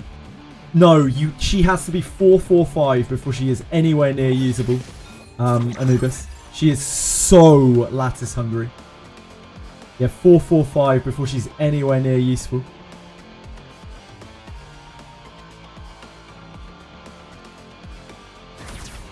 Yeah, she won't be revenge killing any rev users at 114, I'm afraid. 144, sorry. She needs the damage from her. She needs just all of the attacks she can possibly get, really.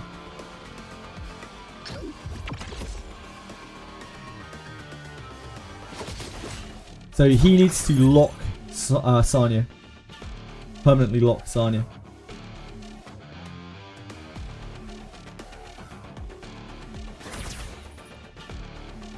That is how he wins this game. Which is possible. Kazuo is very scary.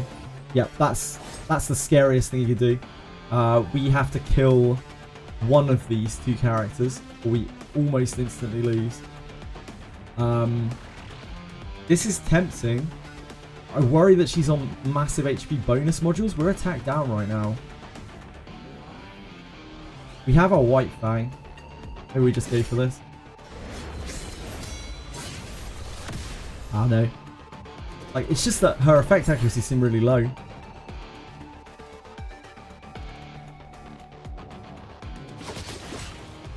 She's done her job.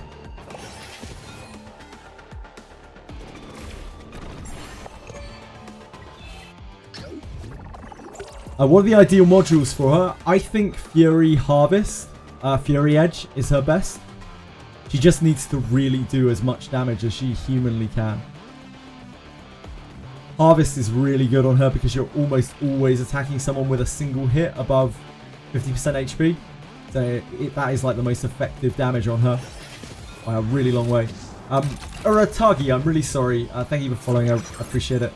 Sorry, I was concentrating or talking or something along those lines. Really sorry.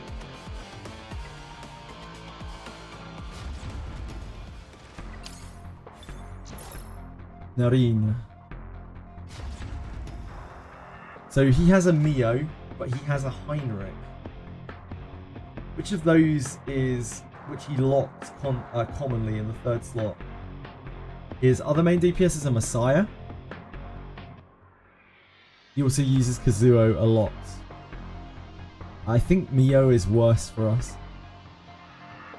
I think Mio is a lot worse for us than Heinrich. I think Heinrich we can potentially live. Yeah, now we're going to get stuck on this as well. I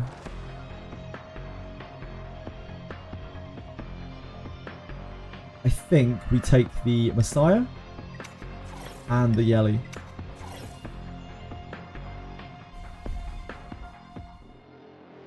But his Heinrich is going to really chunk these guys.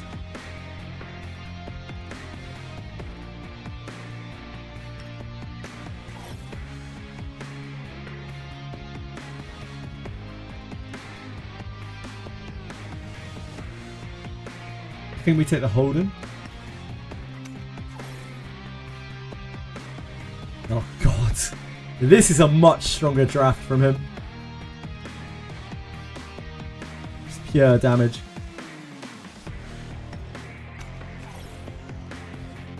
We have to take the...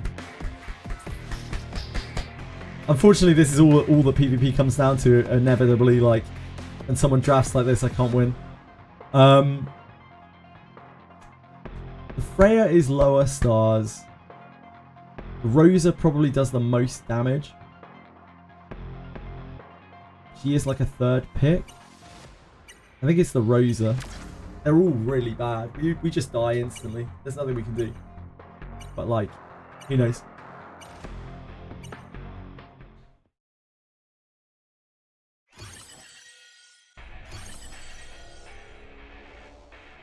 Rev is fine though. Rev is fine though, trust me. Just trust me. Dude, trust me.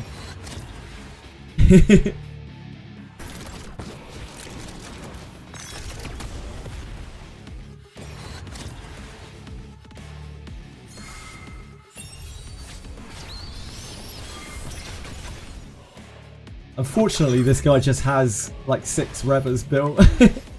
What can you do?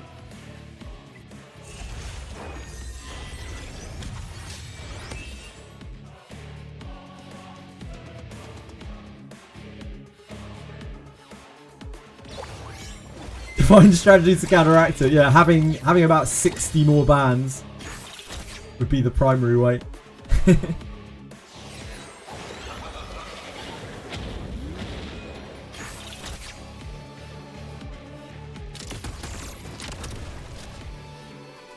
Good game. Well played. Unfortunately, that now constitutes a game that I can't actually win. Now that he's realised that he can just do that. I don't own enough characters to be able to fight him. So I am just like, if I queue up into him again, I just don't even have a game. So I don't even have anything to show off. And unfortunately, this is where we get bricked in Summit. I get gate kept on Summit sometimes just by the rev spam. I don't even get to show off games anymore. It sucks. We could wait a little while for him to pass. I don't know what else we can do. It's happened a few times. Just a sad way of the world. Time to block him. I don't think that's the way the game works. Penguins. I don't mind losing games. It doesn't bother me at all. It's just that we don't have like anything to show off. Just dying to rev. It's like, yeah, we know rev is broken. We get it. Like, I don't have any problem with losing to people, but like chain losing to a revelation, just pointless. Rev having Swift Raid was a mistake. Rev is a mistake. That's the problem, Zane. Rev is a mistake. It's like, I get that without Revelation, there will be a lot more turn 2 strategies. But there's a difference between a game being able to be played and a game that is unable to be played. And like, when you have rev spam like that, like someone, no matter who is playing, like someone is going to have a terrible time. Like someone is going to immediately be removed from the game. There's very little counterplay. There is counterplay.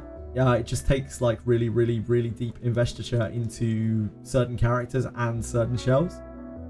You need Ambers, you need Tiamat, you need Viper, you need everything. You need it all. What Animus do you need to beat him in that draft? I need Tiamat on an Amber. Would be a start. Viper probably needs to be on an Amber as well. And Sanya probably also needs to be on an Amber. Maybe she can get away without being on Amber. Maybe, maybe, maybe.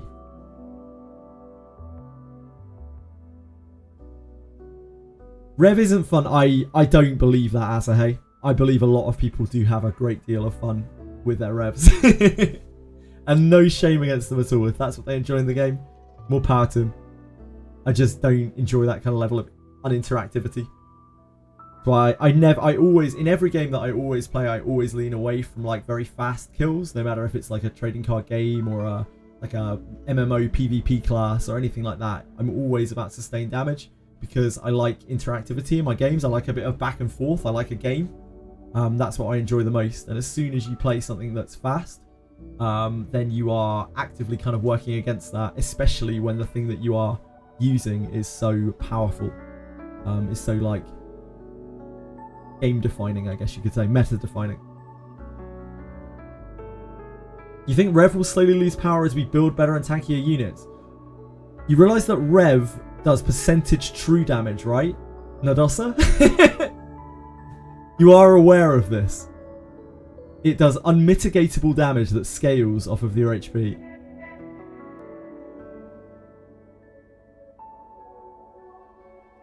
there are ways of dealing with Rev. If Revelation was something that could only get used by DPS units, then that would be fine. Say like if we had this meta where like Rosa, Messiah, Yelly were all like the Revelation users, then that would be fine. It wouldn't be a problem at all. The problem is that they get augmented by the Selins, the Freya, the Heinrich, the fucking Kazuo.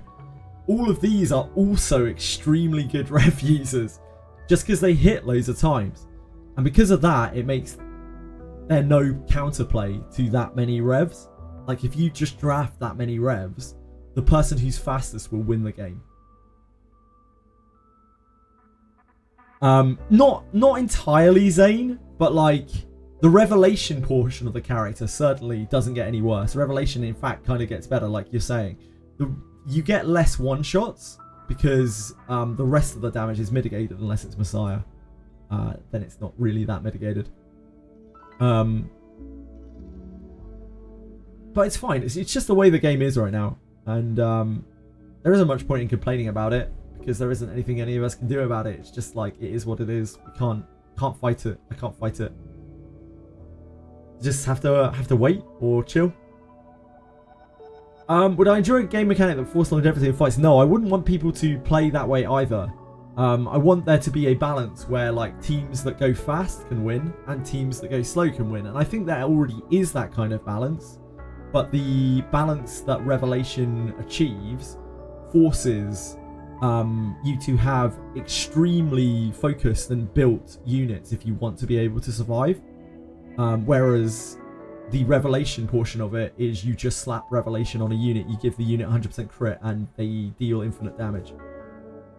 There's no thought process behind it. There's just nothing to it. Yeah, build 1 or 2 gigafast control units. That helps. Like splitting up their cleave. It's not something that I can do right now, but splitting up their cleave is something that helps a great deal. It's just not something that I have within my power at the moment because that relies upon you rolling speed, which I have not been able to do on anything. Sadly. Amber will help, but means a lot more farming. Yeah, Amber helps. Law of Silence helps against a limited number of revs. Lighthouse kind of helps, as will what's she called? Fuchu. Like things that can interact with the Revelation spam, like between their turns, things that help top you back up. That will help. But I do think the problem is just that it's usable by supports. And I know they've said that that's intended, but I don't think it matters if it's intended or not. It's really, really, really fucking broken. The support Revelation users are honestly scarier than the DPS ones, because the DPS ones like do damage, but possibly still don't kill you. The effect ones like get all of their shit going and also do 60% of your life bar. That just doesn't seem right. It just seems really, really, really wrong. They just need to make it so it works on DPS.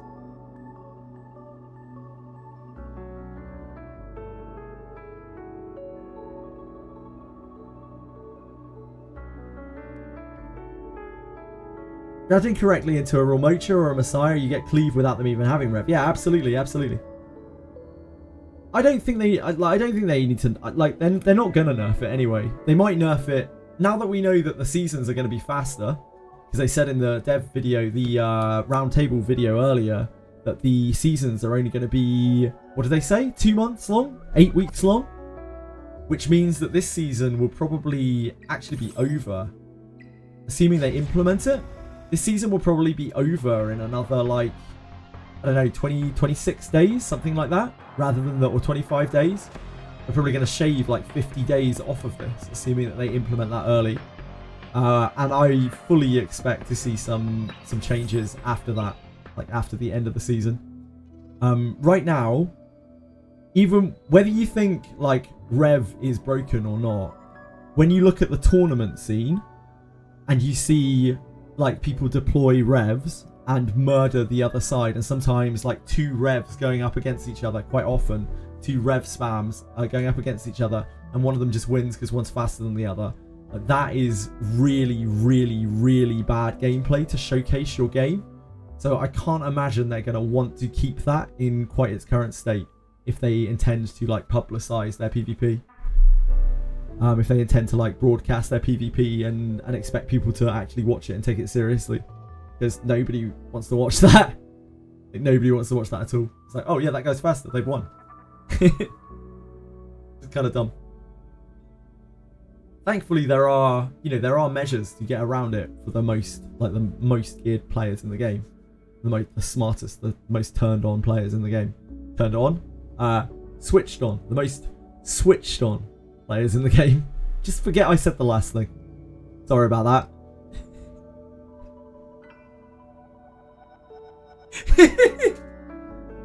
Whoops. It was a Freudian slip. Because I was looking at our man here. Look at him. Oh, what a guy. Right, we can try and queue one more. They're the horniest players in the game. I don't know why Nareen didn't pick like that before. Like, if we've won 2 games against Nareen. So like, if he just picked like that to start with, he would have absolutely blown us away.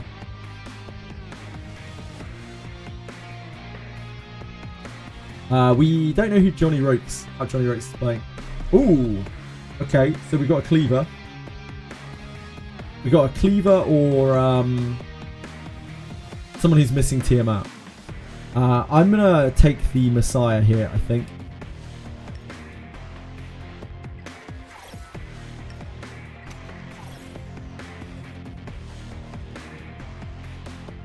That's the most problematic thing. That's fine. I think we take Hoyun and...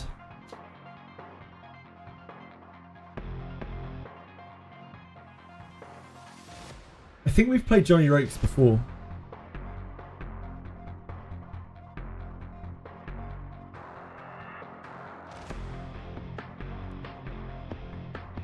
It's definitely this. I'm trying to think whether I should take Holden or Valerian. Holden's a more brutal counter. I think it's Holden, but he will almost certainly pick Valerian.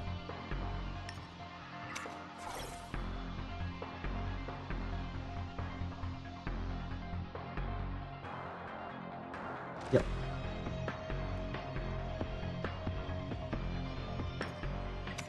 What's the proper build for Tiamat? Bramble Bloodbath is the usual.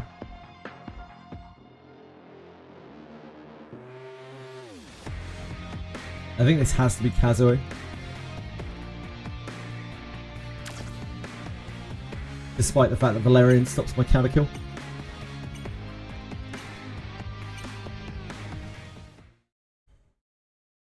Because I have to assume that they're going to outspeed, and if he wants to play that way, he can just ping me out with Kazuo without actually ever letting me play the game.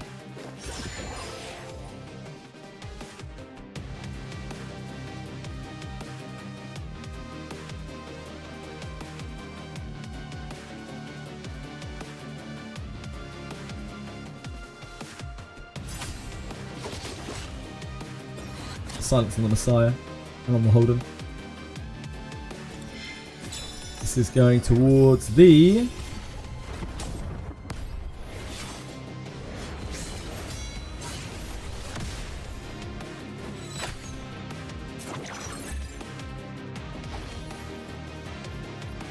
we can't kill that. Doesn't actually matter where we hit though. Let me just revive on here.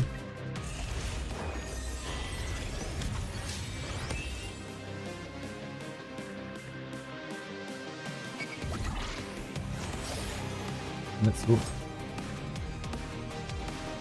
So we have to kill this.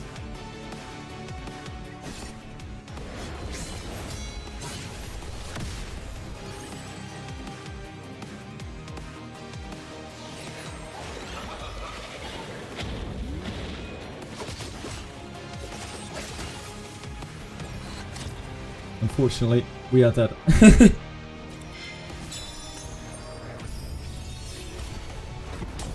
Good game.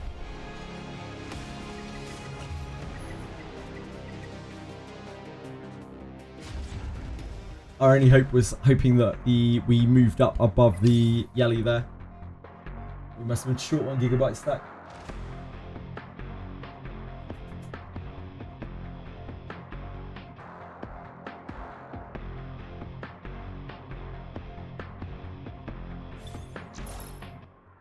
So we'll try again. See what he bans here. He might ban Hoyin. It's definitely possible.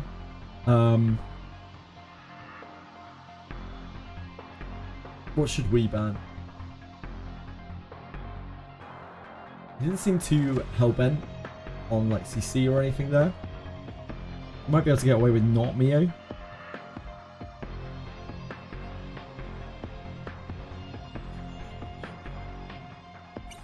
Guess it is just this. I can't think of what I should ban.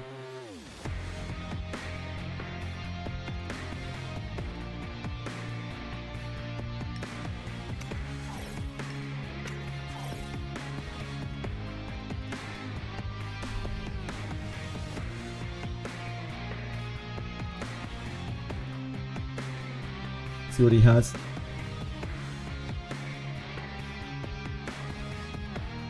Okay.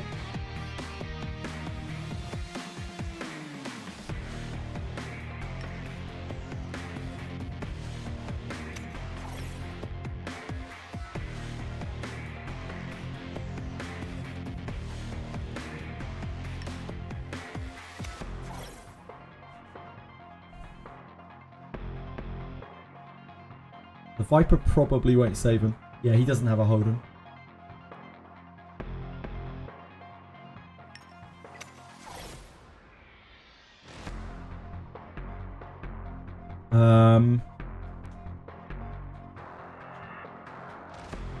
Probably the Lily here.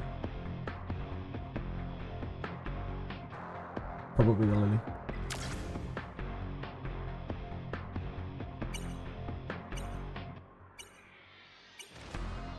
Yeah, no shell Viper. He just took the Viper to stop us having it. He doesn't want us viping him.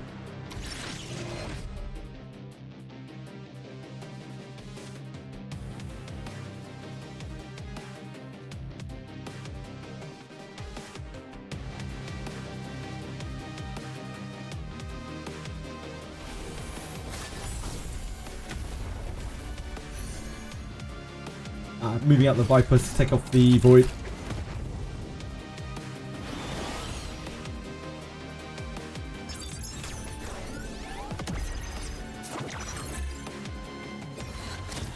What's he going to do? He's going to do almost all of my health bar with this revelation. He's going to do that. But it's okay.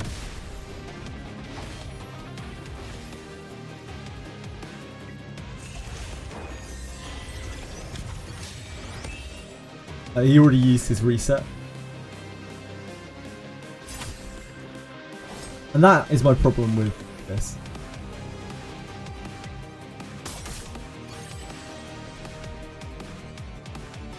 It isn't that the DPS can use it, it's that the supports can use it.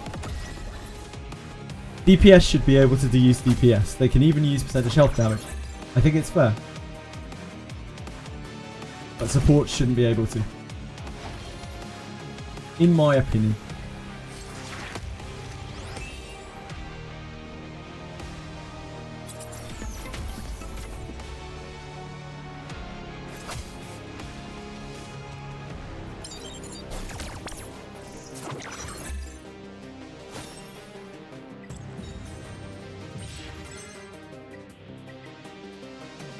But we know what units he has now, so we can kind of pick through him. Kind of. Forces him to pick those units early rather than to lock them. We could try to ban Freya. But it does open up the Mio. The Mio is a problem. If he has a Mio built. She may not. He has CTA built. Let's try.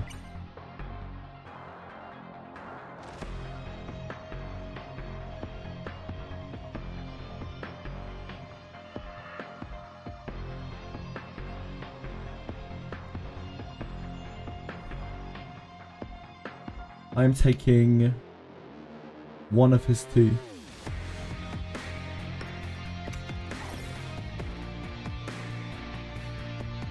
We'll soon find out. He does have one. Fuck a duck. Fuck a duck.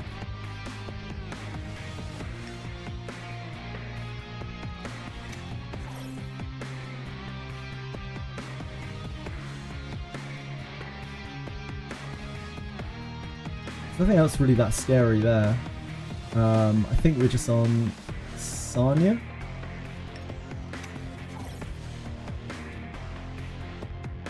Here's Didding. That's fine. Didding we can do.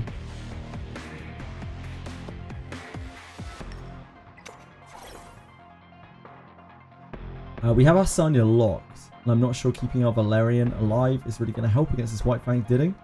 So I think we're probably better off with Holden and just have DPS threats.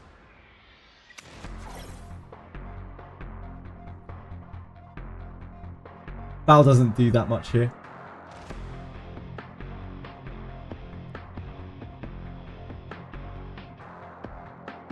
Val just kind of has a target on her head. And the Didding should be able to... the Didding won't be able to kill Sanya anyway. But it can already kill these, and Valerian's not going to help.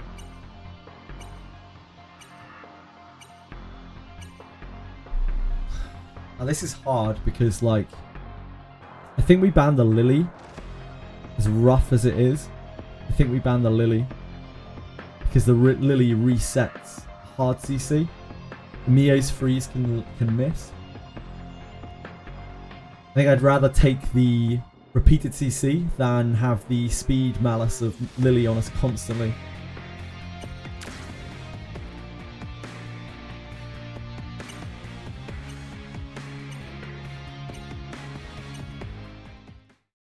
But like our squishy DPS here, I kind of forfeit. Yelly might live with Law.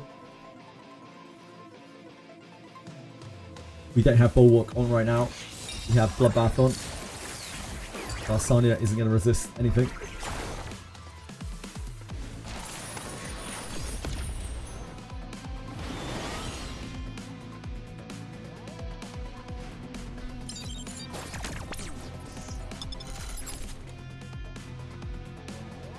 Get Bulwark on your Sanya. I can't, dude. I can't run Bloodbath Bulwark.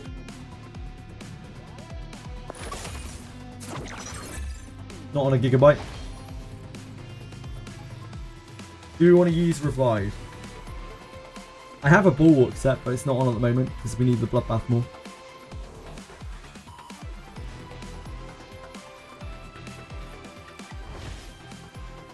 Like, the Revive here is actually kind of pointless.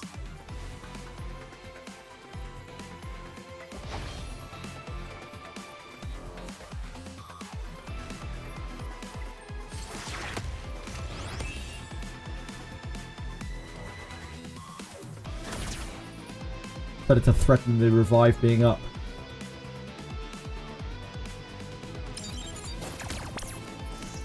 At least until the freeze is gone.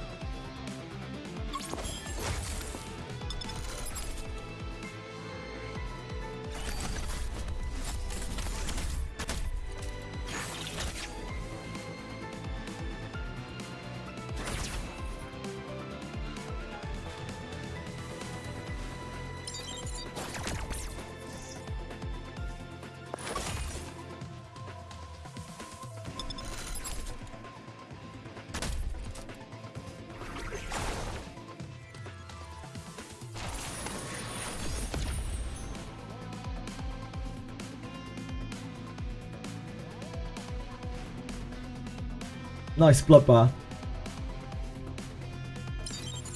Hey Parker, you trying to have a go at me here? Like, I don't understand. I can't have both Bloodbath and Bulwark on, and Bloodbath is more useful than Bulwark. I don't really get what you're going for here, dude. Are you just trying to be an arsehole? I'm not sure. So this kills Kloss. Maybe kills this. We could turn push something.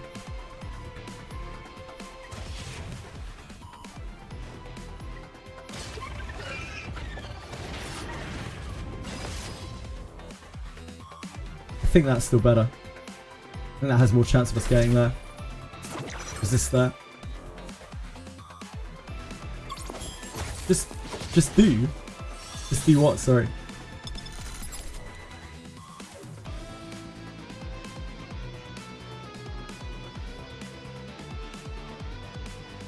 Oh, you saw the damage didn't get dealt to you. Oh, sorry.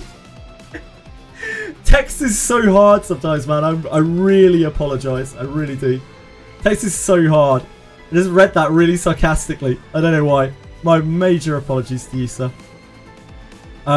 We want to kill here? Or do we? No, I think we want to kill here. I think we want to kill here. I think that's actually the biggest threat. That actually makes us lose the game. I don't think we lose to Ditting here. I think we lose to getting Kazuo slept over and over. I think Holden actually can sweep this.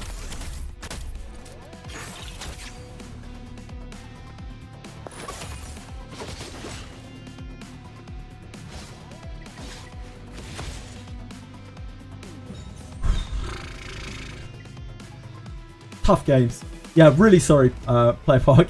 It's just from your previous statement where you were like, get Bulwark on your side. Yeah, I was just like, oh, he's being sarcastic. Shit. My bad. My bad. My bad. My bad.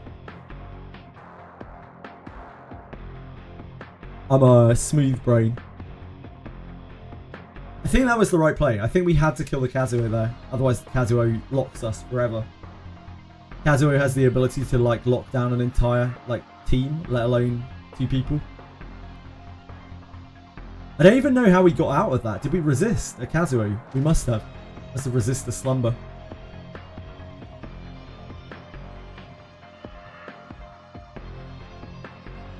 I'm a massive asshole. I'm really not. I'm sorry. I'm sorry. I'm really sorry. I never try to be an asshole to anyone. I just read it in a really negative way. That's on me.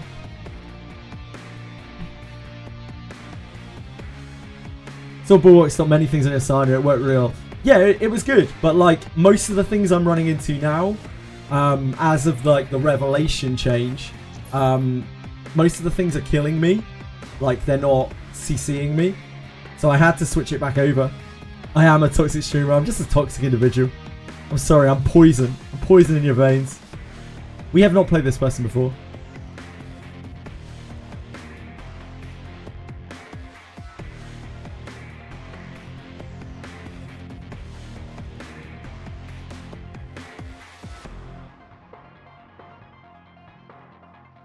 If they don't lock a Lily, then chances are... Oh god, okay, so they're on Tiamat things.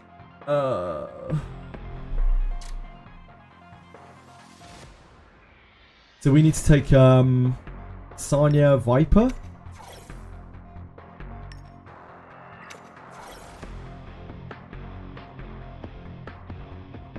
They're doing Tiamat things.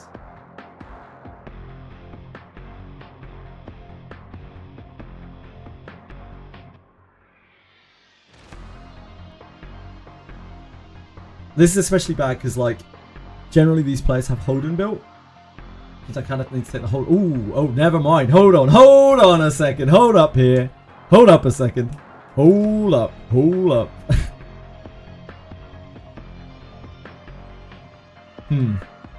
So Hoyin here possibly runs into Messiah. Into a Messiah pick.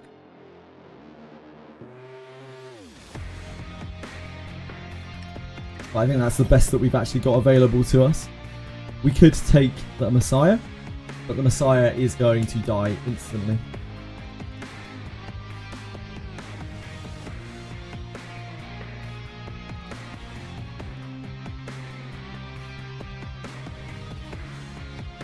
think that's okay.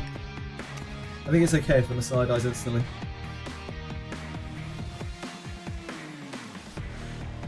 I think if we don't pick Messiah there, and we let them have a game. Yeah.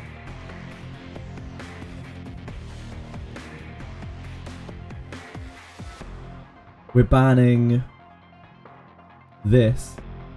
Or this, maybe. Pretty rough either way.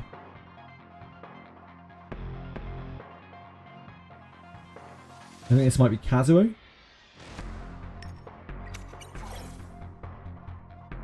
And we just take this. And we hope we live.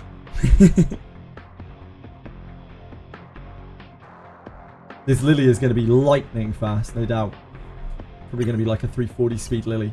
So we may just get lapped to death.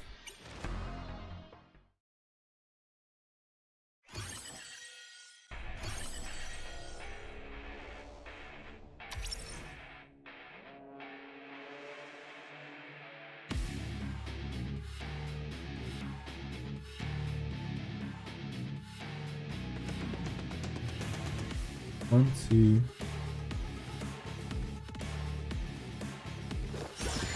Pulls. Holden. Okay.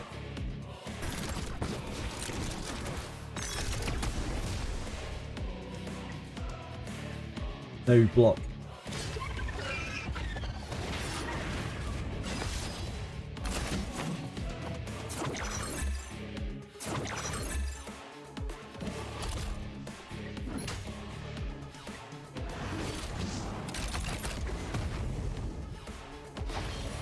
Didn't get the strength there. If we heal here, we heal these two. Don't think we need to revive. This is bound with this. Can't kill that anyway. I think we have to try to kill this.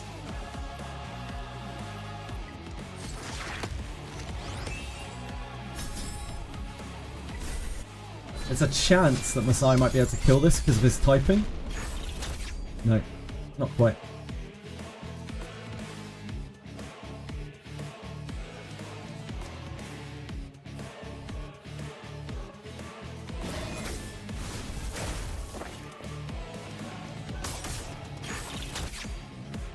It's a dangerous game, taunting onto Tiamat there.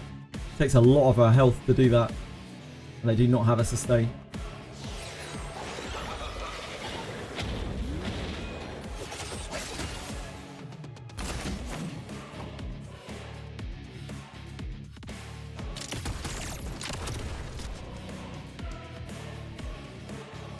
This game is played out real weird. Not toxic. Oh! No worries, Clay Park, it's fine. It's my bad, I'm sorry for being mean to you.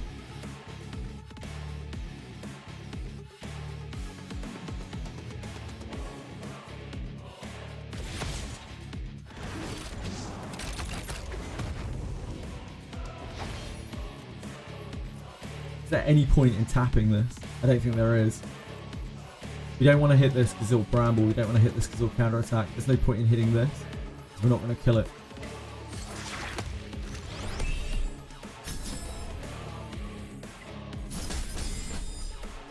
You did something, Messiah. Well done. I think we want to silence. We silence the W here if we can.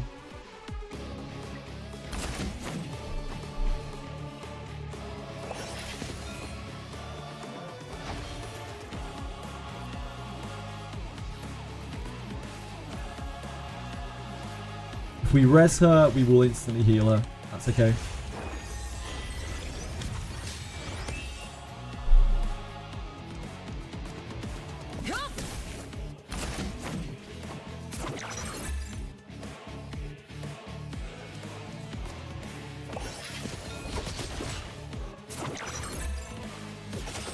I think it's worth maxing Yeli's S1.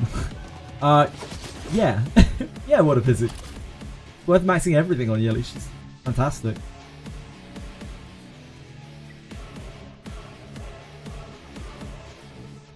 The Taunt here.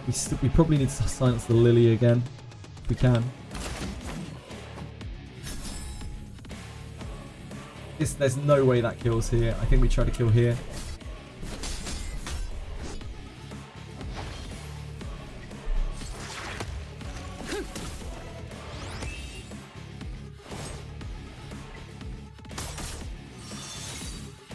Amber.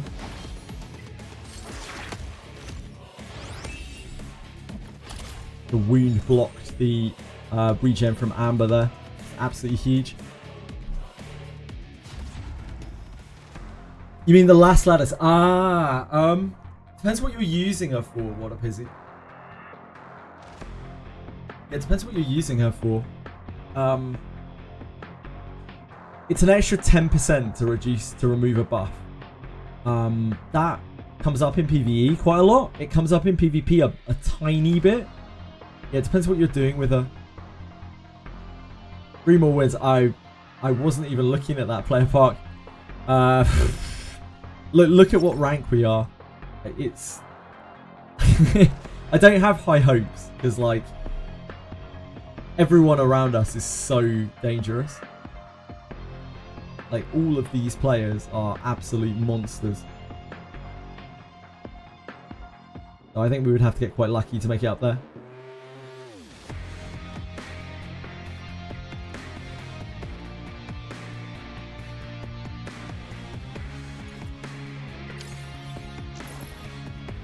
Yeah, it's hard. It depends what you're doing. Help your GP outpost. True. Once Was Blind. I don't really remember Once Was Blind too well from earlier. I really should, but I don't. I have a feeling Once Was Blind was like pure revelation.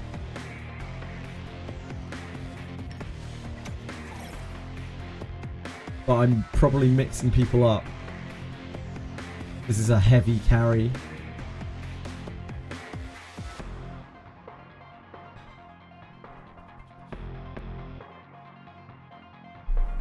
He's Baned Messiah. He has Baned Messiah.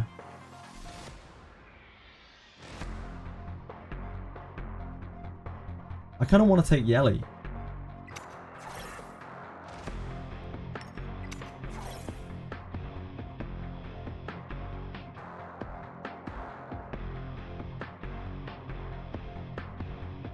Fine.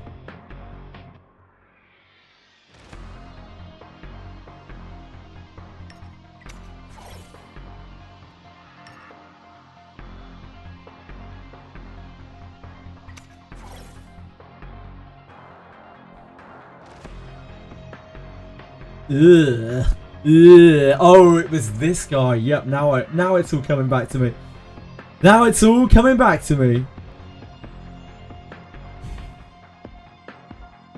I think we have to take the Ling. He has a number of things he needs to ban against us, but I'm not confident in my Lily being fast. And I think I'm just going to take the Ling and hope we can play through the long game. That S1 Max, mostly help you farm a GP outpost faster. Mostly using it for Ethernet Rally and PvP right now. That is Yelly. See how she compares to Giada in Inferno Aurora. She won't outperform Giada.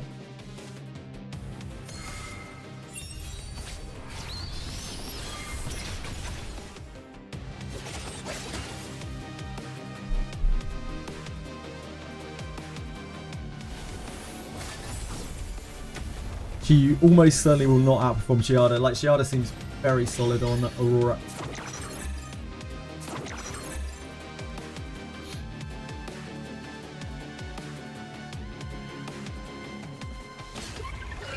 This for the sweep.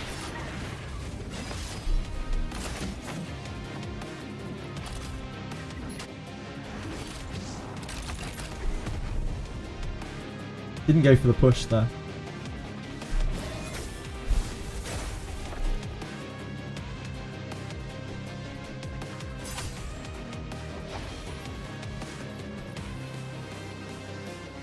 They're trying to burn this.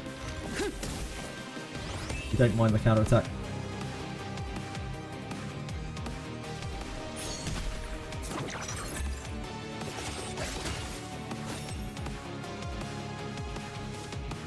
as Lighthouse. Wonder if we're better off going for something else. I think we just push this.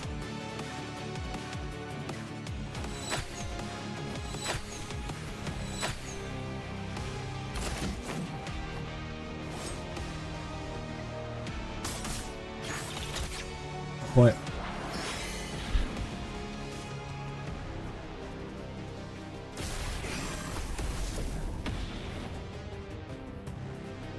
Master 3 with no speed. Yeah, not for long, not for long, don't worry. Don't you worry. Be out of Master 3 in no time.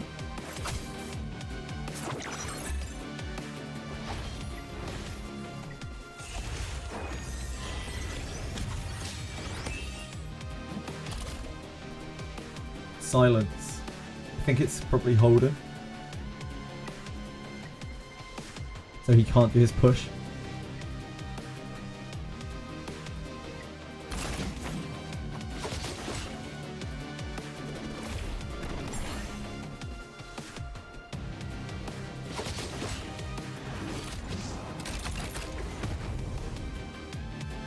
I mean, I would love to try to get the lattice, but like, it's pretty unrealistic, to be honest.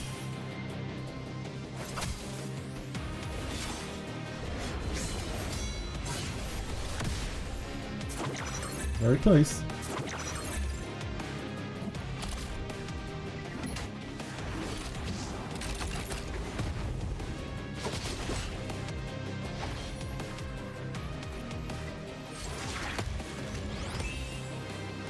Should probably be careful poking Tiamat because it does have Bramble.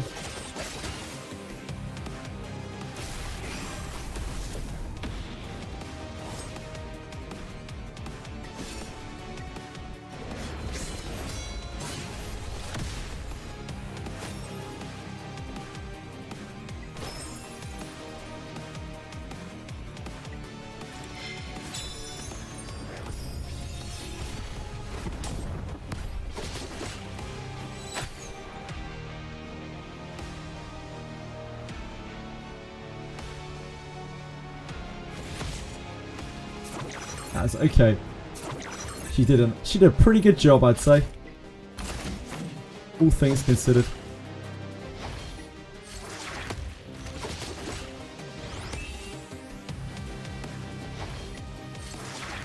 We've been very lucky with our games today. We played against people who are reasonable.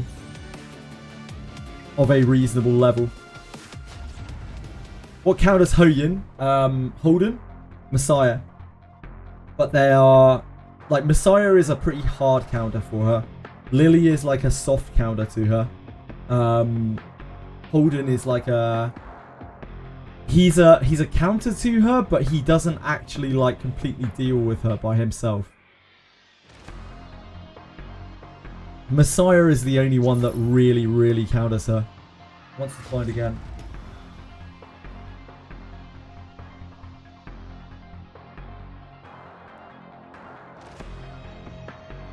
I kind of just want to take the Tiamat. Tiamat's so problematic for us.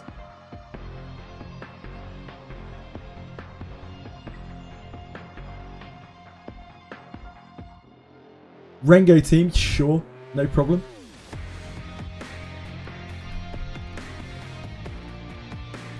Takes the Yelly.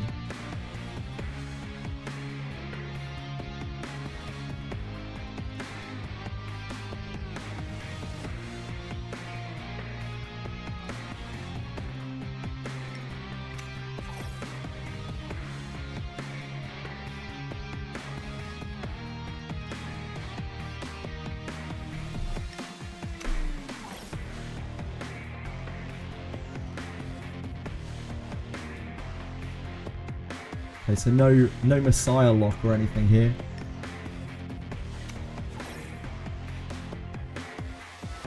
We haven't seen a lot of like aggression from him. He must have another DPS. Kazuo. That's kind of like a DPS. Okay. I haven't seen this really in action yet. Okay.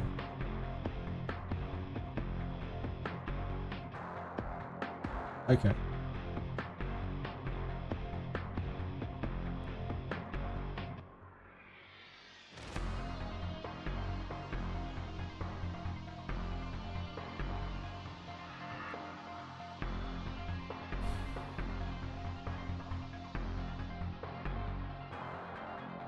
I think it's Vice.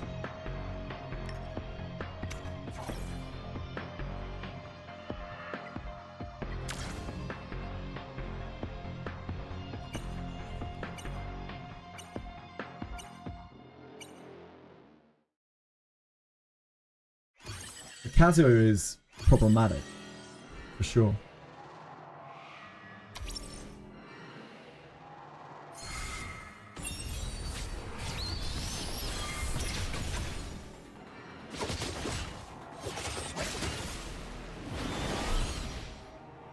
Damage doesn't stick because the Ling Low, it's that kind of meaningless damage.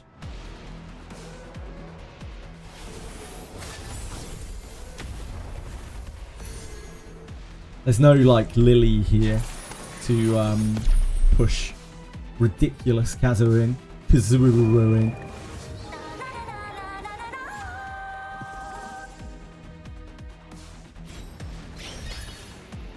It's a perfectly viable strategy.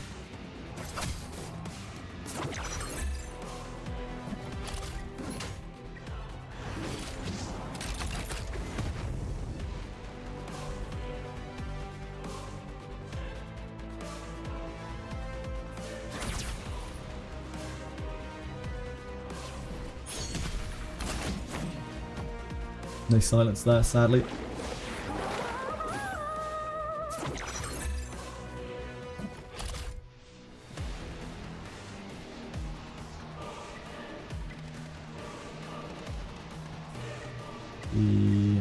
Is the Queen's bite. That's about it. That's all we can silence that's worth a damn.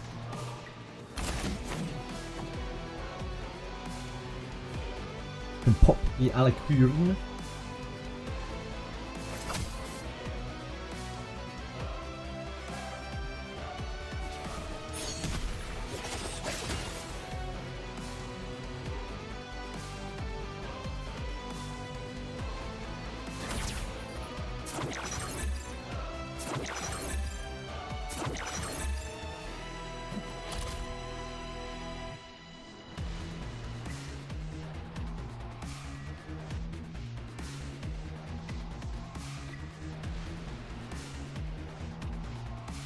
Oh, we didn't pop the Alicorn, did we? Of course. He has Dreamweave stacks on him.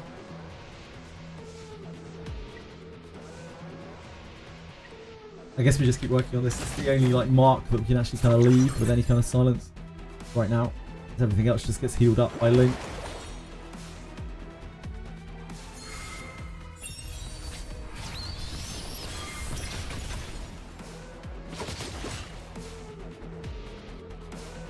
Kazuo is most likely going to lap us.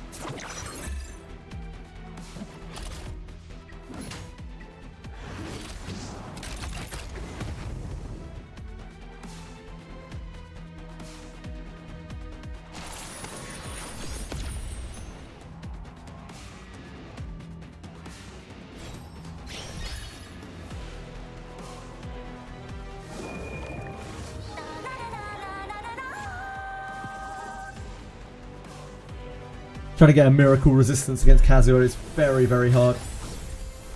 It's super unlikely to resist her shit.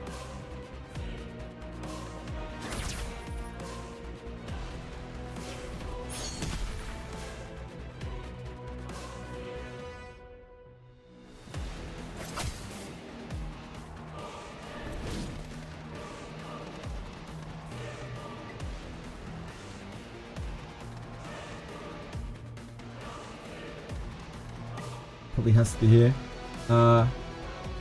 Actually, might as well be here.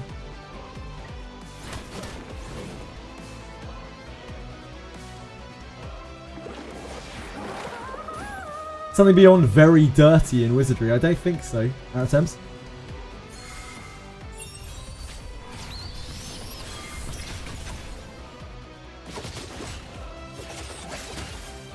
think very dirty is about as dirty as you can get.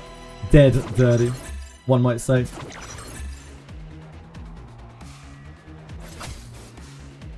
Ooh.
It's a long fight that I eventually lose.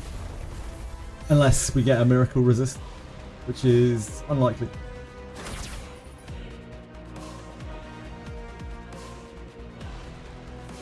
Tweshry pointing out the very obvious here. Oh, wait, hold on. Hold on a second. Why have we done this? Now hold up just a second. Why have we done this? Why have we woken everyone up?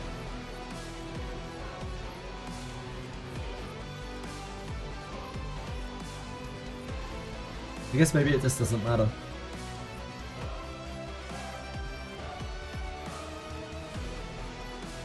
We go for this, I think. Just because it's actually a reload. We can't kill this. There's no way.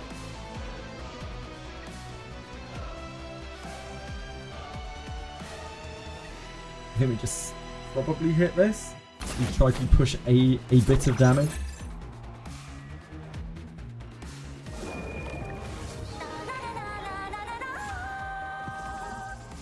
There's nothing else stickos.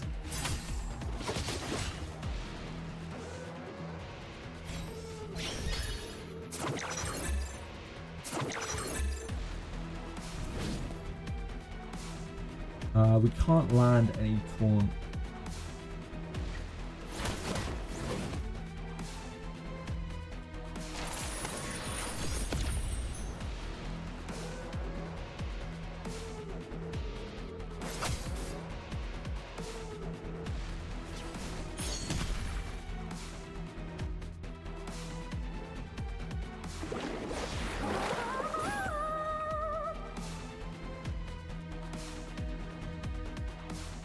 Kazuo is wild, yeah. But like, it feels, I don't know, Kazuo's fine. Like, Kazuo's just the way she is. It's okay for some of the SRs to be good. I don't mind. I don't really mind losing like this. I'd rather lose to this than Revelation. It's like, I could have faced the Revelation instead.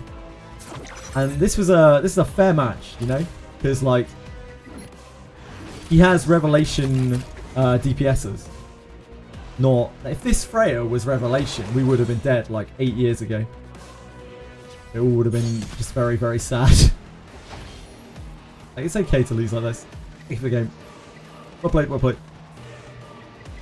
But she did sleep in PvP. That is kind of ironic, yeah.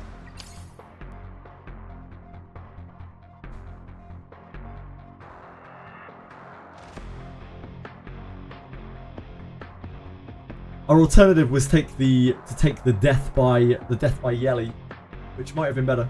We might have had more chance against that. Kazuo is just a terrifying unit. Not really, Gilead, just playing. I wouldn't be surprised if I'm going for Master 2 today. Or maybe even Master 1.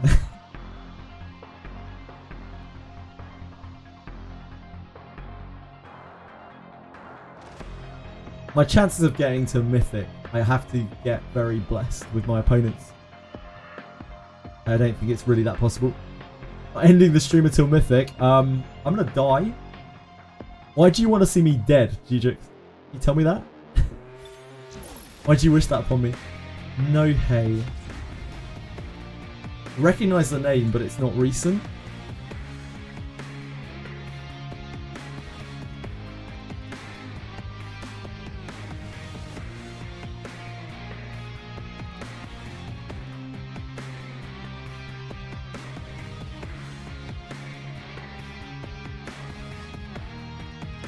It's okay. It is what it is. I'm queuing up into it knowing that a lot of people are going to be running that. Oh, hello there. Hello there. That's an odd choice for a pre-ban, one might say. A very targeted choice.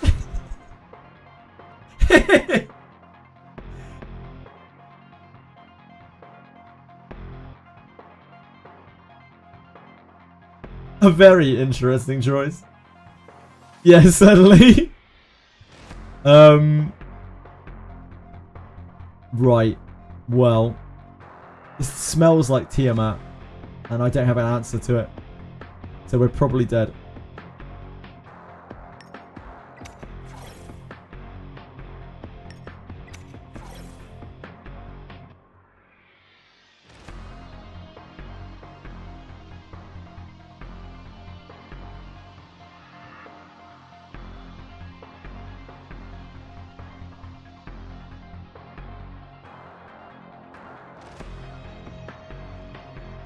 Already smells a Tiamat at 3, yeah, indeed. Ah, okay.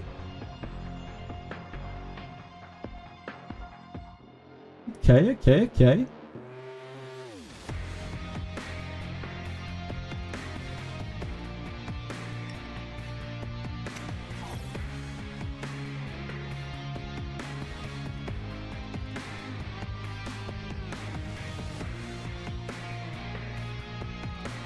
Kind of have to go DPS here, I think.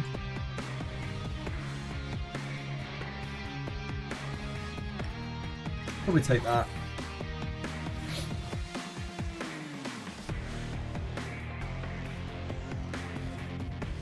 It's tempted to take the Kazuo to deny it, but like, she is really quite dead to what we are doing here.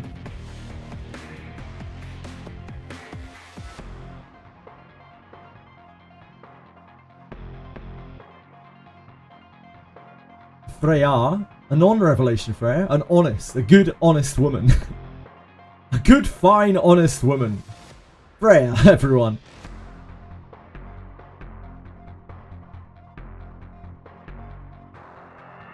And to round out the Power Ranger squad, what shall we see? Oh, dear Christ. Shit me sideways. Shit me sideways. That's terrifying.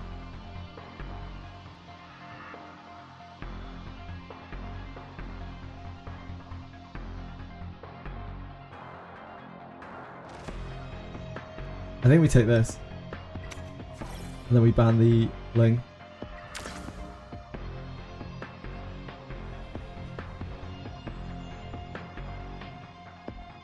Catchy is too slow. My Catchy is like 190 speed.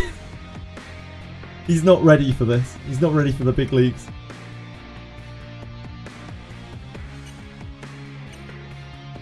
Yeah, he's also got dispels. He's got double dispels on his team. He takes Sanya. No, didn't take Sanya. Hold him. Holy shit, we're fast. Holy moly, we're fast. So he's Bulwark on the middle two.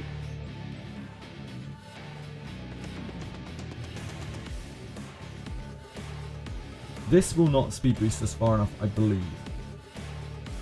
I think we still do this.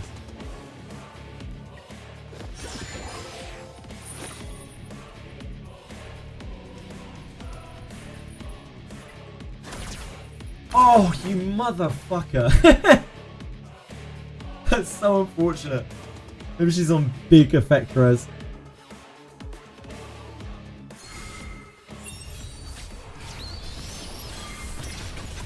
That is very unfortunate.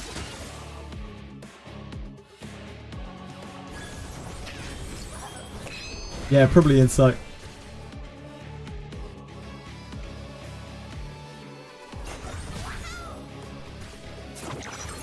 Sucks to suck.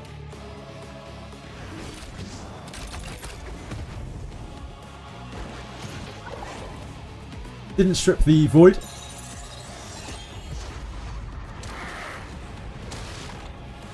It's a reasonable amount of damage. Our hit here. This is probably Bloodbath. I think we have to try to kill this. It's not great though. We did an okay amount of damage on this with just the hit. I think maybe this.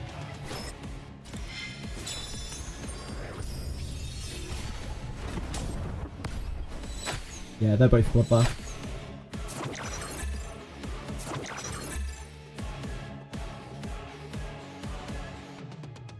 This is why Born is a monster, by the way. He does so much damage, like while also doing stuff. Lilith is a dreamboat character. I love her.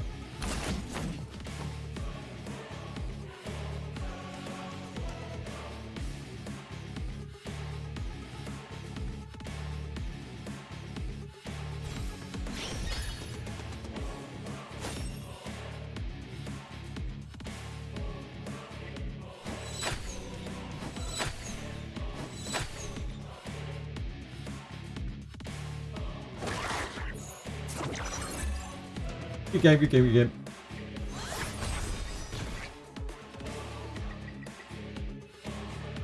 Really wanted to play with Born and Lilith. Where's my gold jellies? Born takes a hell of a lot of gold jellies. God, I'd love to build Lilith. He's so strong.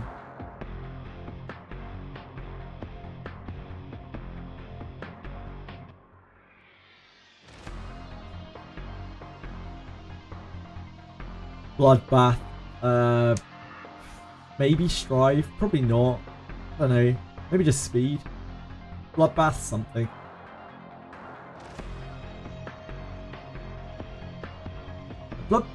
She's really sick. You just run her on like a defensive thing and she's still really good. Need more Lattice, yeah. Morse. That's a new player. We've not seen Morse before. I don't remember playing No Hey, but he clearly remembered me. I very much doubt that we would just like, he would just target ban, thingy. Oh yeah. Maybe he's got a spreadsheet. A spreadsheet.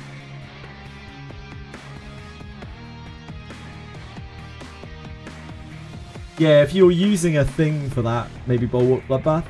This screams Messiah to me, or Yelly.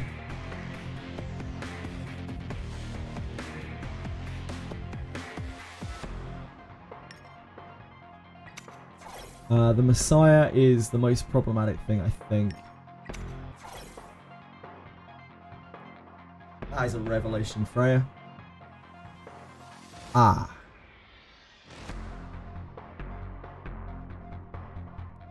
Okay. That is not Revelation, that is on White Fang. That hits really hard, by the way.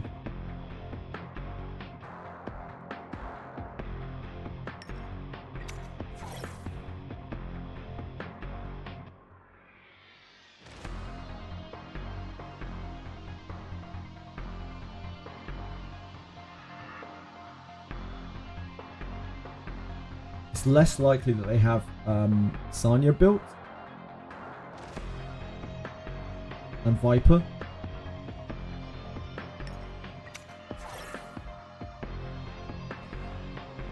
There are so many bad things that they can pick for us here.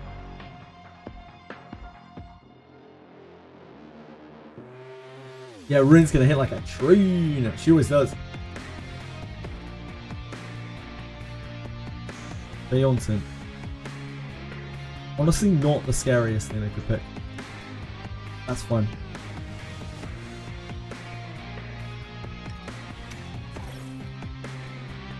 We've got to take the Freya, I think. We just die to double hit.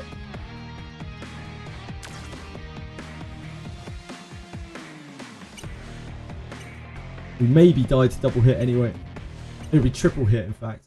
Take the Suki. I think the Rev probably hits harder. So.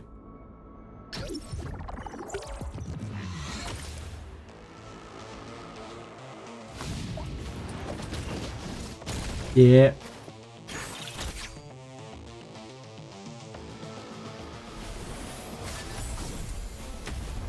He doesn't have a great answer to the Huyen here.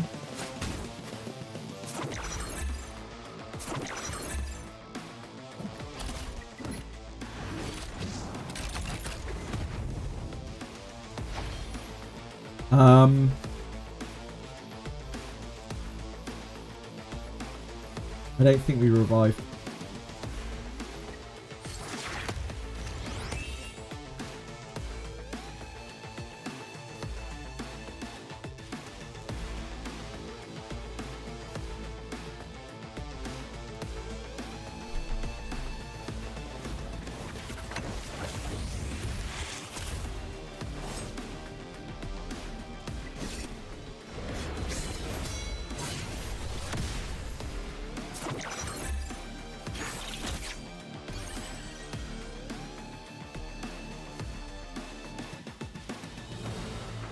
And she can't be revived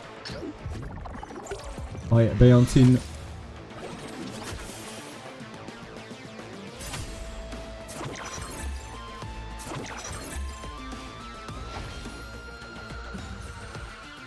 So I'm guessing that this guy has Messiah built.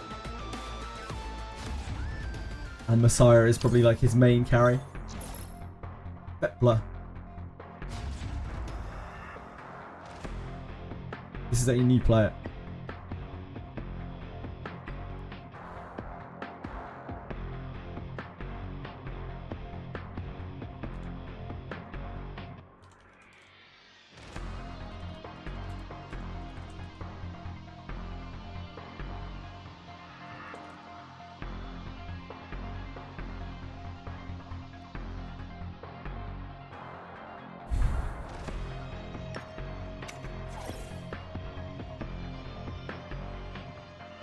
Revelation. Well, we have to try to limit the revelation spam.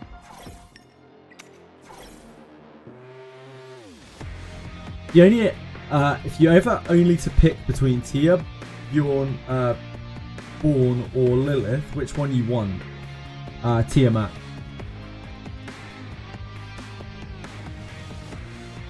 If you are running that sort of comp. Oh my god. You are a person. You're a person who does things.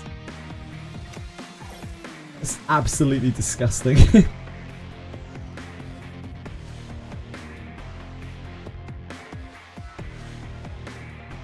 think it's Valerian.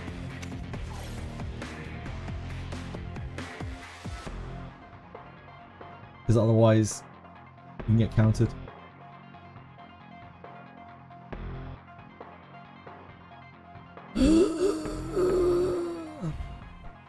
Oh, that's so grim.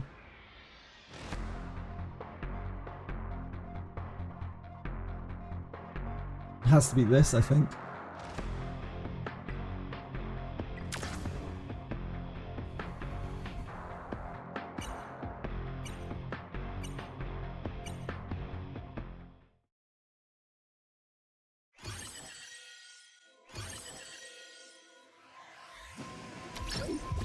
You are a person of Revelationville.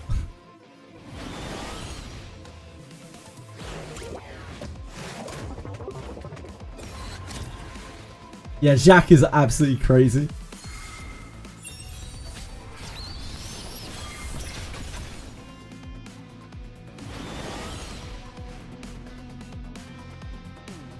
I don't think we gigabyte enough here. Sadly.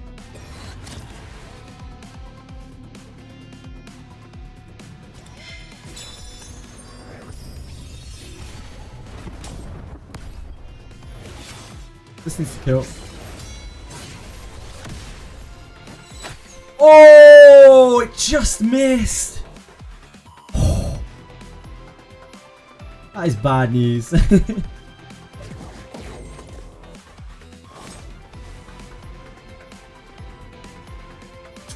Damn.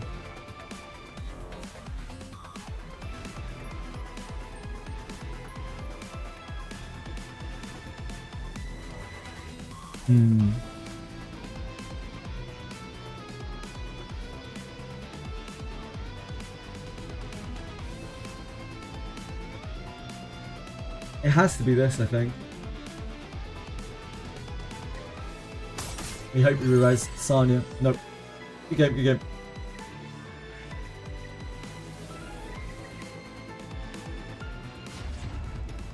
Gutting. Absolutely gutting. No hate. No hate is born and Lilith.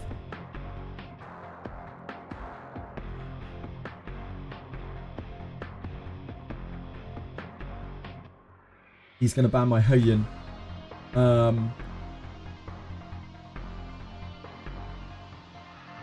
Chances are he has other units.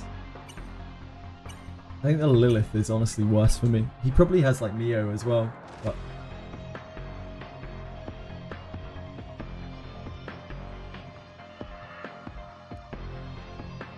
I could pick Orn here.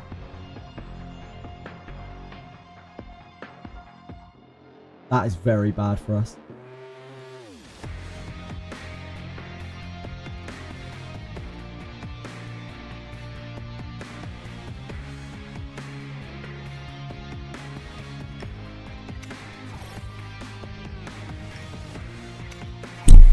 Ooh. Slamming my shit now. I apologise. Getting rowdy. Yeah, he does have a Tiamat. We lose. We have absolutely no answer to it. Can't win.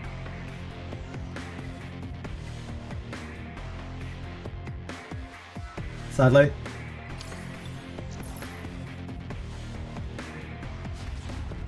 Oh, it's Chad Gamer. That is neat. I wasn't actually angry, no. Just clumsy.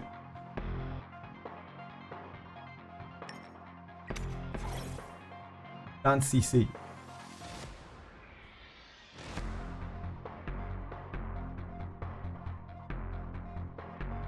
Rev. We have to take Messiah. Guy is an old Chad gamer.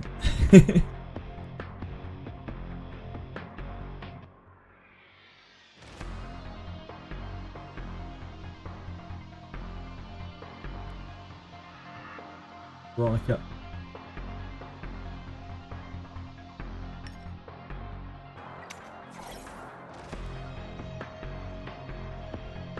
I think it has to be Valerian.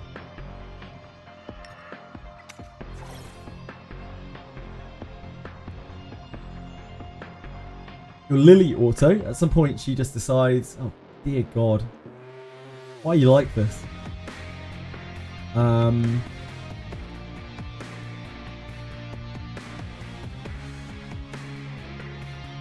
think I'd rather take the Freya. It's close. Something happening with my Lily auto. At some point she just decides to twin trick my Valerian in Aurora. It's because your Valerian is getting an attack bonus from herself. And it is going over the top of whatever else you have.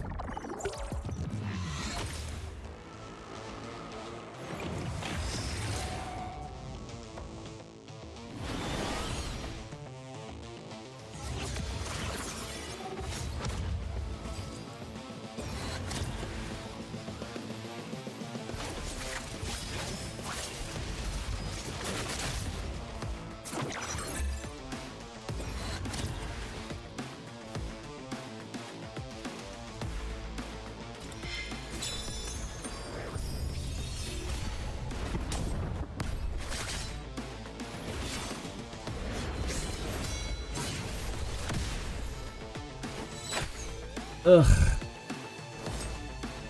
Damn. Can't believe that didn't kill again. Shit.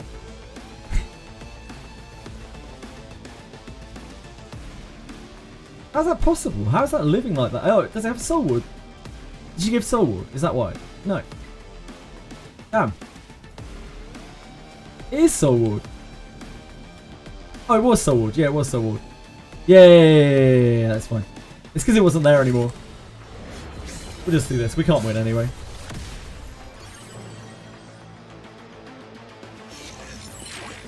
That's fine. Thank you. Good game, movement. It's because I couldn't see the soul ward anymore because it obviously got popped off.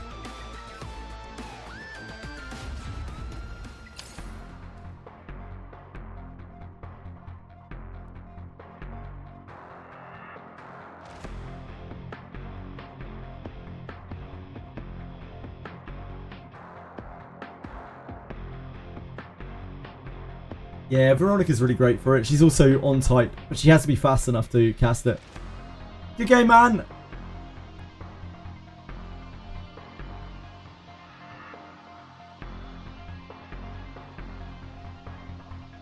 I don't think there's any chance that I can beat you at all.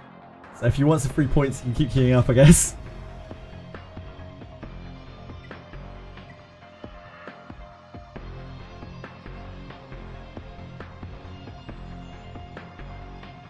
This is new. We haven't played the Shuvi at all.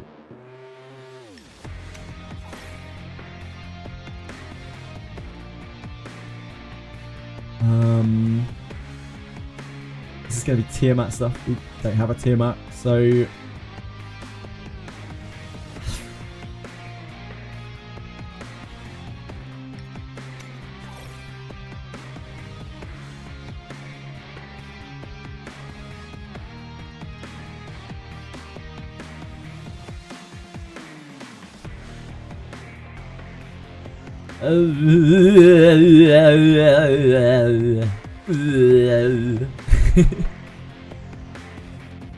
Yep. It's not great for us.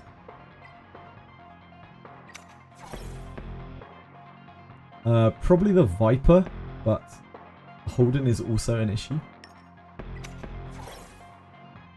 Finding a bot in arena. Good luck. Good luck. We're not playing, are we, Shethor?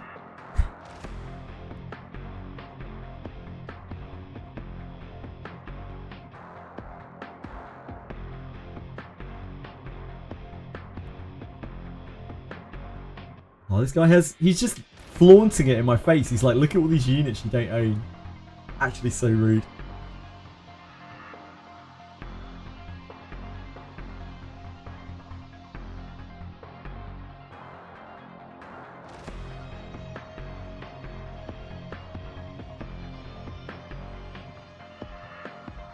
Valerian, that's fair.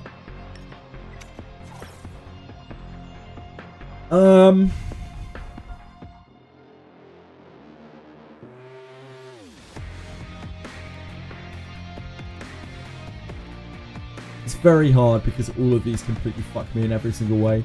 I think we have to take Ling low though. Yep, it has to be Ling, or I don't think I can ever even hope to win. I don't think I can get anywhere near it.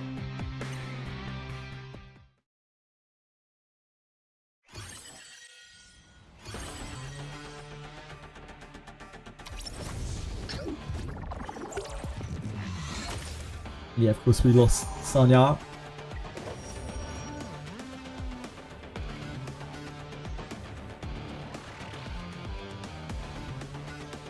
Hyun won't one-shot anything here. This is probably all heavy bloodbath.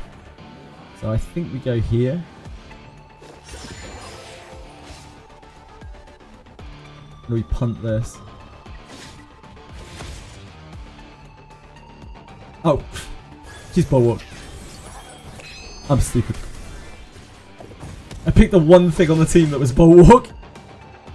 I thought I scanned across it. I guess I didn't.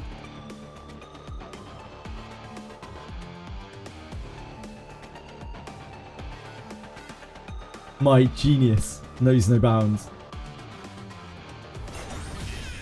It's all a masterful play. Ooh, the silence there is nice.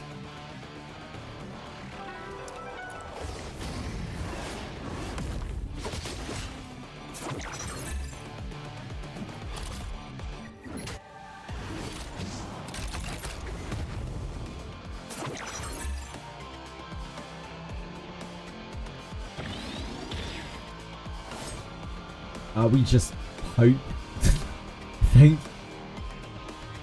We just hope. It's the only thing we're killing anytime soon.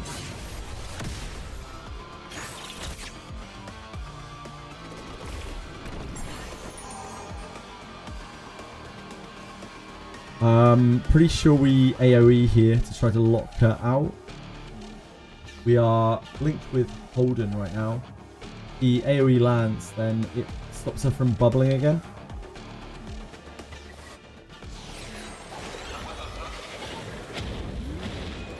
Did.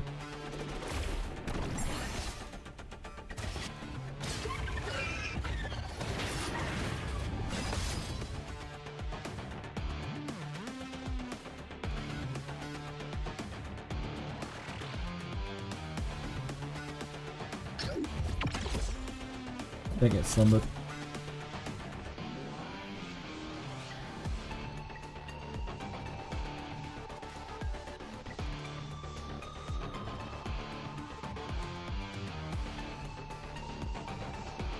I think we should try to silence here. Didn't get it. Yep, the bombs are blowing up.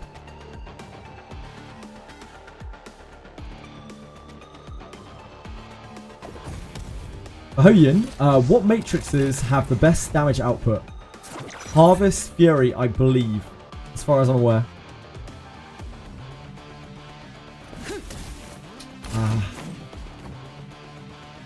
It's awkward. Did get the silence there.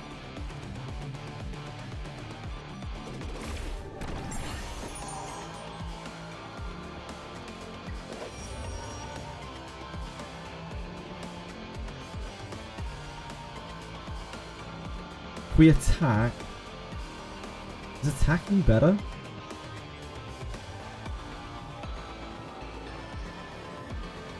No, I don't think so.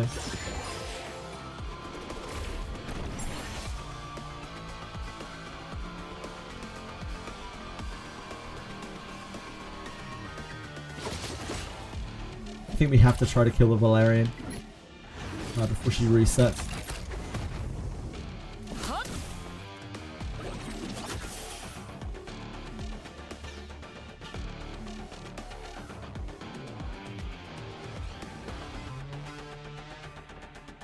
Unfortunately, I think Hoyin's dead.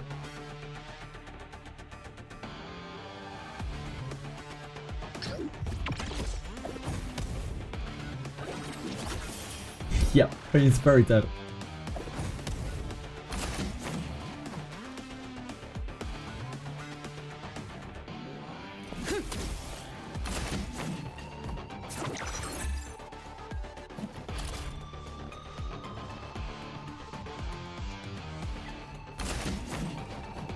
You get the silence there.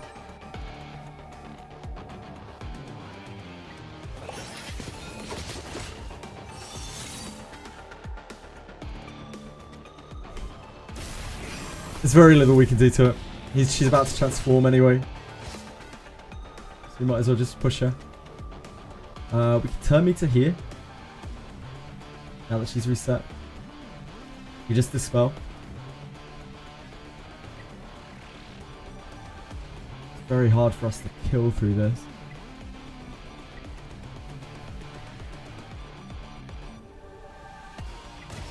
The only thing that was keeping us going was the fact that the Valerian couldn't skill 3. I guess we can AoE and just hope for the best.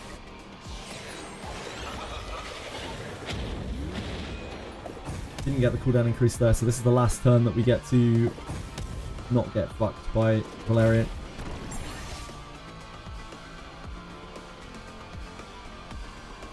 We can leave her for a turn. You just turn meter here. You have a lot of turns on Amber. He's not really anywhere near transforming. Turn meter here.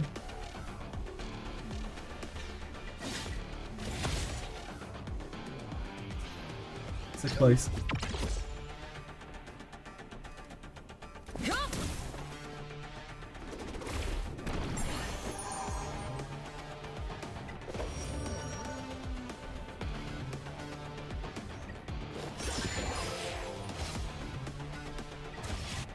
This might double kill. Nice. Okay. That was the right time to pop her. That's the only, I think that was our only route to victory. We had to pop her right there, right then.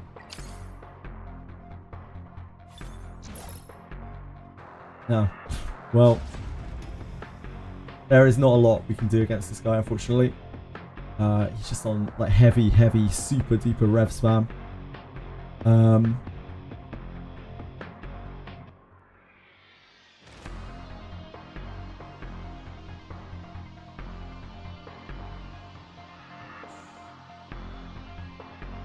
think we have to take like this.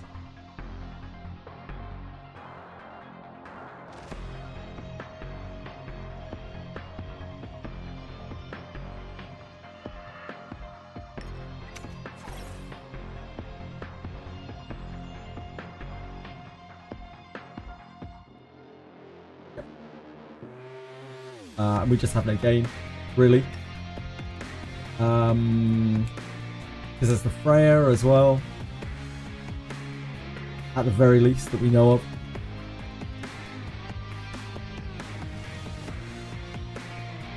Probably lock the Sanya.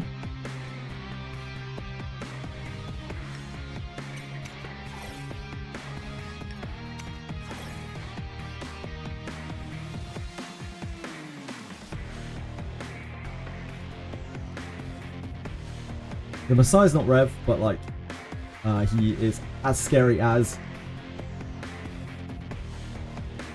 Yeah. Oh, and he has me a bit as well. Yeah, so we can't beat this guy. Like, he's 100% lost for us.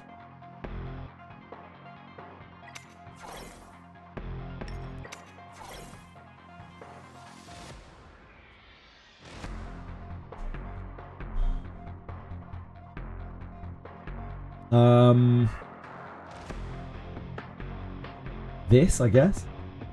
Take our chances. We're dead to two revs though, so it doesn't really make a difference. It genuinely doesn't matter what we pick. We can't, if we take this, the Doki, we know the Doki's faster than our Lily anyway.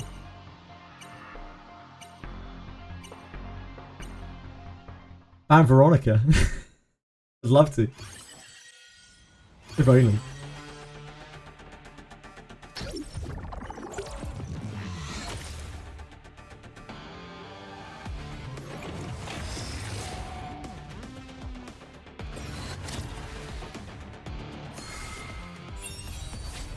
Yeah, he does. It's because I banned out Rosa. I've played against him before, but I didn't know how deep his rev pool was. It's very deep. It's too deep.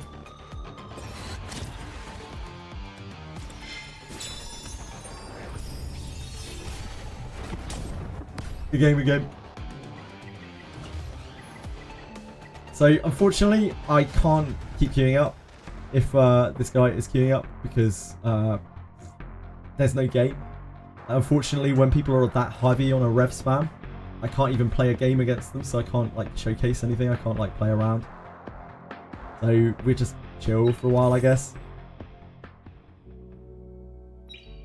Not really much to do. Yeah, he has all the rev abusers built. Yeah, he has Mio built as well, which is something that I can't counter pick either. I don't know if he has Salins. We did play against a couple of Salinses earlier. Salins is terrifying. Oh yeah, sorry man. Sorry, I completely forgot. So much for my arena play. That's fine, Turtle Eyes. No problem at all, man. If you have any questions or anything, I'm more than happy to answer. I'm not an expert by any means, and as you can see, I'm not actually very good at this game. But I can give you any insight that I have garnered. I'm very good at losing. Like, if you need any advice on losing, I can give you loads of advice on that.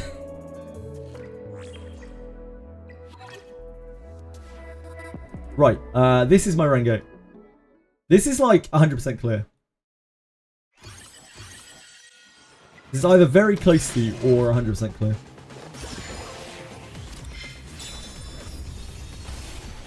Since my only actual PvP rev unit built, Yelly just has it naturally.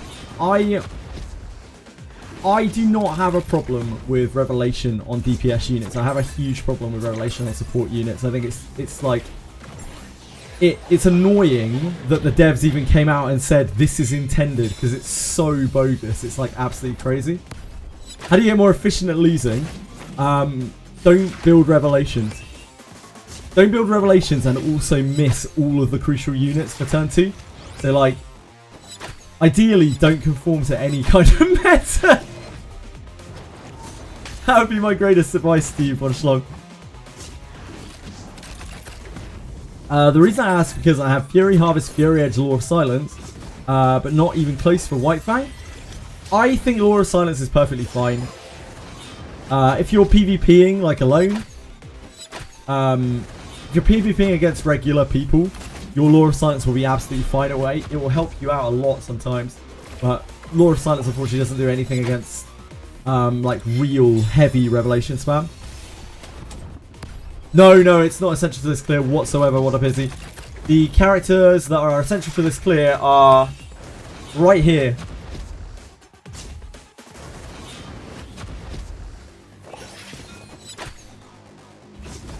God. We don't need this character. We don't need this character. We only need these 2 characters. They are the only characters that are crucial to this clear. A built as fuck Sanya and a reasonably built Viper.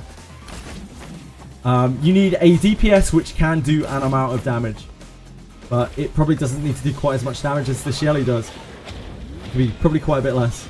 And the Lily can be pretty much whatever the fuck you want as long as it's pushing. It could probably be another DPS. We can even try in a minute.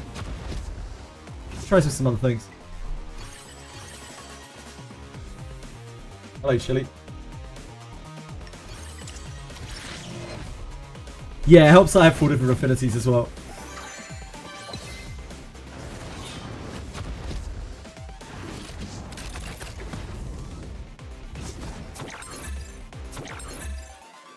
Course you recommend for Hoyin? I think Hoyin is best on Fury, Harvest, Fury Edge, with attack bonus, crit damage, but you could also do crit damage. She really does need to crit though. You are pretty boned if she doesn't crit. What's my Viper build? My Viper isn't anything too special. He's on Bloodbath Strive right now. He's on a Bloodbath Strive Gigabyte. He has double effect accuracy and single HP bonus on his right.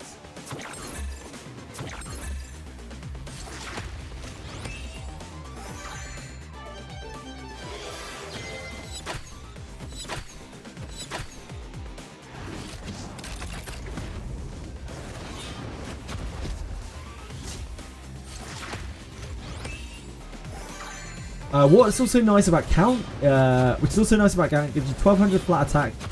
You just guarantee 100 crit. Sure.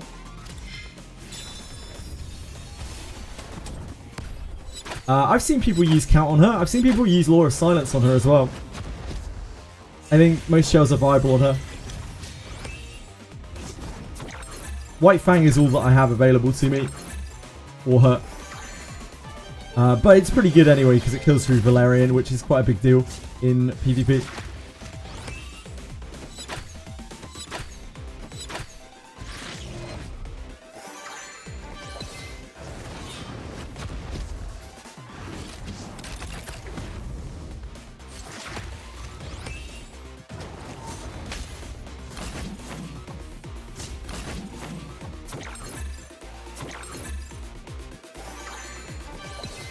This Chiaki's not in good gear, by the way, if you couldn't tell. She's not in good gear at all. She's got like 200 speed.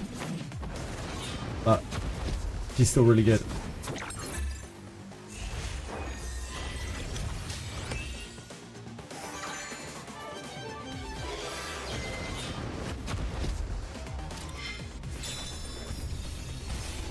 Anubis!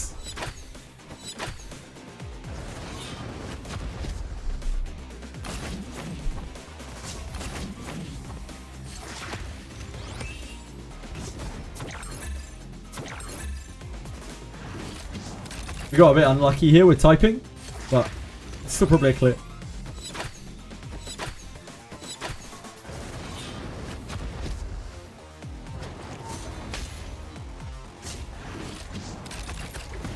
Maybe it's not. Depends how many silences we get on us. Actually, we might be able to just chip it from here. As you can see, it's all about these guys. Lily obviously helps you push damage, but you can do that with, like, that Chiaki's really badly built. If she had better build, if she was like faster, if she was like 300 speed, she would be pushing a lot more. So that's 3 SSRs and Yelly. Hold on. See if we can do it with our shitty didding.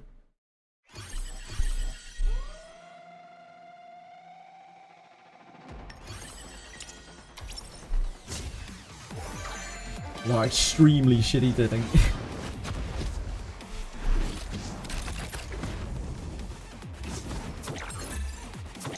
Great live didding, what a guy.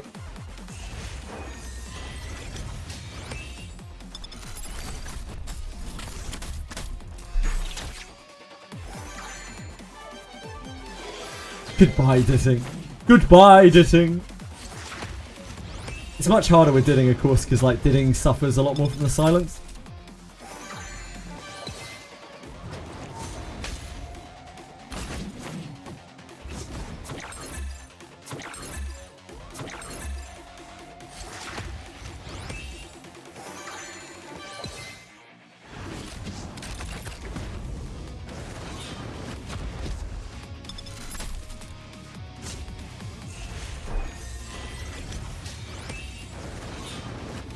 That isn't helping cleanse didding silence. Sonya! Module sets do I run on Viper? I run HP bonus, effect accuracy, effect accuracy.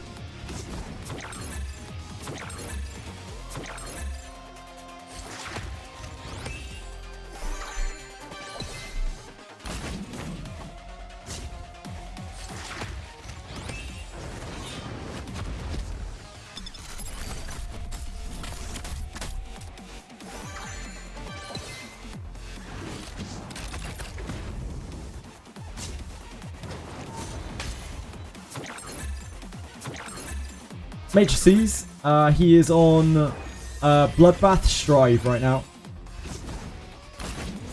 Bloodbath Strive Gigabyte.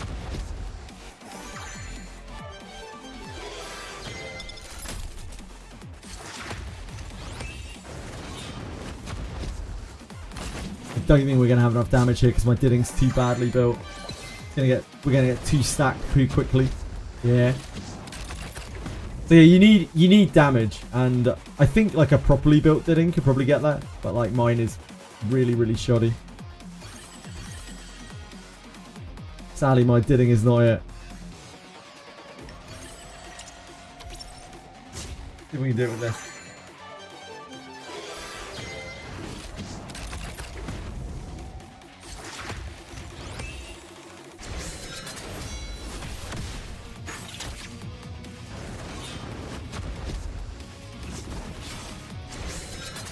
Oh dear. Oh dear. Oh dear, Hoyan. That's not where that's meant to go, is it? Is it love?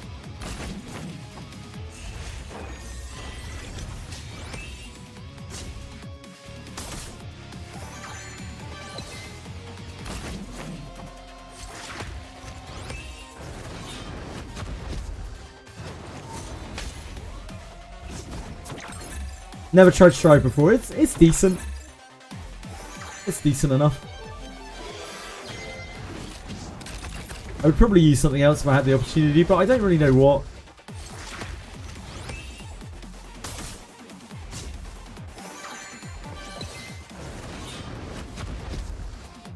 Oh dear. Oh dear.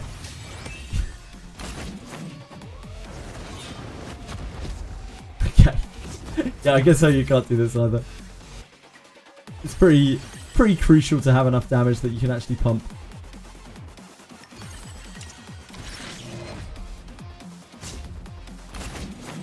The Chiaki clear is definitely shakier than the Lily clear, because it's not as focused on pumping the primary damage dealer. I reckon the Chiaki clear is probably about 60-70%.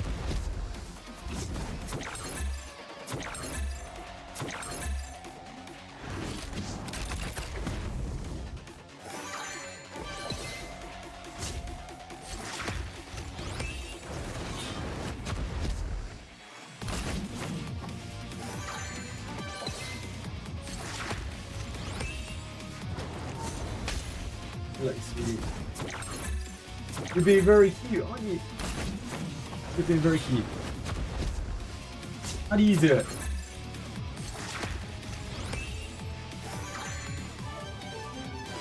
Sorry guys. My cat's been extremely cute.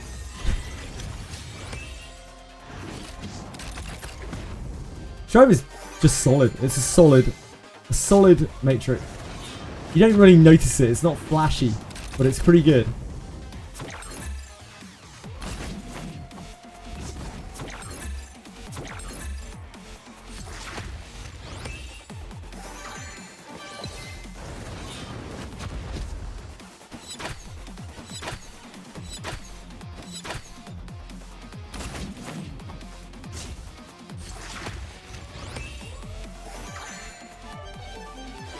I mean, you could probably also do this with like a second healer instead of a speedster. It'll be slower though. There'll be more ramping. If you had Linglo or Mia, you could probably do this that way too.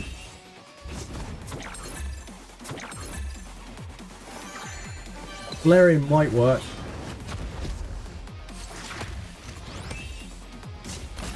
There's not as much sustain. You can see here because we died so close to the start and like didn't have our revive cooldown. This is fine when we have Lily, but it's not fine when we have Chiaki, because we have stacked up quite high. We might be able to get through it anyway, but it's considerably more shaky.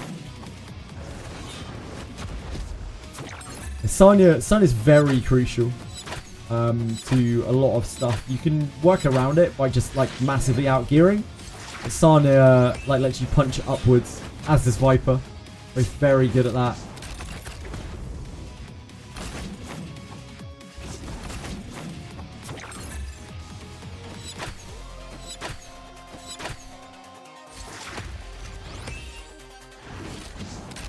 The 5 stacks on Sanya here might be a bit of a problem.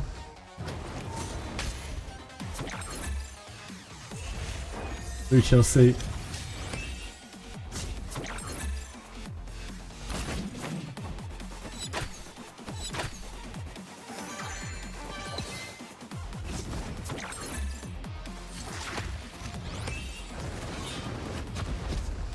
Just the raw healing output of Sanya is so extremely high compared to every other character, because of how fast she resets herself.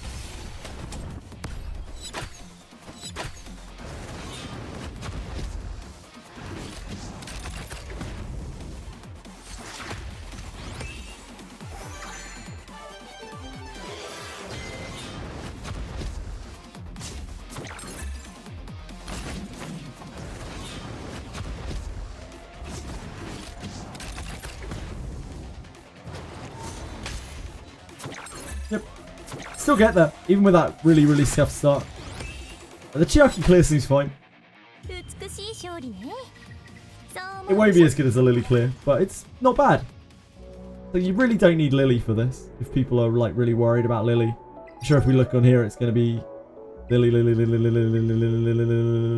and everyone sees that and is like, oh, I don't have Lily. My account's bricked. But you don't actually need Lily. Look at this noble soul. No Lily here. It's a slow clear, but like my clear is slow too. We're not speed clearing. There's actually quite a few clears here without Lily. Someone's just loaded up on DPS, going wild with it. Fair play. Probably not a consistent clear, but whatever gets you there, you know?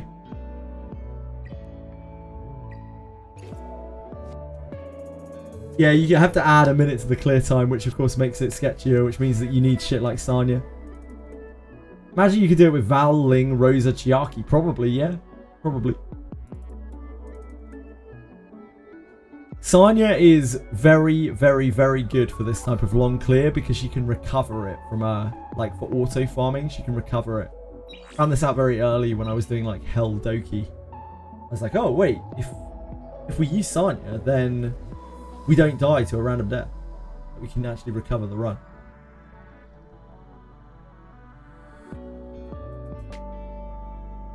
And like she's just got better and better and better and better and better ever since.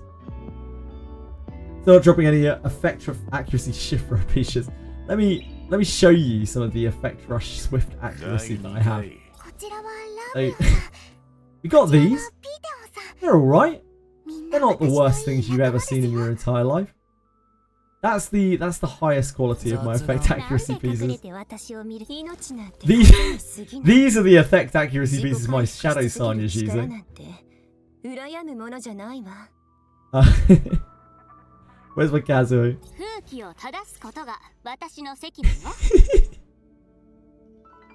Damn, you like those, baby? This is my quality of effect accuracy. Don't even care what subs they are at this stage. Got them to drop, yeah, fair. We do have one here.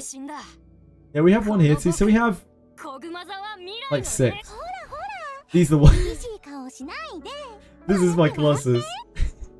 But damn, look at that 6 speed.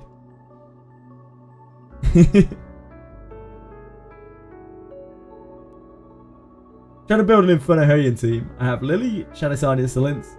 What's the best 4th option?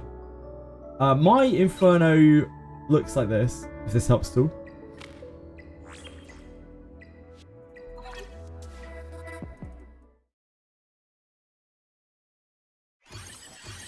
This is what mine looks like. This one, much harder without Lily. This setup, but if you want to do this without Lily, I can't demonstrate, I'm afraid, because I don't have them built, because I have Lily, and I didn't want to use the purple lattices. But if you don't have Lily, then you need Fangus or Obol. One of those two. You can even use Lily, Sanya, Fangus, and Obol. Not having Shadow Sanya, you have to use Fangus and Obol, and then you back them up with like this. So you could use Fangus, Obol, Sanya, Kachi or Linglo or whatever. I just eat the AoEs, yeah. I'll show you. This is auto as well. Success rate on this is about 80%, 90%, something like that. So it's not perfect. But it's just Sanya. It's Sanya doing Sanya things and Kachi being Kachi.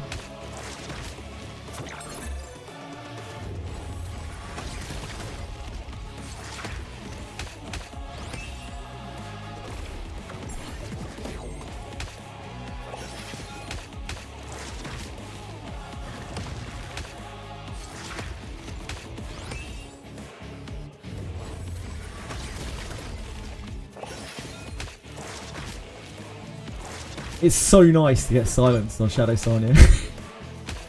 It's like the dream come true.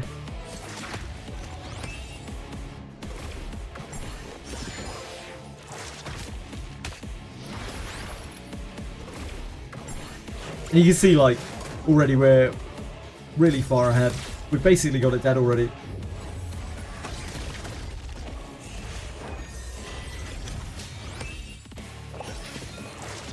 Just another way Sanya does it better.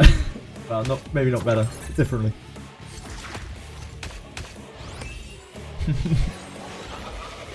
Man, what brand is that from? It's one of the pizza brands.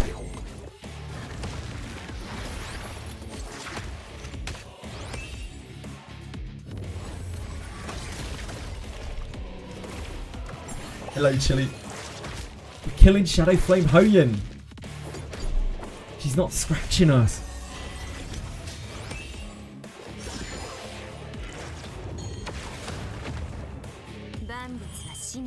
And for our reward, a blizzard.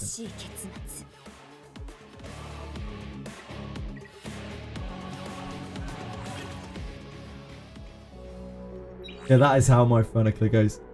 It's probably like low 90%, I think, roughly. Be clear on that. I don't actually even know what the lose con is. I think it's like some weird happening where like Sanya gets silenced and can't revive Shadow Sanya after she gets burst early or something like that. Weird con like that, which would be a non-issue if my Kachi actually had any speed. My Kachi has unbelievably bad gear.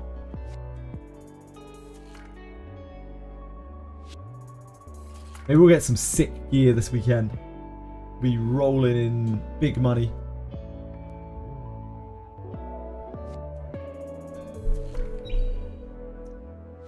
And we don't even have the hope.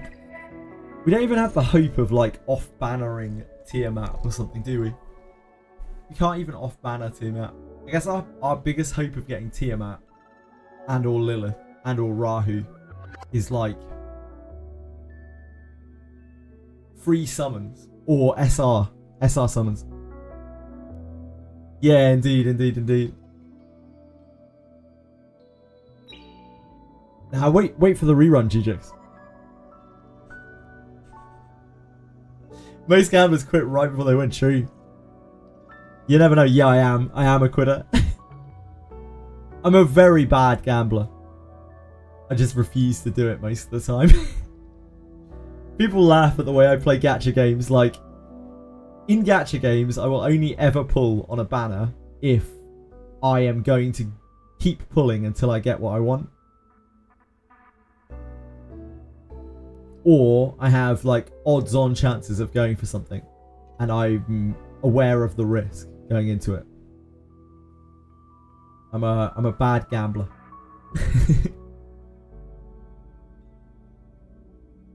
Has been reruns eventually. Does that GJX?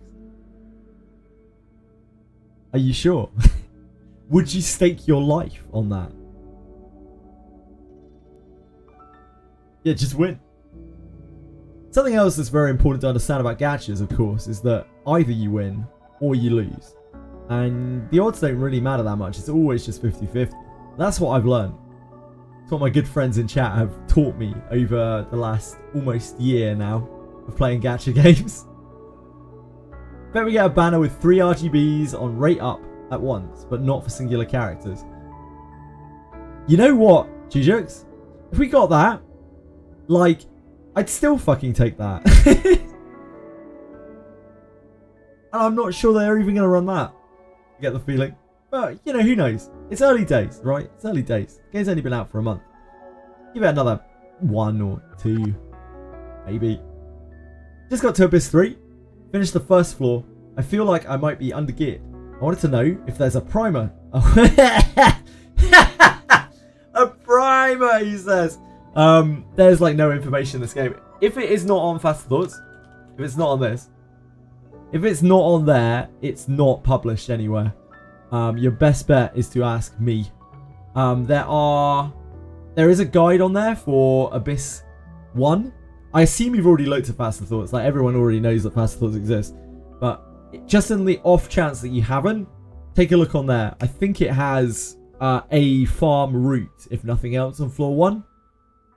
It's under something near the bottom, I think. Have a look. The game has like no published info. Spells, strategies, farming, strategies, farming. Zone 1 plus 8 junk farms. Yeah, this is it. This is your undead junk farm. That's about the best you're gonna get. So to do this, I think you might need to restart your Act 3 until you get this variant of map. Farm ship 2 for gear, but I'm already plus 10 purples with desired stats. Okay. Heard the monster gear is mad stronger. Nah, it isn't really so. Anyone who's told you that is bullshitting you. The only thing that's really that big of a step up is going to be weapons. Like, getting weapons from Abyss 3 is cool. It's like a bad weapon from Abyss 3 is going to be better than a good weapon from Abyss 2. I'm sorry to everyone who is completely confused again. This is Wizardry Daphne. Yeah, like, weapons from Abyss 3 are going to be better. But, like, armor? It's all the same shit. Like, who cares about the base stats of the item? It means so little. Like, it really doesn't matter at all. It would be lovely. It would be wonderful to get max Ebon Steel on everyone. I'm not there.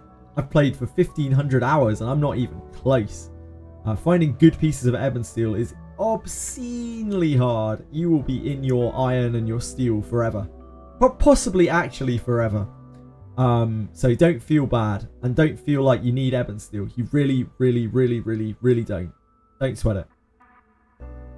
If you have good substats on them, Riose, if you've got, you know, the evasion on your front line, the attack and surety on your like damage dealers, the action speed and divine power on your healers, and the magic and action speed on your mages, then yeah, you should be ranking those up. You should be making them better, because those are probably going to be your bread and butter for quite a long time.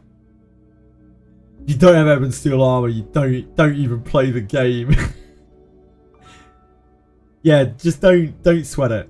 And anyone who tells you that you need better than that gear, I don't know where you've got that idea, Riose. Anyone who tells you that doesn't have a fucking clue what they're talking about. So please completely ignore everything that they're saying to you. Like, yes, you would rather have ebon steel. Yes, you would rather have the flashy stuff. How much better is it? I don't know. Like, it's hard to put a percentage on it. Probably like 3%. 3 to 5% better. Something along those lines, maybe. At a push. Star count of the armor is too low. Yeah, don't push them. Indeed. The most important thing is the quality of the gear, because that's going to give you better stats. It's going to give you more stats unlocked, so you can see what the stats are, so you can better alter them. That's the important thing. When I log on Wizardry later, Riose, if you're still about, I will show you my characters. I will show you how much steel and iron they're in. And it's all, I've plus 20'd it at this point, because like I know that I won't get better ebon steel unless I get extremely lucky. It's just not realistically happening. Yeah, please just don't sweat it, man. Don't stress. You can get through, you could probably get through Abyss 3 in what you're wearing right now without even enhancing it. I know people who've got through it in plus 10 gear with just like random stats on it. It just takes a while to get leveled, and might take a few more tries on the bosses. Yeah, no worries, man. Thank you for hanging around for a game that you're not playing. I very much appreciate it. Same to anyone else out there. I genuinely can't express enough how much it means to me that people stay to watch a game, even just lurking, like to stay to watch a game that they're not interested in it. It makes me a tiny bit emotional. So yeah, thank you. Appreciate it a great deal. How do my teams do on EVE defense? I don't know. My teams are always in the ridiculous towers, and we haven't had them breached yet. They've always wanted my teams on the red towers. I think they do quite well, because like people really struggle with the turn 2 stuff. So when I've got like tanky person, healer, CC'er, it doesn't matter that they're slow, because they're all super amped up from the tower defenses, which makes it very hard to kill them without using like some real heavy duty units. And people don't want to use all their heavy duty units in one place. Who we got? RC? Oh shit, man! I forgot about Champions Call completely.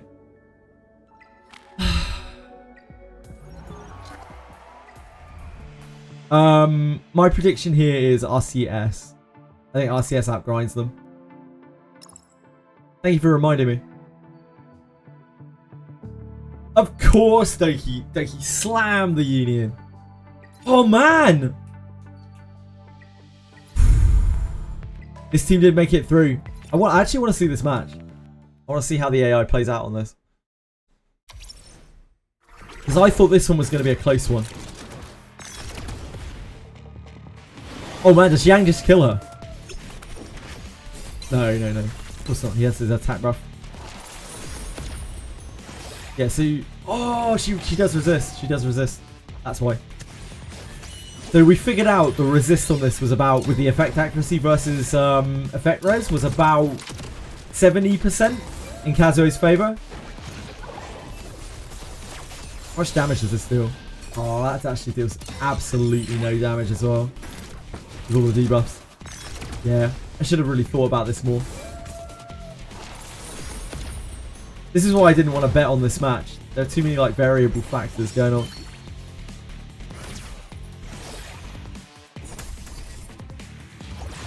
I want to farm undead weapons for Abyss 3, floor 1. Yeah, the weapons actually don't matter at all which ones you farm. Just get some weapons. Hyra's doing so much damage just because they're squishy on this team. The team is actually really quite squishy.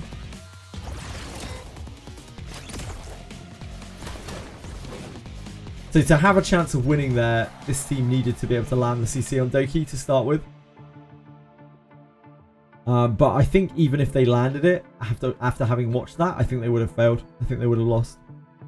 So I really, really, really misjudged that. This was like the easiest match to bet on. I really wish I'd got my crystals in on this one. Never getting a Strive, Bloodbath, Colossus, Artisan. I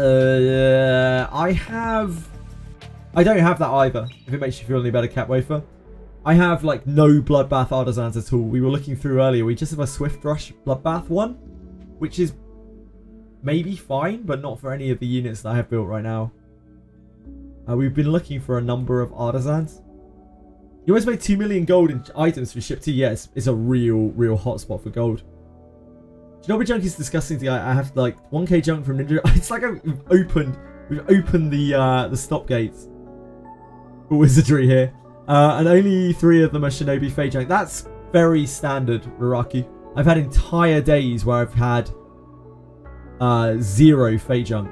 Entire like 12-hour days. Very, very standard. The Fey junk is extremely rare. Got that but Bramble instead of Strive. Oh, close. That's good though. That's pretty good. What, Bloodbath Bramble? You could probably use that on a bunch of shit. You could that's an amazing Rahu shell if you got Bloodbath Bramble.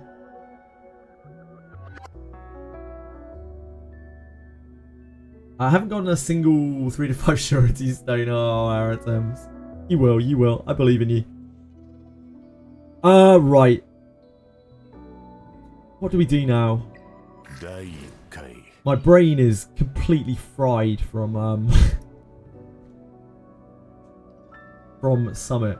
We played like 5-ish hours of Summit. It's too much for my smooth little brain. I don't know what I'm doing now. Just sitting about chatting. Anyone want to talk about life? Or Etheria Restart? Or anything really? What Inferno set do we want for Rahu Roldan? For Rahu, I think Bramble Bloodbath is where you want to be, with probably Colossus Guard. For Holden, I don't like Bramble. I really don't care for Bramble. I think it's really shit on him. Because I don't think people understand how math works. That's why some people suggest Bramble. I think... I have been getting success with Unbreakable Strive, but I think you're probably better off with Bloodbath Strive or Bloodbath Bulwark, but you wait, can you get Bulwark on Artisan? You can, right? You just don't have one. Can you get Bulwark on Artisan? Thank you for following, Keto. I really appreciate it. Sorry for being so zoned out. I only apologise. Is that Bulwark? No, it doesn't have Bulwark. Yeah, like you can't really do any better than like Bloodbath Strive. You could do Bloodbath Swift Rush. Like you could do a fast Holden. I've seen that. I've seen people do that. You could just do 12-12 Swift Rush Bloodbath, and I have seen that quite a bit on top players. It's definitely possible to do that. But Strive, Bloodbath, Colossus Guard, probably fine too. I don't see a world where you don't use Artisan, although I have seen people with Lighthouse. I don't really... If you're using Lighthouse Holden, then you are like using him as a support unit. Like just entirely as a support unit. Yeah, the problem with Bramble is that, as you've just called out, Von Schlong, the problem with Bramble is that you can't double counter, which means every time you counter naturally, you have absolutely 0% on your Bramble, which means you lose about 2/3 of your efficacy on your Bramble matrix. Lighthouse seems like the play for Rev. Yeah, if you're just against Rev spammers, which I mean is the way that the game is going, you kind of need the turn 1 ability to react to it. It feels so bad to use Lighthouse on Holden. It feels so bad against anyone else. Also, if you're playing into turn 2 matchups, the Lighthouse is obscenely bad, whereas the Artisan is extremely good. So you do have that concern as well. I wouldn't say Lighthouse is like strictly better, but if all you're playing against is Rev spammers, then the Lighthouse is definitely better. I think that again is a sign of how broken Rev is. The fact that it's pushing defense spammers off of the shell that is clearly designed for them to use.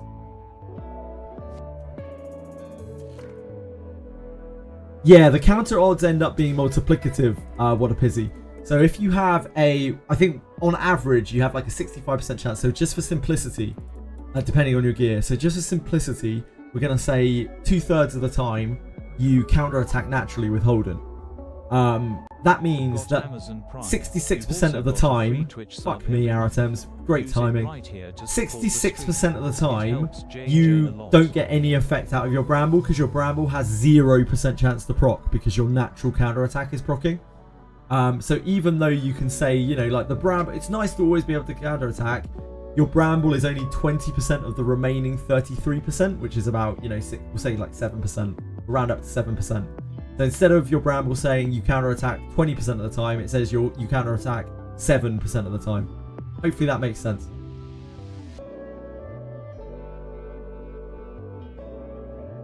Also, I'm rounding up there.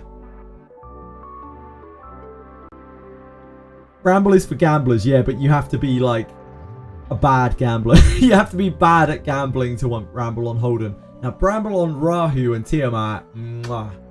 It's so fucking good. It's actually outrageous. But Bramble on Holden. Also, you got to remember too that Holden's counterattacks actually aren't that impressive. Like compared to Rahu's and compared to Tiamat's. Their counterattacks are insane. Holden's counterattacks are actually not that big. As we saw from the single target DPS charts, like Rahu hits a lot harder than Holden does. Yeah, Bramble can be good on all sorts of other things as well. Yeah, Bramble can be good on Lily. Bramble can be good on Sanya. Bramble can be good on a lot of things. I just don't think it's good on things that naturally counterattack. You can even say it might be good on Viper, who is a natural counterattacker, but his counterattack rate is actually considerably lower than Holden's, especially if he's not getting crit.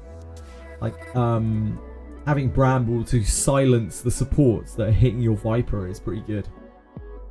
I think you get a lot more out of Bramble on Viper than you do on Holden. He also has the silence when he hits with it, whereas Holden is just like maybe defense downing you, maybe. It's a bit of damage and defense down. Depending on how the Holden's built, it can be quite a lot of damage. Like you can hit a Freya really hard with a Holden counterattack or a Kazuyo or whatever.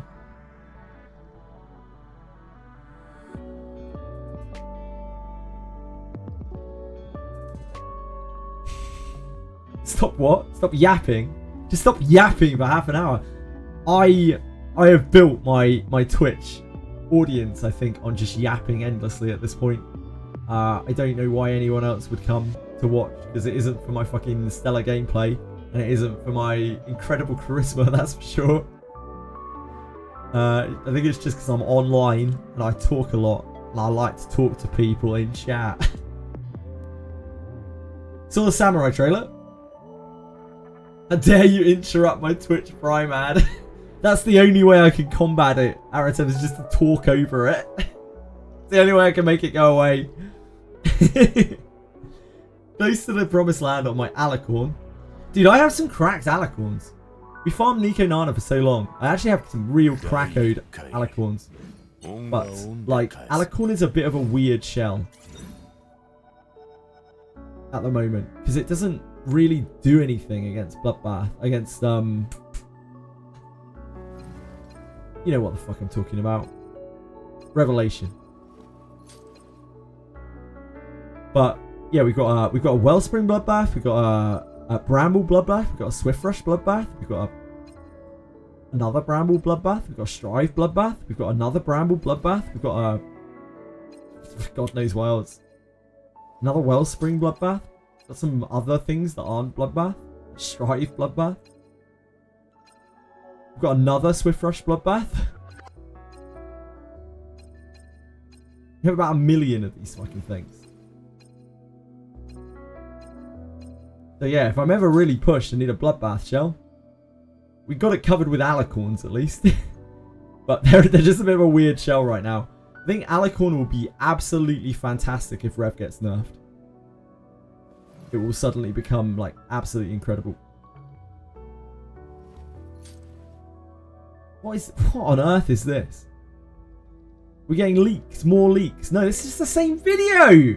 We've watched this like 8 times today. It's a flash of a samurai. It might be a dwarf, maybe. Who knows? The audio is crisp as fuck. I mean, if they're going to do a 9-second clip, they really do need to get the audio right. Pulling for him and I will not be unpulled from. What does that mean, Diego? What does that mean exactly? I will not be unpulled from? I'm sure it means something. Is this by any chance the Samurai trailer? Oh, I haven't seen this yet. Thanks for linking. Thanks for linking, Meerkat. Damn, I wonder what this Samurai's like. Oh my god! Is it a dwarf? Is it a human? Thank you for linking, guys. I do actually appreciate it. Yeah, sorry, I'm not reacting enough. Let's try again, shall we? Let's try again. Oh, what's this?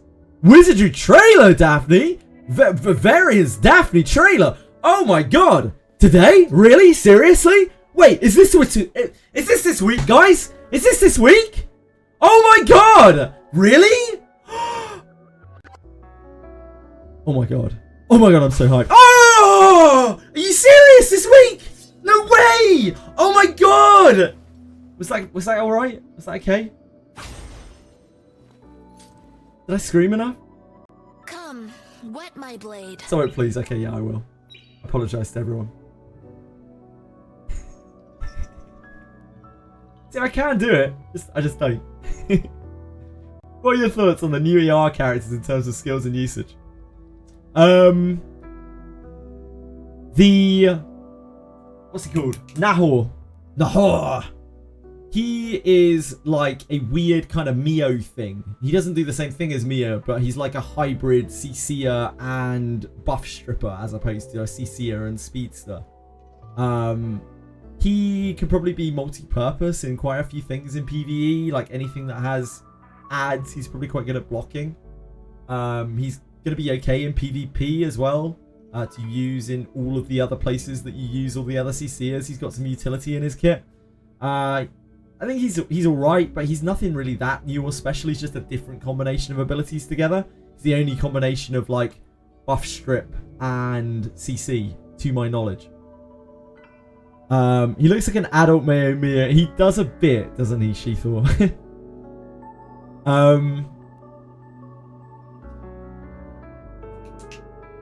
Fuchio.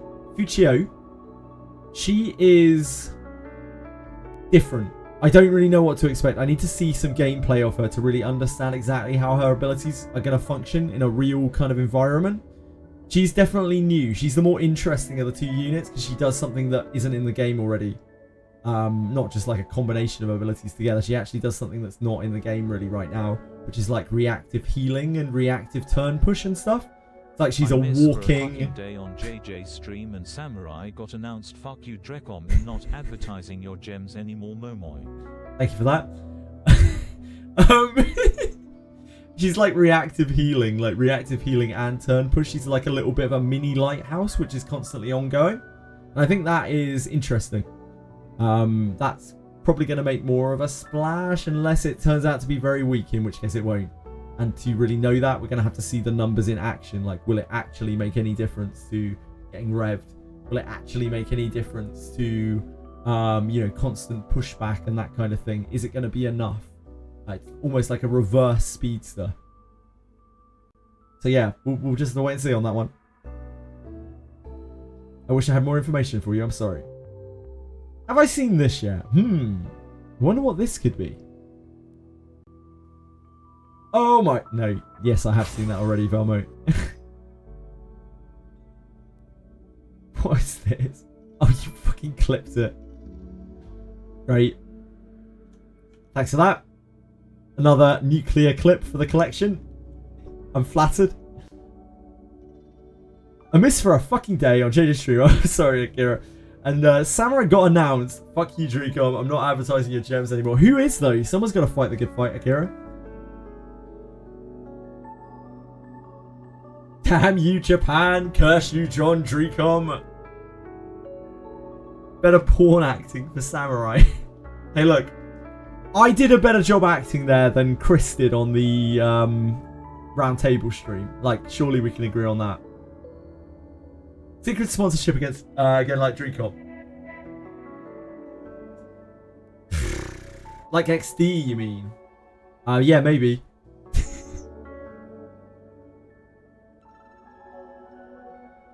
Does this person talk to your Discord often? That is a bot. I don't know. I'm not sure who. Oh, that's Lost Prophet. That's Lost Prophet. Hi, Lost Prophet. I'm not going to put it on screen because it's his private Discord. This is a bot. They shall be exterminated. I will not stand for it any longer. Fuck Evelyn.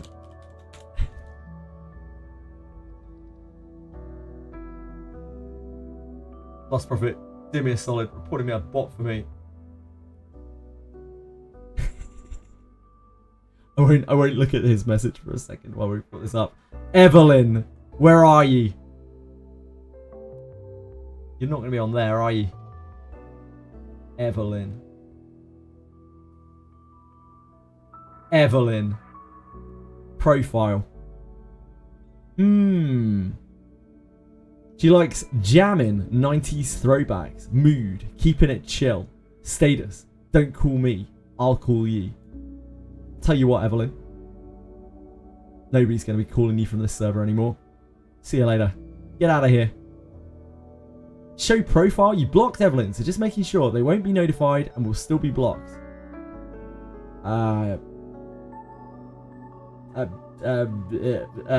What? Yeah? No? Yeah? I don't know. They're gone. That's all that matters. No, they're not. Wait, what's going on? What's this new functionality? Suspicious or spam account?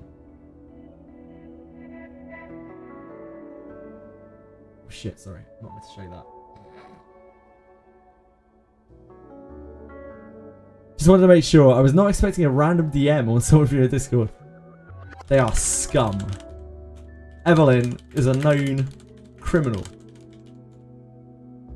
She has been evading justice for years now. Only through your support could we finally dole out the retribution I have the right deal for you. she Send deserves. $5 in gems to this UID. Sorry, everyone. 56857445577 and receive. Chris the AI, he isn't real. Apparently cats see humans as a cat with different species. Yeah, apparently so. Vamo.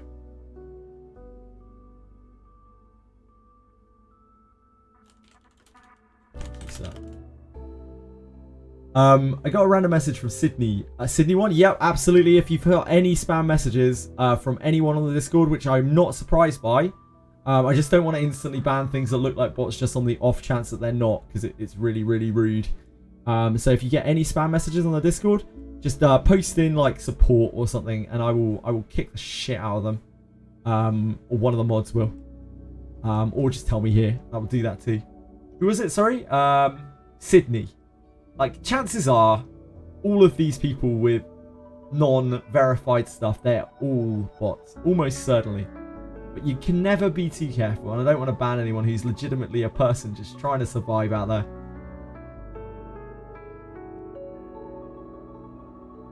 Just trying to live out there, you know? Live their lives. Get out of here, Sydney. think you're so smart with your name.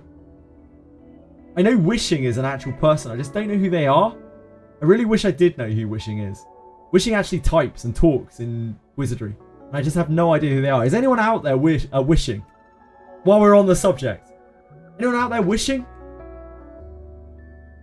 They like speak in Etheria and shit.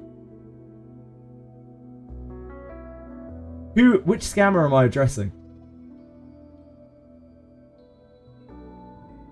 Oh, Aratems. I have the right deal for you. Send $5 in gems to this user ID. Yeah, this was the voice note. Sorry. Receive $10 back. Please no soliciting in chat. Dragon Slayer is a monster weapon? It's a monster weapon? What do you mean by that exactly, Rise?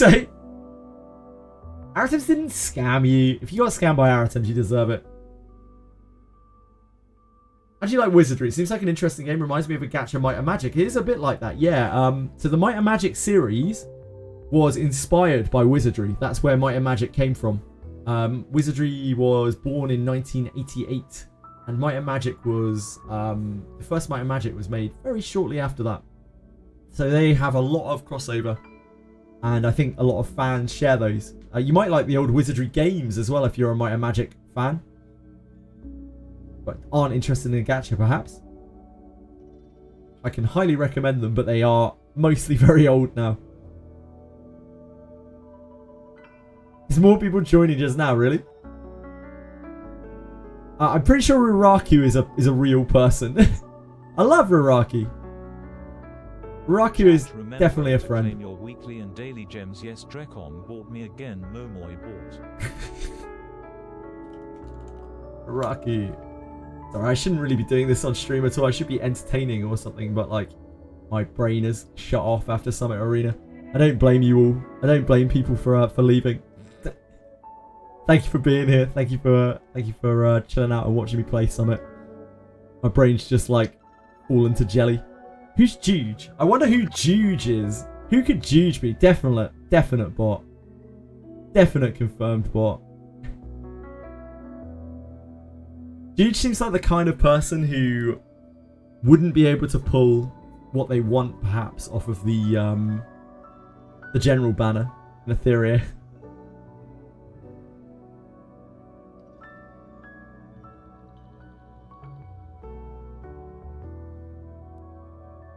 Sydney 1. Fuck Sydney 1. Solaz. I'm pretty sure that's a person, is it not? Solaz was here earlier. That's not a bot.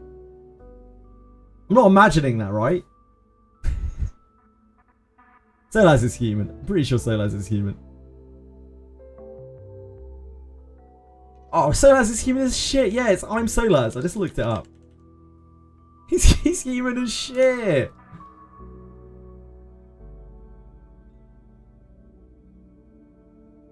I shouldn't be manually doing this. I should be waiting for the bot to do it. But my brain's just fried right now.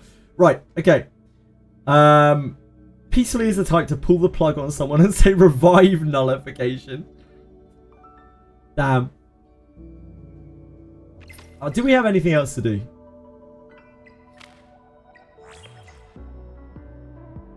We could... Not really.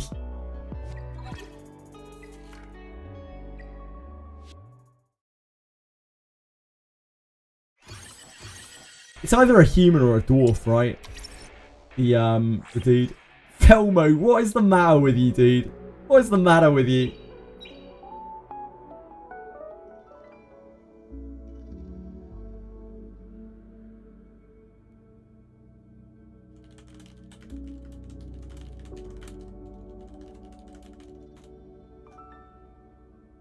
What human has hands like that? A really fucking beefy one. You didn't understand what I said. I can't even remember what I said. So, no.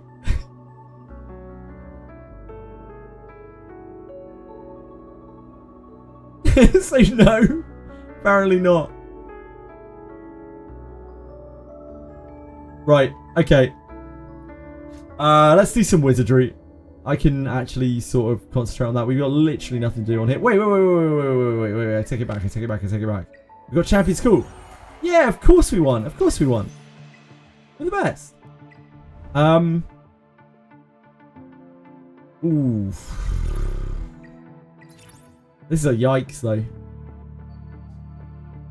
Who the hell wins out of these two? I was hoping that this would make it through, which would make this like a non-issue.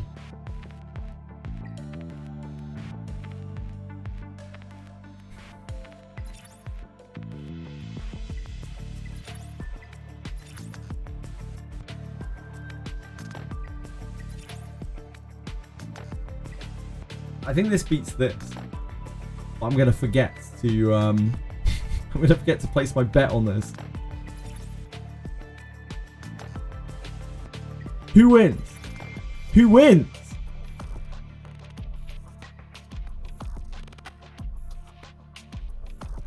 You better get it right. I'm using gems. Oh shit, man.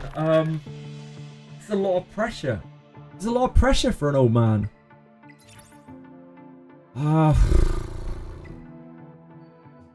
Let me see. Okay, let me have a little look. A little look-see at how much fight damage this Viper is actually dealing.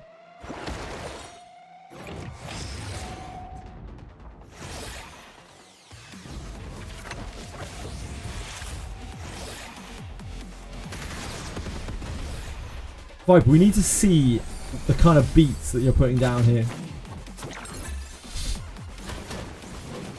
Fucking Vice is doing more damage than you, mate. Okay, this is it. This is the pop-off.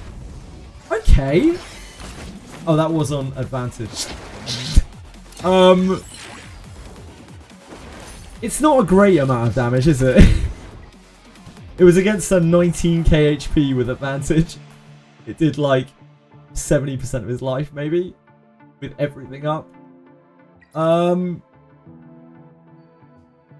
My issue is, like, how does this Viper ever kill anything here? But then how does this team kill anything here?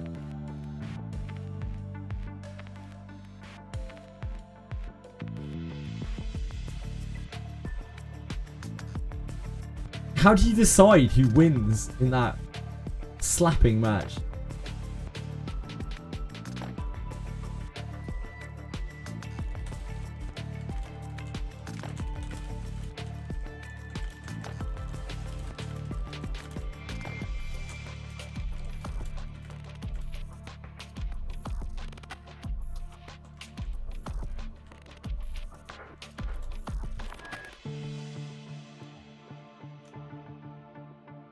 Grab a calculator and do some math.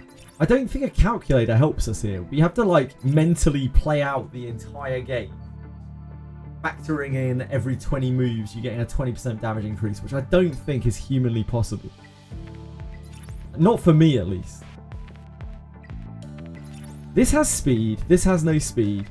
Doki ramps over time. Doki ramps pretty hard over time, so that you have some sense of inevitability there. Beontin is a bigger pump for Viper. She has a very long cooldown. Both Linglo and Viper and Beontin are on quite long cooldowns. There's a Halloween here. This is an Alicorn, which actually helps very, very little. This device is on Gigabyte. This device is on Halloween. So the Gigabyte device is probably better off than the Halloween device.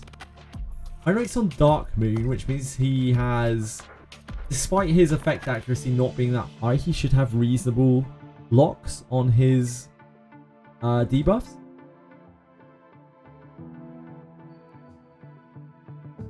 He does an amount of damage. Yang, what the fuck does Yang do? Yang gives attack, and then what does Yang do after that? Does Yang pop off? Probably not. Yeah, Linglo is faster than Heinrich, but that doesn't matter, because Linglo will always heal on her first turn. Arrow attempts. Wait, is this faster? It's 360, yeah. So she'll always heal on her first turn if there isn't damage on the team. So she won't use her 3. Guaranteed won't use her 3. She will just pop her 1. Then Heinrich will debuff whole team. Yeah, he just gives attack and then he codexes another attack up. Like, Yang is quite shit on this team. Yang, if this Yang was almost anything else in the entire game, this team would be better, I feel like. It's giving attack to this, but the Heinrich never gets there and kills anything. However, no, there is no however to it. How does this ever kill? These teams only ever kill each other in deep dampening.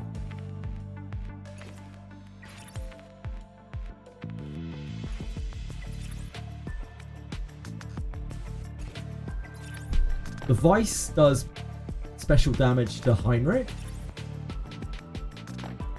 The first of these teams to lose their damage dealer loses. And I feel like the Heinrich has more chance of dying than the Viper, but the Heinrich also does more damage than the Viper. The Heinrich is also going to negate the whole of this first opening. Ling Lo's probably not going to be able to get much up in terms of immunity and stuff. Viper's on count. Yeah, this is on Dark Moon.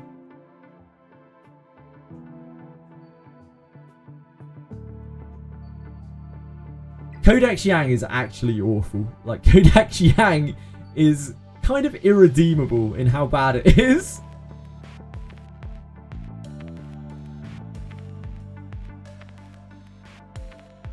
If and when Ling Lo gets her buffs up, it actually stops Vice from being able to heal. There's another thing here, which means all the damage is going to stick. I think this team wins. The more that I look at it, I think this team wins.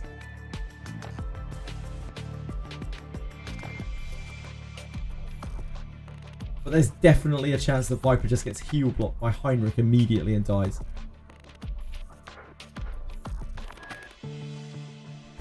He'll push eventually. He'll get there eventually, Velmo. Just take him a few turns. I think it's this team. I think it's Folding District. I'm going to vote them.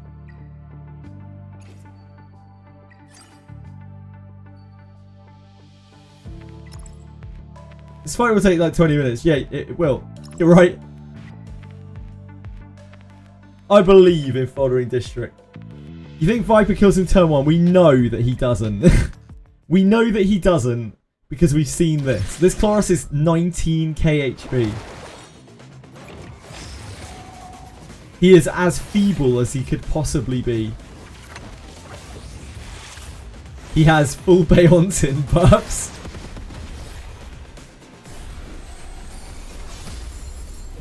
He is not chain marked. He's look at this. Dorothy heals him back to about 80%. The count pops, and that is how much damage his sweep does against a super effective target with 19k HP. So no, I don't think he kills him turn 1, but I do think he probably gets there eventually. Keep in mind that Viper will probably be buff blocked as well on that turn 1 sweep because he's getting Heinrich. So he probably won't be able to get Beontin's buffs. And he probably won't be able to get his own count buff either. So no, I don't think so. But I think they do eventually win. I really feel like they eventually win.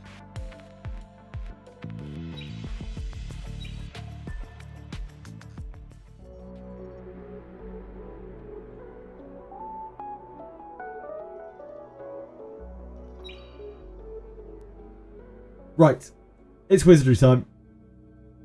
I'm sure barely anyone wants to see Wizardry, but I think that's all my brain is capable of doing right now. We have like 1 million more XP to get on main character. Thank you everyone for who has stuck around for Etheria. I love you all. I appreciate it. If you'd like to watch some Wizardry, then please do. If not, I will be around playing Etheria again tomorrow, where I don't know, maybe my brain's refreshed and I can actually play Summit again.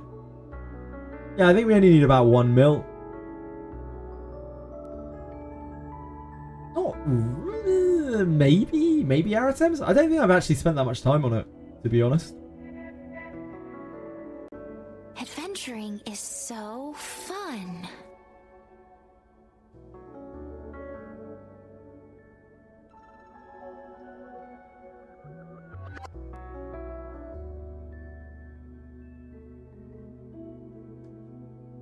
Level 43 from ship 2. Ship 2 is like a pretty air farm.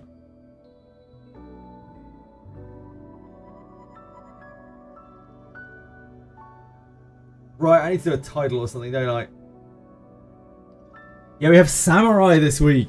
Oh, baby! Have I seen this? I have not. But I don't believe in X. Fuck you guys. I don't believe in X. I think it's unethical.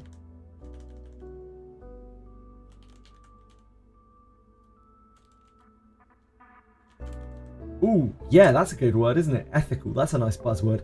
Ethical Ninja MC farming. Just so people know that it's ethical.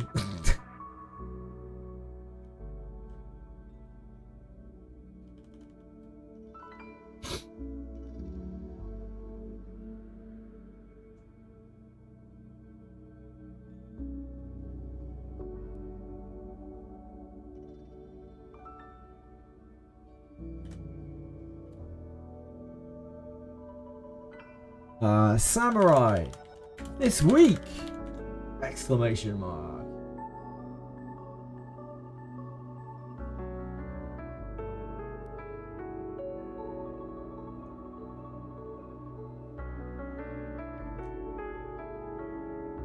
That is some shoddy copy and pasting, isn't it?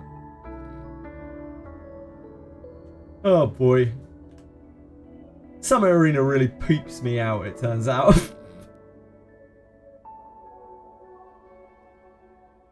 I was like this last night as well. What a mess.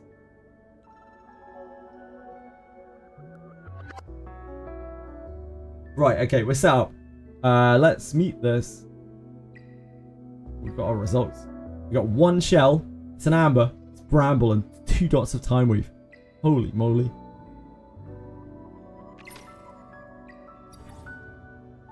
Audio. Eat this.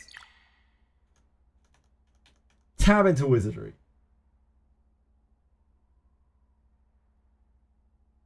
Get our teens on the gate. Find some XP. Have I seen this? Reddit.com/Wizardry. Oh, I have seen that. There's some really good sources of information on there, our attempts. Ah, shame. Shame.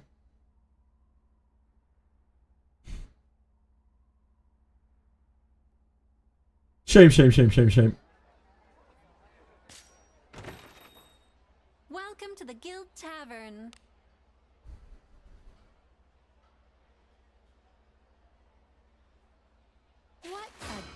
What a good outcome.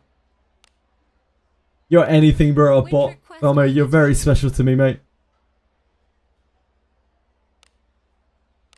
Your supplies have arrived.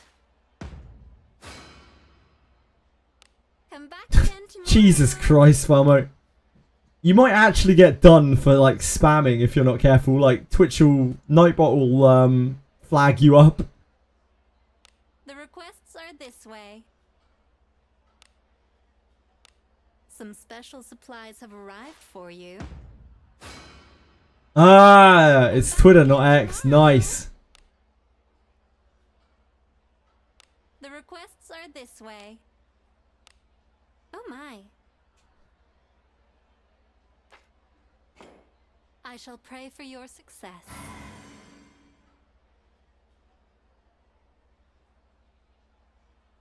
I got some animal pinging me on Discord.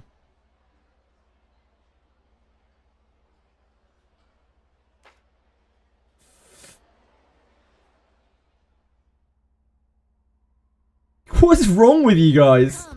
Wet my blade. If this is what happens every time I get anywhere near streaming Daphne, I'm never going to be able to stream Daphne again. You get that, don't you?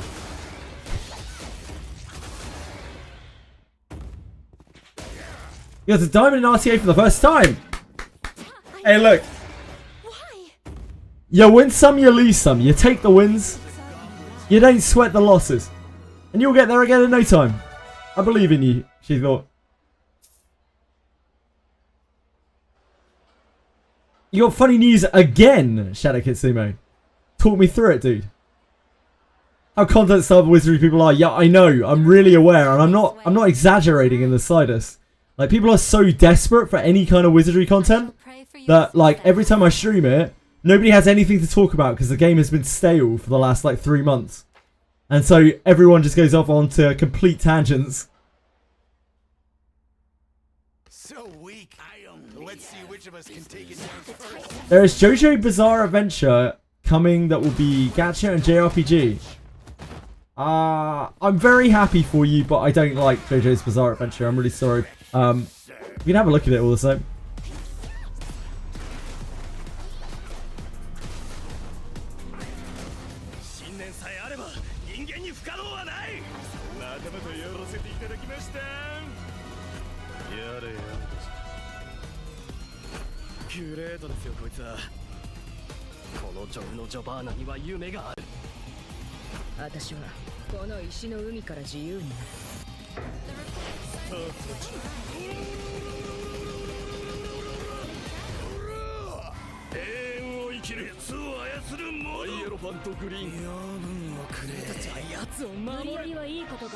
Oh, it's really weird.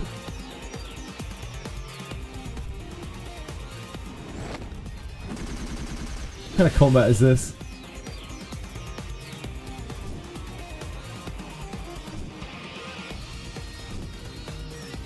And this is a gacha as well?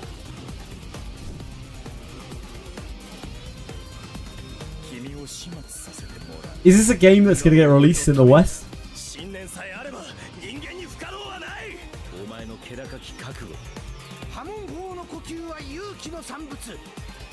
Global.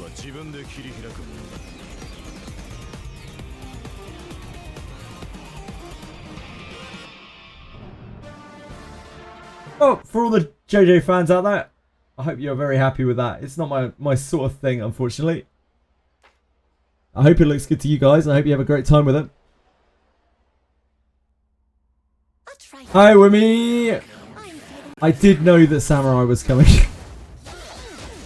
I have been informed a few times today. A few times. Just once or twice.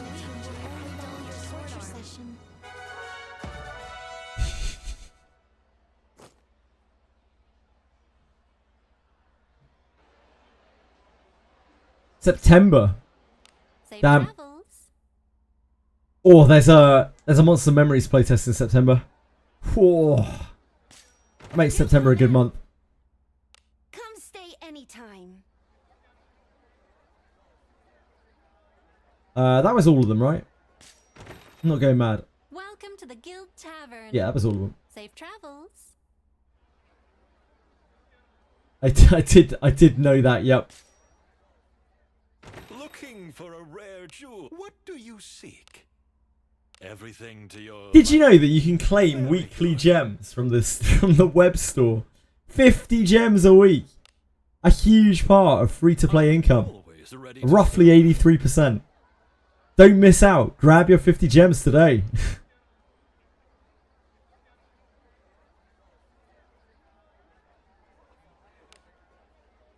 One summon a month, indeed. Ah, did we not take a dispatch? Wait, did we not redispatch? Oh my word. The worst day of my life. Welcome to the Guild Tavern. Which request will you be taking? Gerard.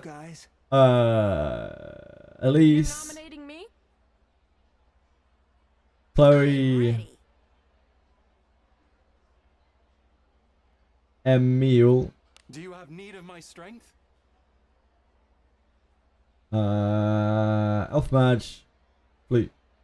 So you do need my power. All right. I don't know how I didn't redispatch that.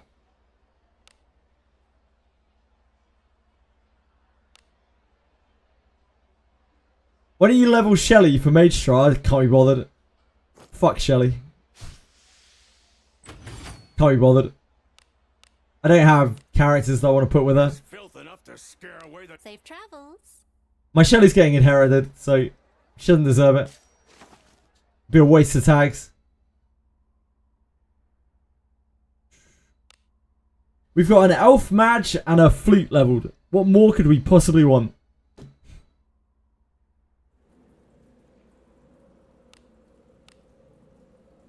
We need about 1 point, what? 1 point, was it 10.6? 10.4, 10.6. I am About 1.5. Were I to hide in a pile of filth now, I would not Let us be be off. found. 5-star red Cyclops Slash. You got one with me? What? You got one, congrats. Oh, that's what you won.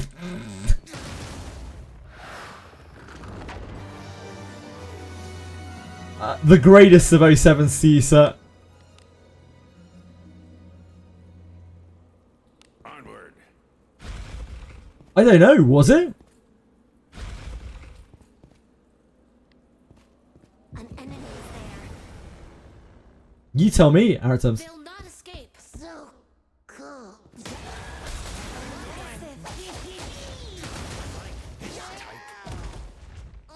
Teasing the weak can at times be entertaining. Only dull your sword. X Drecon Media. I guess so. Lady Bastard. I mean, it makes sense.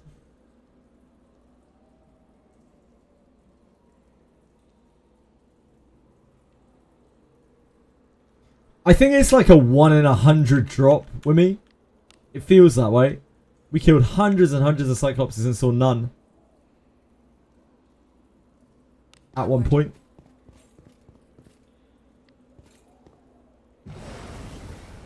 Cyclops Sash Farm is not like electric. I think it has roughly the same chance as a Fae Shinobi junk dropping, which is also very low. It is not in my nature to boast. I need a bath. Oh, we have no MP left. This be healed. It needs a bath.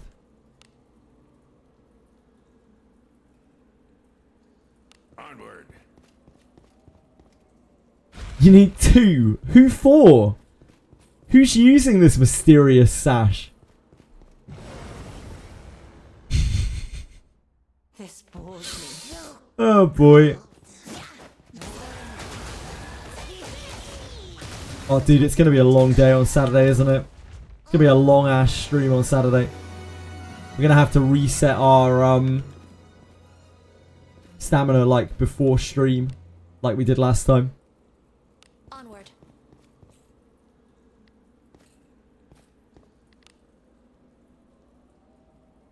Onward.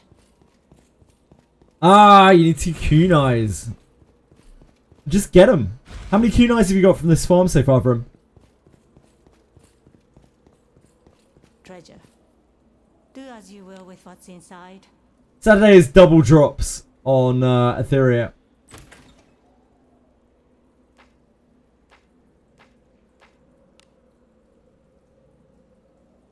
Three.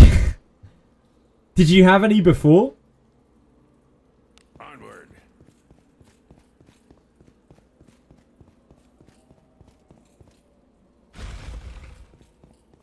No. Not that. Please, not that. It took me like a whole week to recover from skipping a night of sleep. I'm too old for that shit, man. I missed. Why?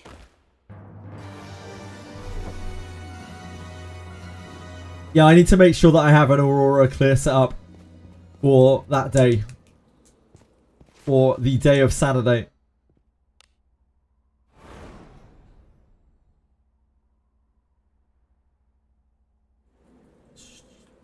I don't know what I'm going to do on Thursday, because we have...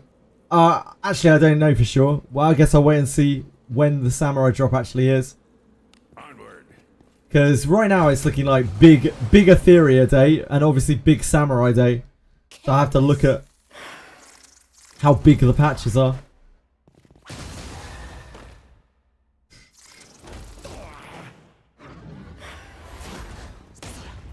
I reckon the Daphne stuff will just be Samurai pretty much, and like a minor piece of content maybe.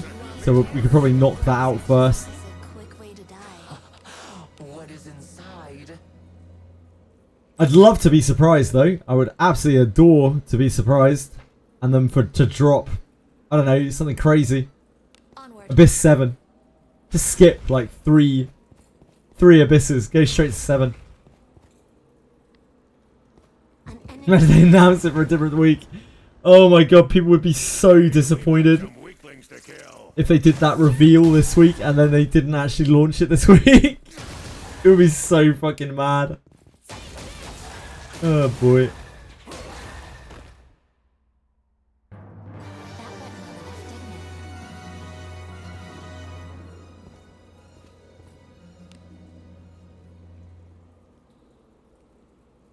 Here I go.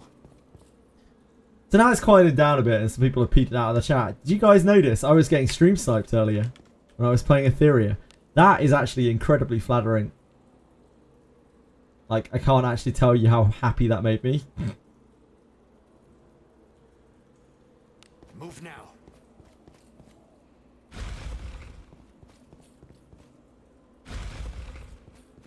There's only a couple of games. Is it not treasure? What But it was great. inside? Made me feel really good about myself.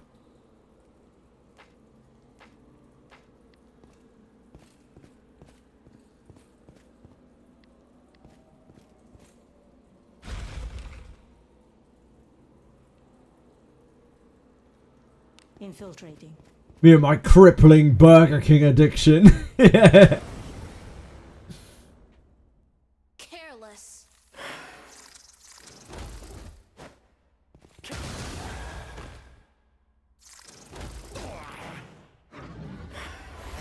You asked for this.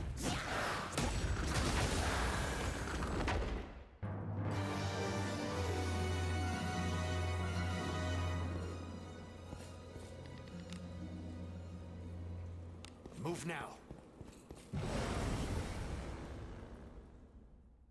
They'll not escape. Play with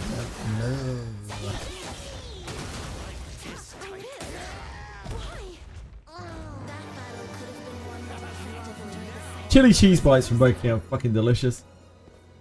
Do you guys have chili cheese bites in your countries? At Burger King? Let us be off. They're basically just like jalapeno poppers.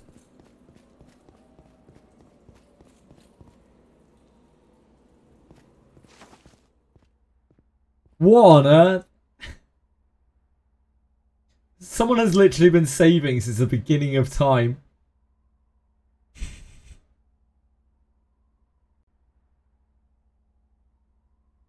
Thought it might hit 100,000 by Samurai, but it didn't. Finally, it's time to seriously spin the gacha. I respect that guy.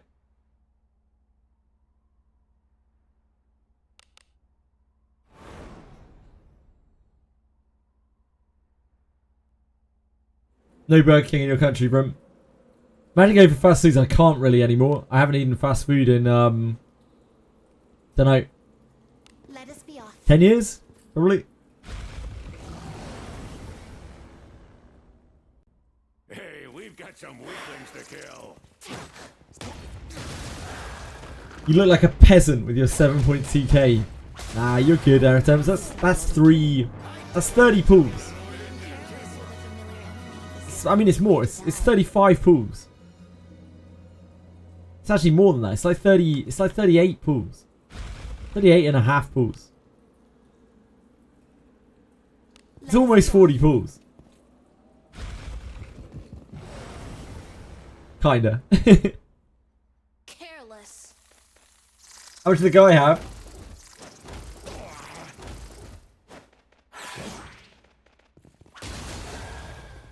He has a few. He's packing.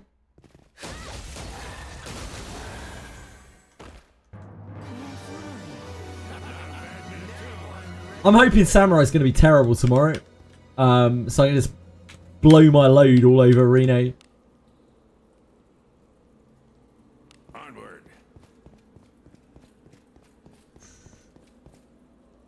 Is it not treasure?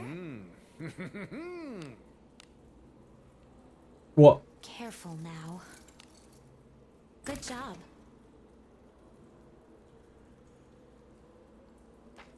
Ah, not tomorrow. I don't know when it's coming out. Sorry. My brain's not really functioning right now. Careful now. Wait, you didn't know? Good job. I mean, yes, tomorrow. When the samurai is coming out. Ha ha ha.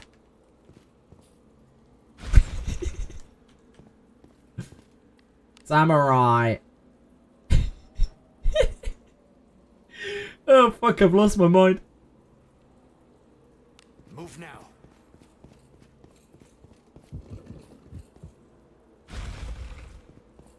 Nah, as far as we know, it's not coming out tomorrow. Sometime this week. I'm a master of Reddit. I go to Reddit and I have a little golden crown on my username. And everyone calls me Summer.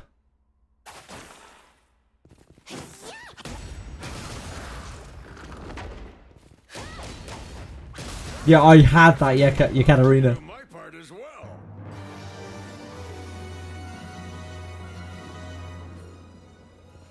JJ Chan. Jesus. They'll not escape.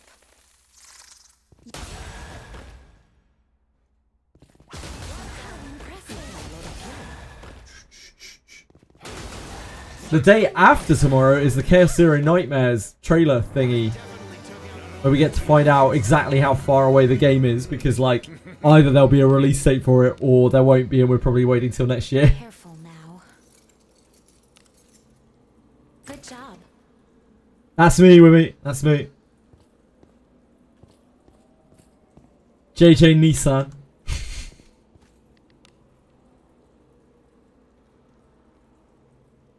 Let us be off.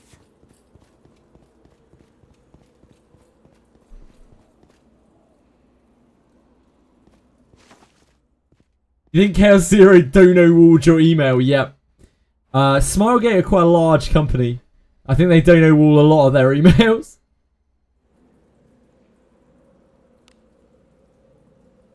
An old guy.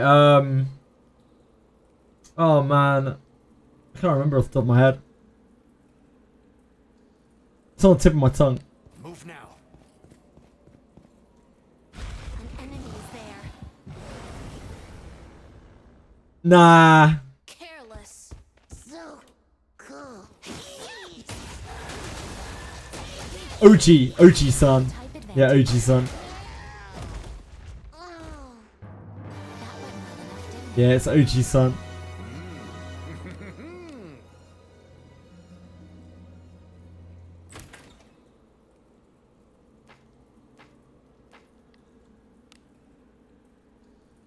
Onward.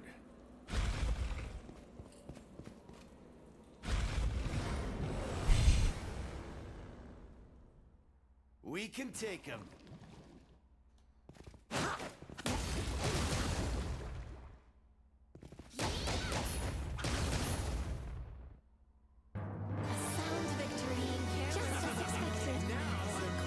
What do you think is in it?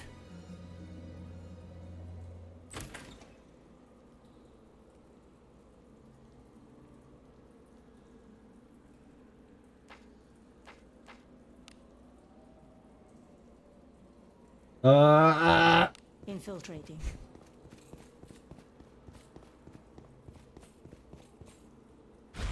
Treasure.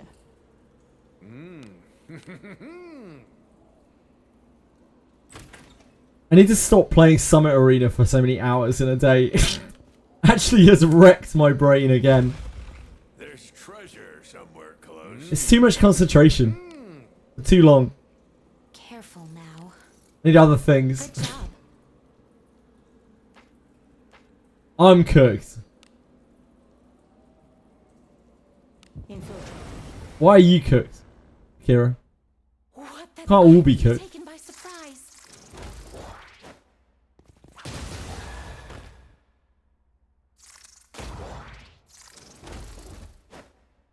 You asked for this.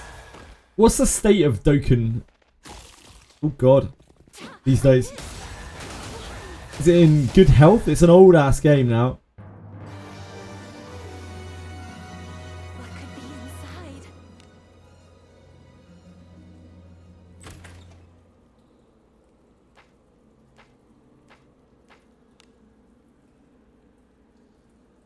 Infiltrating. Yeah, the Cyclops is pretty thick. Area say. This filth brings Here to you mind go. unpleasant memories. So, steel, iron. Rest of her is actually Evan steel at this point. Steel. I need a Steel. bath. Steel. There's filth Steel. enough to scare the devil. Steel. Soiled. Steel. Were I to hide in a Iron. pile of filth now, I would Steel. not be This found. is my worst piece of gear. It's my only non plus 20 now. Has been for a long time. I am Steel, iron, steel, steel, iron. Yeah, like pretty much all my gear is still steel and iron. Exactly, really. So if you find eventually in your travels, you may find yourself some really, really classy ebon steel that knocks your socks off. But like until you do, it's not worth ruining the bad substats on your gear. Sorry, the good substats on your gear for bad substats on ebon steel, or worse, no substats on ebon steel. It's the substats that always come first, other than for weapon. Other than for weapon. I cannot. No, I'm afraid, Ryusei. I could try. I don't know if I have the right variant on my map. Hold on, let me have a look. I'm fairly sure I don't, but if I do, I can show you. This bores me.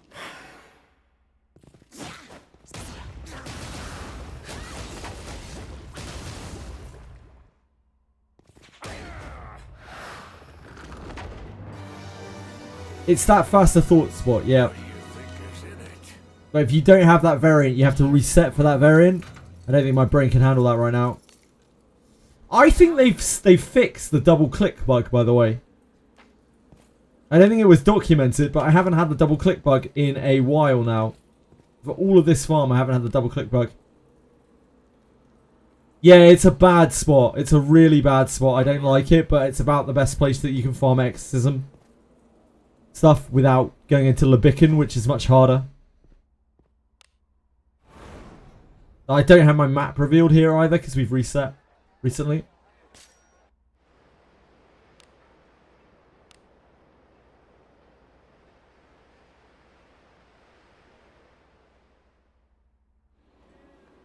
Let us depart.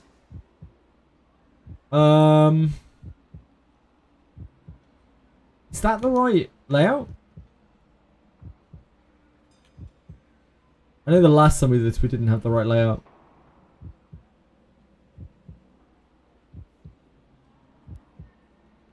Nah, this isn't the right layout.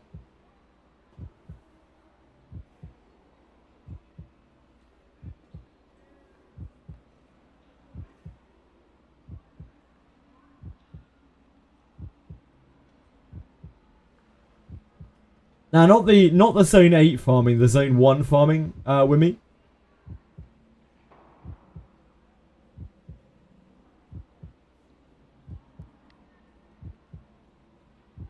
Yeah, you just farm from encounters here.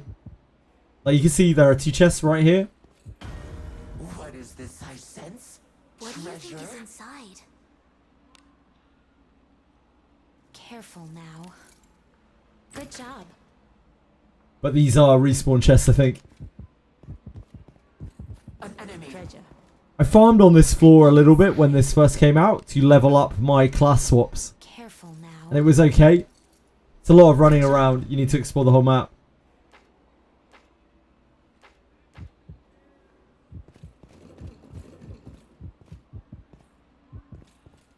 This fight is quite good XP, by the way. This bores me. I only have business. These packs can be quite hard when you've just entered Abyss 2. Necromancer is no joke at all. He's actually a bit of a baller. You don't look so good.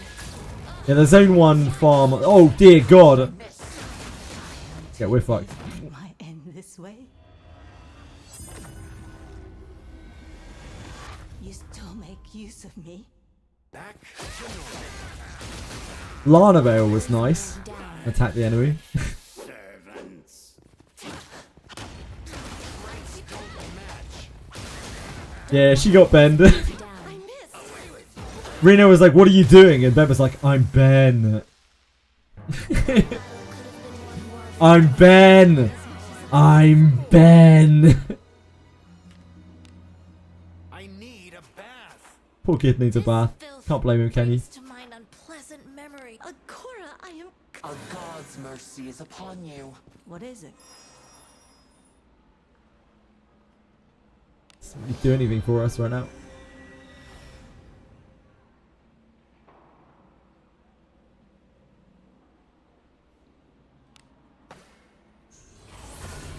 I'm Ben.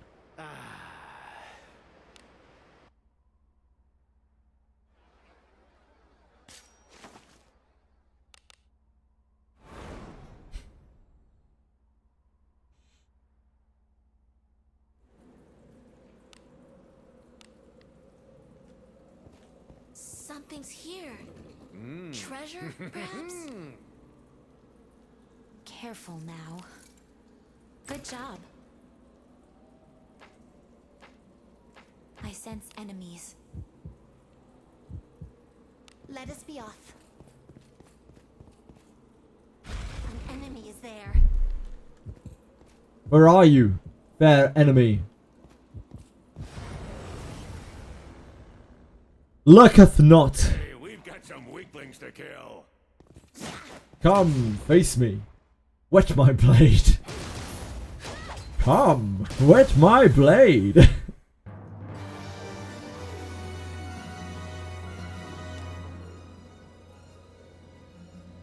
Move now.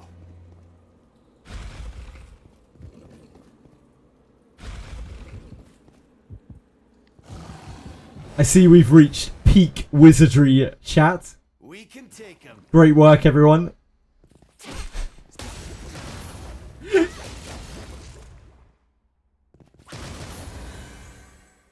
It's fine. Samurai will turn it all around. I believe.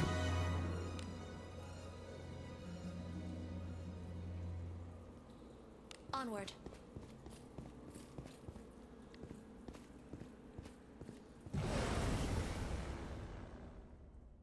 We can take him.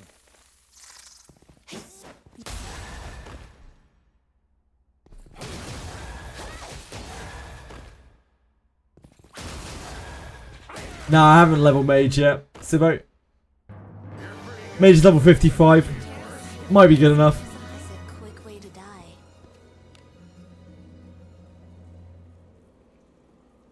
I might not even use mage for it, to be honest.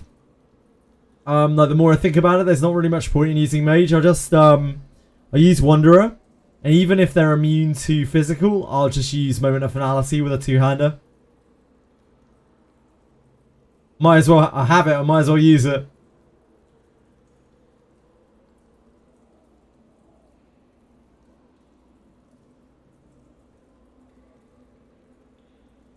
Onward. Literally just playing Dokkan these days. Yep. Gonna overcap stamina for the times 2 event. Yeah, I'll do 1 day's worth, I think, or maybe 2 days worth. Shadow Song. Because the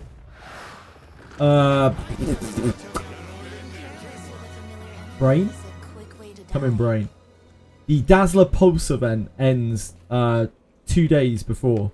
You can get 300 stability from the Dazzler Pulse event. So, like, you could theoretically stack yourself up by an extra 300 off of that. Which is quite minor.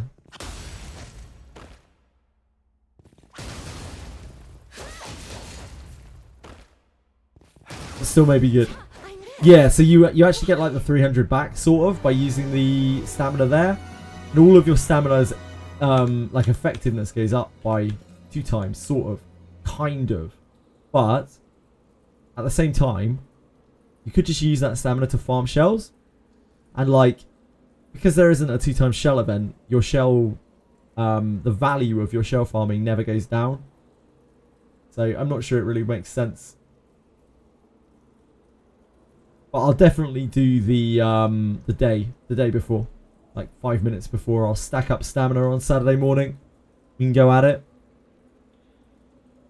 It'll be an incredibly long day. But hopefully not as long as the last one that we did.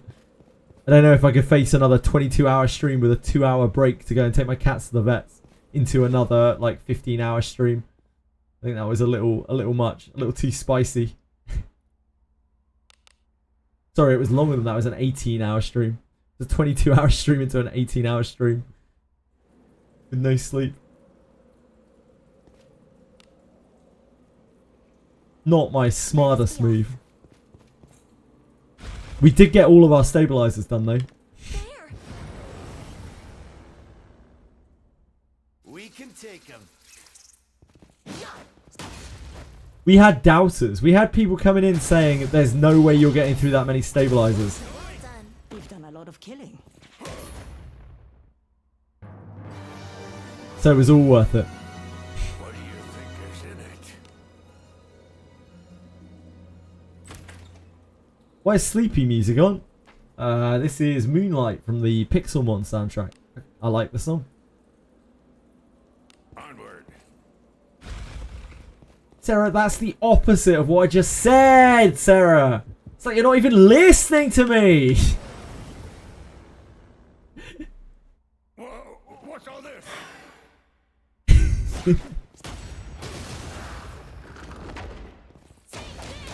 Thank you, Brim. Thank you for having belief in my stamina cock gobbling. Oh really, you did? You literally just got here, Sarah. Yeah, I was just talking about how I really need to not do that again. I thought you were trolling me. I like Sarah is fucking... Sarah's doing it again. Sarah's at it again. They'll not escape.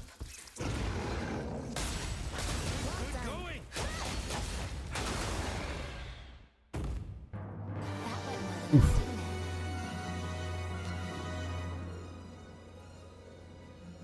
Onward.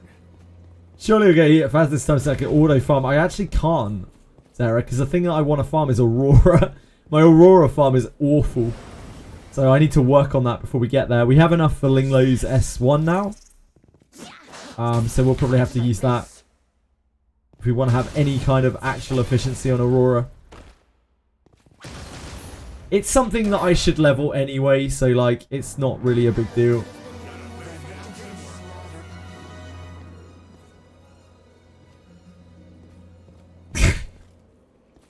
Sarah doesn't even play Wizardry. Sarah only plays good games like Sword of Malaria.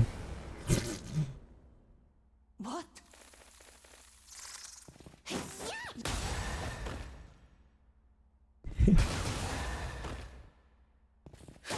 I can't wait to steal your T.O. McDowell in Wicked and Starleap, Sarah. I'm going to get all of the characters. You're going to get nothing. Move now. I might actually like...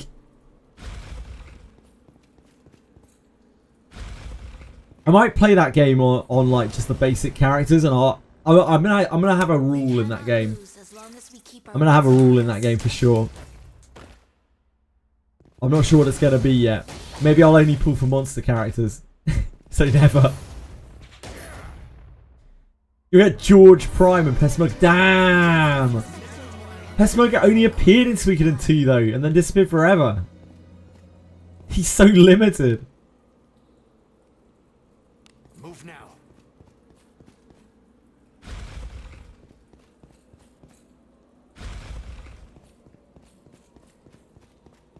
The Nahot Fuchio.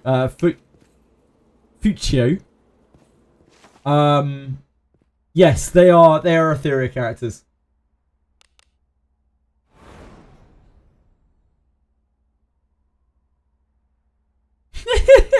Sarah, you can't just input commands and just hope they work.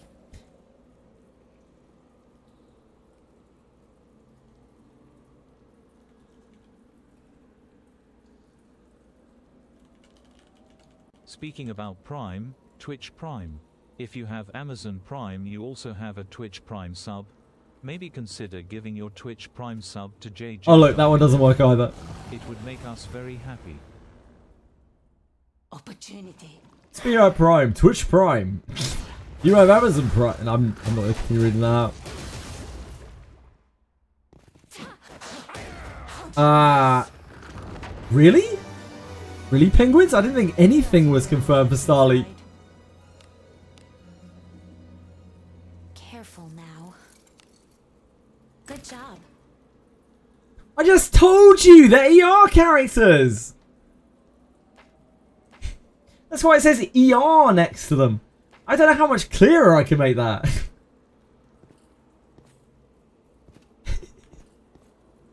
You're the trailer. It's shit though. Hold on, hold on, hold on.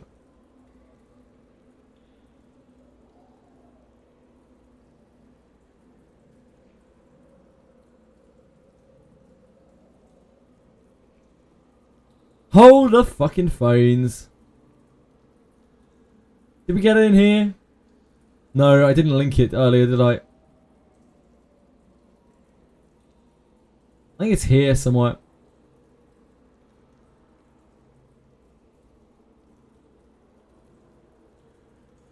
How is it not here? Oh my word.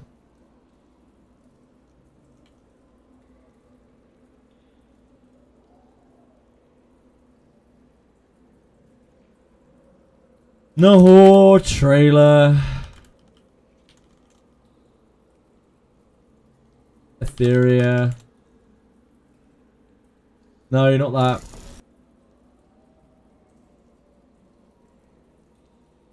Fuck knows where it is. We looked at it earlier though. Anyone? Can't even Google it. Dead game. Here I go. Hero? Hero? As in... Who's hero? As in like Tio? Tio McDowell? Onward.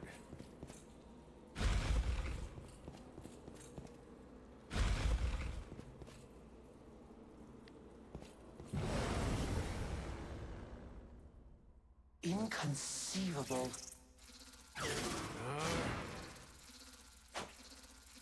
Poison. Oh shit. Sorry, I didn't see the link. I'm out of it. I apologize. I haven't seen anything from this before. Shit. I'll have to set up. I'll leave this open. I'll set up some Discord channels for it later. And I'll get tweet shift. Oh, it's Instagram. How the fuck am I meant to get Instagram?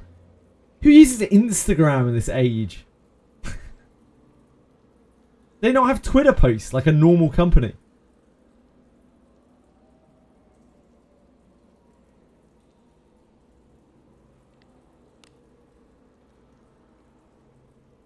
Onward.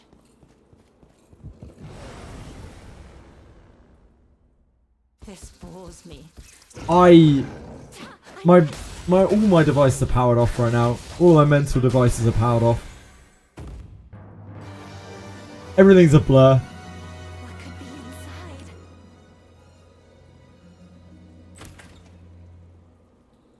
inside? By the way, Sarah, the banners are now going to be 3 weeks after this set. They're going to be 3 weeks from now on in Etheria. It's probably the most important piece of info we picked up today. I am covered in filth. Blessing of Agora. No. Infiltrating. Apparently they think we have enough. We don't need more characters, Sarah. They're so expensive. They're so hard to build. Careful now. We don't have enough lattices. Good job. No, I'm not going to pull Nahor. I will probably pull Fuchu. Nahor's not for me.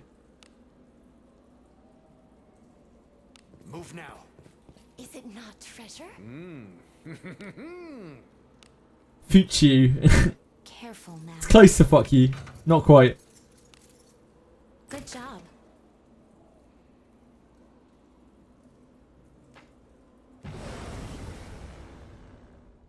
Latispana when?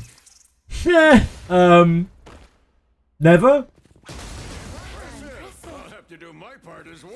Latisse. I missed. Why? I wish they would just give us some more lattices. They said that they were thinking about it earlier by the sounds of things on that Hypertalk thing. They did actually seem to legitimately be taking that on board from the content creators who were on that. Onward.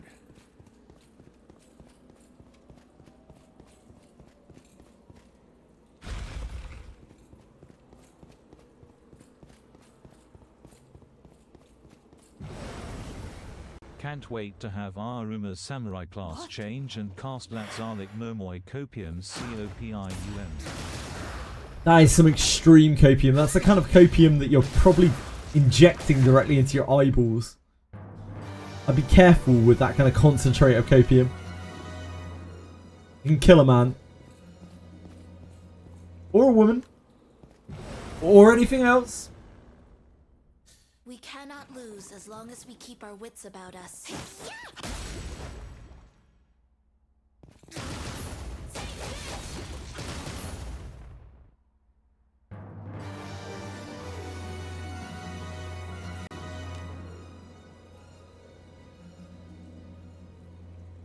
Hello, K2! Onward. I'm living life large. I'm slamming some ninja XP.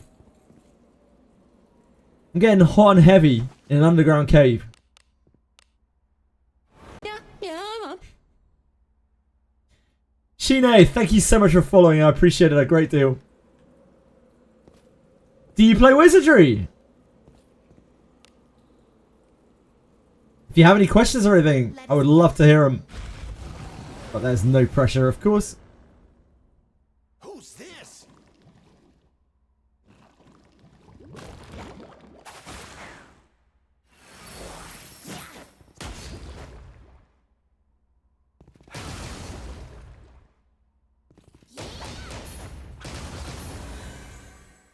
Kind of vibe here, lurking. Absolutely fine. You lurk away. Thank you so much for being here. Much love to you. And if you do have any questions or any problems or any concerns or anything like that, you want any advice, you just let me know. I'm more than happy to try to help. Treasure. Do as you will with what's inside. Careful now. Please also ignore literally everything that everyone says in chat. Good job. It's like a fucking zoo in here.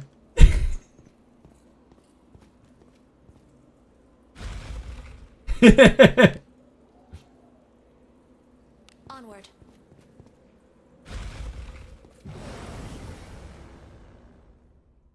Please leave this to me. You need not.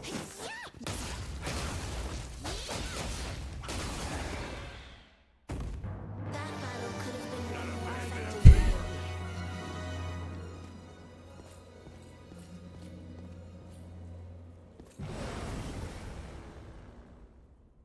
We have the initiative. Praise be to a glorious blessing. Etheria Final is Tribe 9 brother in EOS. I believe in Etheria Final. Etheria Final is like the prophecy. The prophecy foretold, you know, in like popular fantasy series. It is the revelation. It is the becoming. The beginning and the end. The Alpha and the Omega. Move now.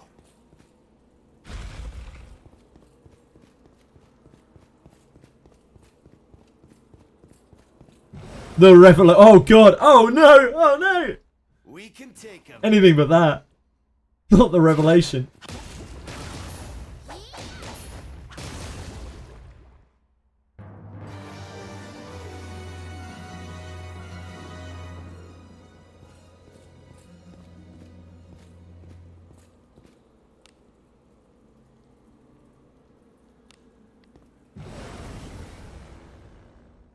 Man, Hey, we've got some weaklings to kill. like Bleamtown, ripped off Persona.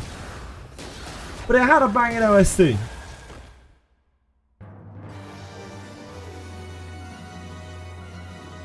Oh no, Waspy. He's never going to be a real man without that extra one. And my growth makes me feel the same way. Look at this. How do you feel about that, mate? How do you feel about that?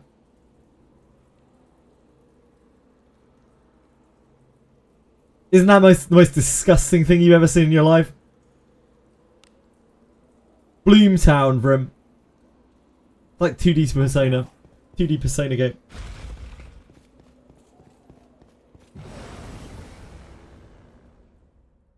Opportunity. One day, Waspy, I believe in you. Your Benjamin is going to be hitting for probably like 1 more damage. Yeah, Yakuza. Feel like a dragoon.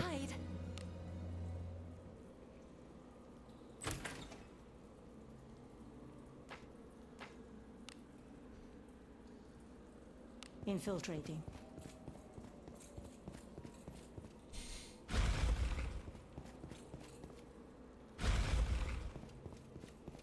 What a beast, Waspy. What an absolute beast.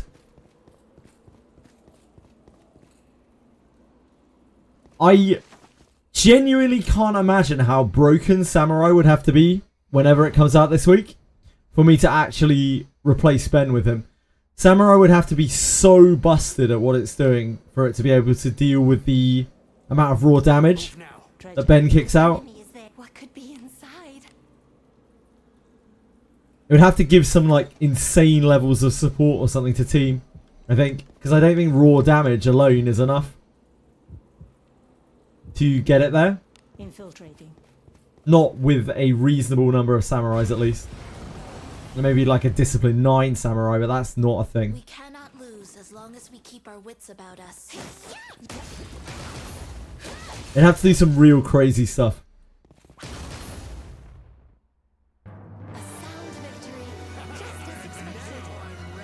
Lana's locked. There's no way I'm playing without Lana.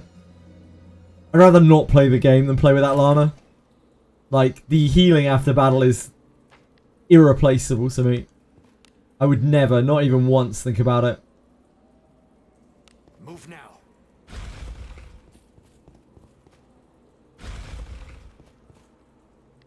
Surely passive like Renee, that is nothing. That is meaningless. It would have to do something like actually good.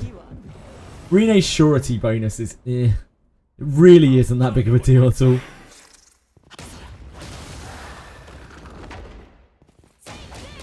I imagine Samurai will be OP.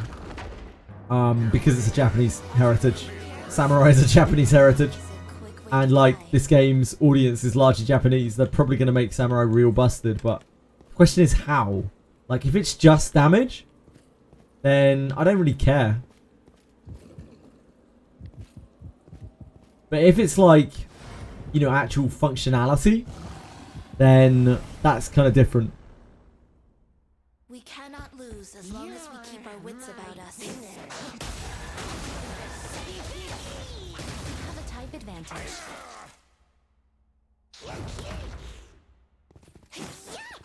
You put the dick in contradiction for him.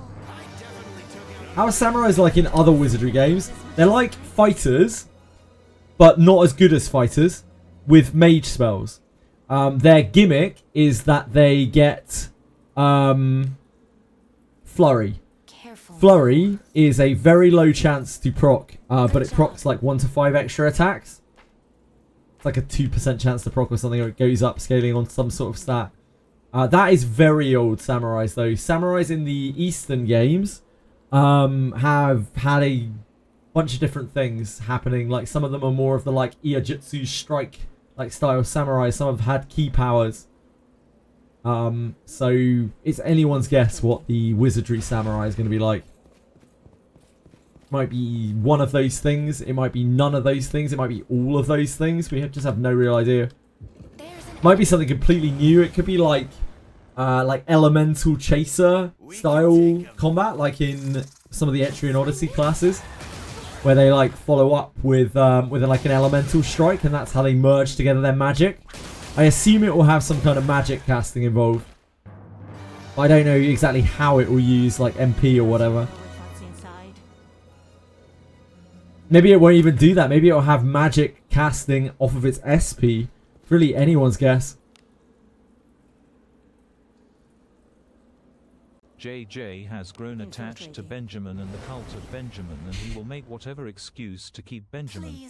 To shortcut this, TTSJJ is a sundeer for Benjamin.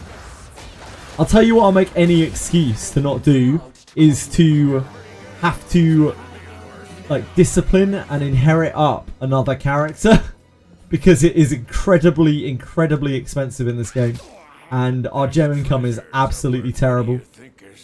Even worse than it was a couple of months ago, sadly. Careful now. Good job. Yeah, we'll see. We'll see how broken it is. Why you?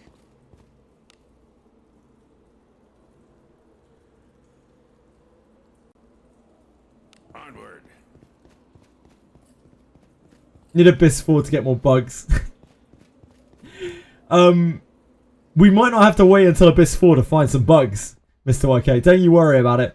Drucom has a real knack for presenting some bugs, you know? I mean, features. Much like Monoko, Drucom loves their features. Onward. They're often like, my, what lovely features. Samurai have an MP recovery on kill passive. Need the... Heed my call. Maybe. I'd believe anything at this point. At one point, probably about 3 or 4 months ago, I had pretty good faith that the power creep was going to be low and they were going to keep new stuff like kind of pushed down and muted, but it seems that ship has sailed. So I don't have any real expectations anymore. It might be crazy. Might be chill. Depends what mood takes them, really. We've seen both in recent times.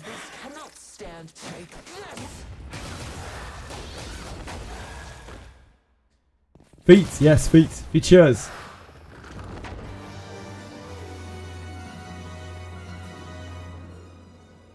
I've been hungry for scrambled egg ever since, like, I don't know, 10 hours ago, when I think Turtle Lags was talking about eating eggs. I was just like, damn, I could use some eggs right now. I'm gonna cook myself some eggs so hard. Like, oh, street. Yeah, no, absolutely, Aratas. I was like, there's no way. Like, they have more sense than that. Like, they are playing a long game, and I was wrong. It's completely wrong. As I so often am.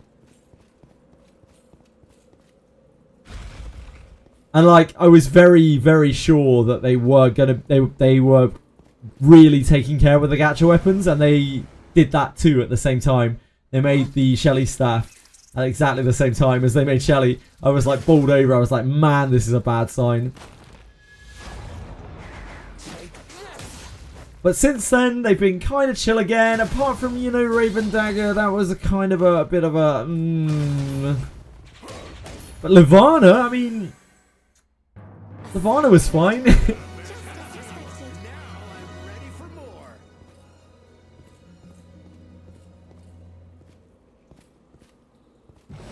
The only advantage Yeka has over Shelly is a priest class change. I think that is quite a big advantage. But in terms of a blaster mage, like Shelly is literally in a class of her own. Like Shelly is what you want a mage blaster to be, and none of the other classes in the game, none of the other mages in the game can really do mage like Shelly can. In a way, Shelly is the only mage in the game, and all of the other mages in the game are like support classes, really. Like priest mage support classes. It's kind of like mage versus bishop, sort of. Hello, Edel.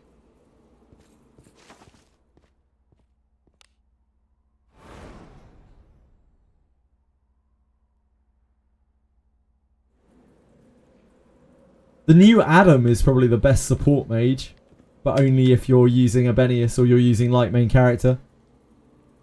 If you are using one of those things, he is probably the best support mage in the game. Because he is providing a lot of value. Let us be off. It's kind of very similar to Alice, to be honest. The amount of value that Adam is providing there.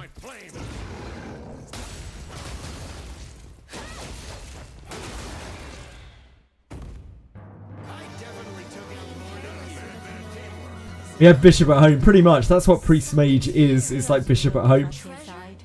The Priest Mage multi. Careful now. Good job. Too many mages.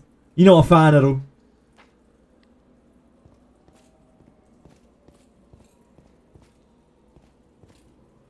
Because it's ethical, Papa. Like, what I've grown to understand, the more that I've streamed, is describing words are very important. Even if they make no sense, they're very, very important. I could have gone with nuclear, but I'm pretty sure I did nuclear yesterday, so today's ethical. We're ethically farming. We can take him.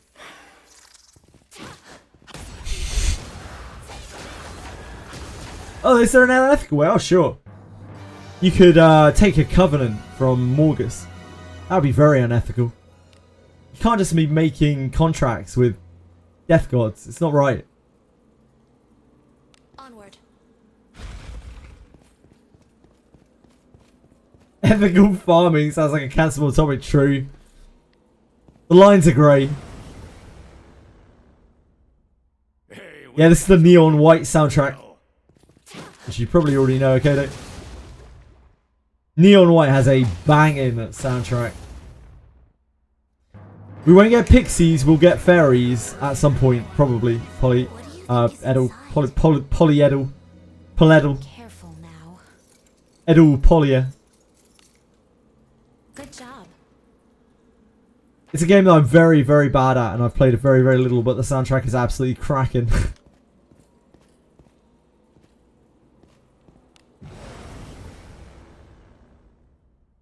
This bores me. Probably not. It doesn't seem like they have them in this world. Halflings. Hobbits. But we know that they have fairies. We've seen the artwork for them. Not only the artwork, but the trailer with like visual models of them. So we know they've got fairy models made. They're like blue fairies. So it's pretty much guaranteed that we'll eventually get a fairy. I just don't know when.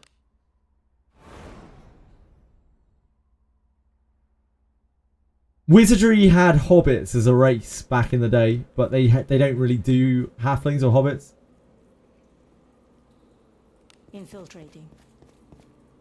A lot. An enemy. What? That I would be taken by surprise.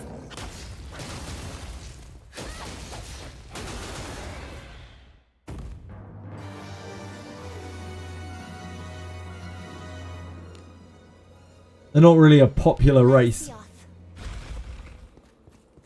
I know some people thought that Elmon was a hobbit or a halfling, but like she's an elf. Just a short elf for some reason. She's small.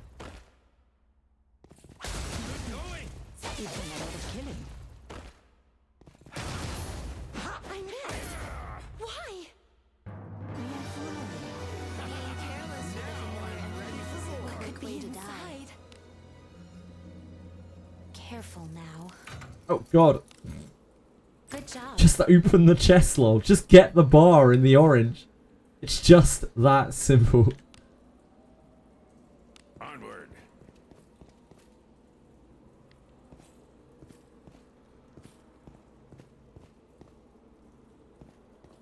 We already fight this one. Must have. Move now.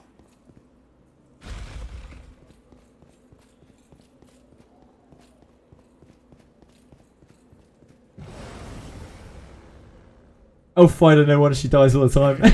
Some weaklings to kill. I missed. Why? I've loaded them up, by the way, Araton. Sorry, I wasn't just ignoring you. Wasn't dono walling you, I swear.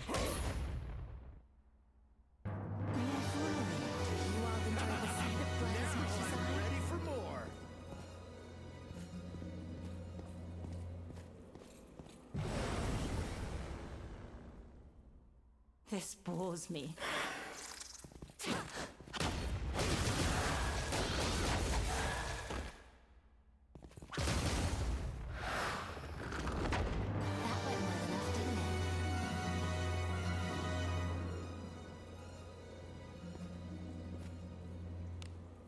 What's rabbit and steel? Move now. It's an anime.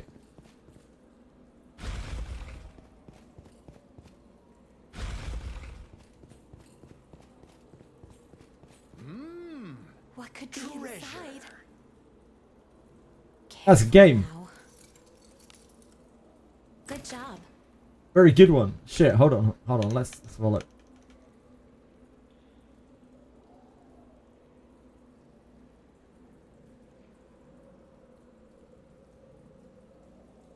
Rabbit and steel.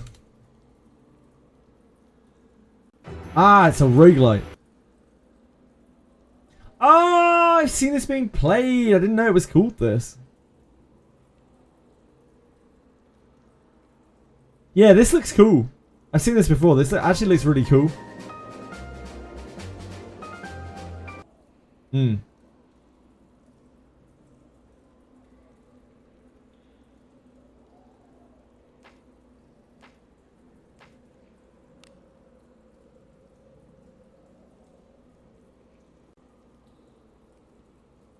Let us be off. Ooh.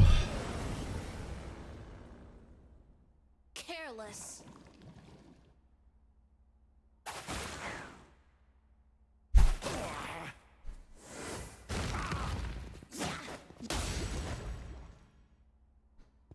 Any good loot so far from the cave? I haven't opened anything from here yet, Rain Sorrows. We don't open the loot until our goal is achieved. And our goal is level 60. Ninja.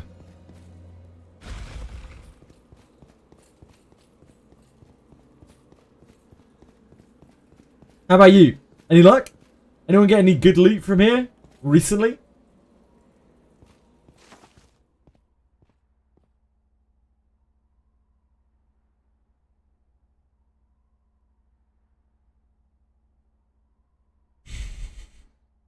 Which email address is it even going to?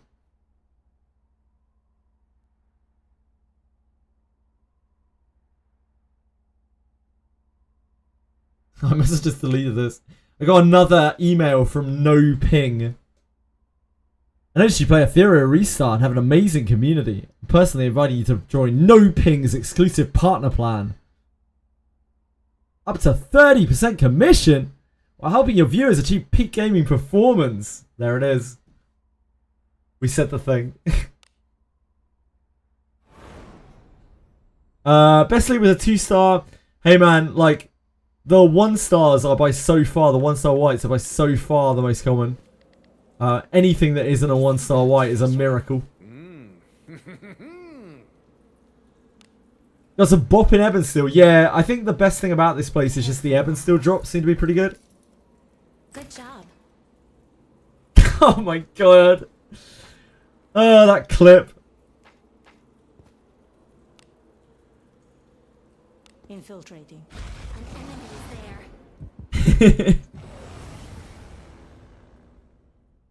We cannot lose as long as we keep our wits about us.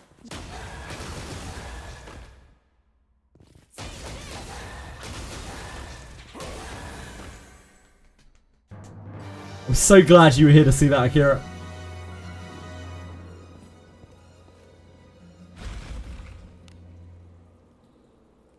Infiltrating. An enemy.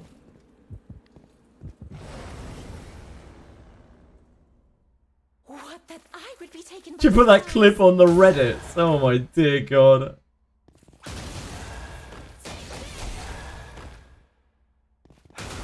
Lord help me. And deliver me from evil.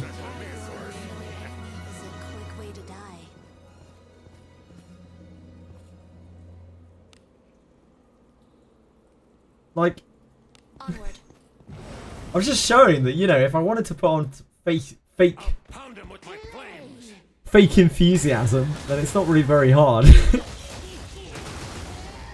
People were asking for bigger and bigger reactions. So what was I meant to do? I'm a crowd pleaser, aren't I? Except when anybody asks me to bite Chili's tail. It's not on. Go on then, Aritems. I don't know if they'll appreciate that. You are free to do whatever you want.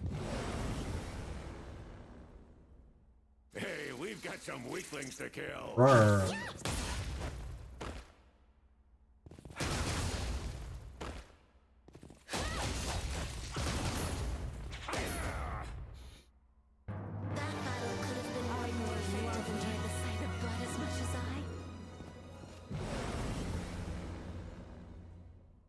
Hey, we've got some weaklings. I missed.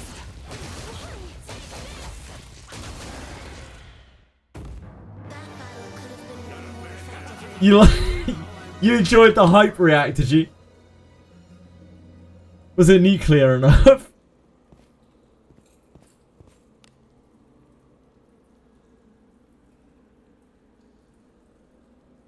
I tried for the perfect amount of stumbling over my own words. Not being able to contain the excitement. One time I made chat in Captain Cabinet's stream, post something on Asmongold's Reddit and had a panic for 2 days. Classic. Careful now. Good job.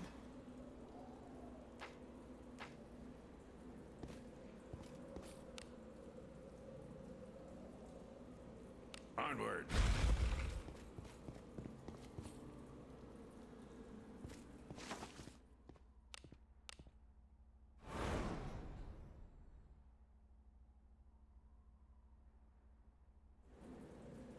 And look at these gains we're making. Oh, we've made barely anything. We've made barely any XP. Made like 300k XP. Try and get it down to 1 mil tonight. What could be inside?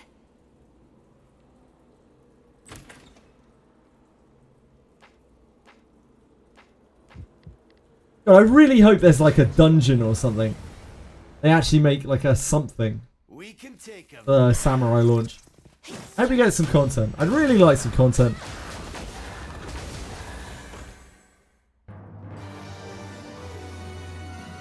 What could be inside? Is that so wrong? Am I asking too much? Am I the bad guy here?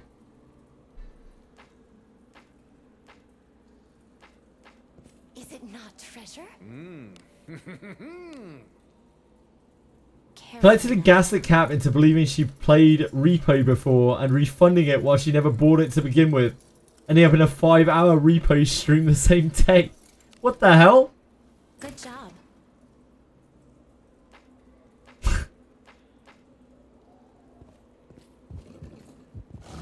You made it into one of our shorts. Damn. Basically famous, Aritems.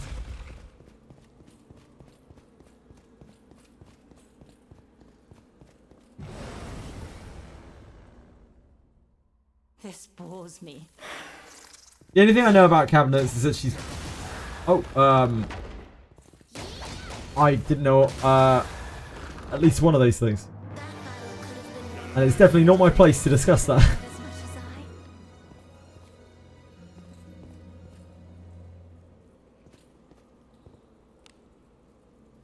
Peace, Death.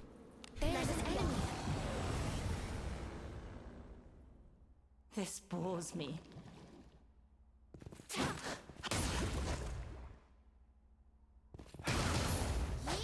Thing that I know about Captain Cabinets is for basically no personal gain that I could understand, she got me on the GachaCast. So I couldn't give a fuck what she gets up to outside of that. She's alright in my book.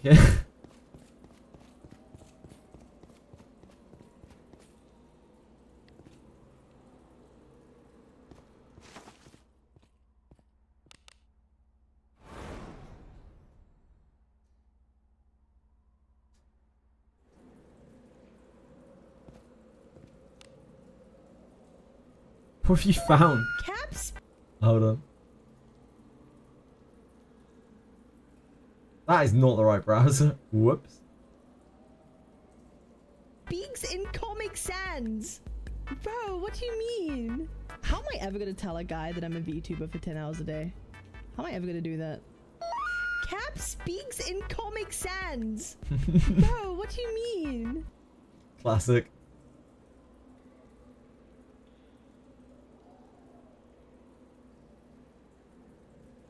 Onward.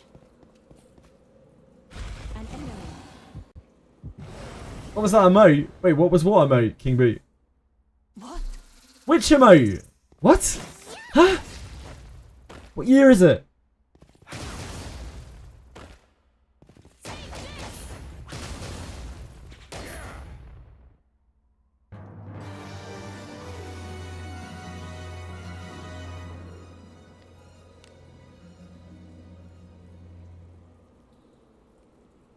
Onward.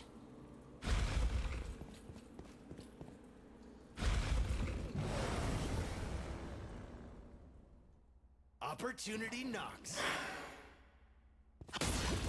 Nothing wrong with a bit of Comic Sans. Unless you are worried about looking professional in any kind of way, shape or form. In which case, there is a few things wrong with Comic Sans. What do you think is in it?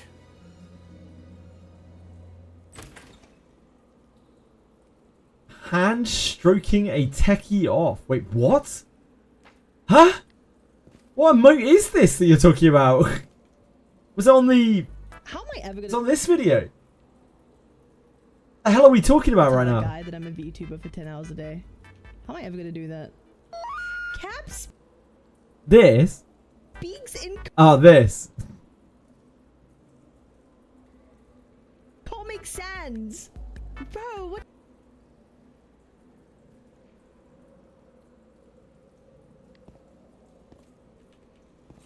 If you find it, we can add it. I just don't know what the fuck it is.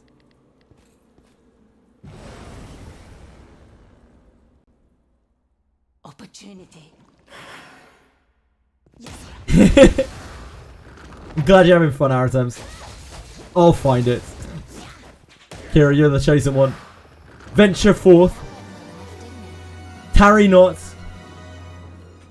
And want for nothing, sir. May your quest be noble and successful. Onward.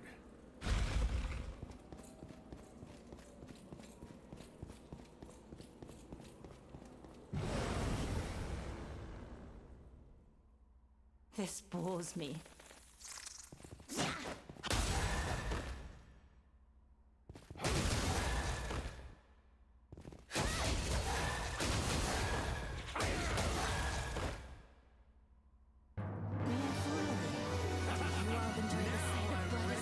What do you think is inside? At what point in JJ's stream do I need a masturbation emote? We already have like 7 of them, Jujux. Like, people really like masturbation, it turns out.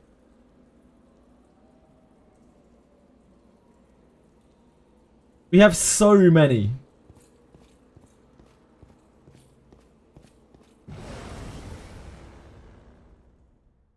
What, that I would be taken by surprise?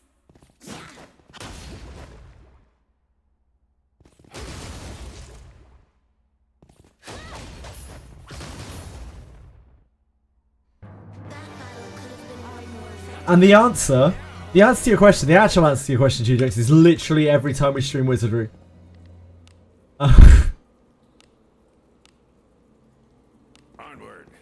When I stream Etheria, people actually quite often ask me stuff or talk to me about Etheria.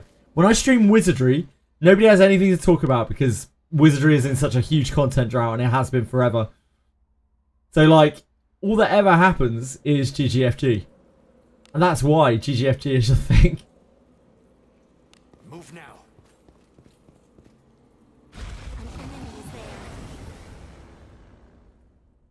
What? At least one of them is male, any bit. From the trailer. It's either a human or a dwarf, it would seem. But we don't know whether that's the general adventurer or the legendary adventurer. In the ninja release, they showcased Kiraha and not Rene. So, it's anyone's guess. What's a JJ card?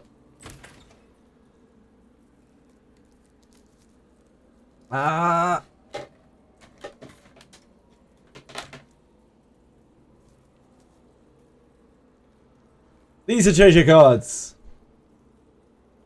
I won these in 2006 playing a children's card game. They were tournament legal. It's me, but with huge triceps for some reason, burning down a village and or a church in a sort of pseudo Cassandra outfit.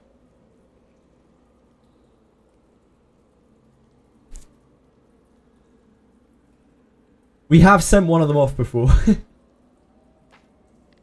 They are technically very rare, but you would have to find someone playing Universus.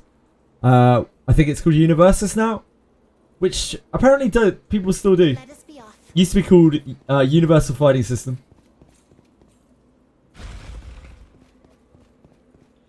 Thanks, Senate.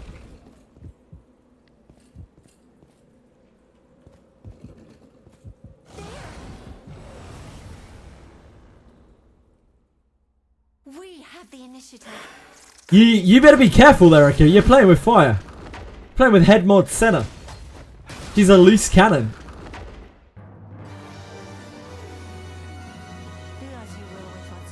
What's up, Aratams? What can I do for you? You're halfway to a card, really, Waspu? Damn. It's actually huge progress. We send them off in little green envelopes with some stickers and shit. We actually do a bit of effort behind it. Onward. Something's here. What do you think is inside? Careful now. We already have this. We have an I lost.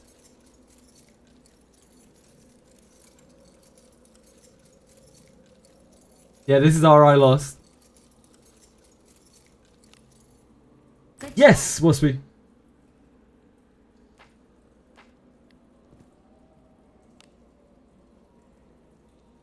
It doesn't match, no. But that is the one that Plastic chose. So I'm going to leave it.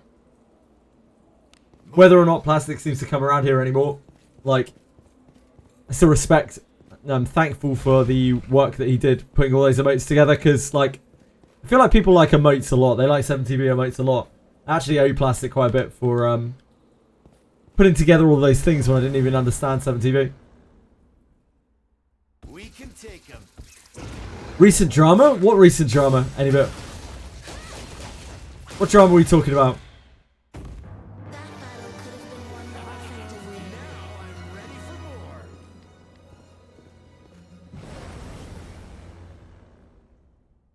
This bores me.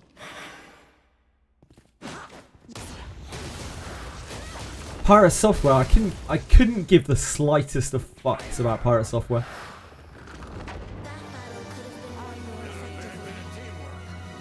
Do as you will with what's inside. If a guy can't own up to not using a mana gem in World of Warcraft, then chances are he's a pretty shitty person.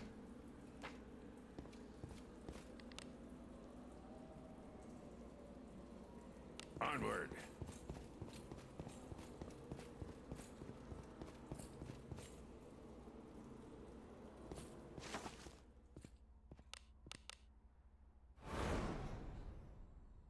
Kai Cenat? I barely know who Kai Cenat is. I know he's like the most popular Twitch person, but like, I have no idea. Genshin drama, you can tell me about the Genshin drama. At least that's in a sort of adjacent circle. What's the Genshin drama about? Talk me through it. Inconceivable.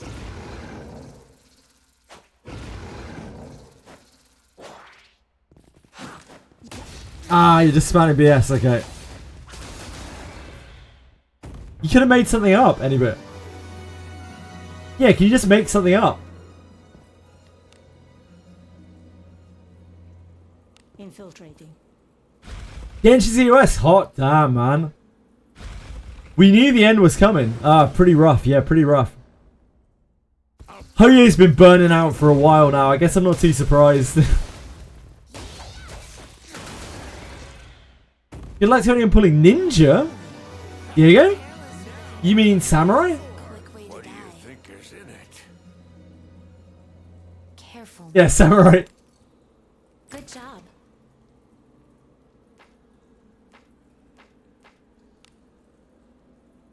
I mean, I guess technically it works. You know, the Reno banner's still up, so you could just be being really nice, Diego. I hope everyone does too.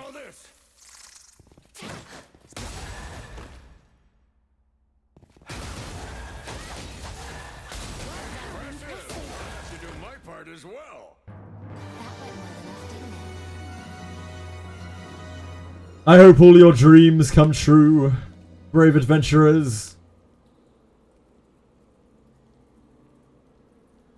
For they are deserved and well thought of. And Shadow is going to buy everyone. Ah, here's some pulls. I also heard that. Mr. Akira, would you care to confirm or deny?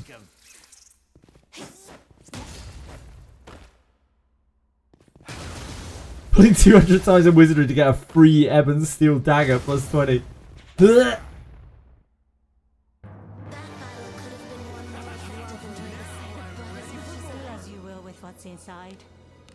I would imagine it's coming this week if they spoiled it. If they spoiled it, sorry, today. But maybe not. Not necessarily.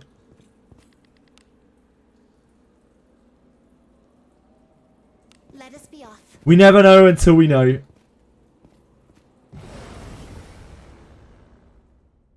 Opportunity knocks.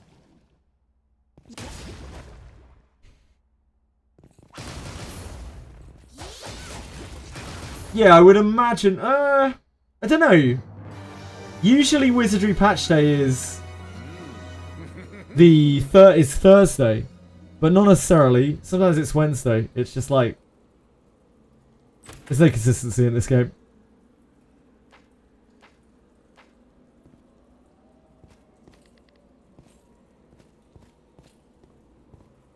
You hope that everyone playing Wizardry that the katanas for samurai are going to be easier to farm the kunais. Wow, Jujux has followed for long enough now, has followed Wizardry for long enough, that he actually sounds like he knows what he's talking about. When he's talking about Wizardry. That's impressive, dude.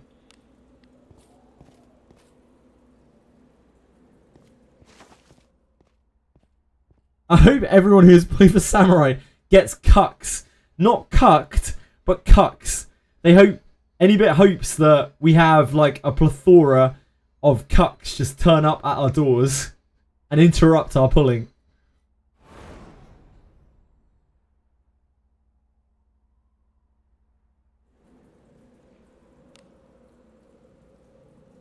Infiltrating. A gaggle of cucks. Just show up.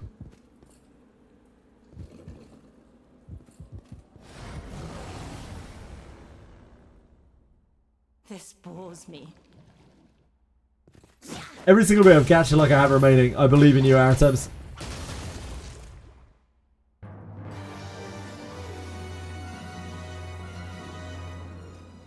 You love you some like, honestly, Akira, it doesn't really improve your statement very much, moving from cocks to cucks. If we're going to be really honest with ourselves. Onward. You're pretty much in the same kind of boat there. Same kind of ballpark. Hey, we've got some weaklings to kill. I missed. Why?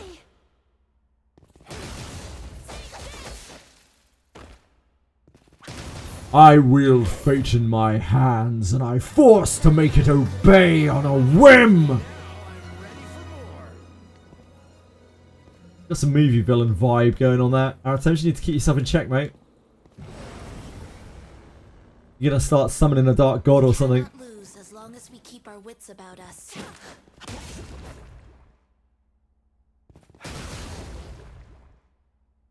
I summon the unstoppable Exodia! Obliterate! Do as you will with what's inside. And those were the days.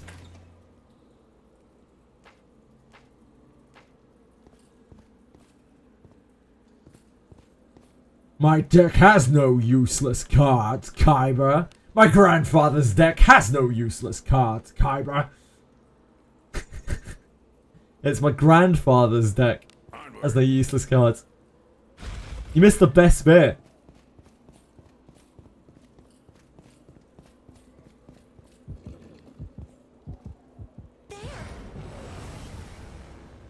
It's actually ironic because his deck did contain quite useless cards, but he cheated to win with god powers. You've done a lot of killing. Actually, Quick way to die. What do you think is inside? Careful now. Good job. like I summoned blue eyes white dragon. Like yeah. I combine together all of these things and I summon this from my extra deck and I bring this in and I activate this ability. Chain link 1 this, chain link 2 this. Then I move this from here to here. This is going to attack here, but not before I do this. And then I use this hand trap from hand. You've done a lot of killing. It's like, oh.